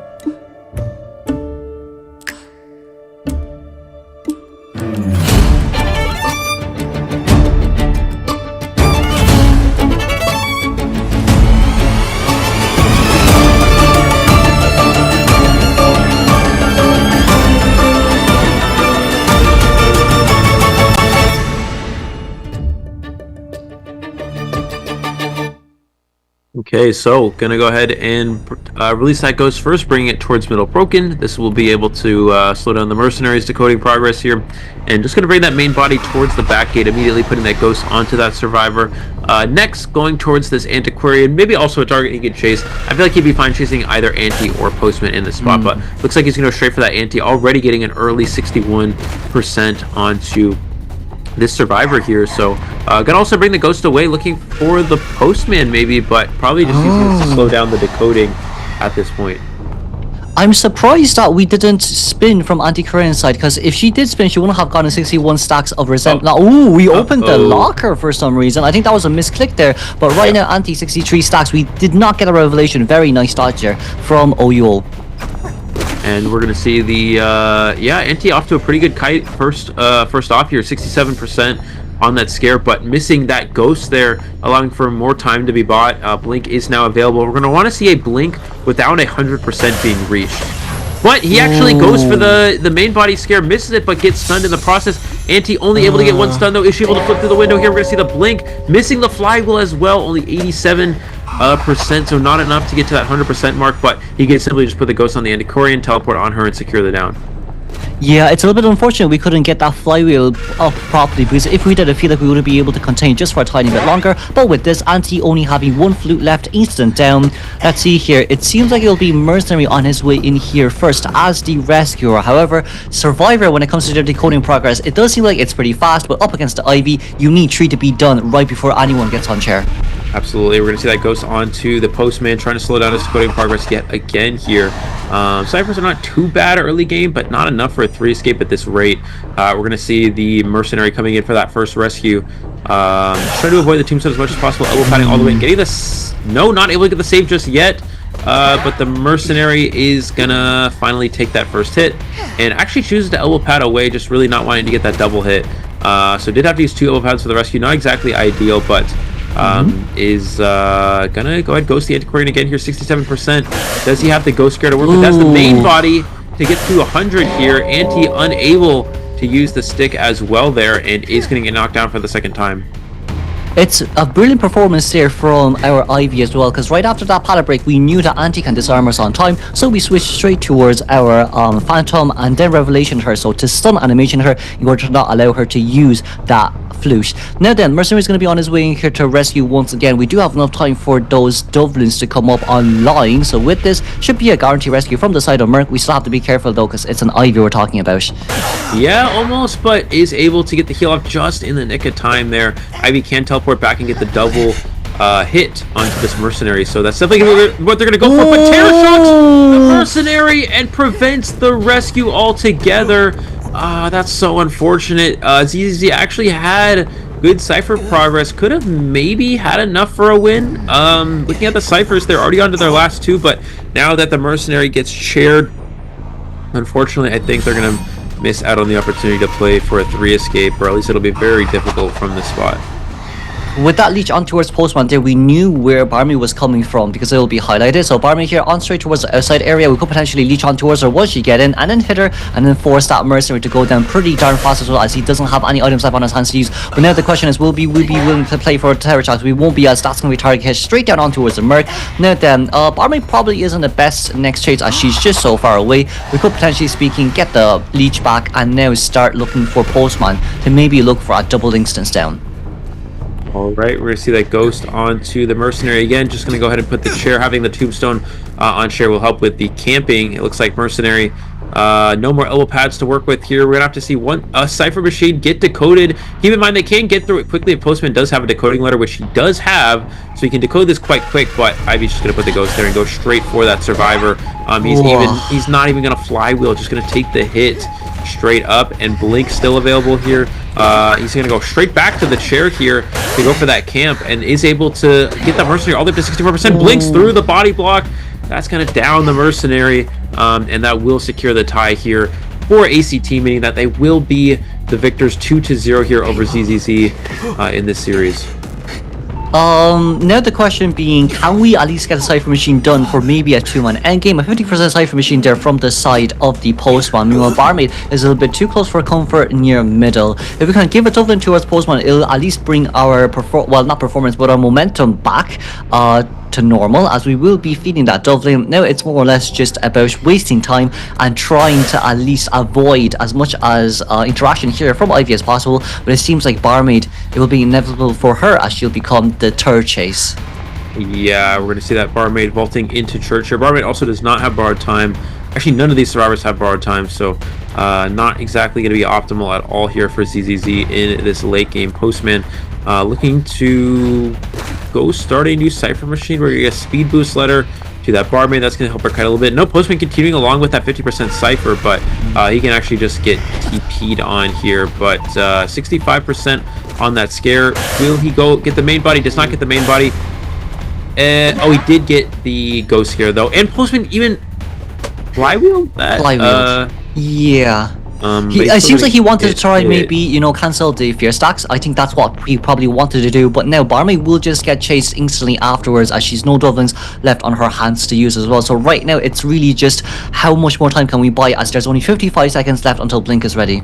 Yeah, Barmaid trying to do a new Cypher Machine here, but it's only 40% as of right now, and Postman does not have borrowed time, so I really don't see how they, even if they do make it to the end game, I don't see how they get a survivor out to the exit gate with Ivy Cypher control and no one having borrowed time. It just doesn't seem very likely. Looks like he's going to bring the Ghost onto the Barmaid here. I don't think you need to teleport on Barmaid. I think you can kind of just keep chasing this Postman, secure the Postman down. I believe this Ivy knows that the Postman probably does not have borrowed time at this point. You down the Postman, you let them Cypher pop and go for the end game, but actually going to teleport onto the Barmaid, it looks like, who does not have a heal drink right now, only the speed drink remaining, it looks like.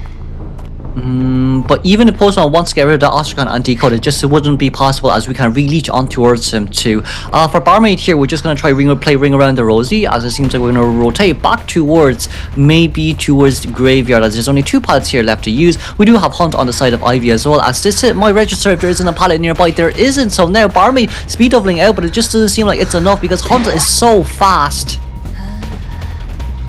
Yeah, we're going to see the Ivy, actually the Barmaid able to reset the percentage there down to 0 with the flywheel, but Postman's going to get down to that Blink there. just going to be put on the rocket share. Ivy not able, Barbie not able to find that Cypher machine in time just yet. Is going to be searching a chest, trying to find a potentially useful item here, but this ghost in the vicinity. Let's see if he's able to find the barmaid, secure the last kill at this point. Does see the barmaid, finds the syringe, but he's not going to have time to use it, as the Ivy can just simply teleport right there, get that 199%, not 100%, but barmaid nowhere to go in this spot. We'll go down to this hit, and will be the 4 kill here for the ACT Hunter, and that means that ACT winning this series 16-2, and they will be advancing to the 2nd seed in their group, and going ahead 2-0 with this victory. Yeah, it's at least a huge relief for the side of ACT right now. They should be able to pop themselves up towards 2nd place, beating MRC2. So with this, they're at quite a good let's say they're at quite a good level, because they were initially 4th place and then being able to jump up straight towards 2nd place. It's quite a nice and decent performance from their side. We'll just have to see how well the Hunters and the Survivors are able to readjust, move on towards the playoffs. But for the end of today, it will be ACT taking 2-0 win up against ZZZ. Yeah, definitely. So that means looking into our standings, this group is now finalized. That is group where are we at? Group C. Group C is now finalized. Zeta Division will be the 1st place team, ACT 2nd, MRC 3rd, RD 4th, and ZZZ 5th for that group. Yeah, that means ACT making a comeback. They started off with they were kind of not doing the best so far. They lost pretty badly to Zeta, and then they also lost to RD, the non-professional team. So ACT was not having a good tournament, but they did manage to get the win against MRC. That was a crucial win for them, and then able to get the victory here against ZZZ here as well. So that was able to give them enough net wins, at least, even after their unfortunate losses there. They were able to get enough net wins to move themselves into 2nd place and make the playoffs here, even when things weren't looking too good. Unfortunately, that does mean that RD drops down to 4th. They will not be able to qualify this time around for playoffs. With such a strong tournament too, I think a lot of people were really hoping to see RD in the playoff spot, going 2-2. We're going to look at our statistics here. We see the overall containment time for the Antiquarian, 84 seconds, pretty good, but just not enough here for going against this Ivy.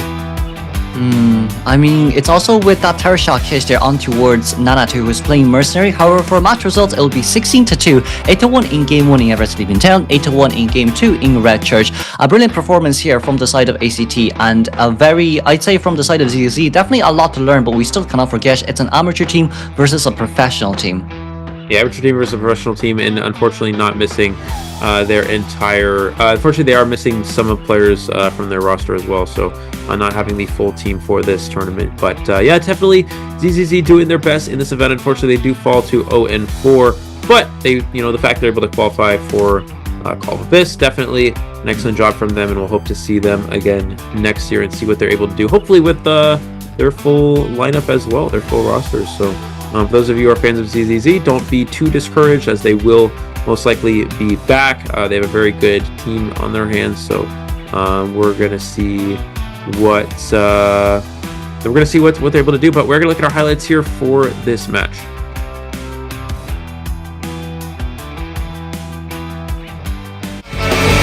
한번 돌리다가 뜰게.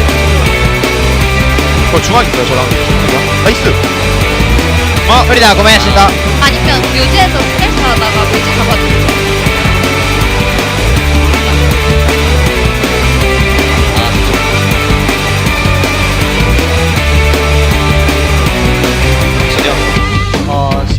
你伞都交了，你们伞都交了，你去翻样子得了，我再修了，你去翻样子。台板，我交了。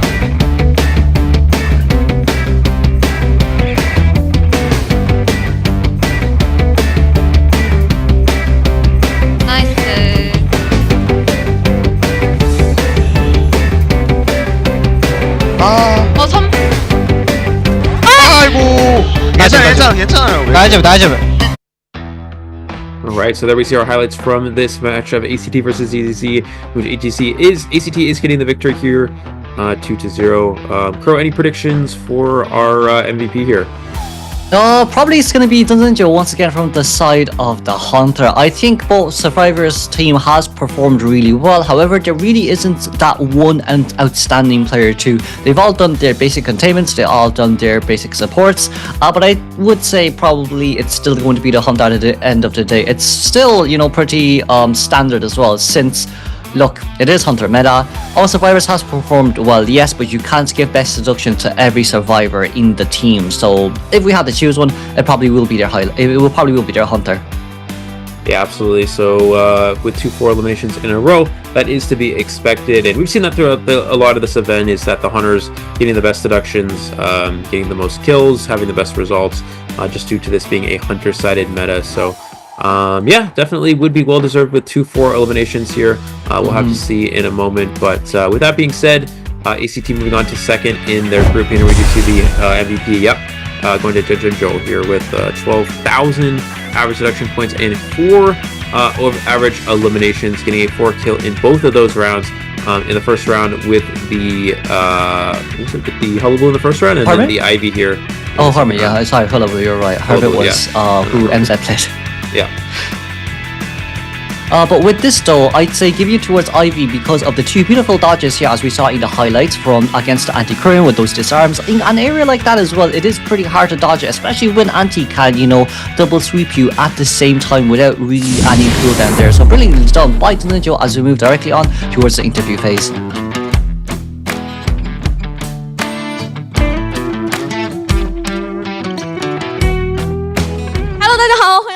采访，我是主持人潇潇。首先恭喜 ACT 拿下今天比赛的胜利，我们是请到了狗狗和医生来到赛后采访，先来打声招呼吧。大家好，我是 ACT 的医生。大家好，我是 ACT 狗狗。欢迎两位，欢迎两位。首先恭喜大家拿下了这张进入杭州的门票，也是追平了 ACT 的队史，进小组赛了。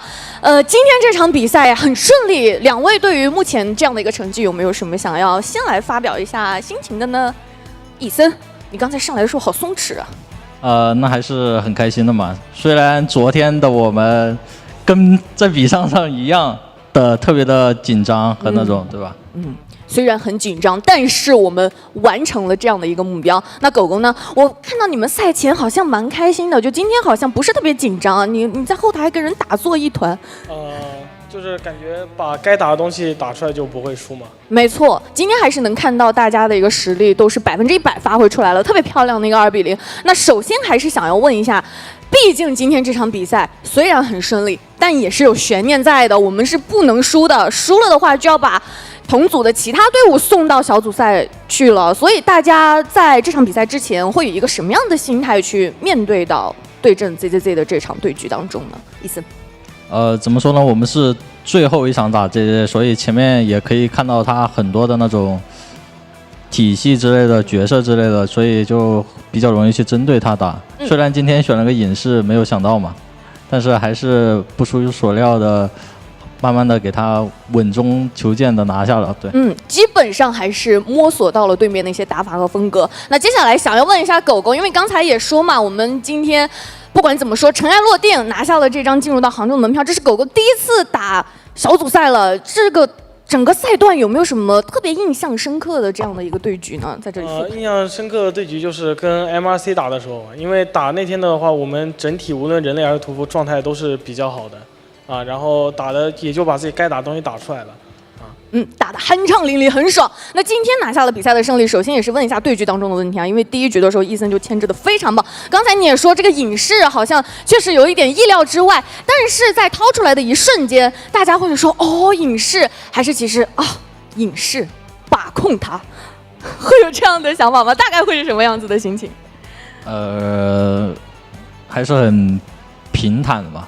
偏向第二种吧。偏向第二种。这张图毕竟是不太好进行追击嘛。然后我们阵容也不被他所克制。是的。觉得还行。没让对方的变招打出效果。那今天牵制的也很棒。你在牵制的这个过程当中，就是有没有去嘱咐一些事情呢？场上的一些局势，你有没有在跟大家一起去布置一下后续的一些规划？前面是正常牵制嘛，后面就想着不要死遗产和地下室这种的，对。因为当时场上大家很多人都没有带回光返照，还是需要再做一些运营的。那到了第二局的时候，对面又是掏出了记录员，因为刚才伊森说已经有很仔细研究过对面了，这个记录员是不是完全就是已经考虑到了去奔着这个 BP 做的呢？狗狗。是的，就是毕竟场上所有人都带了那个双弹嘛，然后就已经很尊重他的记录员了，然后也没有让他救援打出效果。是的，虽然说这个小组赛见到了很多记录员，可能大部分时候感觉还是被求生压制的一个情况，但是昨天有一把将近30分钟的记录员，所以再看到对面这个记录员，今天又对阵到他，你们有没有规划一些打法呢？那局是想着保平啊，还是想要去争胜呢？伊森。因为是 BOR 的对局嘛，本来原本平常屠夫都是打记录员艾维之类的，所以我们肯定是先往平局方面走，对。但是最后争出了一个3跑也相当关键了。最后的3跑，大家如何是通过这个队内语音来去布置安排的呢？狗狗，就交了传送，然后卡过来一个，然后那边2个人去磨门，就算抓卡的人，我们也是保底有个平局的这样子。大家的布置和沟通非常的流畅。那拿下今天比赛的胜利之后，刚才我在后台有问到他们2位，因为上一次 ACT 进入到下一个阶段，好像是神元6那个时候的事情了，我们就回想往事，做了一些这个自己的一些浮想联翩的回忆，然后又问到了狗狗。狗狗这个小组赛看下来，会不会觉得有哪支战队的表现好惊喜，就好想在淘汰赛跟他打一下？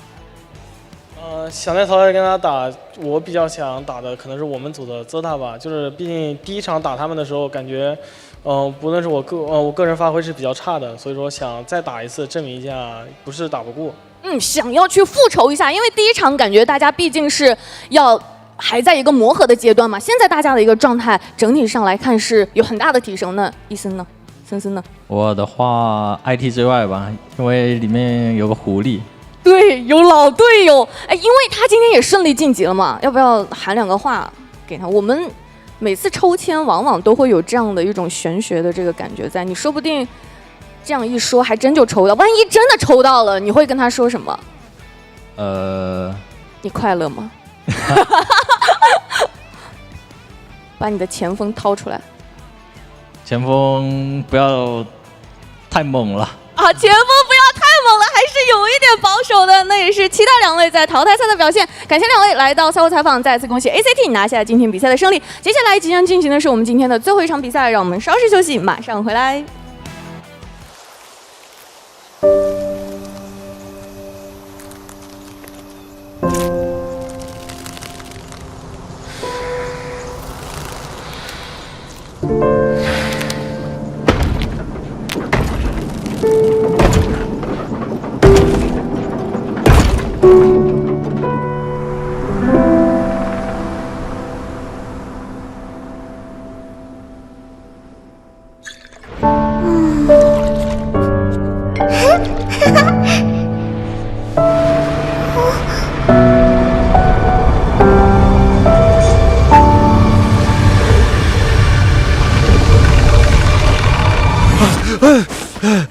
Where am I?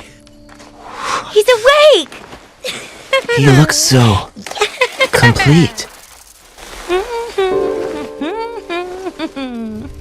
Hey, it's about time.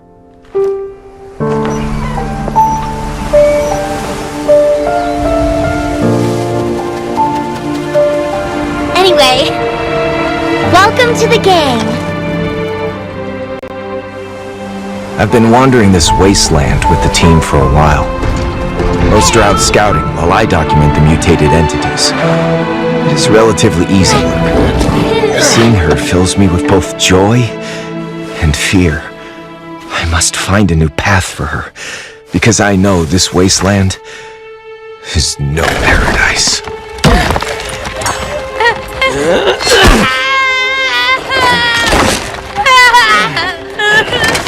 As we delve deeper, the relentless force of erosion is like a slow, steady hammer driving life down like a nail, reshaping it into something else. Guided by my companion, we reach a new area with far more strange entities than the outskirts. Our ailing frames can barely endure, yet none of us are willing to stop. I can't leave yet. The key to finding the way out might lie deeper within.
Welcome home.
来到第5人格深渊的呼唤8总决赛小组赛，我是主持人潇潇。接下来让我们掌声有请2支战队登场。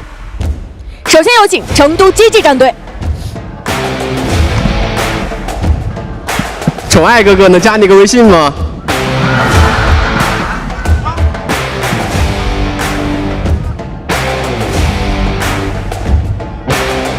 欢迎枯草、18、皮皮虾、桃行、兔子、心安无梦。接下来让我们有请成都狼队。今天不跟成都基技的人打第5人格，打什么呢？生死决斗。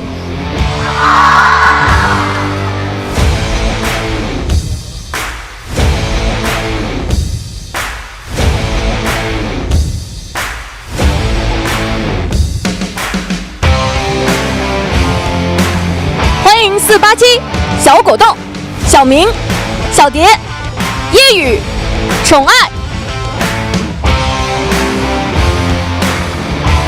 今天的最后一场比赛由成都基技对阵成都狼队，让我们一起期待这场精彩的对决。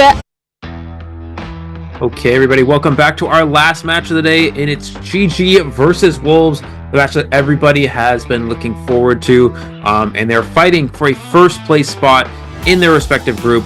This is going to be probably maybe the most intense match that we've seen in the entire group stage. Yeah, but it does seem like from GG's side, they're a little bit more relaxed and comfortable compared to Wolves, who was looking for a deathmatch. However, we still cannot forget that the promise that Sam has made today, if Songhai decide to bring out that clown, Sam will also do the same thing as well. So with that in mind, and move on towards our final game of our COAⅧ group stages, there's gonna be a lot waiting for us here. Potentially speaking, we might actually not even see Goldman or Hollow Blue round 1, because both teams have already guaranteed their places in the COA finals. It is true, yeah, definitely. But we will, of course, they want to try to get as high placement as possible, and we're going to see if again how this match will play out, because these are two of the best teams that we expect to do well in this event, and this is going to be a very exciting one. And hopefully we will see some Clown. I would love to see Clown. It's a character that I've been playing quite a bit recently. I think it's a very fun character, and it actually makes for some very interesting gameplay. So I definitely think that if we see that today, that'll be very exciting, and would love to be able to commentate a match like that. Not only that as well, Clown is going to get a buff for next season as well, for everyone who has seen it also in the test server. So potentially speaking, there would be more coming in as well. And it seems like Eli is not really looking forward to see that coming true. Clown does not actually need it. Clown's already, I personally think that Clown's already a very good hunter. Like, you have so many utilities. You have the ability to slug survivors, you have map control, you have fast attack recovery, you have so many. You have so much win potential as it is, so I really don't think Clown needs that much of needs a buff. But anyways, we're gonna look into our GG lineup here. We have Violet, 18 Shama, XMX, Jelly, 487, Choi, D King, and Yevi as well. Yeah, for Wolves here. But it does seem like, from what we know, I'm quite sure it was Wolves that was the home team, but we really do have to see what the map ban picks are, so it'll give us a little bit more of an easier prediction. But now, player statistics wise, we go 6th place for XMX in total, 1.5 average rescues, and an escape rate of 67% by the way. Our preferred rescuers here are the Gravekeeper and Wildling, that has been used quite a lot. We're going to see two very good hunters against two very good survivor teams. That's how good this match is going to be. We see, again, 67% escape rate is very high, but then you have to go against Shama today, one of the best hunters in this event, and vice versa as well. Very good survivors from GG going against Choi on the hunter side for Wolves. So these survivors are going to have some very incredible statistics. The hunter side are going to have some very incredible statistics. It's going to be, typically we could say this can be a battle of hunters, a battle of survivors. This is going to be a battle of both factions here. So we have Jelly next, 63 seconds of average containment time, 1.33 average rescues. Currently 4th, 194% decoding, but 4th in escape rate as well at 67%. And these Wolf survivors, again, just so good. And we continue to see them with high escape rates, even in a hunter-sided meta. Jelly is coming back so strong, especially after his break as well. Like, he's taking up so much of the leaderboards here when it comes to statistics wise, and he's the main brain, he's the big brain of Wolves True. A lot of strategies does come from him as well, and it does relieve 487 into allowing him to, you know, just focus on his harass, focus on his containment here, as we finally see 487, who is going to be our main harasser slash container of this team, who has Seer and Novelist as his preferred characters. And not only that as well, he's overall 10th place with average containment time with a total of 80.72 seconds. That's pretty long as well, especially with the fact that by the time you're actually done, 2 Cypher machines are just about to be done too. So 487 deems as a very scary potential of a first chase if Songhai really wants to go after him. Yeah, definitely a lower escape rate, but that doesn't take anything away from him, since he is first kiting in most of these matches. So it would make sense that the escape rate is definitely going to be a little bit lower there. But as long as he's able to kite, again, 80 seconds in this meta, very impressive. And currently one of the higher ranked players for that overall containment time. Definitely expect some good things today here from 487. I'm going to go last survivor of Wolves here. It's going to be D King with a 49 seconds average containment time, a bit lower, but 178% decoding progress, 0.17 rescues, and 50% escape rate as well. So the Wolves survivors, again, keeping a higher escape rate here, and that is one of the reasons why they've been so successful. Is not only do they have a good hunter side, but these survivors have been doing very well in a meta that does not really favor survivability. And it's not only that too, Deakin's performances has been top-notch as well. There is also his performance too, in which we have seen COAⅧ playing from MRC side, especially in round 1s as well. So potentially speaking here, we might be able to see some pocket picks from Wolves round 1 if we decide what map we want to go for as well. But on towards the map selection mode we go though, not on towards the map selection, excuse me, on towards the Hunter side, it will be COAM here who's going to be the main lead of GG. And getting into the statistics here, we have average seduction of 7.253 eliminations here, which is very impressive. Being able to anywhere above 2.5 we consider to be very good. For elimination rate at 50% currently, 5th overall in this event. Very impressive with the Goatman Opera Singer, but we've seen the ability to play other hunters as well. One of the best hunters for adapting to the meta, and that's why we see this GG hunter be so successful. Especially, not only that as well, right? We have seen GG and Wolves being the last two teams to actually qualify until WBG was actually the final team. So for them being so high up in their brackets as well, beating ORC, who is one of the first teams to go straight towards the COA group stages, it is pretty impressive to see as well how fast they can adapt in towards the current meta too. As we see here, this is going to be Wolves Hunter COAⅧ, who has been Wolves for quite a long time and is one of the main lead strategists into those ban pick phase, allowing their survivors to gain more advantage points, especially when it comes to in-game. And then we have BH here on the side of GG as well, supporting that server side, but also helping Chama becoming very strong on the hunter side. I think when Chama first became a hunter for GG way back when, he actually was not one of the best hunters by any margin, and has slowly worked into becoming one of the strongest hunters in the world. And we see AbyssⅧ Town here as the first map selection, pretty standard for a round 1 pick. So that's what we're going to see being chosen here in this intense matchup. Yeah, it's quite a lot at stake for everyone too. So with that, GG is actually the home team in which they've chosen Elp Ever Sleeping Tab for themselves to use, and Wolves deciding that the survivor should come out first, since Swai can still handle pressure pretty decently well, especially when Wolves has been into multiple finals, especially within their regional IVLs as well. However, straight towards the ban pick phase here we go. This will be GG versus Wolves, and with this in mind, especially if we want to play a Goldman or Hullabaloo, Seer and Mechanic has to be out no matter what. Right, so it looks like we're going to see these, Seer and Priestess here as the two characters. So will we see a Mechanic get picked up early here from Wolves? I expect probably they're going to want to pick up something like that. Looks like it's going to be Gravekeeper, and it's going to be... what's the second? I would expect, you really want to get that Mechanic if it is available for this first round situation. Wolves still considering their options here.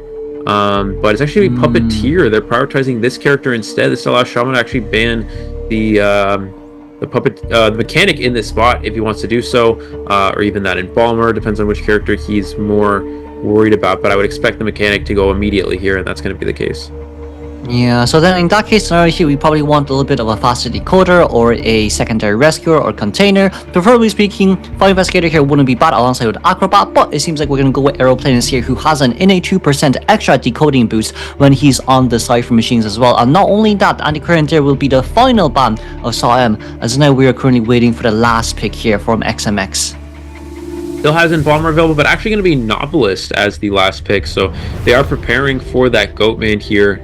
And I don't know if we'll see an Excitement build. We have seen a lot of these Goatmans go Excitement into a Novelist pick, since Novelist is a character that's pretty effective in kiting out Goatman for a couple of reasons. One is that you're able to you can simply just use the switch to get switch with the Goatman and get a speed boost and potentially kite out the cage that way. But also you can switch the Goatman into a pallet, get a pallet stun, and avoid and break the cage and escape from the cage that way. So that's what we see Excitement typically used to counter that. But that also means you don't get to bring a trait like Abnormal, which means that the Cypher Rush will be better for the survivors. So is that going to be an option here for this GG Hunter or not? We'll have to find out in a moment.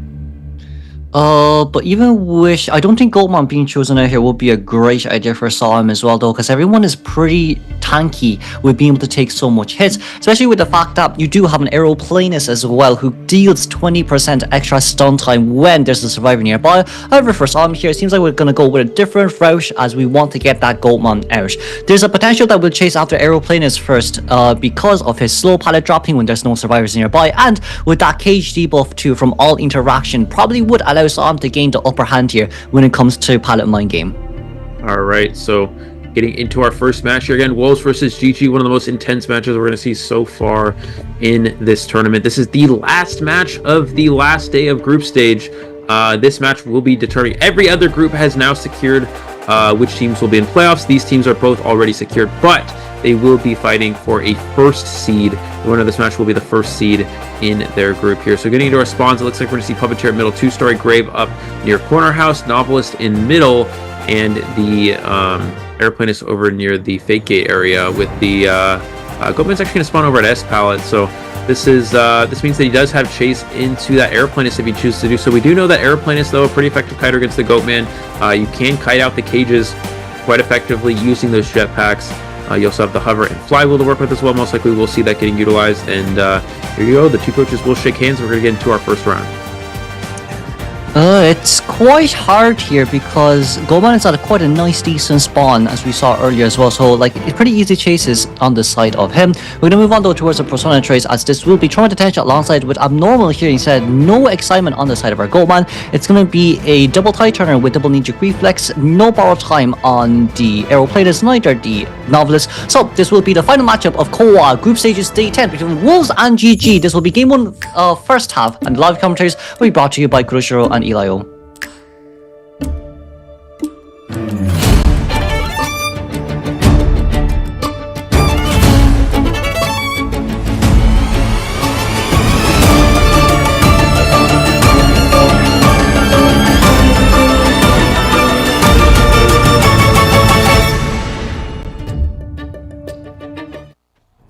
Alright, so it looks like we're going to see Shuma's going to go straight for that Aeroplanist here, as we talked about, and that looks like it's going to be his ideal target at this point.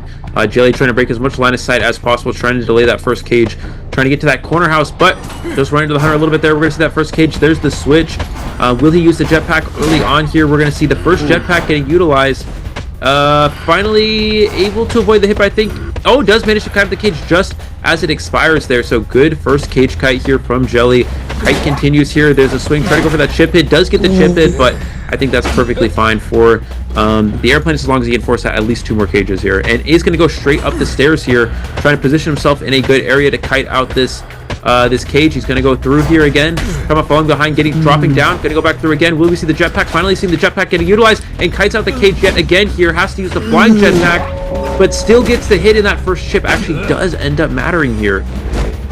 It's okay though, because it's still airplanes that we're talking about. We're just missing one more hit left on our hands to use, so I'm not being able to get that hit right over the polish, but it's still okay for now. Jetpack 1 left on our hands to use, but it seems like it's going to be the cages expiring really soon as well as Jelly. We're able to get straight towards the other side, and now 2 pallets on our hands to use. There's no terror shock because this aeroplanist has knee-jerk reflex ready. And this is the power of Goatman though, even with all these cages getting kited out.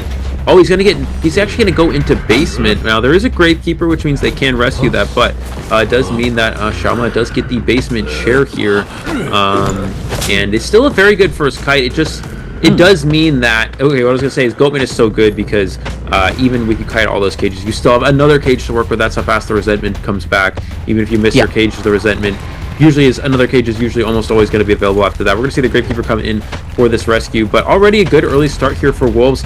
It's going to be a free rescue here in the basement as well. Airplane is just going to want to take this time to get out of basement. Gravekeeper will go ahead and wait that out. We're going to see Puppeteer finishing off the Cypher Machine of the Grave, and the Novelist will start on a new one here. So they will be onto their last 2 ciphers pretty soon, but Airplane is going to do their best to just die away from the basement and die away from the Cypher Machine so there's no opportunity for an abnormal.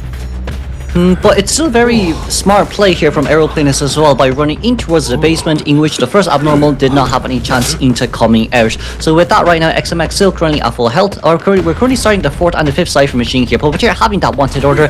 XMX should be able to get this rescue on time, but there's just too much resentment here on the side of time. We might have to force ourselves out of that shovel in order to actually come in for the rescue. Yeah, I wonder if they're even going to commit to the save. Looks like no, they really want to get off this rescue here and force the Goatman to use more resentment. And does take the hit for the Aeroplanist, but he does already have another cage to work with, so he's going to be able to use this next one pretty soon here. But the tram is in the vicinity, looking at the Cypher progress here, but the tram does actually leave, it looks like. He's going to go and put up that cage again at the end of the pallet. Okay. Yeah, you can't get on the tram there no matter what, because the moment you get on the tram, all what it takes is for Goatman 1 cage and you're going to be forced off the tram instantly. So like from Jelly there, there's really nowhere else we can go. Yeah, well, I just mean it is about wasting time, because no matter what, you're going to go down to a cage here, so you can't take the tram, waste a little bit of extra time, and that's kind of the goal in this situation. But the last Cypher machine, yeah, already 38%, so Survivor's in a pretty good position, and only 1 injury on the board. It's definitely optimal for them, but again, still some time here for Shama to get to this last Cypher. Still has a normal, still has his straight, so let's see what he's able to do with that. In this case scenario then, we're currently trying to heal as much as we can, but with 47 here being nearby as the Novelist, it's not too bad for him since he can switch straight really fast. But right now, when we go straight towards that 43% Cypher machine, we could have normally once again just in case as Tram comes nearby to aim for a little bit more of assistance here to buy a tiny bit more time. But it's a Puppeteer we're talking about. Even if you want to get him there really fast, it just doesn't seem right. Alright, we're going to see the Puppeteer going to break that first cage. The second one's still waiting here, going to break the second cage. He's going to be forced to use a third one here. And even if he does use... No, actually, he's just going to take the chip hit onto this Puppeteer. And does have the cage switch right away. Does he get the puppet off? He does get the puppet off to absorb that hit. But just like that, because it's full presence, the resentment already back again. And he can use another cage here to down this Puppeteer. An instant down, however, we cannot forget 47 is currently the one decoding the Cypher machine. He gets a 10% decoding boost when the Cypher is below 50%. So right after this rescue from Gravekeeper, I feel like GK will be the one going back towards trying to decode, and then Novelist coming in for that guarantee rescue. However, for now, Cypher machine currently at 36%, Abnormal still on our hands to use as well. More or less, it's just we need to guarantee it before half rescuers, or else it's going to be really bad. Gravekeeper once again does a cage use, but with this hit, it seems like we didn't break the cage on time, and you know, we don't have enough resentment ready on our hands to use, so thankfully Gravekeeper should still be able to perform the rescue. Yeah, it does see the rescue here. Gravekeeper is going to go ahead and use that shovel. Puppeteer does have the chip to work with. There's the switch. Puppeteer is going to use that ability to make it through the pallet here. Last Cypher machine, 81% of the way done. Puppeteer does have borrowed time here, Crow, so this is a good survivor for Wolves to have kiting in the end game. Shama also doesn't know if he has borrowed time. He may think that he just has broken and tied, because he never did go for a rescue, I don't believe. So yeah, with the Cypher machine being primed, they can afford to go for a basic hit here and pop it. But Shama may know now that he has borrowed time, since they're not just popping right away. But then in this case scenario here, it's a little bit unfortunate, but I just feel like with that hit down, you can't really go straight towards Graveyard anymore, so the Puppeteer being forced straight towards the other side. Even if you use a little Lewis here, he would go down instantly, and we used that mini flywheel of ours a little bit too early as well. Teleport is ready on our hands to use, but at least XMX is nearby just in case that teleport does connect. Yeah, we're going to see that share there with the trait still available. Teleporting onto the Exegate here, where the Novelist is going to be the one taking the kite. Has a book to work with here. Detention in the air. Does need to use a cage though to get this detention hit. There's the flywheel through the cage. There's the switch. Novelist going to use that switch. Going to go back again, trying to kite out this cage as much as possible, but finally does expire, forcing him to use yet another one. He actually tried to block him in there, but wasn't able to get it. Novelist is going to break the cage yet again. 487 doing an excellent job in this area. The goal from at this point is just waste as much time as possible for the other survivors to get the rescue and get out that exit gate. We're going to finally see the switch in the down, but with no cages available and no trait, this does mean that we're going to see a tied first round here. If that's the case, that's such a strong advantage point here for Wolves, especially with the fact that Tomoai's Goalman is also really strong on this map. So with this pick here, Wolves did get their advantage point, especially when it comes to picking the Ever-Sleeping 10 for themselves as well. But it seems like they were kind of contemplating on whether we could maybe aim for a 4-man endgame and a 3-man escape, and as that's, you know, what they always would do. Yeah, definitely. So with that being said, that's going to be a 2-2 for the first round here. Yeah, considering how strong Shama's been this entire tournament. Getting a tie here is great for Wolves. That's just how good their survivors are. We saw the first kite from the Aeroplanist being able to waste a lot of time, avoiding a lot of hits, and extending that kite quite significantly till 2.7 ciphers completed, 2 ciphers finished, plus 70% on the Gravekeeper cipher. And then after that, the Puppeteer was able to waste a good amount of time. The Novelist wasting enough time for the survivors to get the rescue in the end game. And having the borrowed time on the Puppeteer as well was very crucial there too for wasting even more time. So Wolves doing everything right in that situation. Even dying away from cipher machines, preventing the abnormal from even having an effect in this match. Was definitely the big difference maker there. You see the overall containment time from the airplane is 94 seconds, which is very hard to do against a Goatman.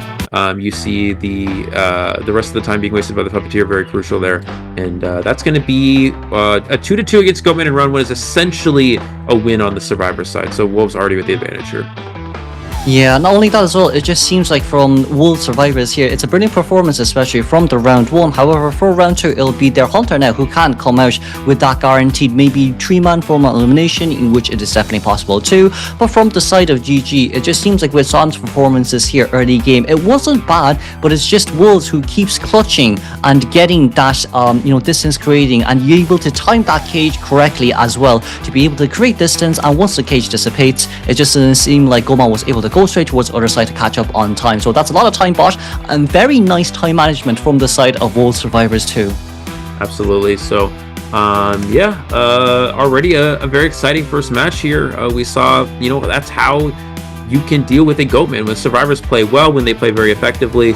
For those of you who are like, how do I cut a Goatman? Well, you saw the Airplanist in that first round. Once the Goatman traps you in a cage, he gets close to you, use the jetpack to move away. Then when the Goatman switches to go back and hit you, use the jetpack again, and you get more distance, and you cut out that way. Jelly didn't even have flywheel. He was able to do that kite without having flywheel as well. That's just how strong that Airplanist kiting potential against Goatman when utilized properly. It was almost a 3-cipher kite, which, as we know, against Goatman is very hard to do. Even died away from cipher machines. Dying away from ciphers is very important for Hullabaloo, and Goatman all the way in the corner of the map means there's no opportunity to abnormal, and there's no opportunity to slow down the game. So we are now going to look into the GG survivors, since they are currently slightly on the back foot here after a 2-2 round. However, for Taliesin here is still the main container of this team, with an average escape rate here though of 38%. We do see as well with a Psychologist and Seer as a preferred character here. Preferably speaking, if we can get that Seer out initially round 1, that would be preferable, as we do need a tie game here no matter what happens. So from the side of GG right now, their main strategy would be pretty similar to what Wolves did last game. Die as far away from the cipher machine as possible, and just try and try and decode as fast as we can. Alright, getting into our next survivor here, we have Kutao for GG with average game time of 85 seconds. Definitely very impressive here. 1 rescue per game, 80-100 deduction points, and a 122% decoding with a 38% escape rate. You're going to see the escape rate for GG slightly lower than Wolves. The Wolves survivors just have been very good, but then also the Hunter side for GG with Shama has been very good as well. But for Wolves, we've seen Shoai getting 4 eliminations for, I think, almost every round, if I'm not mistaken. So if not all of them, we're gonna have to check his statistics in a moment. He's been very, very good in this event. Getting to our next survivor for GG, we have 18 with average game time of 49 seconds, 0.5 rescues, 208% decoding, actually the most out of any player since we have seen him on that Explorer decoder. And escape rate again, 62%, very high here for GG. With the Explorer being able to be played as well for GG, potentially speaking, we could say get the Explorer out to maybe counter the Hullabaloo. However, up against the Goldman, it just might be a little bit harder, as the moment we get found, you'd have around 120 resentment stacks on the side of our Goldman, and they'll just be an instant hit down too. So for GG right now, the question is, are we willing really to choose that Explorer to come out, or maybe do we want to go for a more of a solid containment from their side? Looks like Pipi Shah will be the next player here for GG. Containment time of 45 seconds with average rescues of 0.38. 62% escape rate again. Very high there for GG. But again, against this very strong Hunter Shoai here, it's going to be definitely a challenging battle for him. He's been so good so far in this event, and a lot of us expected GG to be one of the best teams in this event, but Wolves actually has been, I would say, almost slightly outperforming them actually, but we're really going to find out today which team is stronger. It's pretty funny to see as well from PBCR side being able to pick up that lucky guy as well as a trump card pick here for the survivors. He did do wonderful and miraculous plays with that lucky guy. However, for COAⅧ here, it is not going to be easy for you actually to get past him, because look at those deduction points. First place, 12,000 average deduction point. First place, average knockdowns of 8.83. First place, average 4-man eliminations of 4. Average charge shocks of 0.5. Second place, average time knockdowns of 52.65 seconds. And then first place, 4-man elimination rate of 100%. Our preferred hunter is Goldman and Opera Singer. However, the question now being, will GG be able to deny these first places, or will COAⅧ continue his streak? Right, we're gonna have to see that here. This is going to be his most challenging battle yet. So yeah, it's gonna be very challenging for him against these GG survivors. But again, Wolves already with a very early lead here, being up 2-2 at this point. Yeah, and there's also from Wolves as well. It's kind of just like COAⅧ, we have seen his performances in regional qualifiers alongside with Zion too, but it just seems like the one who has the better performance, who actually gets used to hunter the fastest and more proficiency, is COAⅧ here. But for now, we cannot forget the spawn picks will be Seer and Ankurin as our first two bans, and then Explorer and Priestess an immediate pick from the side of GG. And if that's the case now, the question being, COAⅧ has to bring that Goldman out no matter what. So now we have to do our pick and bans based off our Goldman pick. So potentially speaking, next ban could be our good rescuer or a puppeteer.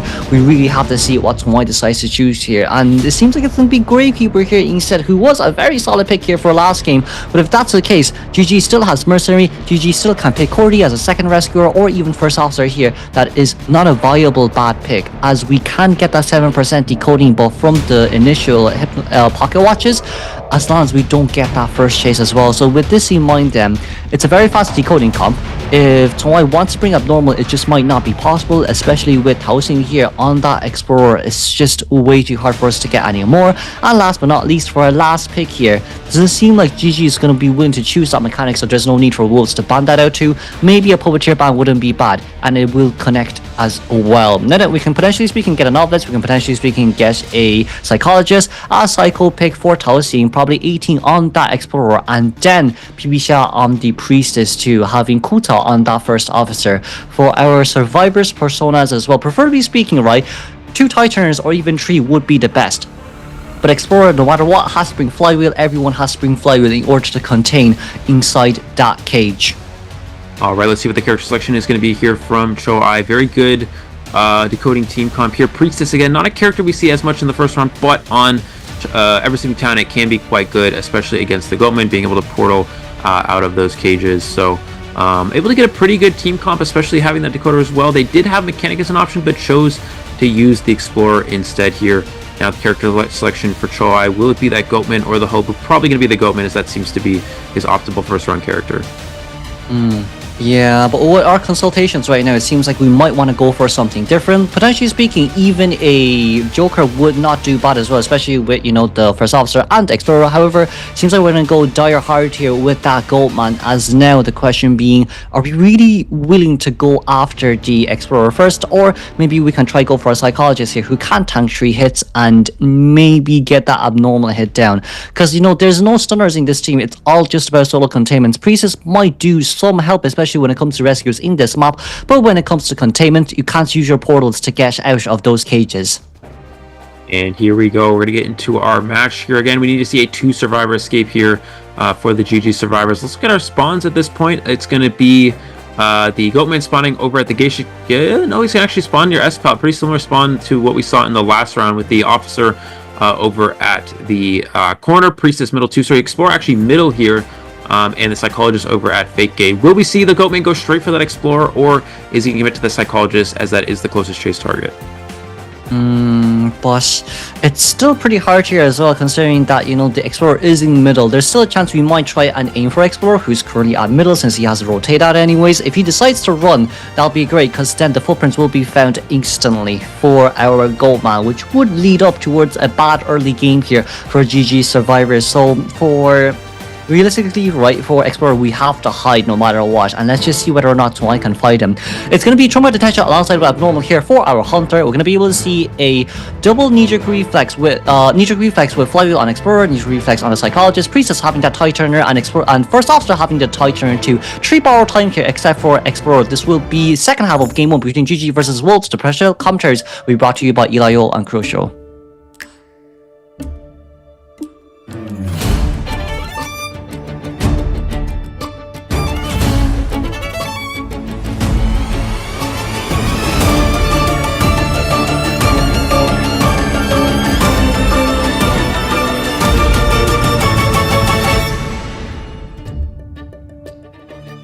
All right, looks like he's actually going to go towards the Priestess here first, not wanting to go for that Psychologist. PB Shot in the distance. We see a long cage to try to get an early hit on him. PB Shot hugging the wall here so he can portal away, but he finds him right away and doesn't even get a chance to use that portal as he immediately puts up that cage. I wonder if it could better PB Shot to use that portal earlier to at least delay getting chased out early here, but an early hit from COAⅧ. He's now finally going to use that portal to make distance, but very slow ciphers already, and this is a great start for the Hunter. For our goal on here, it doesn't really matter whether we use a portal or not, but it seems like with this portal, we're able to get out just about on time when we're activating it. So for Priestess right now, we're outside, so it's okay. We can still take it to chip it as we don't have enough resentment on our hands to use. No portals left on our hands, but at least the good news here is Priestess is still alive and well and kicking. Looks like we're going to see one more cage. He needs to get this cage right here, and he does get it. He would have had 0 resentment after this cage, and Priestess could have kited for a while, but he is able to get the perfect jump back to get the down onto the Priestess. That is a fast down with Abnormal available as well. This is a very good early game position for COAⅧ. Looks like Kutao going to come in for the rescue here, transitioning to the upstairs area, trying to hide out, but I wonder if he'll go towards middle to Abnormal that Cypher. No, looks like he's just going to try to cop the officer from a distance and does get that chip in. But like with this in mind, then that just means we can potentially get a double down since the second Bakuwa Hashanah. No, it has been used just about on time here, but at least if we can get a normal hitter, it's still okay. We're currently at half health right now, 2 hits currently being taken. But look, it's already a max presence Goldman here, so that just means we can get our resentment backs really fast, and it's only 90 seconds in towards the game. That is really not good here for GG. We've given way too many hits. Yeah, this is such a great start here for the Hunter side. Just too many free hits overall. That Priestess was not able to portal out of the cage for the start of the game, but Psychologist going to go ahead and use that whistle, healing up the first officer at this point. I wonder if we see officer coming for a second save. Since there's only 2 tide turners, it's Priestess and officer. Priestess on chair, officer already expended the first one. We're going to see the double cage switch, trying to get the hit onto the Psychologist, but not able to get it. Just going to use that Abnormal. And actually the officer broke both cages, so COAⅧ's going to have to use a third cage. Maybe to go back, but no, he's just going to walk all the way back here. There's the switch onto himself, but not able to get the hit because of the trim. Finally getting that first hit onto him, and there's the rescue, but Explorer only a 50% page and still 3 full ciphers to go. That's not going to be enough here at this point for GG. It's what we said as well, right? It's just max presence for this Goldman is just way too strong for him, as we're able to get our cages back online already so fast. PB Chat being able to drop down that pallet there is great. However, look how fast the resentment is currently stacking. This Goldman is ready to go here. Once again, we have our items ready. Priestess will vault over a little bit slower compared to usual, but that's still okay for now, as she is going to be forced. Did not take the terror shock hit there, thankfully, and we did not break the cage on time. That's so unfortunate, as Priestess will be returning back to the main air. That one Abnormal kick now. 3 Cypher Machines left on the side of Survivors. It just isn't enough. Yeah, this is going to be the final chair for the Priestess. With the officer injured, he was able to get an elbow pad from the chest, but not enough. I don't know how much that's going to be very helpful at this point. We're going to see this switch onto the Explorer. Let's see if he's able to find him hiding out. He's trying to hide through the alleyway, but I don't know if COAⅧ is going to be able to spot out his trail. Looking through, does he see him in the distance here? He does not. So Explorer able to evade line of sight. That's very important, since Explorer does have a page to work with, but still just not great cipher progress. We see officer starting a new one here. Psychologist already used her heal, and officer injured. It's just so much time needs to be bought here for GG if they want to get a 2 teleport. But it seems like teleport didn't come out, but we saw Kutao at least. There's no Explorer that we actually found, but that's an instant hit down right after the pocket watch use. That's a full kite denied from the officer. He could have definitely bought 30 extra seconds, but right now, at least the 3rd Cypher Machine is finally done. But Explorer only has 1 page left on his hands to use, and this Cypher Machine decoded by first officer might just be fully denied here, as 18 here currently nearby wanting to come in for the rescue, but we don't have Tie Turner. Trying to find the Explorer here. It looks like he thought he saw him hiding in that area, but nope, not able to see him just yet. Again, Explorer still a 50% page here, and they have some ciphers being worked on. Psychologist needs to get on the cipher machine as quickly as possible, but isn't there just yet. This Explorer is just going to delay this rescue as long as he can, so that gives Psych more time to get to decoding. Finally up to that middle 2-story area, but so in theory they have 80% on the last cipher and 50% on this next one, and it looks like finally Explorer will come in for the save here, but misses the cage. Ooh. But it's okay though, we can still come back just on time. We can potentially that's a terror shock down! Instantly on that side, as Psycho here will be denying her own cipher machine. And if that's the case, we know where Psycho is, who's currently at balcony. And with that, if she wants to come in here, as we do hear from tonight, as we will try to deny it here, trying to get maybe a surprise pick here. But Taoxing is just going to hide behind that window and try to find her route in, as she will be found here instantly. That's going to be a cage here just for the black. We're going to get a second cage up already on time as well, but Psychologist having nowhere else to go. We're going to be able to go straight towards the other side, but that's going to be hit instantly. But the cage cannot be destroyed on time, as we want to get a little bit closer towards the chair. That's what we did, but it doesn't matter. We'll be fully denied by Twy here, and that's a Psycho down. That's fine to Explorer who's gotten up, but it doesn't matter, as we've still so much resentment on our hands to use. Hello Explorer, good night to you, as Twy will be able to take Gate 1 away, as GG18 will surrender himself towards this Goat Man. Yeah, what a dominant performance in this first round. That wasn't even that close for GG. GG's been such a consistent survivor side throughout the majority of this group stage, and in this match, they weren't even able to come close to getting to that end game. That's how strong that Goatman was here from COAⅧ. That's going to be a 7-2 in favor of Wolves. Again, we talked about how this match should be expected to be very close, but Wolves was just extremely dominant. The survivors gave no opportunity for a win for Shaman in the first round, and the 4th survivor kill here was just so fast, and there was no opportunity. Even with the Explorer Cypher Rush, there was no chance for them to even get close to that endgame.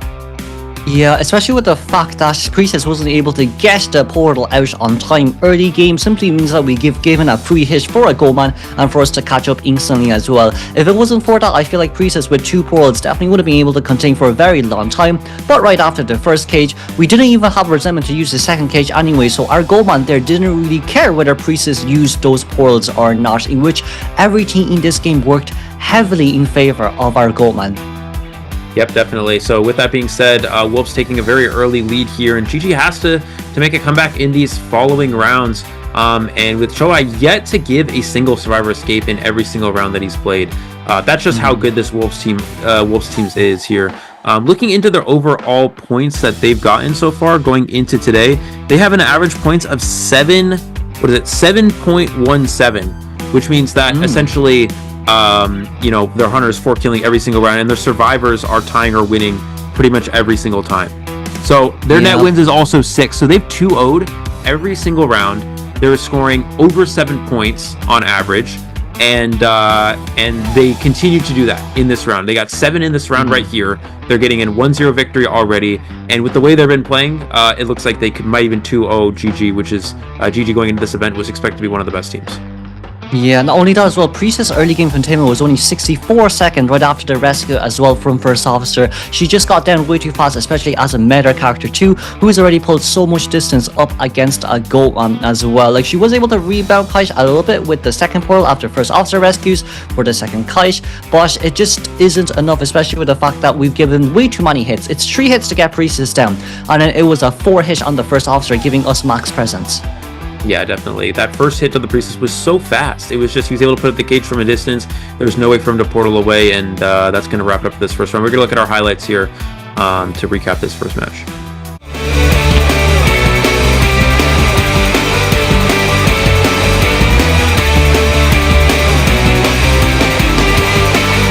抵他，没中他什么人？抵他，别说怕，可以倒，给一下路，OK， 你走，生黄，一定会下门。能拖。你们上哪台？拖一会儿，这个龙就肯定死了，10肯定死了。OK， 一个跑2个。老爸修2楼是吧？对，我在2楼，我就把这台开了。那就是墓地，中场2台，没飞掉。没下边，大副松，我2楼直接来了，毁了。没事，他不知道，他知道你在这，老板。我修了，我要摆，不能死。哎呦，被蒙到了。哎，拖了，他拖了，哎呦。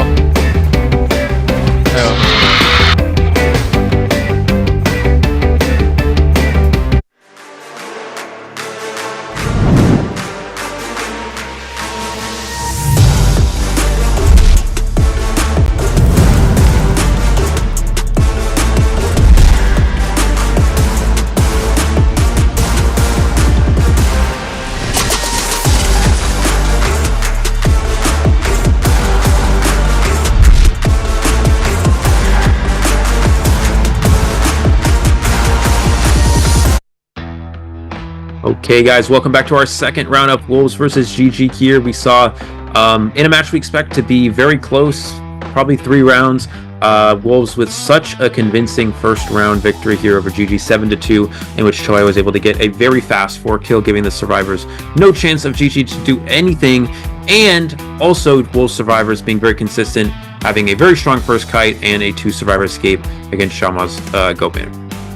Yeah, not only that as well, moving on straight towards round 2, the Goldman Hullablu will be permabanned, which means there are more options here for Wolves to play.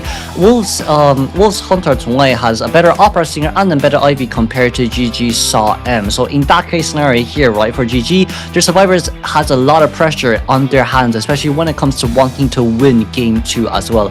Currently at 72-2, point lead is 5-point lead for Wolves, and moving on straight towards second half, at least now GG will get their map picks and Wolves will be able to ban one. However, it just doesn't seem that great right now, especially when it comes to the second half. There's more pressure on the survivors now. Right, there's a lot more pressure on the survivors, and Shama, same for him as well. He's only able to get a tie. We've seen him get 4 kills, a large amount throughout this event, but Choi is he's yet to give a single survivor escape. It's been, 7 rounds in which he's not allowed escape. So he's 4-killed 7 games in a row, essentially, because the Wolves got a 2-0 in all their rounds, right? So he's 4-killed every single round in a row thus far, and the Wolves survivors are not getting 4-killed because their survivor side is just so good. So yeah, how does GG even turn that around? I mean, Shama's gonna have to probably play for a 4-kill, and we're gonna need to see the GG survivors manage escapes here. That's really their only window of opportunity to come back in this match. They're already down 7-2, so they're gonna try to win 2 rounds in a row, or maybe get a 7-2 in return here. If they're not able to do so, then Wolves should very easily be able to hold on. Maybe we'll see the Clown here in the second round. Probably not. With the way Choi has been playing, there's no reason to switch off of his consistency, but it would be pretty interesting maybe if Wolves got a large enough lead. But from the fan supporting side on stage, as we just saw earlier as well, it seems like the fans wanted to see Choi playing that Clown, and of course Simon playing the Breaking Wheel, but we'll see the interview first from Deaking. 要做足准备，然后来应对一下。 Well, there we go. We have quite a lot of strategies ready here up against GG, but once again, is Sam willing to maybe come out with a different approach here with their map selection being Chinatown, since you could play Breaking Wheel here at a good enough advantage point aside from the stairs, let's say, or maybe is this the map for Smiley Face, since Kakiri has been played on this map, Alf has played on this map as well with the Clown in 2024 IVS. Chongwei and Saem, they have made a promise. Well, it was a one-sided promise from Saem, but will we be willing to respect it? Yeah, we'll have to see. But I mean, the problem is if he plays Hunter here first, then Choi might just play Clown the second round, and he won't know if he's going to play Clown because he's playing before him. So who knows? Maybe he told him off stage. Maybe he sent him an IG DM and was like, "Yo, bro, I'm gonna play Clown, so you gotta play Clown now." I don't know, but that would be pretty fun to see. But either way, again, both of these teams, the result of this match isn't entirely relevant in that both of these teams have already secured first and second seed in the playoffs. They've already secured themselves that spot. But what they really want to be able to do here is become the first seed in their group, have the best bracket to go with. And Wolves is looking like they have the best chance of doing so with this early lead against GG. But we've seen plenty of comebacks in which teams are able to work out of a 7-2 deficit. This is definitely, this match definitely far from over at this point. Especially with this game, like moving on forward, having the Wolves survivors coming out first up against Sam once again. Initially for game 1 first half, Sam's performances wasn't the best, as Jelly was the main container who was able to play such brilliant mind games and to be able to time the cage disappearance really well too. So like with this in mind then, are we willing to go after Jelly here once again, or maybe we can chase after D-King, who still has yet to actually become the first chase after so long. His performance overall is really good, but the character that he plays just makes it really hard for a Hunter main to chase him. Absolutely. He not only the character, he's just kiting has just been very proficient. Typically we see Airplanets being able to kite Goatman very well with Flywheel and the jetpacks, and his kite was so good without even needing to use that Flywheel, just mind gaming those pallets inside the cage and using everything properly here. So Here we go. We're going to get into our band pick shortly. Wolves, again, searching for at least just a tie here to continue along with their lead. They don't want to give any sort of 4-kill to allow GG back in this match. Even if they get a single survivor escape, they're still in a very advantageous position. They'll still have the lead. It'll still be hard for GG to make that comeback. So we're going to get into our band pick here. Let's see what Shama opts to start with.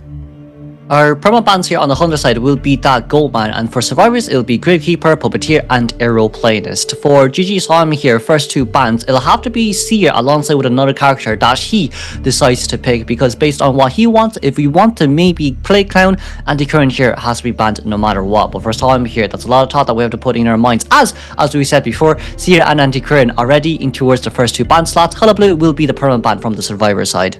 Absolutely. So he looks like he's going to be banning for that opera singer, most likely. That's would be indicated with the Seer and the Antiquarian here. Let's see what the Survivors opt to lead with for Wolves. Again, they are expecting to most likely be seeing that opera singer here on Chinatown. So I expect some sort of opera counters in response here. Looks like it's going to be the Wildling as that rescuer, as we know, very good against the opera, and the Fire Investigator as one of the Kiter support characters here. But we can't forget that Opera Singer has still been performing really well on this map, even up against these 2 characters. Next band then has to be a guaranteed tie character, or even maybe a strong supporter such as Psychologist, who can give heal to the Wildling for a second rescue. Especially up against an Opera Singer too, Wildling is one of the better picks in this scenario. But it seems like it's going to be the Acrobat gone here. Then in that case, we need another decent container. Potentially speaking, we have 2 of our guns already. Pasha might be quite a bad choice here, but it seems like it's going to be Weeping Clown to guarantee that distance pull up against an opera. We have seen Weeping Clown be a common choice against that opera singer. Opera singer does have a hard time to catch up to that Weeping Clown once he's in motion with that rocket. So we see that being utilized as a kiting character. And Psychologist as the last pick here. Psychologist, a very good character against opera, being able to take 3 hits, which can waste a lot of time early game, and is also good against the Ivy. In case the Shama does decide to switch into Ivy, you have Psychologist, which can take multiple hits against Ivy, heal up your rescuer as well, so that rescuer can go for a second save. This team comp kind of semi-counters both Opera and Ivy, so therefore I'm on a map like this. For Ivy gets countered by Psychologist, Ivy gets countered by Fire Investigator, and then Opera gets countered by the Weeping Clown and Fire Investigator. Well, maybe not Weeping Clown early game, but mid to end game, at least Opera can get it back towards him. For now, if we can move on towards game 3, we might see some more interesting Hunter picks, but from the Survivor side, the persona has to be locked in here first before anything else. We're most likely going to see a lot of borrow times, or maybe even a flywheel, just in case we want to counter that Joker from Sion. Absolutely. I don't know if that's something they're really going to expect, but again, we talked about how it could be played from both these sides here. Will he actually do it, or is he just going to play opera? No, he's just going to play the opera here. So looks like that's going to be as expected, but Wolves did get a very good counter comp to the opera singer. You have the Fire Investigator, which can slow down the opera singer, getting you some distance as well. You have the Weeping Clown, which is a hard chase target. You have Wildling, which is mostly unchaseable, and Psychologist that can take a lot of hits against the opera as well. So definitely Wolves with an optimal survivor lineup here, especially considering that they just really need to avoid a 4 escape. Getting even 1 out at this point puts Wolves in an excellent position to win this match. Yeah, but the only slight issue might be the slow decoding comp in this team, with Weeping Clown having 15% decoding debuff, with Fire Investigator have 5% decoding debuff, and then Wildling here with 20% decoding debuff. With Psycho being the first chase, if Psycho is the first chase, our overall Cypher Machine decoding progress is going to be really slow, and especially when up against Opera Singer, you want to reach the end game as soon as you can, and for a Psycho who has no items to contain, this might be hard even for Wolves to maybe garner a tie game, unless we actually decide to support mid to end game. Alright, so getting into our spawn selection here, looks like it's to be the opera singer over near the fake gate area. Psychologist is going to go all the way down into the hotel. Looks like Wildling will be middle, Fire Investigator near Umbrella Gate, and Weeping Clown farthest away. So definitely Psychologist will be the optimal chase target. We expect Shama to go straight for that Psych, trying to eliminate her early on. Now she does have Hotel to work with, which is considered to be a strong kiting area, but he's not going to want to chase Wildling or Clown and Fire Investigator a little bit too far away, so Psychologist definitely going to be the most logical choice at this point. we could potentially have Fire Investigator dropping down an airbag near one of the drop-down areas of the hotel in order to allow Psychologists to use it and to create more distance and speed boost away from the Opera for a more successful kite. But if that's the case early game, our Fire Investigator is going to have to rotate quite a lot. So right now, everything depends on how we actually prepare for the early game. We're going to be able to see a triple knee-jerk reflex here on the Fire Investigator, Weeping Clown, and of course the Psychologist. One tie turner here on the Wildling. Turn card attention alongside with Abnormal because of how slow their team comp actually is. This will be game 2 between GG's versus World's first half, as the professional commentaries will be brought to you by EIO and Kuroshiro.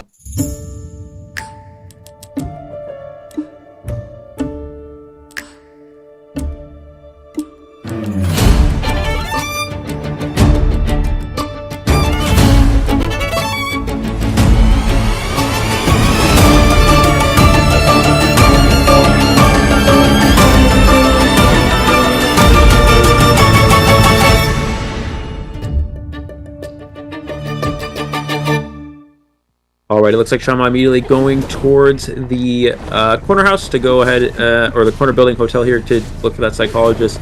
Will he go ahead and commit here? Looks like he is. He's just going to drop these Shadow Clones in the bottom area so he can flip back if the Psychologist does decide to take that route. But D-King immediately acknowledging, I don't want to go this way. The clones are there. We have to wait for them to dissipate before transitioning back into hotel. An excellent discipline from him to do that. And now getting straight into this pallet here. Going to get the speed boost as well. Already off to a very good first kite here. Really positioning himself quite well. Saw him kind of lost himself there early on as well, as he was trying to play pallet mind games with no one, as D-King rotated himself in towards hotel at a very nice spot.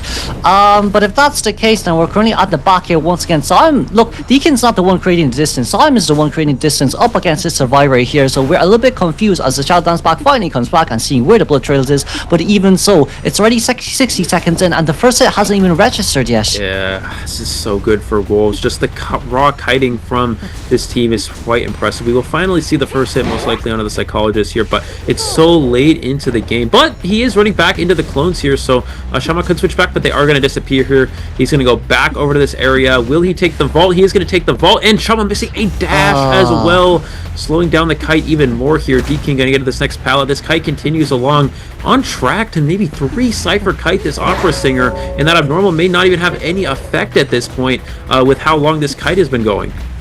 There's no survivors nearby as well near D-King, so that just means that Abnormal will be fully useless until maybe our second, third chair. Right now though, D-King trying to stay as far away from his survivors as possible. That's going to be the next leap missed. We're trying to maybe bait out a flywheel. I saw him there, did move left and right, but for us having here going to be nearby, wanting to pop open that Cypher machine as soon as we can. Can we maybe do it on time here? Wilding get it on towards the board. Can we maybe get a pushback there on time? It seems like Wilding wants a pushback to cancel that Abnormal hit, but once again, still so much time here. Bot, that Abnormal kick will come to us. Wilding did get the pushback there on time, and that 98% Cypher machine is almost just about to be low. We're going to be able to get that hit immediately, and the Cypher machine finally popped. But then 47 is the one in danger, but we have to go back straight towards the Psychologist since she might just self-heal on time. Yeah, what a commit from Wolves, and that's actually the correct play in that position.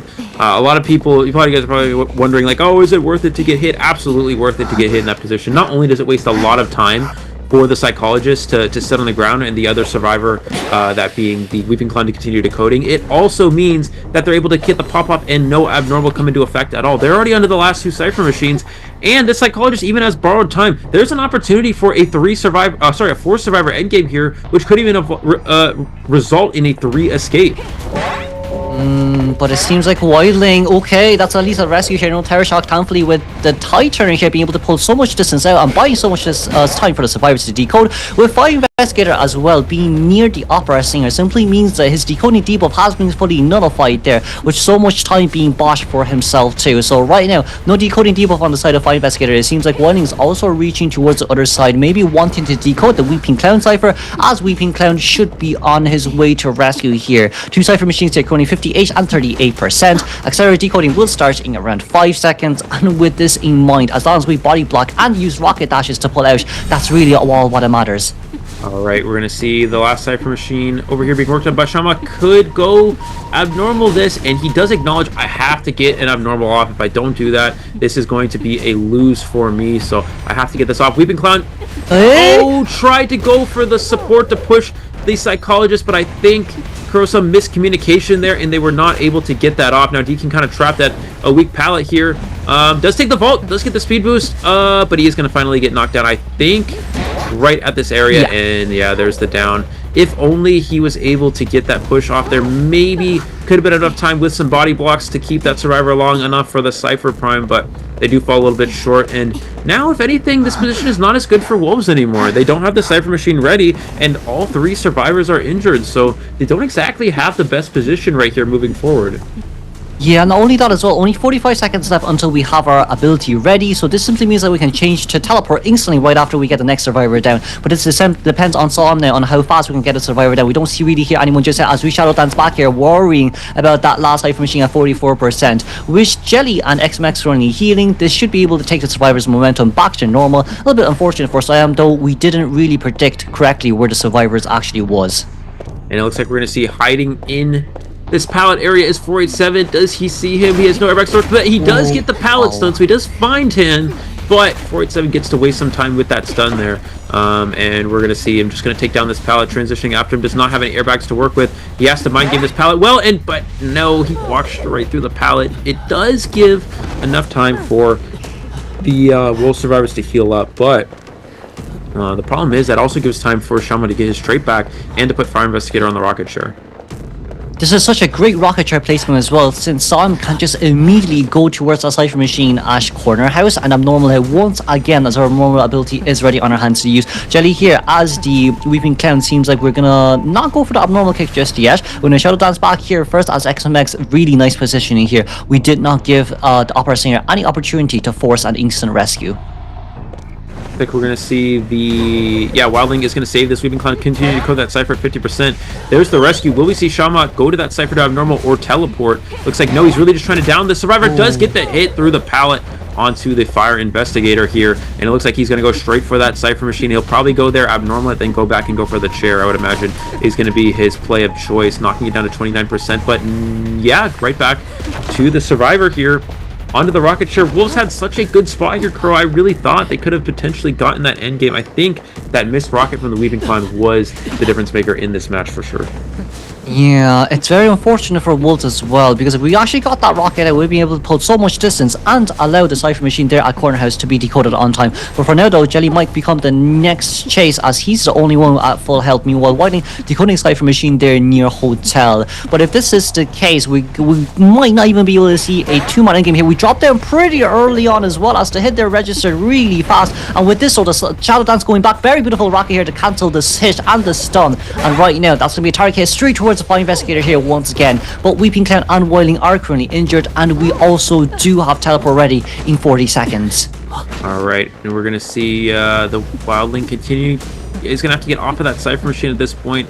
Going to go straight for where the Wildling is decoding. He's going to run away towards the hotel area here. Did miss that dash there, so that gives Wildling some distance. He also will have Boar to work with at this point, but Shama got to go right back to that Cypher, trying to stop that Weeping Clown. These survivors, even though they're half health, they're relatively safe for the time being, just because they both have useful items to work with, but Clown only with 1 rocket, so it's not exactly going to keep him... It's going to keep him alive for essentially 1 chase, I guess. And they're just going to continue to split these ciphers, but yeah, that trait being back now, I think gives Shama a great position. I guess the upside is they both have borrowed time, so if they do manage to get this pop, they'll be pretty well positioned endgame if he tries to slug them.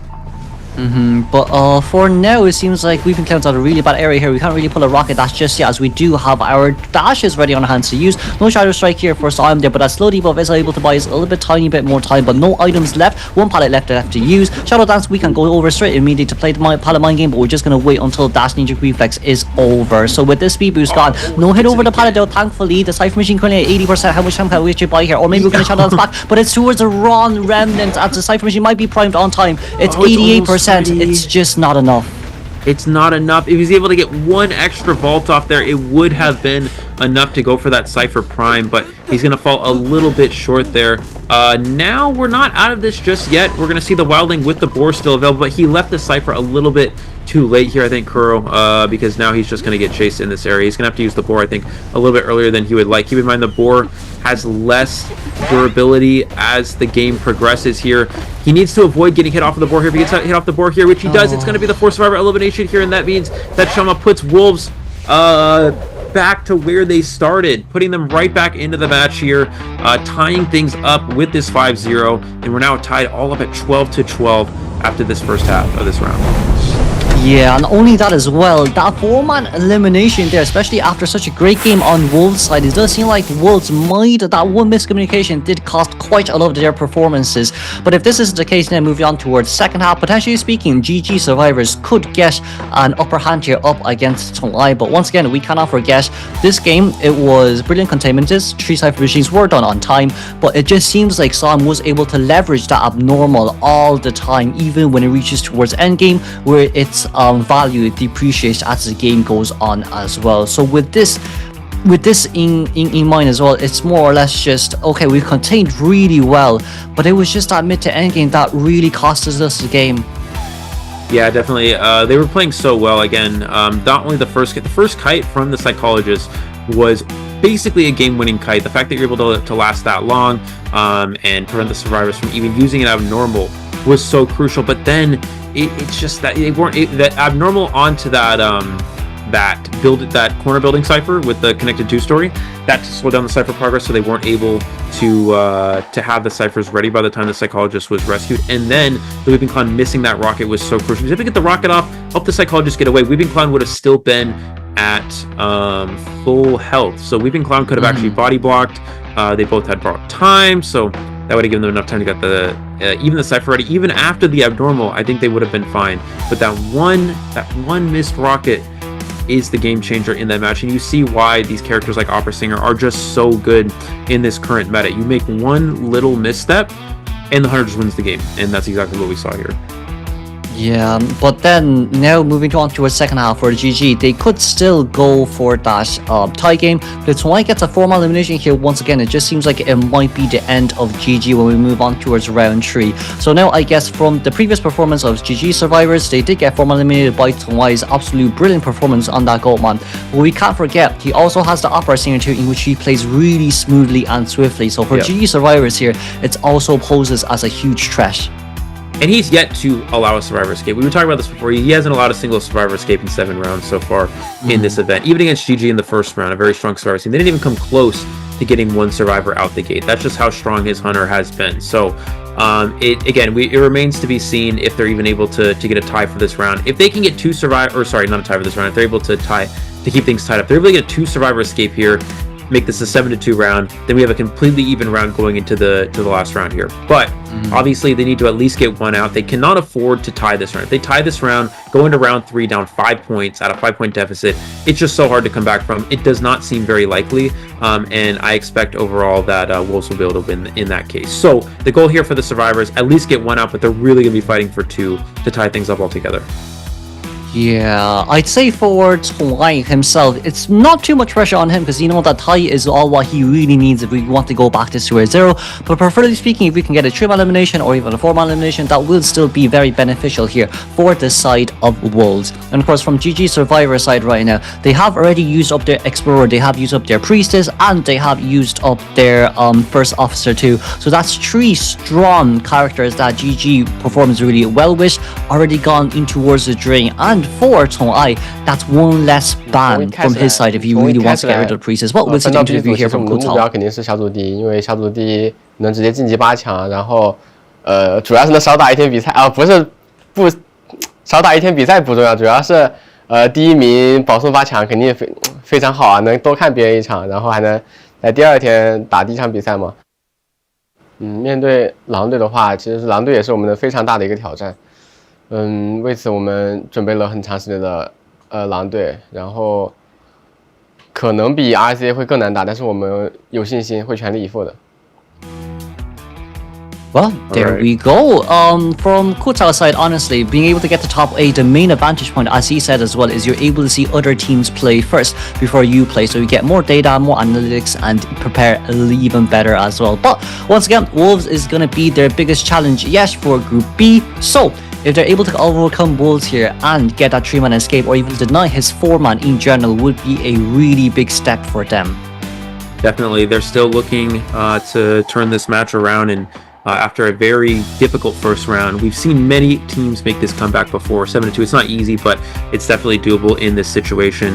And I wonder if we're going to see the clown here in this spot. Probably not. I expect he'll probably just stick to something consistent like that opera singer that he's been very proficient with so far. But keep in mind, very good map for clown, so definitely is a possibility. And just having that as an option makes it difficult for GG. It makes it so they have to at least have characters that are not going to be easily killed by a clown. You know what I mean? So it's like that's something that you really have to consider on a survivor side. You can't just go into a match and be like, okay, we're just going to hard counter opera, but then maybe some of these characters are too weak to clown, and then you kind of have a problem in return. So that's something they have to think about as well here.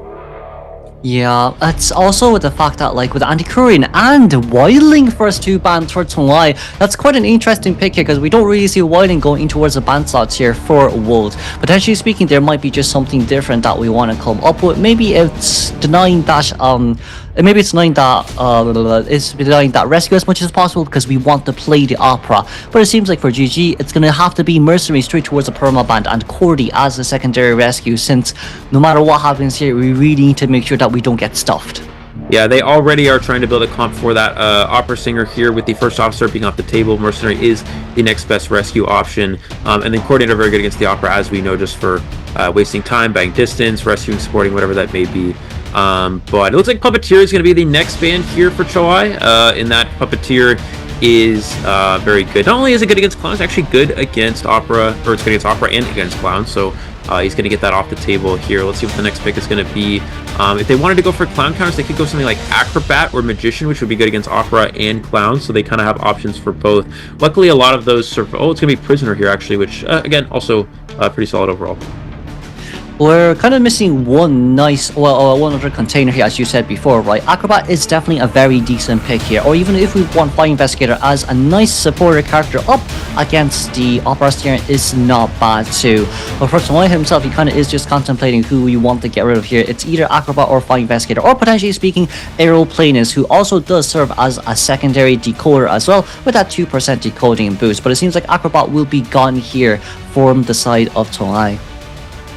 Alright, so the Acrobat being removed for the survivors here, and Gardener will actually be the last character of choice here. So I don't think they're going to play, Choai's going to play Clown here. It is doable technically, but it's still not that good. Prisoner can shock you out of your infinite dash. If Gardener has a bubble, if you go for the Gardener early game, Gardener has a bubble to absorb the infinite dash, and the Coordinator can also shoot you out of your dash as well. So they have a pretty good comp for going against both Clown. Very good comp for going against Opera, pretty good for Clown as well. So they really are covering all of their bases here, and I definitely agree with this lineup from GG. But we might be able to see it in round 3 then, if we're going to be a little bit more serious for round 2. For our second half right now, it's why still thinking, but from the survivors though, preferably speaking, we probably need a second Titaner here as well. One Titaner is just not enough, especially with the fact that Mercenary decodes really slow as well. Because like if we want to at least guarantee the tie game here, as we've seen before up against an Opera, 2 Titaners would generally speaking be the best choice of option. All right, and looks like for Choai, what hunter is he ultimately going to go off of here? We expect it to be Opera Singer, that character he's again yet to allow a single survivor escape with in this tournament. We know Chinatown has been a favorable Opera Singer map for a lot of these hunters, as we've seen it in the last round. We saw Xiaomai get the 4 elimination here. We've seen some other successful Opera Singer matches as well, but he's considering which character he wants to go with here. And is it going to be the Opera, or is it going to be the Clown? It's going to be the Opera, so yeah, just as we expected here. With this then, let's just see the spawn locations, because there's 2 fast decoders, yes, on the field, but Prisoner might still just be the best course of action for Tongwai to choose no matter what, because like that 2-story area here is still pretty strong for a Prisoner, especially when you can kind of cancel the Shadow Leap with that electrocution too. Yes, there are a lot of instant dashes where he can dash towards too, and it's very close, but it's still an open area here if you run towards the back of that hotel area. So right now for Prisoner, we're gonna have the spawning hotel no matter what, or at least close towards hotel. But at least for the other survivors, as long as we, let's say, don't disturb the cipher machines, overall the decoding progress would be very fast. Looking into our spawns here, it's going to be the Coordinator at hotel here. Prisoner, he actually spawns next to the Prisoner, it looks like. So If he does want to go for that Dakota first, that definitely will be a solid option for him. Probably not going to want to go for that Gardener's. Gardener does start out with the bubble, not the best first chase target for any hunter, especially Opera Singer. With that prisoner being nearby, being that Dakota, getting that out of the way definitely will be optimal for him. So I imagine he'll want to go for that chase first. But he does spawn next to the coordinator, does spawn next to the prisoner. So prisoner can rotate towards Cordy and get that flare gun support if necessary. But also for Opera Singer, that area doesn't have too much leaps, so at least for the prisoner you can rotate towards Hotel before she even catches up towards you. However, it's going to be trumpet attention outside with Abnormal here on an Opera Singer. It's going to be double Titans here on Mercenary and Gardener. But of course, this will be second half of Game 2 between GGs versus Wolves, and professional commentators will be brought to you by Ilayo and Kuroshiro.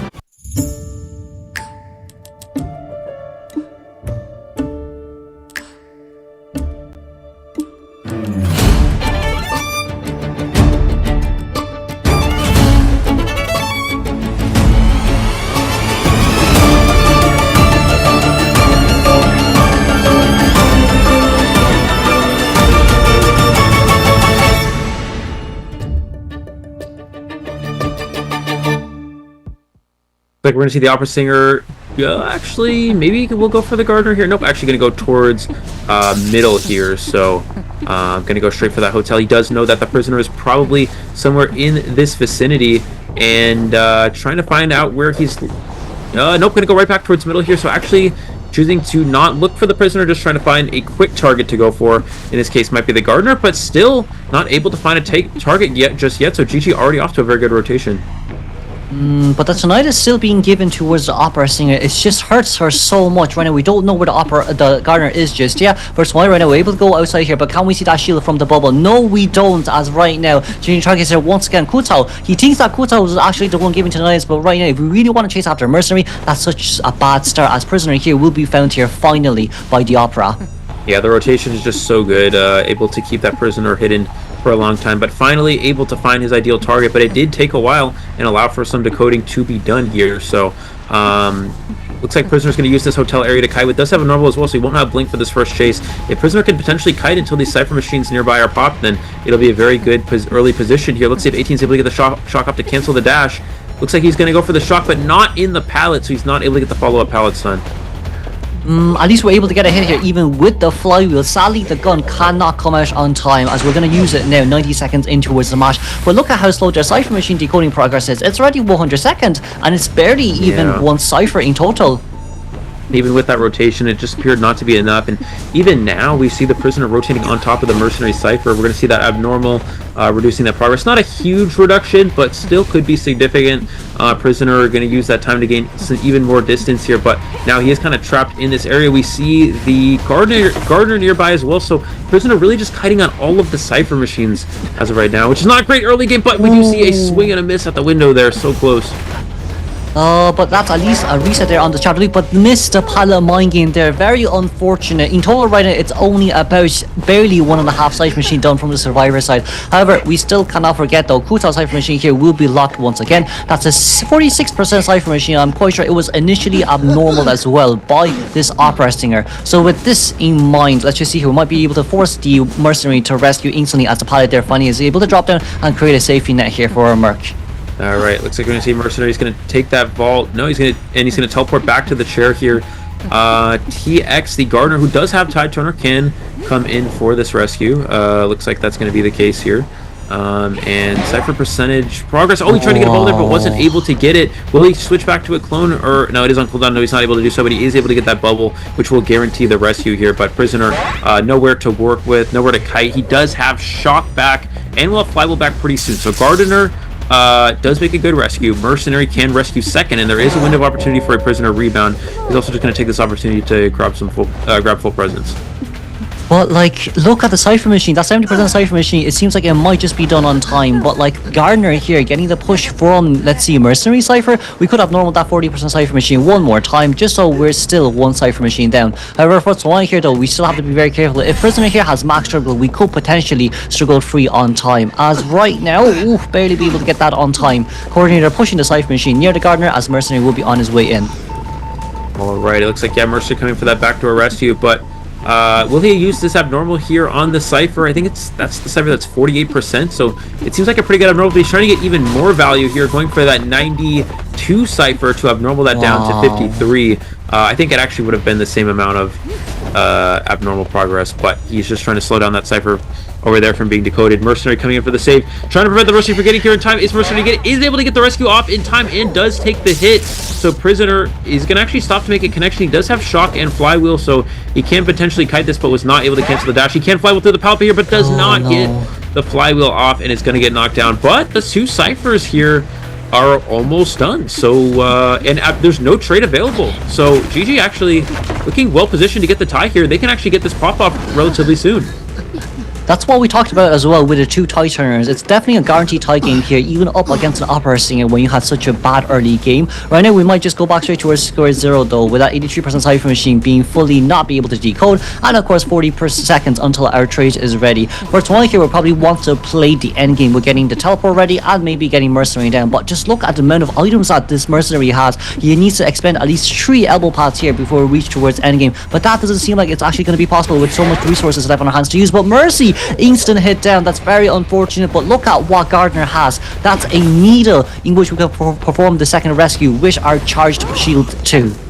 Yeah, Gardner can use that syringe to heal up. We'll have the bubble and the Cypher machine from Coordinator will be primed relatively soon. He cannot teleport there because they have another Cypher machine at 83%. So the best that Chongyang can do is try to stop the rescue, or maybe he'll go to the Cypher, but no, he's going to try to stop the rescue here. Gardner does have that heal primed. She's going to farm as much bubble as possible, take that hit, and she will have the bubble almost completely farmed, at least over 50%. Will Gardner go for the bubble? Does get the bubble off and does absorb the hit, which is actually really important because Gardner does not have borrowed time.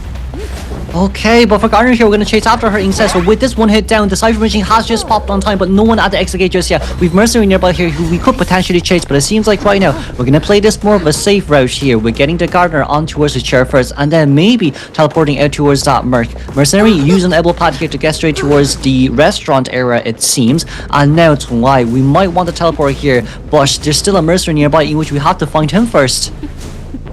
Yeah, let's see if he's able to turn this into, again, a 3-kill would be so crucial for him here. It means that GG is still behind in points going to the last round, meaning they'd have to win the last round. So he's really going to be trying to pull out this 3 elimination at this point. Still has his trait to work with too. We see Pipishot kiting in this area. Will what he's able to do, he's got no items to work with. Just a mind game at this pallet. Pipishot doing a good job wasting as much time as possible. And still just the back and forth here. We need to see Choi commit to a swing at some point. Finally commits to the swing and gets the down. And the exit gate is not open just yet here for this Gardener. So he's got enough time to share and got enough time to teleport. And so Mercenary's going to have to stay near middle again. The dashes were insane. However, this teleport has to be coming here from the side of Twine no matter what, because if we don't, then Mercenary can't just elbow pad out. Okay, Cypher machine quickly at 97%. Gardner got the shield. No, she didn't get the shield on time. Gardner was after half rescue too, if I'm not wrong. So this can at least guarantee a 3-1 elimination from the side of Wolves. 36 seconds until we have our detention. Well, until detention is over. But in this case scenario here, 2 elbow pads left on the hands of Kuta to use. Maybe we can still perform another rescue just on time as well. And with him staying at middle with Dungeon right behind him too. As long as we can kite this out, that's all what matters here. 2 elbow pads left on our hands to use. We cannot forget about this right now. Kutao, how much time can we buy here? We have 2 windows and 1 pallet here to play around in, but that's going to be an instant elbow pass straight towards the other side. 15 seconds left until detention is over. 13 seconds left until detention is over. That's going to be another elbow pad use just to get in between the pallet, but we have to win this pallet mind game. We didn't win the pallet mind game. The exit gate isn't open just yet, but right now a shadow dance back is all what we need, and we can force Mercenary in between these pallets, as all what Twine has to do is to wait for this Merc to go down. Yeah, that is going to be a 3 survivor elimination here, which means that they GG does break the streak of 4 kills here from Chongyang, but the problem is that it's still only a 6-3. That does mean that GG does win this round here, but going into the last round, it still means that Wolves has the point advantage. So now that we're at 1-1 in terms of rounds, the point advantage is still in favor of Wolves, which means that in this 3rd round, we have to see GG win this last round. If it is a tie, then it means that Wolves is the victors here. It's a really hard time for GG, especially going to game 3 right now. You're currently 6-3. And 6-3 for GG, but 7-2 for Wolves. In total, it's a 2-point difference, right? But because of this 2-point difference here, it means next game is really a do or die, and that is actually what Toy wanted as well when he did his initial shout out when the game began. All right, so with that being said, that means that, well, GG does break this streak from Strong Eye. It does mean that Wolves' advantage is to hold on. Again, the most important thing for GG was at least get a 1 escape, which they were able to do, but that was kind of like the bare minimum. For Strong Eye here, he just did not want to give a tie. So the fact that he isn't able to give a tie, that's the crucial thing. It may be a big deal that Wolves is able to win this round, but again, Wolves just the GG's win this round, but Wolves just has to tie the last round now. So we're looking at our match statistics here. We do have 18 with 68 seconds of containment time. With the rotation was quite good. He was able to hide, rotate, waste a lot of time. Was able to kite pretty well, but ended up not being enough on the side of GG to get that tie.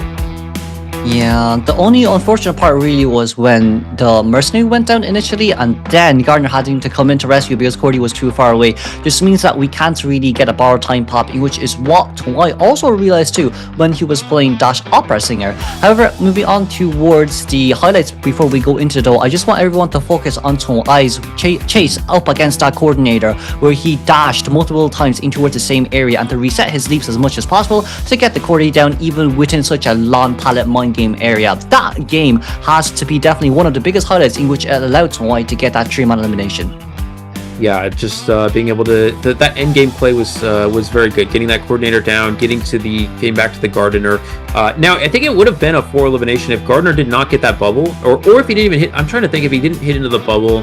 I'm not really sure, but the fact that Gardner was hitting the bubble was really crucial. But we're going to look at our highlights here for the second round.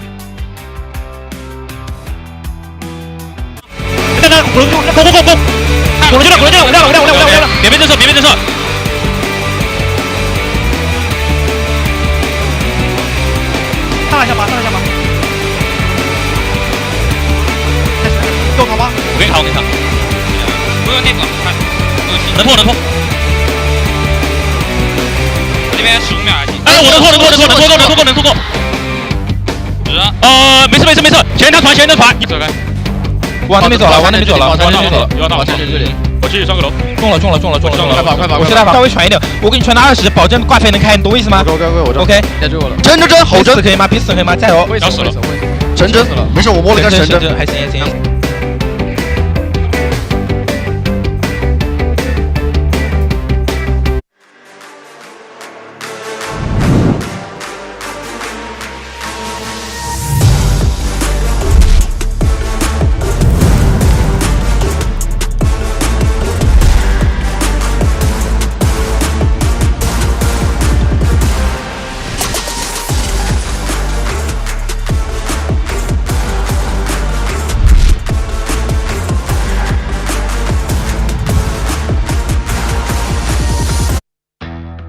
Alright guys, welcome back to our third round of Wolves versus GG, in which we have a 1-to-1 match, very close between the two teams, but Wolves currently ahead in points at this time. So again, this is the match to decide who will be first place in their group. Yeah, and like with the final matchup right now, it's just point-wise 72 initially, and now it's 63 for GG. If we tally it up here in total, it is currently 10-8. Currently, Wolves leading by 2 points here up against GG. If GG wants to win up against Wolves, they can either A, win the game between these two matches, or B, win the game by... I don't think they can actually win the game by points, because it just might not be enough. So they definitely do have to win it based on the total overall result here. So for GG right now, moving on to our second half, we really have to see whether or not we're gonna go for what we talked about before with that Joker from both COAⅧ and COAⅧ, or maybe we're gonna go with a whole different pick, because you know, from both Hunter side right now, as everyone is asking for, we're looking for a Knight, we're looking for a Wax Artist, there's also a Geisha, there's also a Bloody Queen from both sides, and of course that Weeping Clown and Breaking Wheel. Yeah, it's also going to be very map dependent as well. Breaking Wheel and Clown are super map dependent hunters. They do not work on... Actually, they're the maps that... They're both good on the same maps, and they're also bad on the same maps. They're very, very similar in terms of their playstyle. So, large open maps with limited windows. Well, this is not one of those maps. This is a bad map for both Clown and Wheel. Probably the worst. So, I don't think we will see either of them getting chosen here. Yeah, so now it just depends on what map is actually chosen too, but we do see World Survivor coming out first up against GG's Hunter here once again during the first half. It seems like for now, a lot of times for these two teams, they really like to get the Survivors out first, and for GG, they really like to get the Hunters out during the first half as well. So from both sides right now, it's not a 50-50 just yet, because Swai did manage to clutch that 3-man elimination endgame, being able to allow themselves to have a point advantage. Right, so we do see some fan cheers here for GG. They need all the support they can get, as they are currently in a position where they have to win this last round here against Wolves. We see Shama on the Hunter side going out here trying to push for as many kills as possible. The points at this point, the points are not relevant in terms of how much GG has to get here. GG has to win this last round. Doesn't matter by how many points. As long as they win the last round, they will be the victors. Wolves just has to tie this round. If Wolves ties this round or they win this round, they'll be the victors. GG is in a must-round win situation here. So Shama's going to go out, get as many kills as possible now. The Wolves playing Survivor first here is actually an advantage. And the reason why is because now Chang'ai will know, when he plays Center, he'll know how many kills he has to get to secure the victory for his team, which allows him to choose a specific hunter that's good for that given situation. For Shama, he basically just he doesn't know. He's going to have to go out and have to just get as many kills as possible here. But playing hunter second in round 3 is actually a very big advantage. But we can't forget, this is Arn's factory, so Joker and Breaking Wheel will not be able to see on site here. For Sam here, personally speaking, it's that bomb that he has on his hands that's definitely one of the biggest assets too. Because like Wax Artist here wouldn't work, now watch it a little bit too hard, now you're definitely not possible. And then maybe Soul Weaver from his side as well, that could potentially speaking be game changing, or even a Clerk. But realistically speaking, on the side of GG right now, with Sam coming in towards this game needing a win, Bomon would be his best asset, especially after, if I'm not wrong, it was Axiwave Kakaka being to get a brilliant performance with his own Bomon here. I think he barely clutched, he almost got a 3-man or 4-man elimination, but it was the Survivors that was able to hide it out well and to guarantee a tie for them. So Bomon here is still very doable. Alright, so thinking about this this ban pick selection, will Wolves try to counter that Bonbon, or are they going to expect something with higher win potential? We know, as we know, Bonbon's an option, we know Anne's an option. I think the problem with playing Bonbon is a very is a very tie-oriented hunter. Obviously, they're on a smaller map like Arms, there's more win potential, similar to Anne as well. I think both of those two hunters will probably be the characters of choice, but the problem with both of those is, again, it's hard to win with them. Obviously, being on a small map, it's easier to pressure Cypher Machines.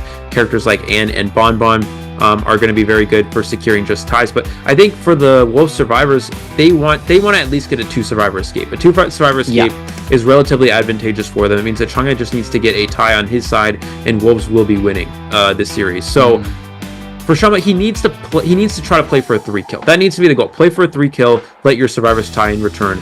That's how your best window of opportunity to win this series. So that's why, I don't know, Bonbon and Anne, he'll probably end up on one of those characters, but they are hard to get wins with. Yeah, and it's not only that too, like Survivors in King Comps like these can run the female dancer, they can play prisoner, they can play mech, they can play so many characters that it's really easy to actually Cypher Rush up against any of the characters here when it comes to round 3.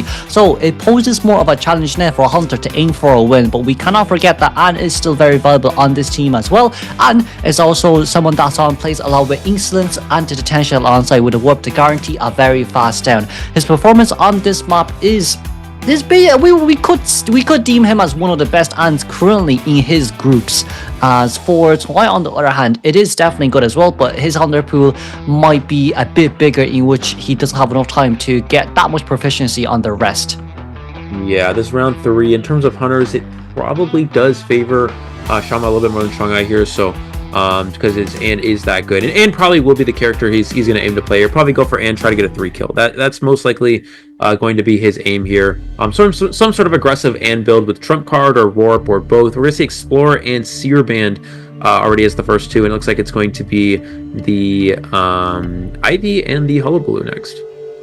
Okay, so we're going to go with that Novelist here, it seems we might want to, well, this counters both sorry, not novelist, this novelist counters both Anne and Bonbon, especially when Anne throws out that cat as well, and with Bonbon's when he tries to get that chip damage on towards you. But Explorer Band there is very, very, very normal from the side of Simon, as he said before to us too. The Explorer has to be in permaband no matter what for him.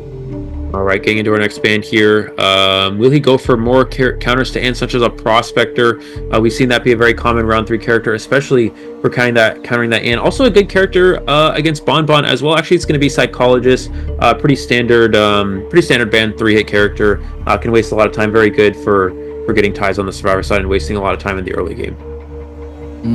But with the Acrobat here being chosen, then a lot of containment from the side of the Survivors. We definitely cannot play Priestess here, but there's an anti-current that we can potentially pick out when it comes to disarming the Anne, or even pushing back during her mid-jumps as well. It is still hard, yes, but she can still serve as a very nice, decent mid-kite harass character. But from the side of Solomon, let's just see here. Last band here will be Mechanic, as we don't want any Cypher Machine decoding progress, or just any ciphers in general. Right, looking into our last pick here from Wolves. Looks like they're going to go with the Painter here as their final choice. So Painter, a little bit of a less common character, but we have seen Painter being utilized here and there throughout a lot of this event. So looks like that's going to be their final option. Painter, a good character against the... can be good at wasting time against Bonbon. Can be good against Anne in some spots, but it's a bit challenging sometimes. But yeah, looks like that's going to be their final character as well. Painter chair time is also very effective. It forces the hunter to stay near the chair at all times. The rescuer at any point can just come in for a rescue. There's no after half that the hunter has to worry about. So looks like we're going to see the Nagito Merc as well, which Kuro, I don't know if you know, that is the thrower rank Merc skin. So if you want to throw in rank, you go Nagito Merc, and it looks like it will be the end here from Shama. Well, we're going to have to see how well XMX actually rescues for this game as well. A lot of pressure then towards this mercenary. We're going to have to see how he actually handles it. But once again, we cannot forget, it's still quite a nice team comp here to counter an Anne. And also at the same time, even if you do get a Painter down on time as well, even if you do want to run Excitement on this Anne, that just means your first chase has to be really, really, really good. For Wolves here, a tie game is all what they need. For Siam, a win is definitely the most crucial part of it all. All right, so let's see how this match is going to play out again. Shama looking for a 3 survivor elimination, whereas the Survivors of Wolves looking for at least a tie in this spot. Just to make it so Chong I can go for a tie on his end. It looks like it's going to be the Anne spawning near the corner of the map, locking off the prisoner cipher, but spawning into the mercenary. So if anything, this is a pretty optimal spawn for the Survivors of Wolves at this point in time, considering that there is not an easy chase target within the vicinity. But Anne, that spawn location just allowing the other survivors here to get really far away. Mercenary being in front, you can't really chase after Mercenary, so at least the rotations will be really good from the survivor side. Mercy, if there is a Cypher Machine spawning right outside of that shack area, we can start decoding instantly here. But for the Personas, it'll be a double flywheel on the survivor side. It seems like we want to counter a Bonbon, but it's okay though. It's distance moving survivors, it's okay. Painter with that knee-jerk reflex alongside with Tightener on the Mercenary. And with Excitement, with instant attention, no trump card here. This will be GG versus Wolves for our final match of first half for Game 3. And the professional commentaries will be brought to you by Ilayo and Kurosho.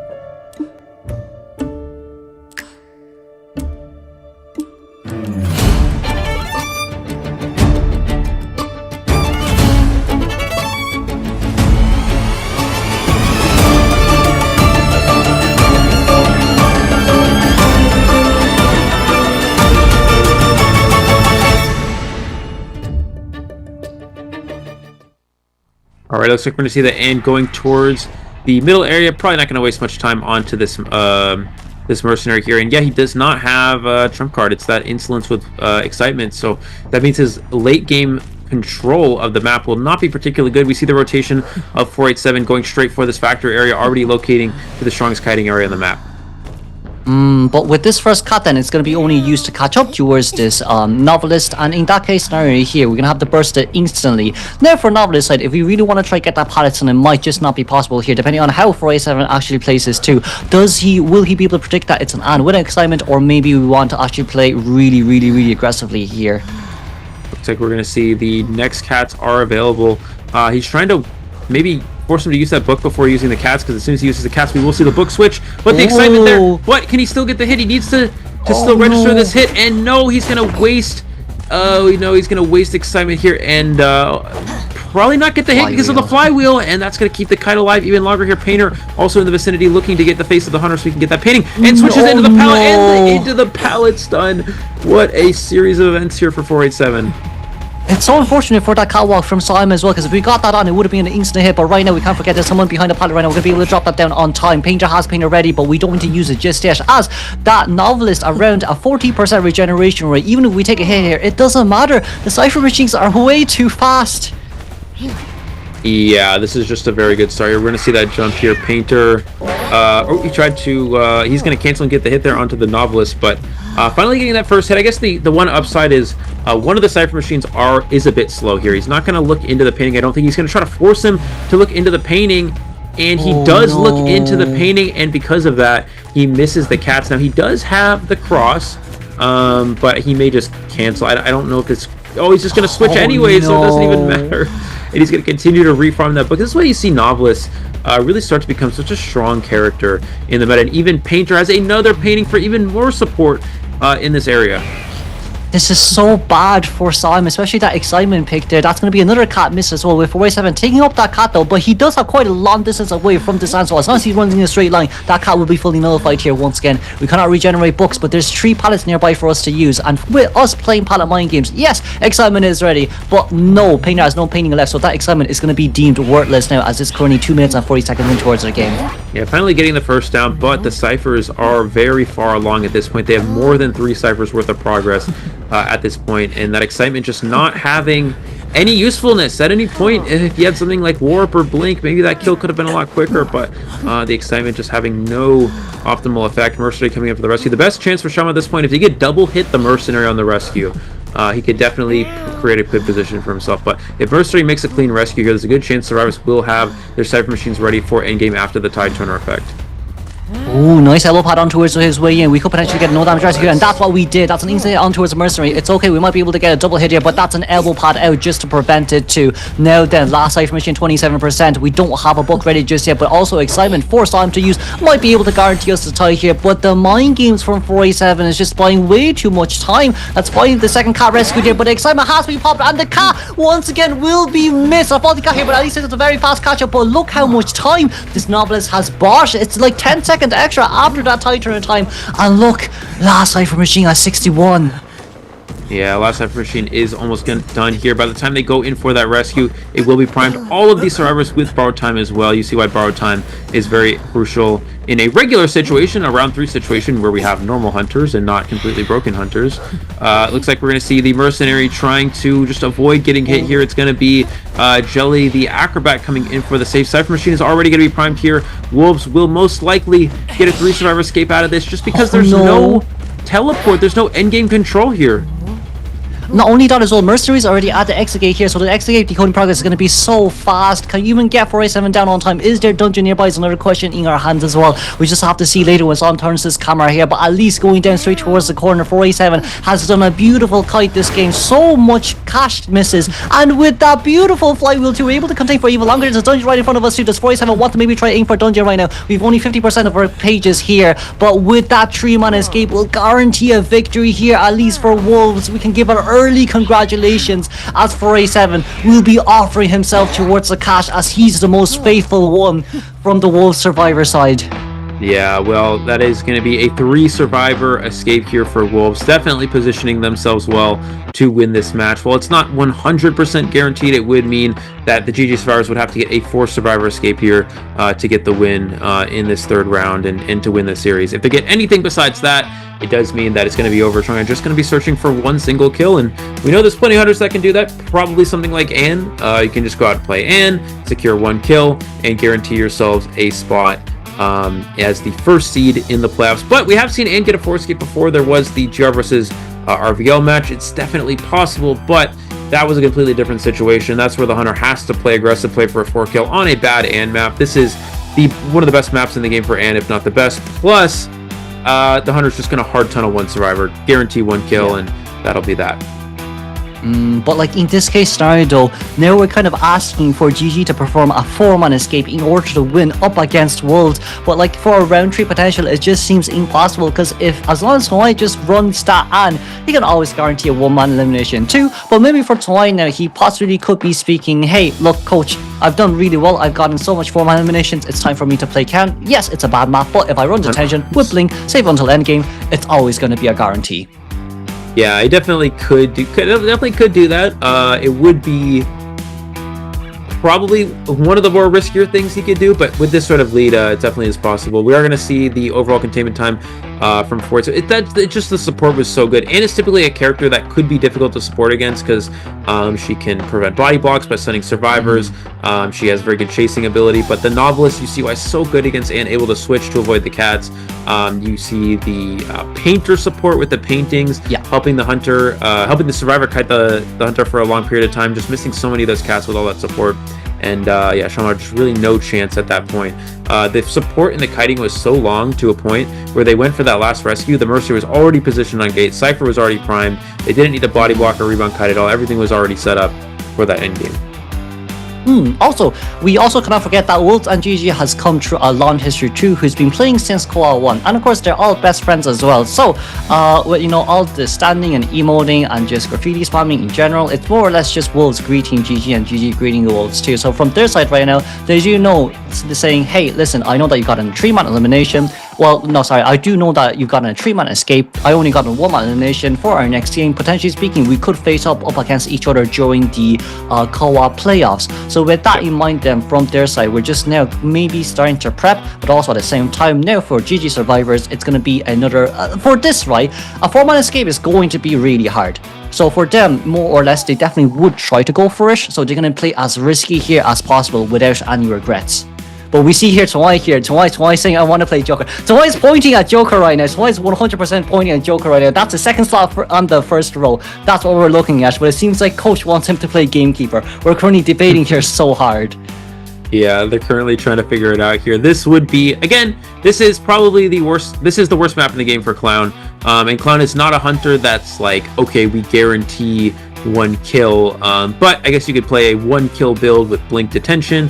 And go for it that way. So it's definitely possible, and maybe that's probably what they're talking about here. So for GG, definitely not quite as happy on their side. They do need to get a 4 survivor escape. Again, both these teams already secured themselves the spot in the playoffs, so they're definitely both good already. But GG really gonna be looking for that 4 kill and for that 4 escape, and that's their only window of opportunity to win this match and be the first place in their group. Yeah, and not only that as well, like we pan the camera here towards GG second after that, you know, very cheerful Toy from the Hunter side and from their coach Crazy. But for GG right now, a lot of tension here for them. I'd say probably what's best for them right now is to not really think about the result, but think about how they actually play their team fights here so they can prep for their playoffs. Second seed isn't that bad after all. Yes, Wolves will be able to take the first seed moving on directly towards the top 8, but once again, we cannot forget, we really do want the camera sensei to really pan that camera back towards Toy here, because I need to see that debate here whether or not Crazy decides to let Toy to play that Clown or not. All right, and we're about to find out in a moment as we get into our band picks here for the second half of round number 3 of the GG Survivors, looking for a 4 escape here against Wolves. Strong Eye, if anything else, would result in a Wolves victory. Here we see the Seer and Novelist as the first 2 bands. We saw an ear-to-ear grin there would be the right way to say it from Toi's side. But of course that Novelist ban is definitely a permanent ban here no matter what. The moment we move on towards this game, because he's just way too strong, especially after his recent buffs too. His distance increase from swaps is from 11 meters now to 13 meters, and especially on a small map like this where pallets are very accessible, you don't really want that to happen. Right, so getting into our first 2 survivors for the side of GG. What are they going to go for? They have to play survivors. One of the ways to go for 4 escapes is play survivors with recharging abilities that help you kite in the end game, or you play characters that can use items up, and you can pick up items from chests with an item swap play to help with end game kites. Those are the 2 types of survivors we typically see. We also sometimes see heavy harassers as well. That's another way to go about it. So there's quite a few ways to go about going for a 4 escape, but it's definitely not easy to do at all. Looks like Ford, that harassment character, will be the first choice here. And waiting on the second one from GG will be that postman, it looks like. Oh, it's not that bad then if that's the case. We can at least get some decoding letter buff on towards that forward when it comes to decoding, so he's only have 15% decoding debuff. And of course for the next band here, potentially speaking, if we can't get rid of anti-current, that would be for the best as she's just so strong in this map. For GG Survivor side, we're gonna try to aim for more of a, you know, a harass comp, so we can aim for a 4-man endgame so there's no survivors on chair. But it seems like right now, Crazy might want to play Wax Artist or even Anne here, so then the Prospector there will be banned. It seems like we have it does seem like we have at least persuaded Untitled to not play Clown here anymore right after that ban. Looks like it'll be Prospector as the next ban. This is definitely an indication of a potential Anne here. And also a Prospector is a character with a recharging ability that can also support, so a good character when needing to go for a 4 escape. We're gonna have the Antiquarian next. Again, a good support character, and also is a character that can use up her item and can then pick up an item later on. So that's definitely going to be a good option here for GG. And for the last ban for Chang'ai, is it going to be another possible Anne ban? I would imagine that's the character that he's probably going to be aiming to play here. If we want to get rid of someone else, I think Fine Investigator isn't such a bad ban here, but if we get rid of Weeping Clown as well, then this simply indicates that we do not want to run Warp on this Anne. Definitely speaking, right after that Prospector ban, as we have saw, it's definitely not going to be that Joker anymore, so that is pretty unfortunate. But you know what, round 1, round 2, and round 3, it's always been mimic matches, as Lucky Guy here will be picked up. Potentially speaking, another gun harass, another body block with the perfume, or even a wand to block the hunter's way. But in this case scenario here, for GG, they are really going all out. Yeah, I think a lot of you guys are going to be surprised. Oh my god, it's a Lucky Guy. Well, Lucky Guy is actually a character that can be helpful in getting a 4 escape.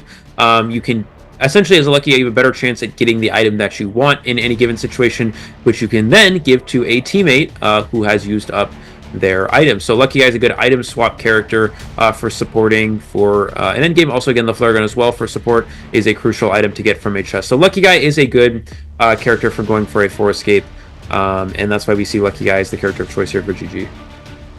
But I do wonder if Tommy's willing to bring excitement here the moment his hunter comes out, especially with, like, you know, there's 3 harassers in this team. Postman can even be considered the 4th survivor here. Well, the not 4th survivor, the 4 harasser here. So it's kind of more or less just saying right now, and definitely is going to be the right choice here, especially when you want to guarantee that 1 man. However, if we want to play someone else, excitement definitely has to be a must, because if we don't, that's just way too much time bought here from the anti and from the forward. Alright, so let's see which Chang'ai is going to choose for his character. Is it going to be that Anne, like we talked about, or will he go with something a little bit different? I expect it's just going to be Anne, because that is, of course, the best 1-kill hunter in the game. We talk about it quite often. It's just so hard to 4 escape Anne. Not only is Anne's chase very good, her camp is also very good, and she's one of the hardest hunters to body block against, because she can just stun both survivors and then choose which survivor she wants to hit. So that's why we typically see Anne in situations like this, not only in round 3 when hunters need to go for ties, but also when hunters need to get a single kill. Anne is typically the best option for that. As we see here, right, once again, we're still debating on who we want to play with tonight. That's a Wax Artist pick, which isn't honestly bad, especially after up against so much, you know, close distance harassers too. But with Wax Artist here, once again, you cannot forget, it is still a lot of tall walls nearby. So if GG Survivors here is able to at least crucially play around those, that's what matters the most. But once again, that, you know what, that Wax Artist pick probably is kind of, you know, betting on GG Survivor having multiple flywheels. And that's why, another reason why Wax Artist is a good pick here as well is, while this may be a pretty bad map for Wax, he only needs to get 1 kill, and Wax, you can't really body block Wax full presence, because he just turns on the hot Wax and then he just downs the survivor that's body blocking basically instantly and then moves on to the next one. So you kind of just mow them down and there's nothing you can do about it. So while similar to Anne, Wax without full presence, you obviously can body block the Wax, but full presence Wax, when he has that hot Wax, there's really no way that you can body block him. So that's why we're going to see Wax again as the hunter going for the single kill here. A very good option just for getting 1 kill or for playing for a tie. Oh, but the spawn location is pretty interesting as we delegate Lucky Guy directly towards middle. It's really dangerous right now because this is not the buff Lucky Guy. He still does have a chance to get a needle initially early game. So with this in mind, yes, even if there's a chest here, it doesn't matter. But it seems like COAⅧ fell for the trick here. We wanted to go after Lucky Guy, but we did not know that he was actually summoning middle. Having postman in front of us who can rotate towards Factory Ruins and the forward here who can rotate towards Junkyard Ruins, early chase will be pretty hard and pretty long. Alright, looks like Abyss:̅ most likely will look to go for that Postman first. Postman is not a character that can pick up an item, so it's not going to have good chemistry with the Lucky Guy. The best chance is to probably just go for that Postman and down that Survivor. But, of course, the Lucky Guy can potentially get that Flare Gun as an item. If he does get that, he can use that to support the kite of the Postman. Forward also going to be there as well. Looks like we're going to see Blink, so no excitement here. It's going to be a Blink with Trump Card and Detention. Lucky Guy with Tide Turner as well here. 3 survivors with Borrowed Time. This is the second half of the third round of the GG survivors versus the Wolves Hunter side. GG looking for a 4 escape. Chang'ai, Wolves Hunter looking for 1 kill. I'm Eli joining you, Kershaw, bringing you the live commentary for this match.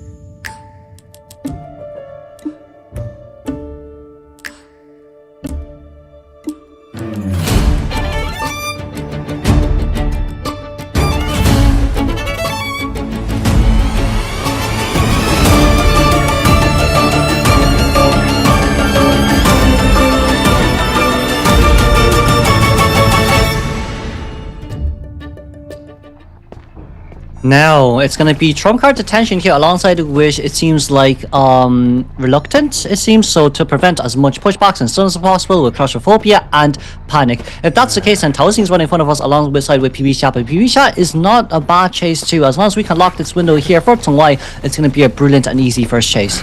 For the Postman here, trying to break line of sight. Chang'ai going to hide that red light, and Postman running into him here, which means he might even be able to get an early hit. We're going to see that dog able to avoid the dog too, so he can actually get an early hit while building up a lot of wax here. And actually, nope, just going to take a regular hit. He's going to block off the window first, forcing Touching to transition away here, and the blink will be online in about 15 seconds at this point.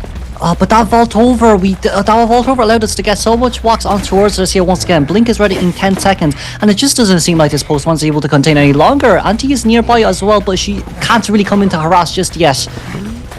Does get the dog there to slow him down, maybe make some distance, and the Lucky Guy in the vicinity with the flare gun, so there is definitely an opportunity to support this survivor. It is blink, not warp, so Lucky Guy missing the flare gun though, too early on the flare gun. Lucky Guy will try to body block, but he does actually get the body block off, and forward coming in for the long stun, but missing the stun, and everybody's gonna take a hit here. And just like that, GG start looked to be good, and it all just fell apart with one play.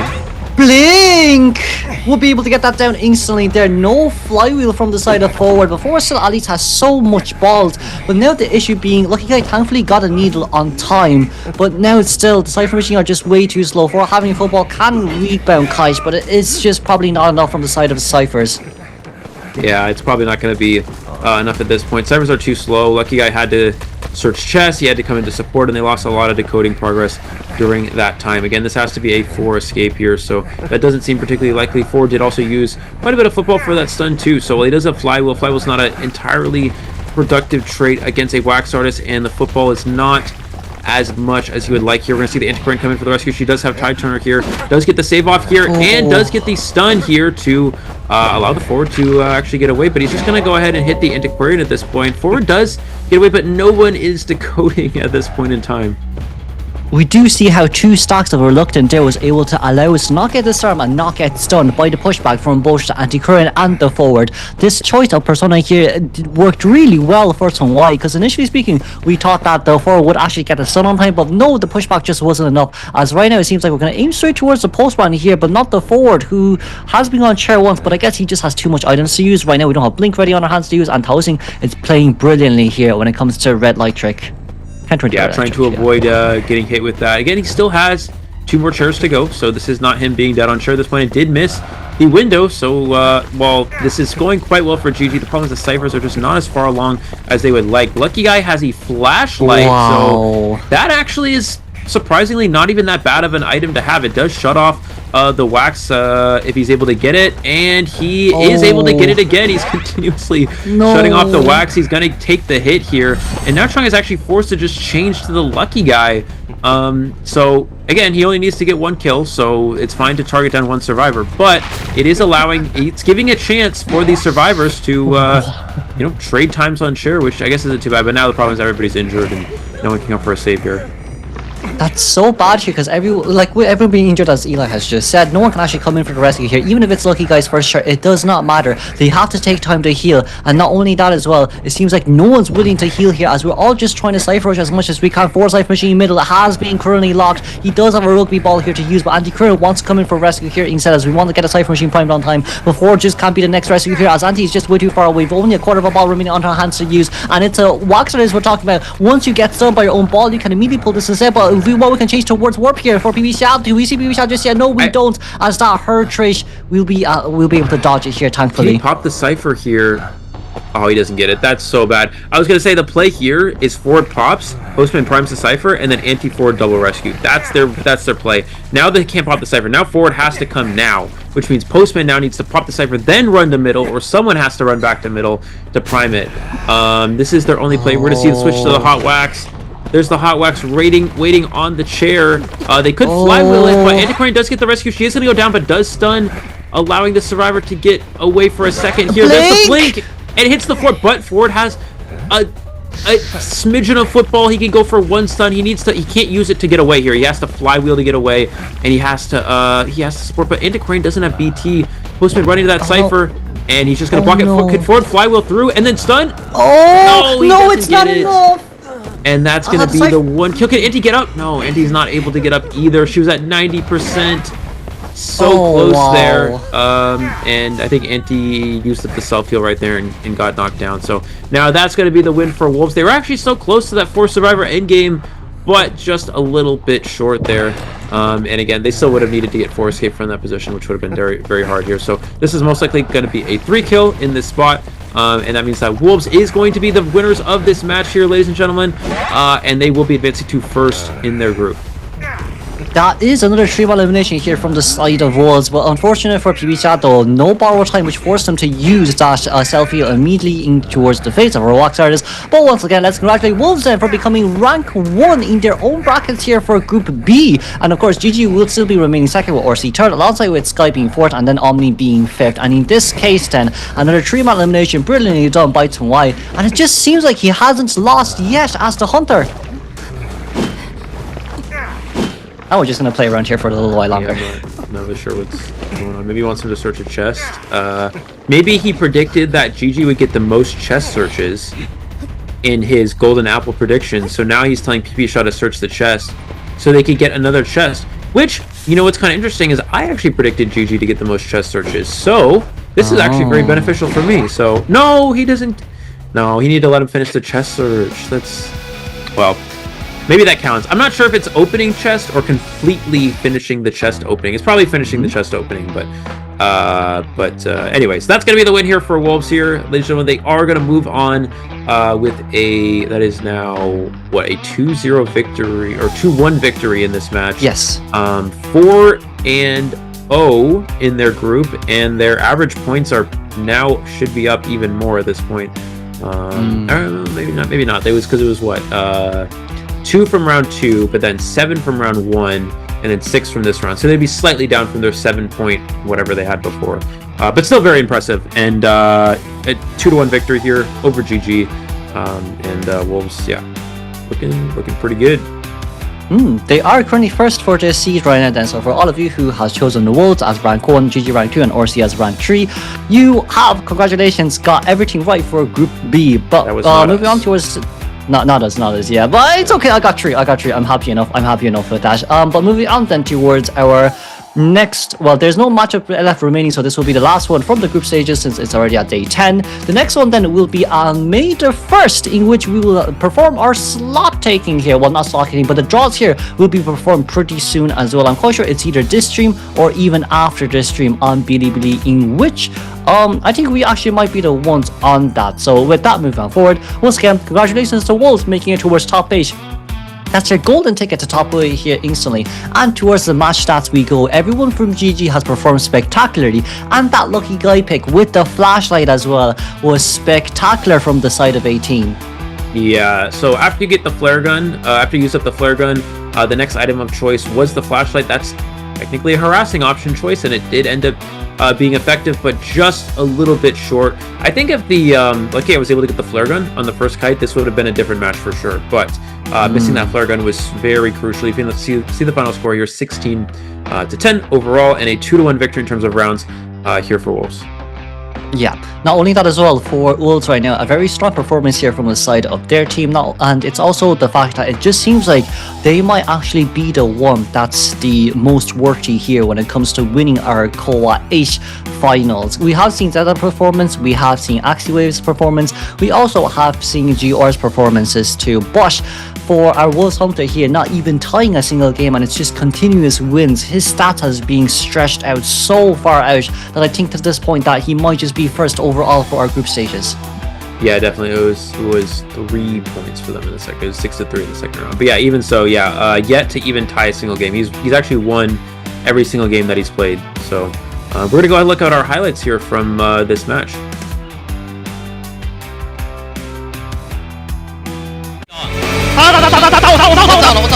挡一挡，冒废了，没有力量，加油！我爹地比较小，地地道，人话没有力量，加油！我爹地比较小，地地死下包里，好打吗？空了，但是很远，杀谁？杀我！等梦可以多来点球，加油！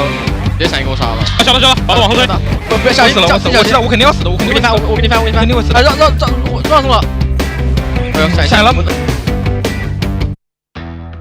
All right, so you see the voice chat there. Everybody going crazy. I don't know how you can comprehend anything that's going on when everyone's just yelling over everyone else, but they managed to do it. They managed to get 3 escape against Shama. Wolves did, and that's just an excellent job. I think when we play survivor matches in English, if everybody yells over one another, it just doesn't work as well. So maybe it's a language thing. I'm not really sure, or maybe they're just excited. But either way, we're gonna see that Wolves is winning that match with an excellent 3 survivor escape there. And not only that too, for them, they're definitely one of the most prepped ones moving on forward here towards our co-op playoffs as well. I'd say this will be pretty interesting to see, because now our top 4 contenders are AbyssⅧ, GR, Zeta, and Wolves here. GG is also behind as well when it comes to strength, alongside with AbyssⅧ, who the amateur team being able to get up directly towards second place is absolutely insane too. Yeah, we will have the overall, we can read you guys the standings, but we will have the overall standings shown on the screen after the interview, so you guys just make sure to stick around for that. And looking at this match, we can talk about who expect to be the MVP. Now, typically we would say it's probably just Shanghai here with that 100 performance, but you never know, it could also go to 487 as well, with that kiting 2 in that last round was definitely what helped secure the win. It's not always just about, which player did the most throughout all 3 rounds, but it also can be about which player actually helped the team, the big shift in the moment that helped them win, which would have been that kite to win that last round. But it is going to be Shanghai here with the average eliminations of 3.33, 2 4 eliminations and 1 3 elimination here, getting MVP for this match. Well, he's been hogging all the best deduction here from the side of Wolves, if you want to say it that way too. But deduction points will come down by just 100, barely being able to actually max it out here once again. But as you're speaking there for Tongwai, with his stats being up so high, we'll directly move on towards the interview phase.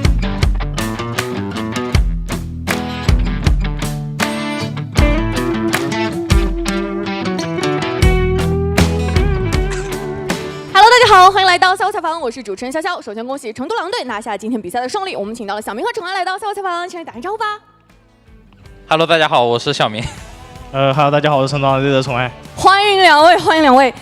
哎呀，这个12强和8强之争啊，很关键的小组第1的这个头衔，然后包括又是老朋友和好朋友成都夫妇的闭幕战，两位是怀揣着一个什么样的信念去面对这场比赛的呢？友谊第一，比赛第2。我操啊！直接就说太有爱了吧！这样的话，我要在这个主持的时候说出99这2个字了。那小明呢？他抄我词，这是我下面我说的。这个我证明，这个友谊第一比赛第二是小明在后台说的。你怎么说人家的词儿啊？没关系，其实今天还是能看到我们在赛场上，今天大家在切磋的同时，给大家带来了非常多精彩的一些操作，但是也能看到大家很有爱的一些互动。比如说最后皮皮虾那个箱子是知道成都积极摸箱子的这个数据很好，不忍心让他。那怎么就又不让他？就是毕竟是比赛嘛，啊，对吧？我给大家翻译一下，就是毕竟还是在比赛，突然想起来了，哎，不能整节目效果了啊，绝对不是因为刚才在后台，其实成都积极也一直在跟狼队喊说让我们翻箱子，这是一个很可爱的小彩蛋。那接下来也想问一下小明，就是今天大家的发挥实在是太亮眼了，好几波无伤救，第一局上半场的时候。请传授一下经验吧。掏，出产就掏。不是你出产就掏就是无伤救，某些人出产就掏怎么是震慑呢？就出产就掏的这个秘籍，就是在于一个字速度，啊，就快。那宠爱因为他也打了一个恐惧震慑，你们两个就是左右脑互搏一下。就他第一局你是左脑还是我是左脑？你是主导，你是主导，我是什么？你是主脑，我是主脑啊。以后就打你这种涛哥。打的就是涛哥，因为今天宠爱第一局的很多操作也很关键嘛，就像我刚才说的那个震慑。但是我觉得还有一波就是你精准的预判到了那个大副的位置，当时可能很多人都没有想到你会这么快的，就是击倒节奏。就安排上了，当时是怎么嗅到的那个？就是预判嘛，然后感觉出来了啊，感觉来了，感觉来了。所以当时过去一看之后，哎，两个人就命运的那个路口，然后刚好就打到那一刀。说实话，今天第一局的一个比赛，我觉得整体看下来真的是赏心悦目。然后第二局也是那种旗鼓相当的对手，强强对阵。首先想问一下小明，你今天还有一波很秀的操作，就是心安无梦那个脚尖都踢到那个机子了。被你一头拱了出去，你当时又是一个怀揣着什么样的信念，就是周通猛进？Let's go， 不给踹就不给踹，宠爱踹过的鸡不给踹，打个踹。这个鸡已经是宠小爱的名字了。那今天小明打出来都是口号哎，第一局掏，第二局不给踹。那因为宠爱今天第二局的时候也是很漂亮的拿下了一个3抓，我觉得这个比分的控制也是非常棒的。虽然说100%4抓率没了，但是那一局其实对面有机会赢一个平局的，那个3抓又是怎么抓到的机会的呢？凭经验吧，应该就是啊，也是经验。就今天感觉第一局、第二局都是那种冥冥之中的第6感嘛，可能就是大赛经验打出来了，非常有手感。那接下来到了第3局的时候，我觉得就很精彩了。上半场是你们求生者线上的487那个小说家6麻了，当时后台我、卡梦、小程都在备战间看得一阵惊呼啊，没有故意提卡梦的意思，就是因为大家真的就是这个小说家签真的特别棒，大家都觉得场上的时候你们又是一个什么样子的情况呢？全场都是我无敌，废猫了，我能溜，还能溜，我还能溜。所以他在场上就很臭屁了，是不是？就交给我啊！就之前也是每次秀了之后就说有没有带飞吧，这次也毫不例外，对吧？对，每次都是我还不会死，我还能活着。今天你也是无伤救了嘛那把，所以当时大家在做一个什么样子的布置呢？反正就是救完然后再救一波吧，再配合救一波，贴个门就够了。因为优势实在是太大了。然后包括到了下半场的时候，说实话，场上已经那个局势瞬息万变，又变了。首先上来就是躲了把枪，又躲了个球，就当时电光火石之间，你 CPU 当时是怎么运转的呢？那会儿？算了，谁给机会抓谁吧。谁给机会就抓谁，因为当时目标非常的简单，就是要留一个嘛。哦，那接下来又有一个非常你为什么背弃了誓言？说好的镜像呢 ？Look in my eyes 。Look in Xiaoma's eyes。请他吃饭吧。请他吃饭啊，也可以，期待你们的那个照片 po 在我们的社交媒体上。哎，但是还有一个小彩蛋，就是宠爱上场之前，不知道小明有没有看到，就是他跟抽风在讨论，就是拿着一个本子，像在点菜一样，这个，那个。哪波？就是 BB 的时候，我在那 BB 的时候，他跟我说，来，点菜，来，宠爱快点菜。对呀，当时真的是在点菜吗？就拿那个本子给你看。对，就说你要干嘛？小丑就在后台，不是当时是怎么点的？最后点到这个蜡像师，就是说这个角色，这个角色，这个角色，然后哪个角色，然后这个角色，还是经过了精心的挑选。哇，今天这个比赛打的实在是太带劲了，很过瘾。然后刚才总结完了我们比赛的问题，感觉还是有很多很好奇的一些小细节想问，但是我觉得接下来我们要问一下抽签的问题，因为你们在抽签也是懂得啊，就对付一换，分到一起。下面该跟谁打了？还换队服吗？要把哈皮的西装给你穿。要不换便服吧？啊，换便服。之前我不是成都狼队，我要做便装。那小明呢？有没有特别想打的一个？你有没有关于抽签的一些自己的想法？兵来将挡，水来土掩。哇！哎，他这个总结很棒。那接下来我就话不多说了，直接让我们期待这整场的小组赛结束之后我们的抽签环节了。那也是感谢两位来到赛后采访，再次恭喜成都狼队拿下今天比赛的胜利。让我们把画面交还给解说席。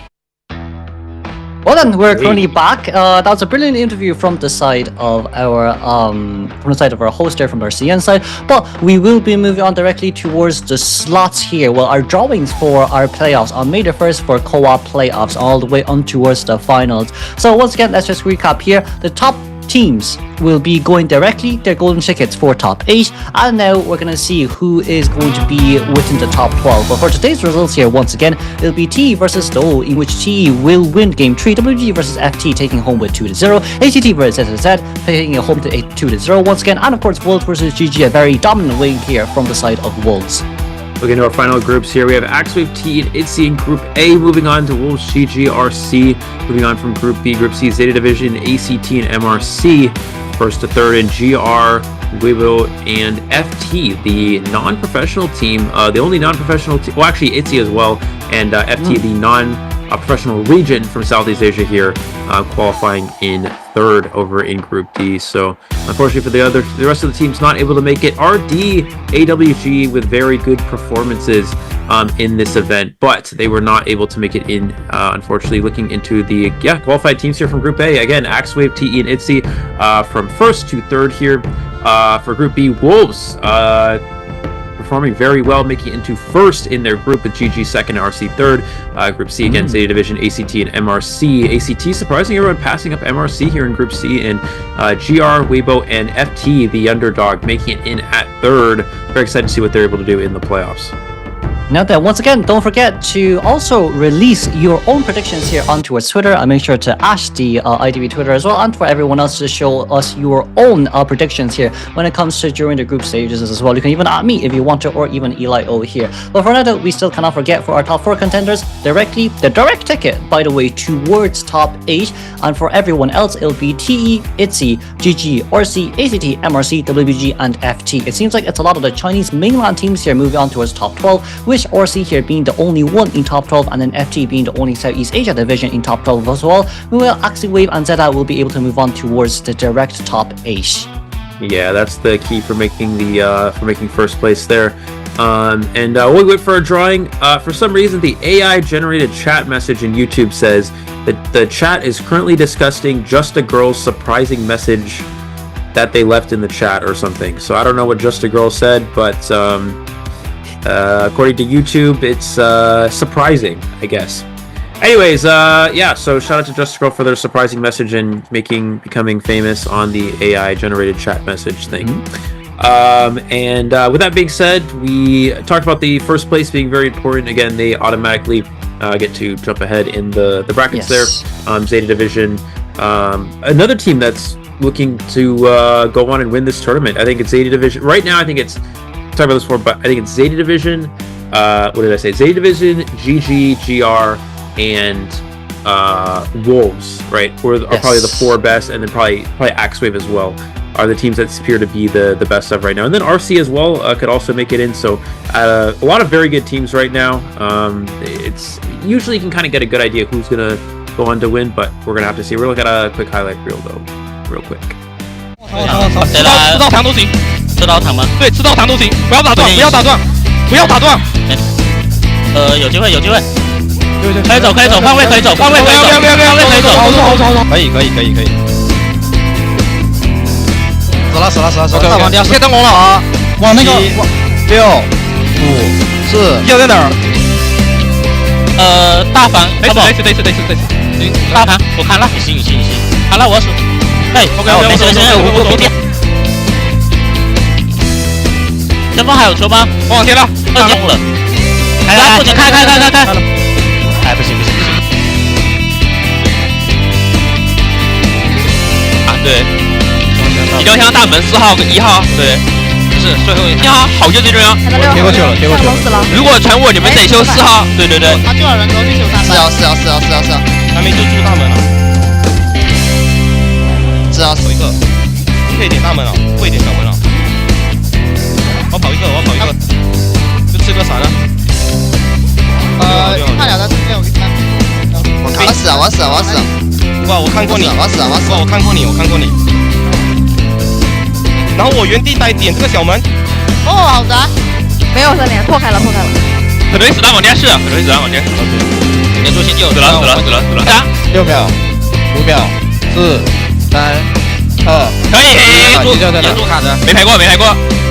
可以。好的。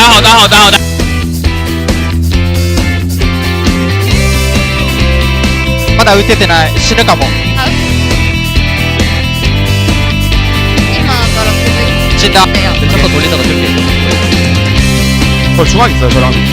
나이스. 흐리다 고멘 신다. 아니면 묘지에서 스매시 하다가 묘지 잡아주는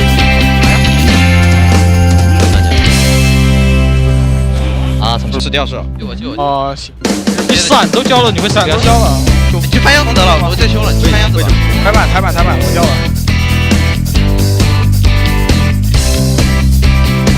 나이스.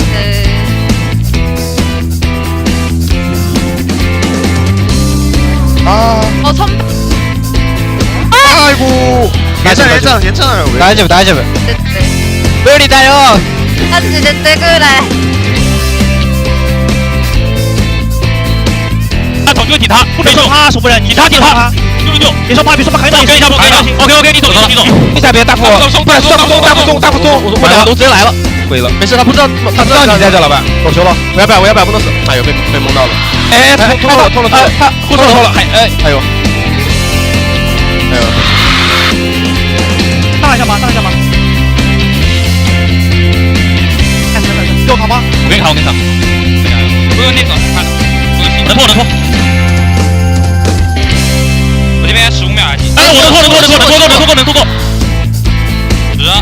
没事，前人传，稍微传一点，我给你传到20，保证挂飞能开，你懂我意思吗 ？OK，被轮到，换掉不能是平地刀啊！打我找了，赶紧打 ！OK，洗到了，冒废了，没有地刀，加油！我电力比较少，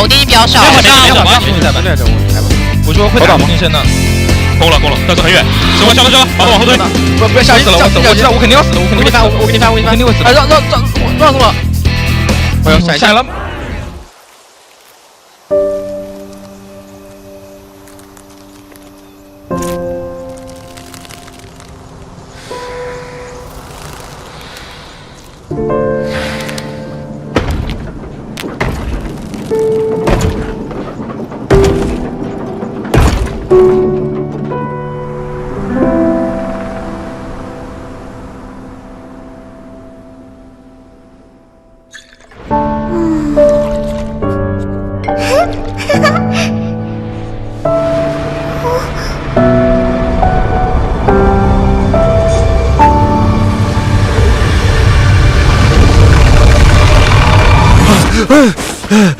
Where am I? He's awake! He looks so complete. Hey, it's about time.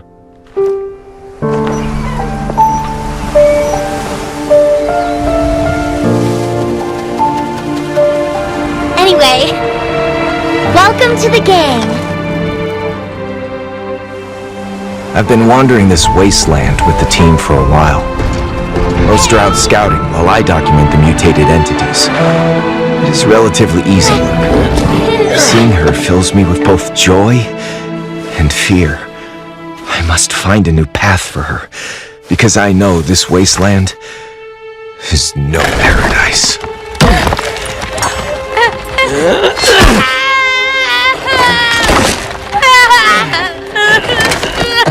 delve deeper, the relentless force of erosion is like a slow, steady hammer driving life down like a nail, reshaping it into something else.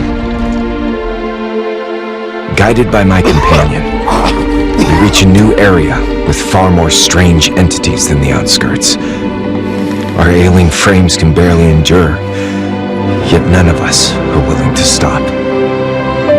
I can't leave yet. The key to finding the way out might lie deeper within.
Welcome home.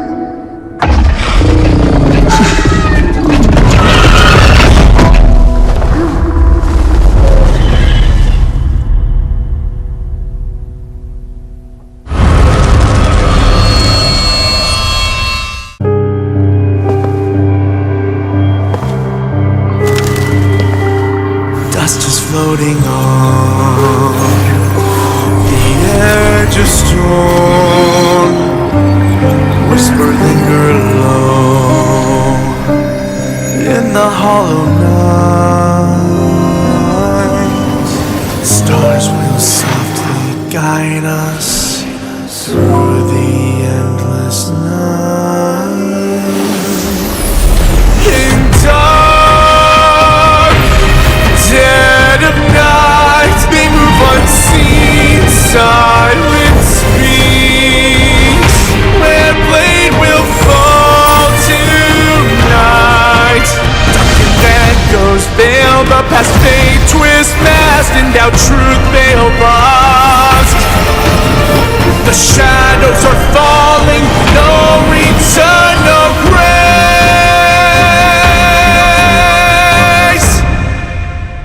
Night fades, hush drift away, no escape, doom fades. One breath lost, shadows fall, the blaze is drawn. Fate twists back. My friend, I recall you once asked, why does the sky shine with such boundless brilliance, while the human heart remains closed off, vile and deceitful? Back then, I failed to understand the moon's cost to hang so high, or what it means to fall into the abyss. Be it love or sacred vows, they are but dreams of a distant past. Everything I possess, all is ensnared by the merciless hands of fate, dragged into the void of death's oblivion. My friend, the starry sky will never again be my home. Only endless despair, suffering, and resentment flow through this crumbling shell. I shall weave a prison of death to bury the stars, and this world with them.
来到我们的深渊的呼唤吧特别节目《深渊驿站》，我是主持人潇潇。那在前2期节目当中呢，我们也是带大家一起感受了一下我们传统的手工技艺。那接下来呢，还是先请我们的选手在体验之前做一下自我介绍。大家好，我是阿迪战队的绵绵。 안녕하십니까. 제재팀 NN입니다. 잘 부탁드립니다. 大家好，我是 FT 的 Shadow。大家好，我是 WBC 的陶丸。皆さんこんにちは。リゼクトそばです。お願いします。Hello, my name is Yilin from RVL。再次欢迎大家第3遍了，已经是老熟人了。今天我们的这个主题呢，就不让大家猜了，我就直接明了的想要问大家，你们对于绘画有没有自己的研究呢？ 실적에는 잘 그렸습니다. 小的时候好像是有学过，然后是有练过的，应该还是截至目前有一点底子在的。那边边呢？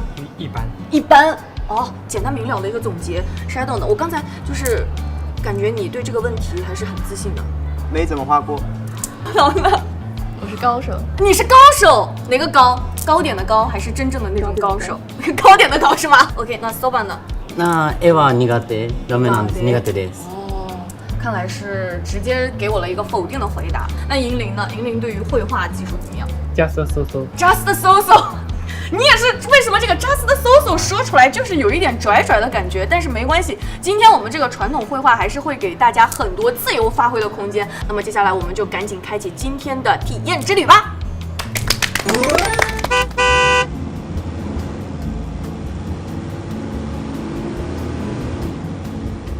当当，我们选手们现在已经准备就绪了，因为刚才还是有简单的采访一下大家，就是对于绘画，大家有没有之前类似的经验或者天赋？因为我们今天是一种烧出来的艺术，叫做烧帛画，但是这个确实我自己之前没有了解过，所以我还是就不再提问大伙了，先带大家来看一下我们的老师们有没有什么要提前嘱咐我们的呢？有请我们专业的老师登场。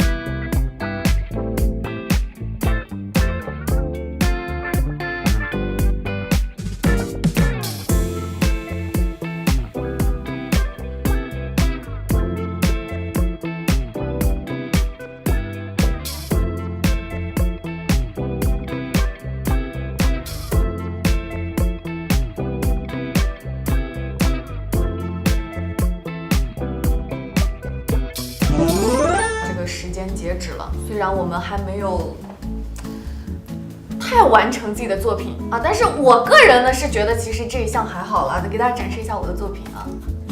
没有开玩笑的，这个是老师的作品，这个是我的作品。来，我们3、2、1，把自己刚才做的这个作品给大家展示一下。然后我觉得也尽力了，因为刚才看他在旁边也跟那个金箔斗智斗勇，这个已经有完整的根茎叶，就已经很不错了。 陶那个更是灾难，怎么个事儿？怎么就是这个，你完全没看出来原来是一个什么样子的，很难辨认啊。但是银铃那边是有一种不一样的风采，你是怎么能做到这个情况的呢 ？English please， 来那个，就是给大家翻译一下，省略一下，就是他把整张纸糊在了那个画上，然后扫出来了这样的一个半成品。Soba 这边也是，我感觉就是也是有那个。 根茎叶的那种形状也已经是很好的了哦。Shadow 这边也可以 ，Shadow 那边花的形状是有的，整体看下来只有我和陶兰可以勉强打一打。很不好意思跟大家介绍我的作品，所以大家还是看这个老师的作品吧。还是很想采访一下，就是大家在这个制作的过程当中有没有什么特别的感受，包括有没有觉得哪些地方特别的难呢 ？I think there is no difficult for me because I just put the whole pages on it. Just you need to put the paper on it， 就是省流油水就行，就是完全不展示自己的细节，因为它确实是最后争分夺秒的把那个整张纸糊到上面，然后就是刷。那接下来问一下陶晚安，你哪里觉得比较简单呢？哪里觉得稍微简单一点？最简单的部分是什么？我觉得描图挺简单的啊，就是对这个画去描它的时候简单，然后除此之外剩下的都很困难。是的。就格外困难的在哪里？贴到上面去，然后要把它扫下来，能扫成那个形状。哦，就是我一扫那个就全都掉下来了。对，每次一扫的时候，那个金箔就是七零八落的，散落一团，很难去控制。那咩咩嘞？跟陶神的想法是一样的。也是，就是做，你给大家展示一下嘛。但我觉得前面看咩咩的，它整个的色系还是非常非常完整的。但确实是上面可能面积越大会越难一点，对不对？尽力了，尽力了。这边呢？这边집게에서 떨어지질 않아가지고 좀 손을 썼는데 그래서 그런지 좀 많이 힘들더라고요. 끈적거려가지고. 네, 되게 좀 많이 빡셌던 것 같습니다.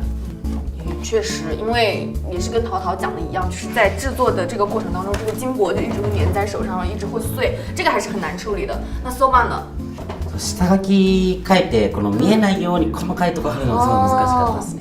是的 ，Soba 也是说他是这个地方细节其实都勾勒好了，但是到真正要扫上去的时候，扫下来好像就是变得很模糊，可能细节处理上也是有点难。那 Shadow 呢？我觉得它涂胶水就是不能完整的涂在那个你描绘的那个格子里面，你会涂出去。因为它虽然那个笔很细，但是涂的过程当中胶水可能还是有不听话的，会四处乱跑，所以到最后粘的时候可能也不会粘的特别的精细嘛。像我，你看我第一次做就有2幅这么完美的作品。太捧场了，谢谢大家，谢谢大家。其实这个真的很难，如果屏幕前的观众想要尝试一下的话，可能要预留1到2个小时的时间来感受一下。但是我觉得整体的成品还是非常漂亮的。在炫耀呢。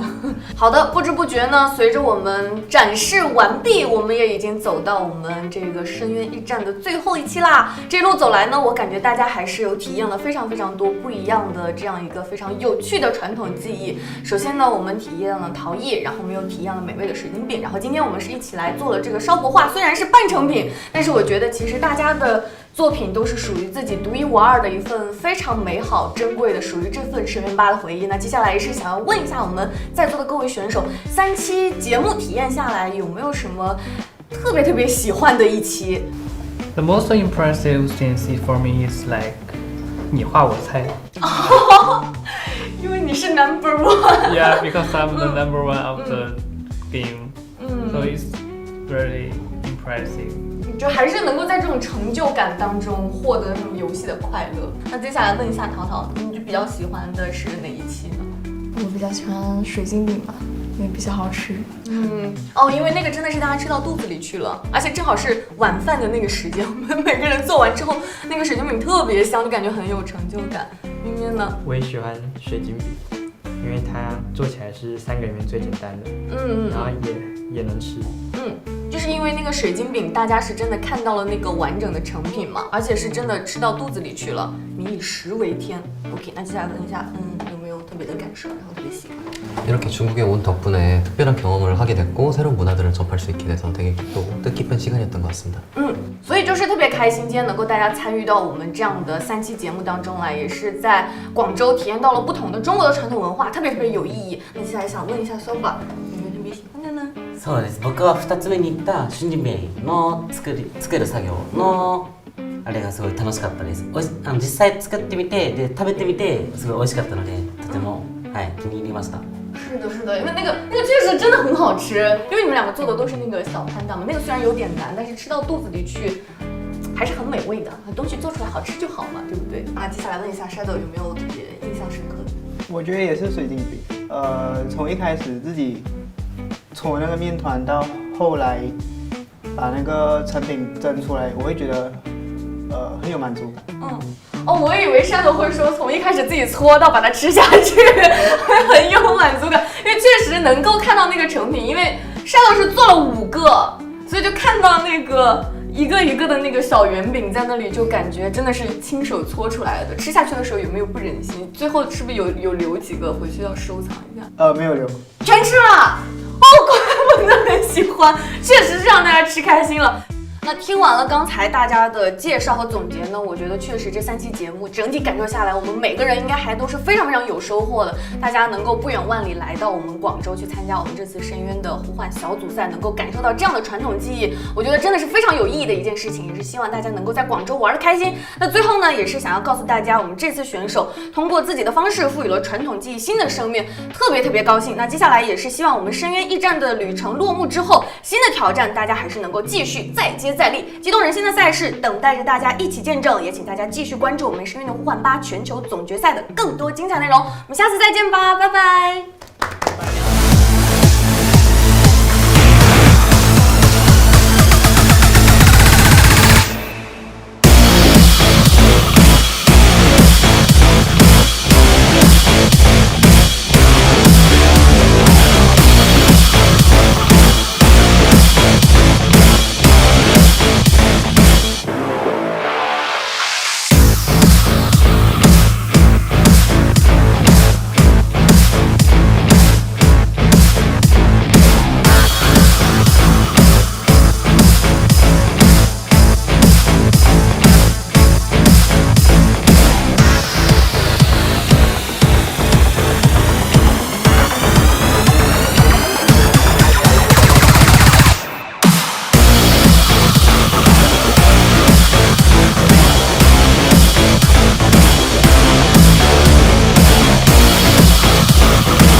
现场和正在屏幕前观看直播的观众朋友们，欢迎回到2025第5人格深渊的呼唤8全球总决赛淘汰赛的抽签仪式的现场，我是这次抽签的主持人潇潇，我是解说梁哈皮，欢迎大家。那么经过了数十天的鏖战，20支劲旅在电光火石之间破局重围，最终12支顶尖的战队以雷霆之姿杀入到了总决赛，所有的期待命悬一线，只待命运之轮轰然启动。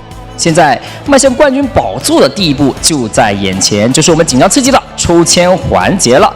台下坐满了我们的选手，相信他们心情比我们更加的紧张。没错，其实在抽签之前，我跟哈皮老师就有聊过，我们俩其实都挺紧张的。手心现在出汗，因为每一次抽签呢，那个结果呢，都有各种各样的化学反应。是的，每次都是有不一样的结果。像我们这次小组赛抽签呢，一开始可能相对来讲，除了 A 组之外啊，其他的队伍可能会均衡一点。但是呢，其实站到最后的时候呢，结果都是最后才能分得出来的。是的，感觉很多队伍在这次小组赛都是黑马。那么接下来我们一起来看一下这次抽签的一个规则。从5月1号至5月4号，我们将迎来第5人格深渊的呼唤8全球总决赛淘汰赛的阶段。这个阶段由12支战队组成，小组赛阶段每组排名第2名、第3名的战队进入淘汰赛第1轮12进8阶段，小组赛排名第1名的战队进入淘汰赛第2轮8进4的阶段，对战淘汰赛第1轮的胜者。是的，淘汰赛的赛制为单败淘汰赛，第2轮为 BO3， 半决赛、季军赛以及决赛为 BO5。小组赛中名次较高者将在第2轮对战中拥有优先选图权。小组赛各组同一名次的队伍将被放在同一抽签池中，一共分为1号种子池、2号种子池、3号种子池，一共3个抽签池道。本次抽签原则为同组规避原则，小组赛中同一小组的战队在12进8、8进4阶段中将不会再次对阵。我们的抽签顺序为1号种子池、2号种子池和3号种子池。这次呢，和以往不同的是本次1号种子池的签位将由 ABCD 各组第1的教练依次上台抽取的，其他种子池签位将由深渊的呼唤8全球赛事裁判长阿潮进行抽取，同时阿潮也会全程监督1号种子池的抽签结果，确保整个抽签环节的公平公正。没错，那么接下来呢，来给大家介绍一下参与本次抽签的12支战队，他们分别是1号种子池的AbyssⅧ成都狼队、Zeta 和 GR， 来自2号种子池的 TE 成都 GG、ACT WBG， 以及来自3号种子池的 IDZY、RC、MRC、FT。紧张，哇，这个我现在看了一下这个名单啊，你说有多么的这些队伍啊，我都是在我们在小组表现里面非常精彩的，都很强势，无论是在哪个池子都是很强的，所以我相信啊，无论抽什么签都好了，都是一定是个鏖战。没错，而且这一次小组赛真的是不到最后一天，完全没有尘埃落定的那种感觉。没错，哎，这也是我们今天看完所有比赛的观众朋友们也都能感受到的。是的，说明我们今年的小组赛确实很精彩。那么接下来就让我们有请 A 组积分第一的AbyssⅧ战队教练上台抽签。グループ A 1日のAbyssⅧ戦隊のコーチに抽選をしていただきましょう。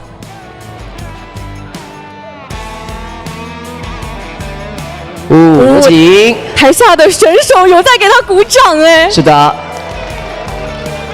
我觉得教练也会很紧张吧？对，我们看的都紧张了。好，那接下来有请 B 组积分第一的成都狼队教练上台抽取，有请。来了，刚打完。是的，刚打完就来了。我宠爱声音这么大，宠爱声音为什么这么大呀？好，有请抽取，对的。OK。好，接下来让我们有请 C 组积分第一的 Zeta 战队上台抽签。グループ C 1日の Zeta 戦隊のこっちに抽選をしていただきましょう。好。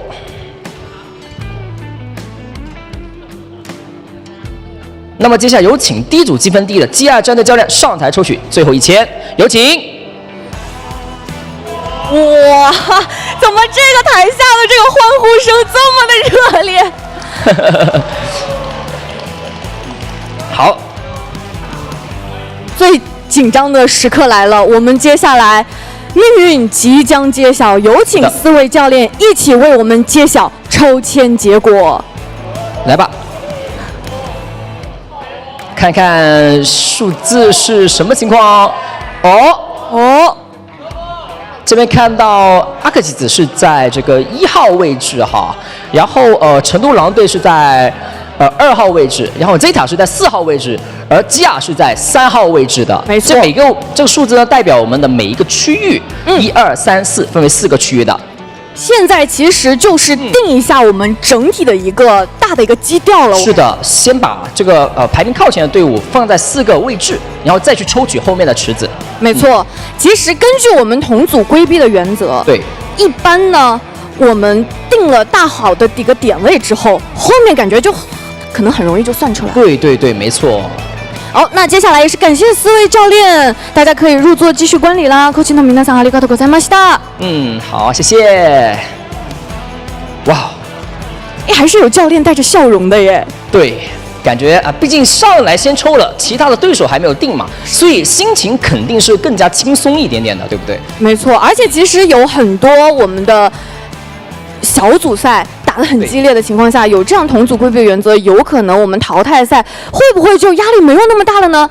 有可能，感觉有可能，其实也不一定啊。一个美好的愿望，因为接下来还得看我们的裁判长阿潮的一个抽取。没错，顺着我的手指，我们就有请阿潮开始今天的2号种子池的抽签吧。对的，好，有请。哇，这个时候才是真的紧张的时候了。这个才是真正要看到谁跟谁 battle 的时候了。等一下，看看台下哪位选手声音最大哈？哎，这个颜色，WBG， 天哪！上来就是的，就把WBG 给抽到了，是直接落在了第一区域，对，左上的区域，没错。那有请我们的裁判长继续进行第2轮抽取，有请。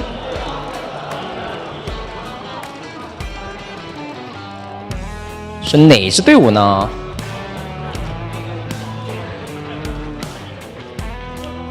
成都 GG。所以说，其实他们刚才在后台就有在算了，算来算去，感觉一共也就那几支队伍没打过。对的，没错。因为这个同组规避，所以这边成都积极是去到了这个右上的位置。右上的位置，是的，没错。好，那么接下来也是有请阿潮继续为我们抽取第3支签。是的，2号种子池里面呢还有 T 以及 ACT。好。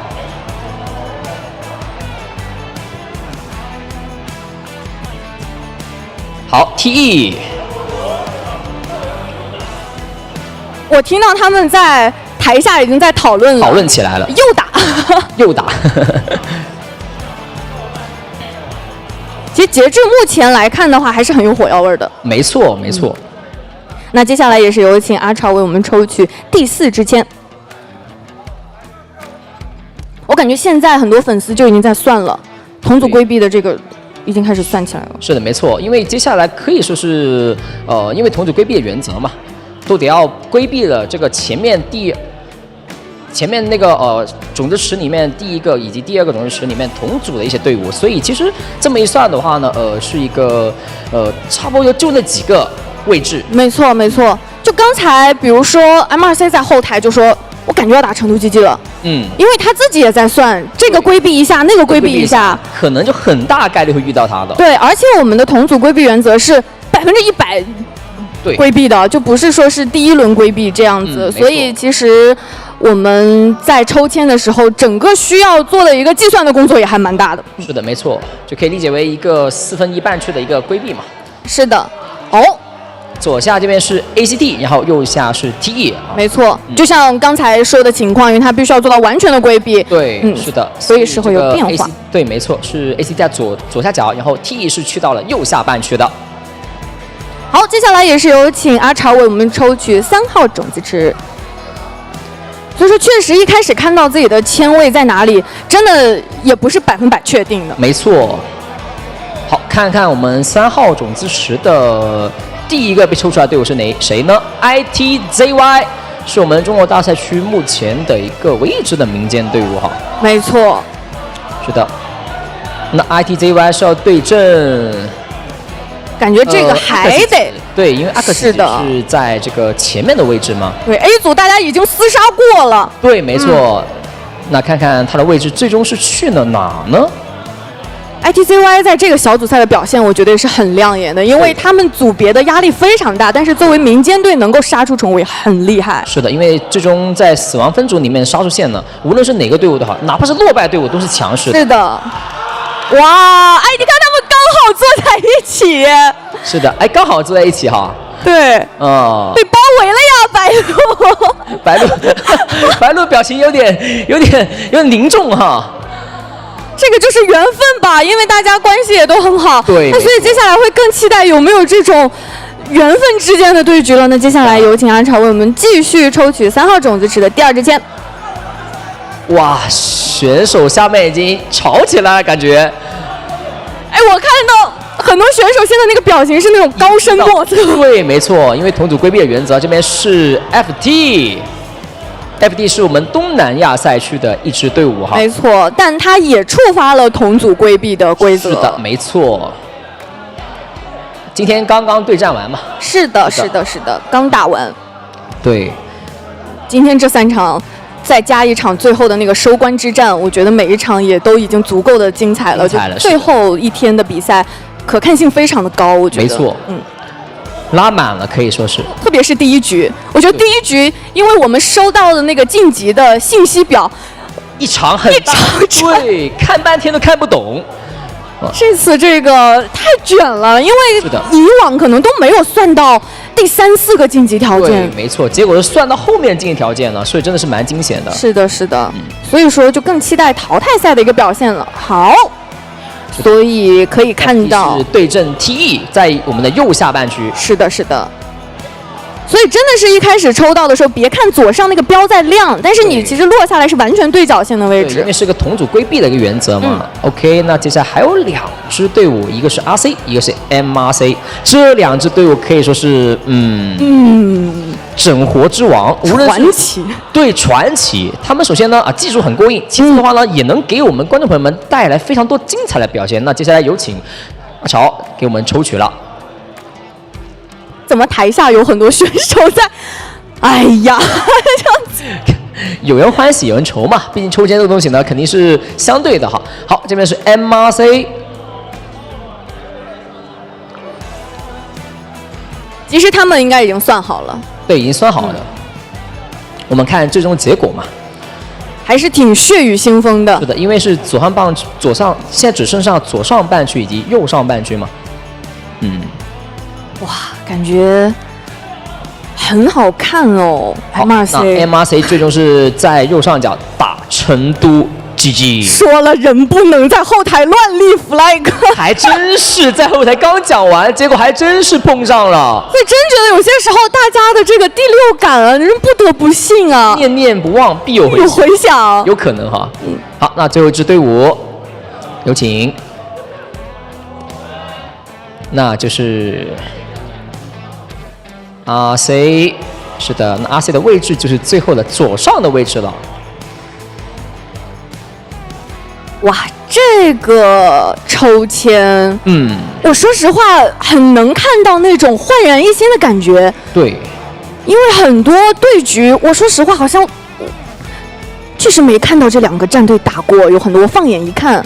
好像也打过，也有打过，但是也有好多感觉是没有打过的，因为这次我们是杀上来了很多新队伍。没错，无论是东南亚赛区的这支队伍，还是我们中国大陆赛区的民间队伍，所以他们整体上来的表现都是非常亮眼的。我个人还是蛮期待他们最终一个对垒情况的。没错，没错。看到我们台下的选手们已经沸腾起来了，已经沸腾起来了，他们好想看一下小陈的表情。对。蛮想看的，其实那个宠爱跟那个西安乌梦他们也蛮有意思的哈。对，而且我们看到海外赛区的选手，其实现在也都有在互相拍肩膀，然后也有在互相在讨论。对，没错。毕竟这一次是我们1年1度的一个全球性的赛事嘛，所有队伍都希望自己能更好的、更有优势的去进入到我们的总决赛当中。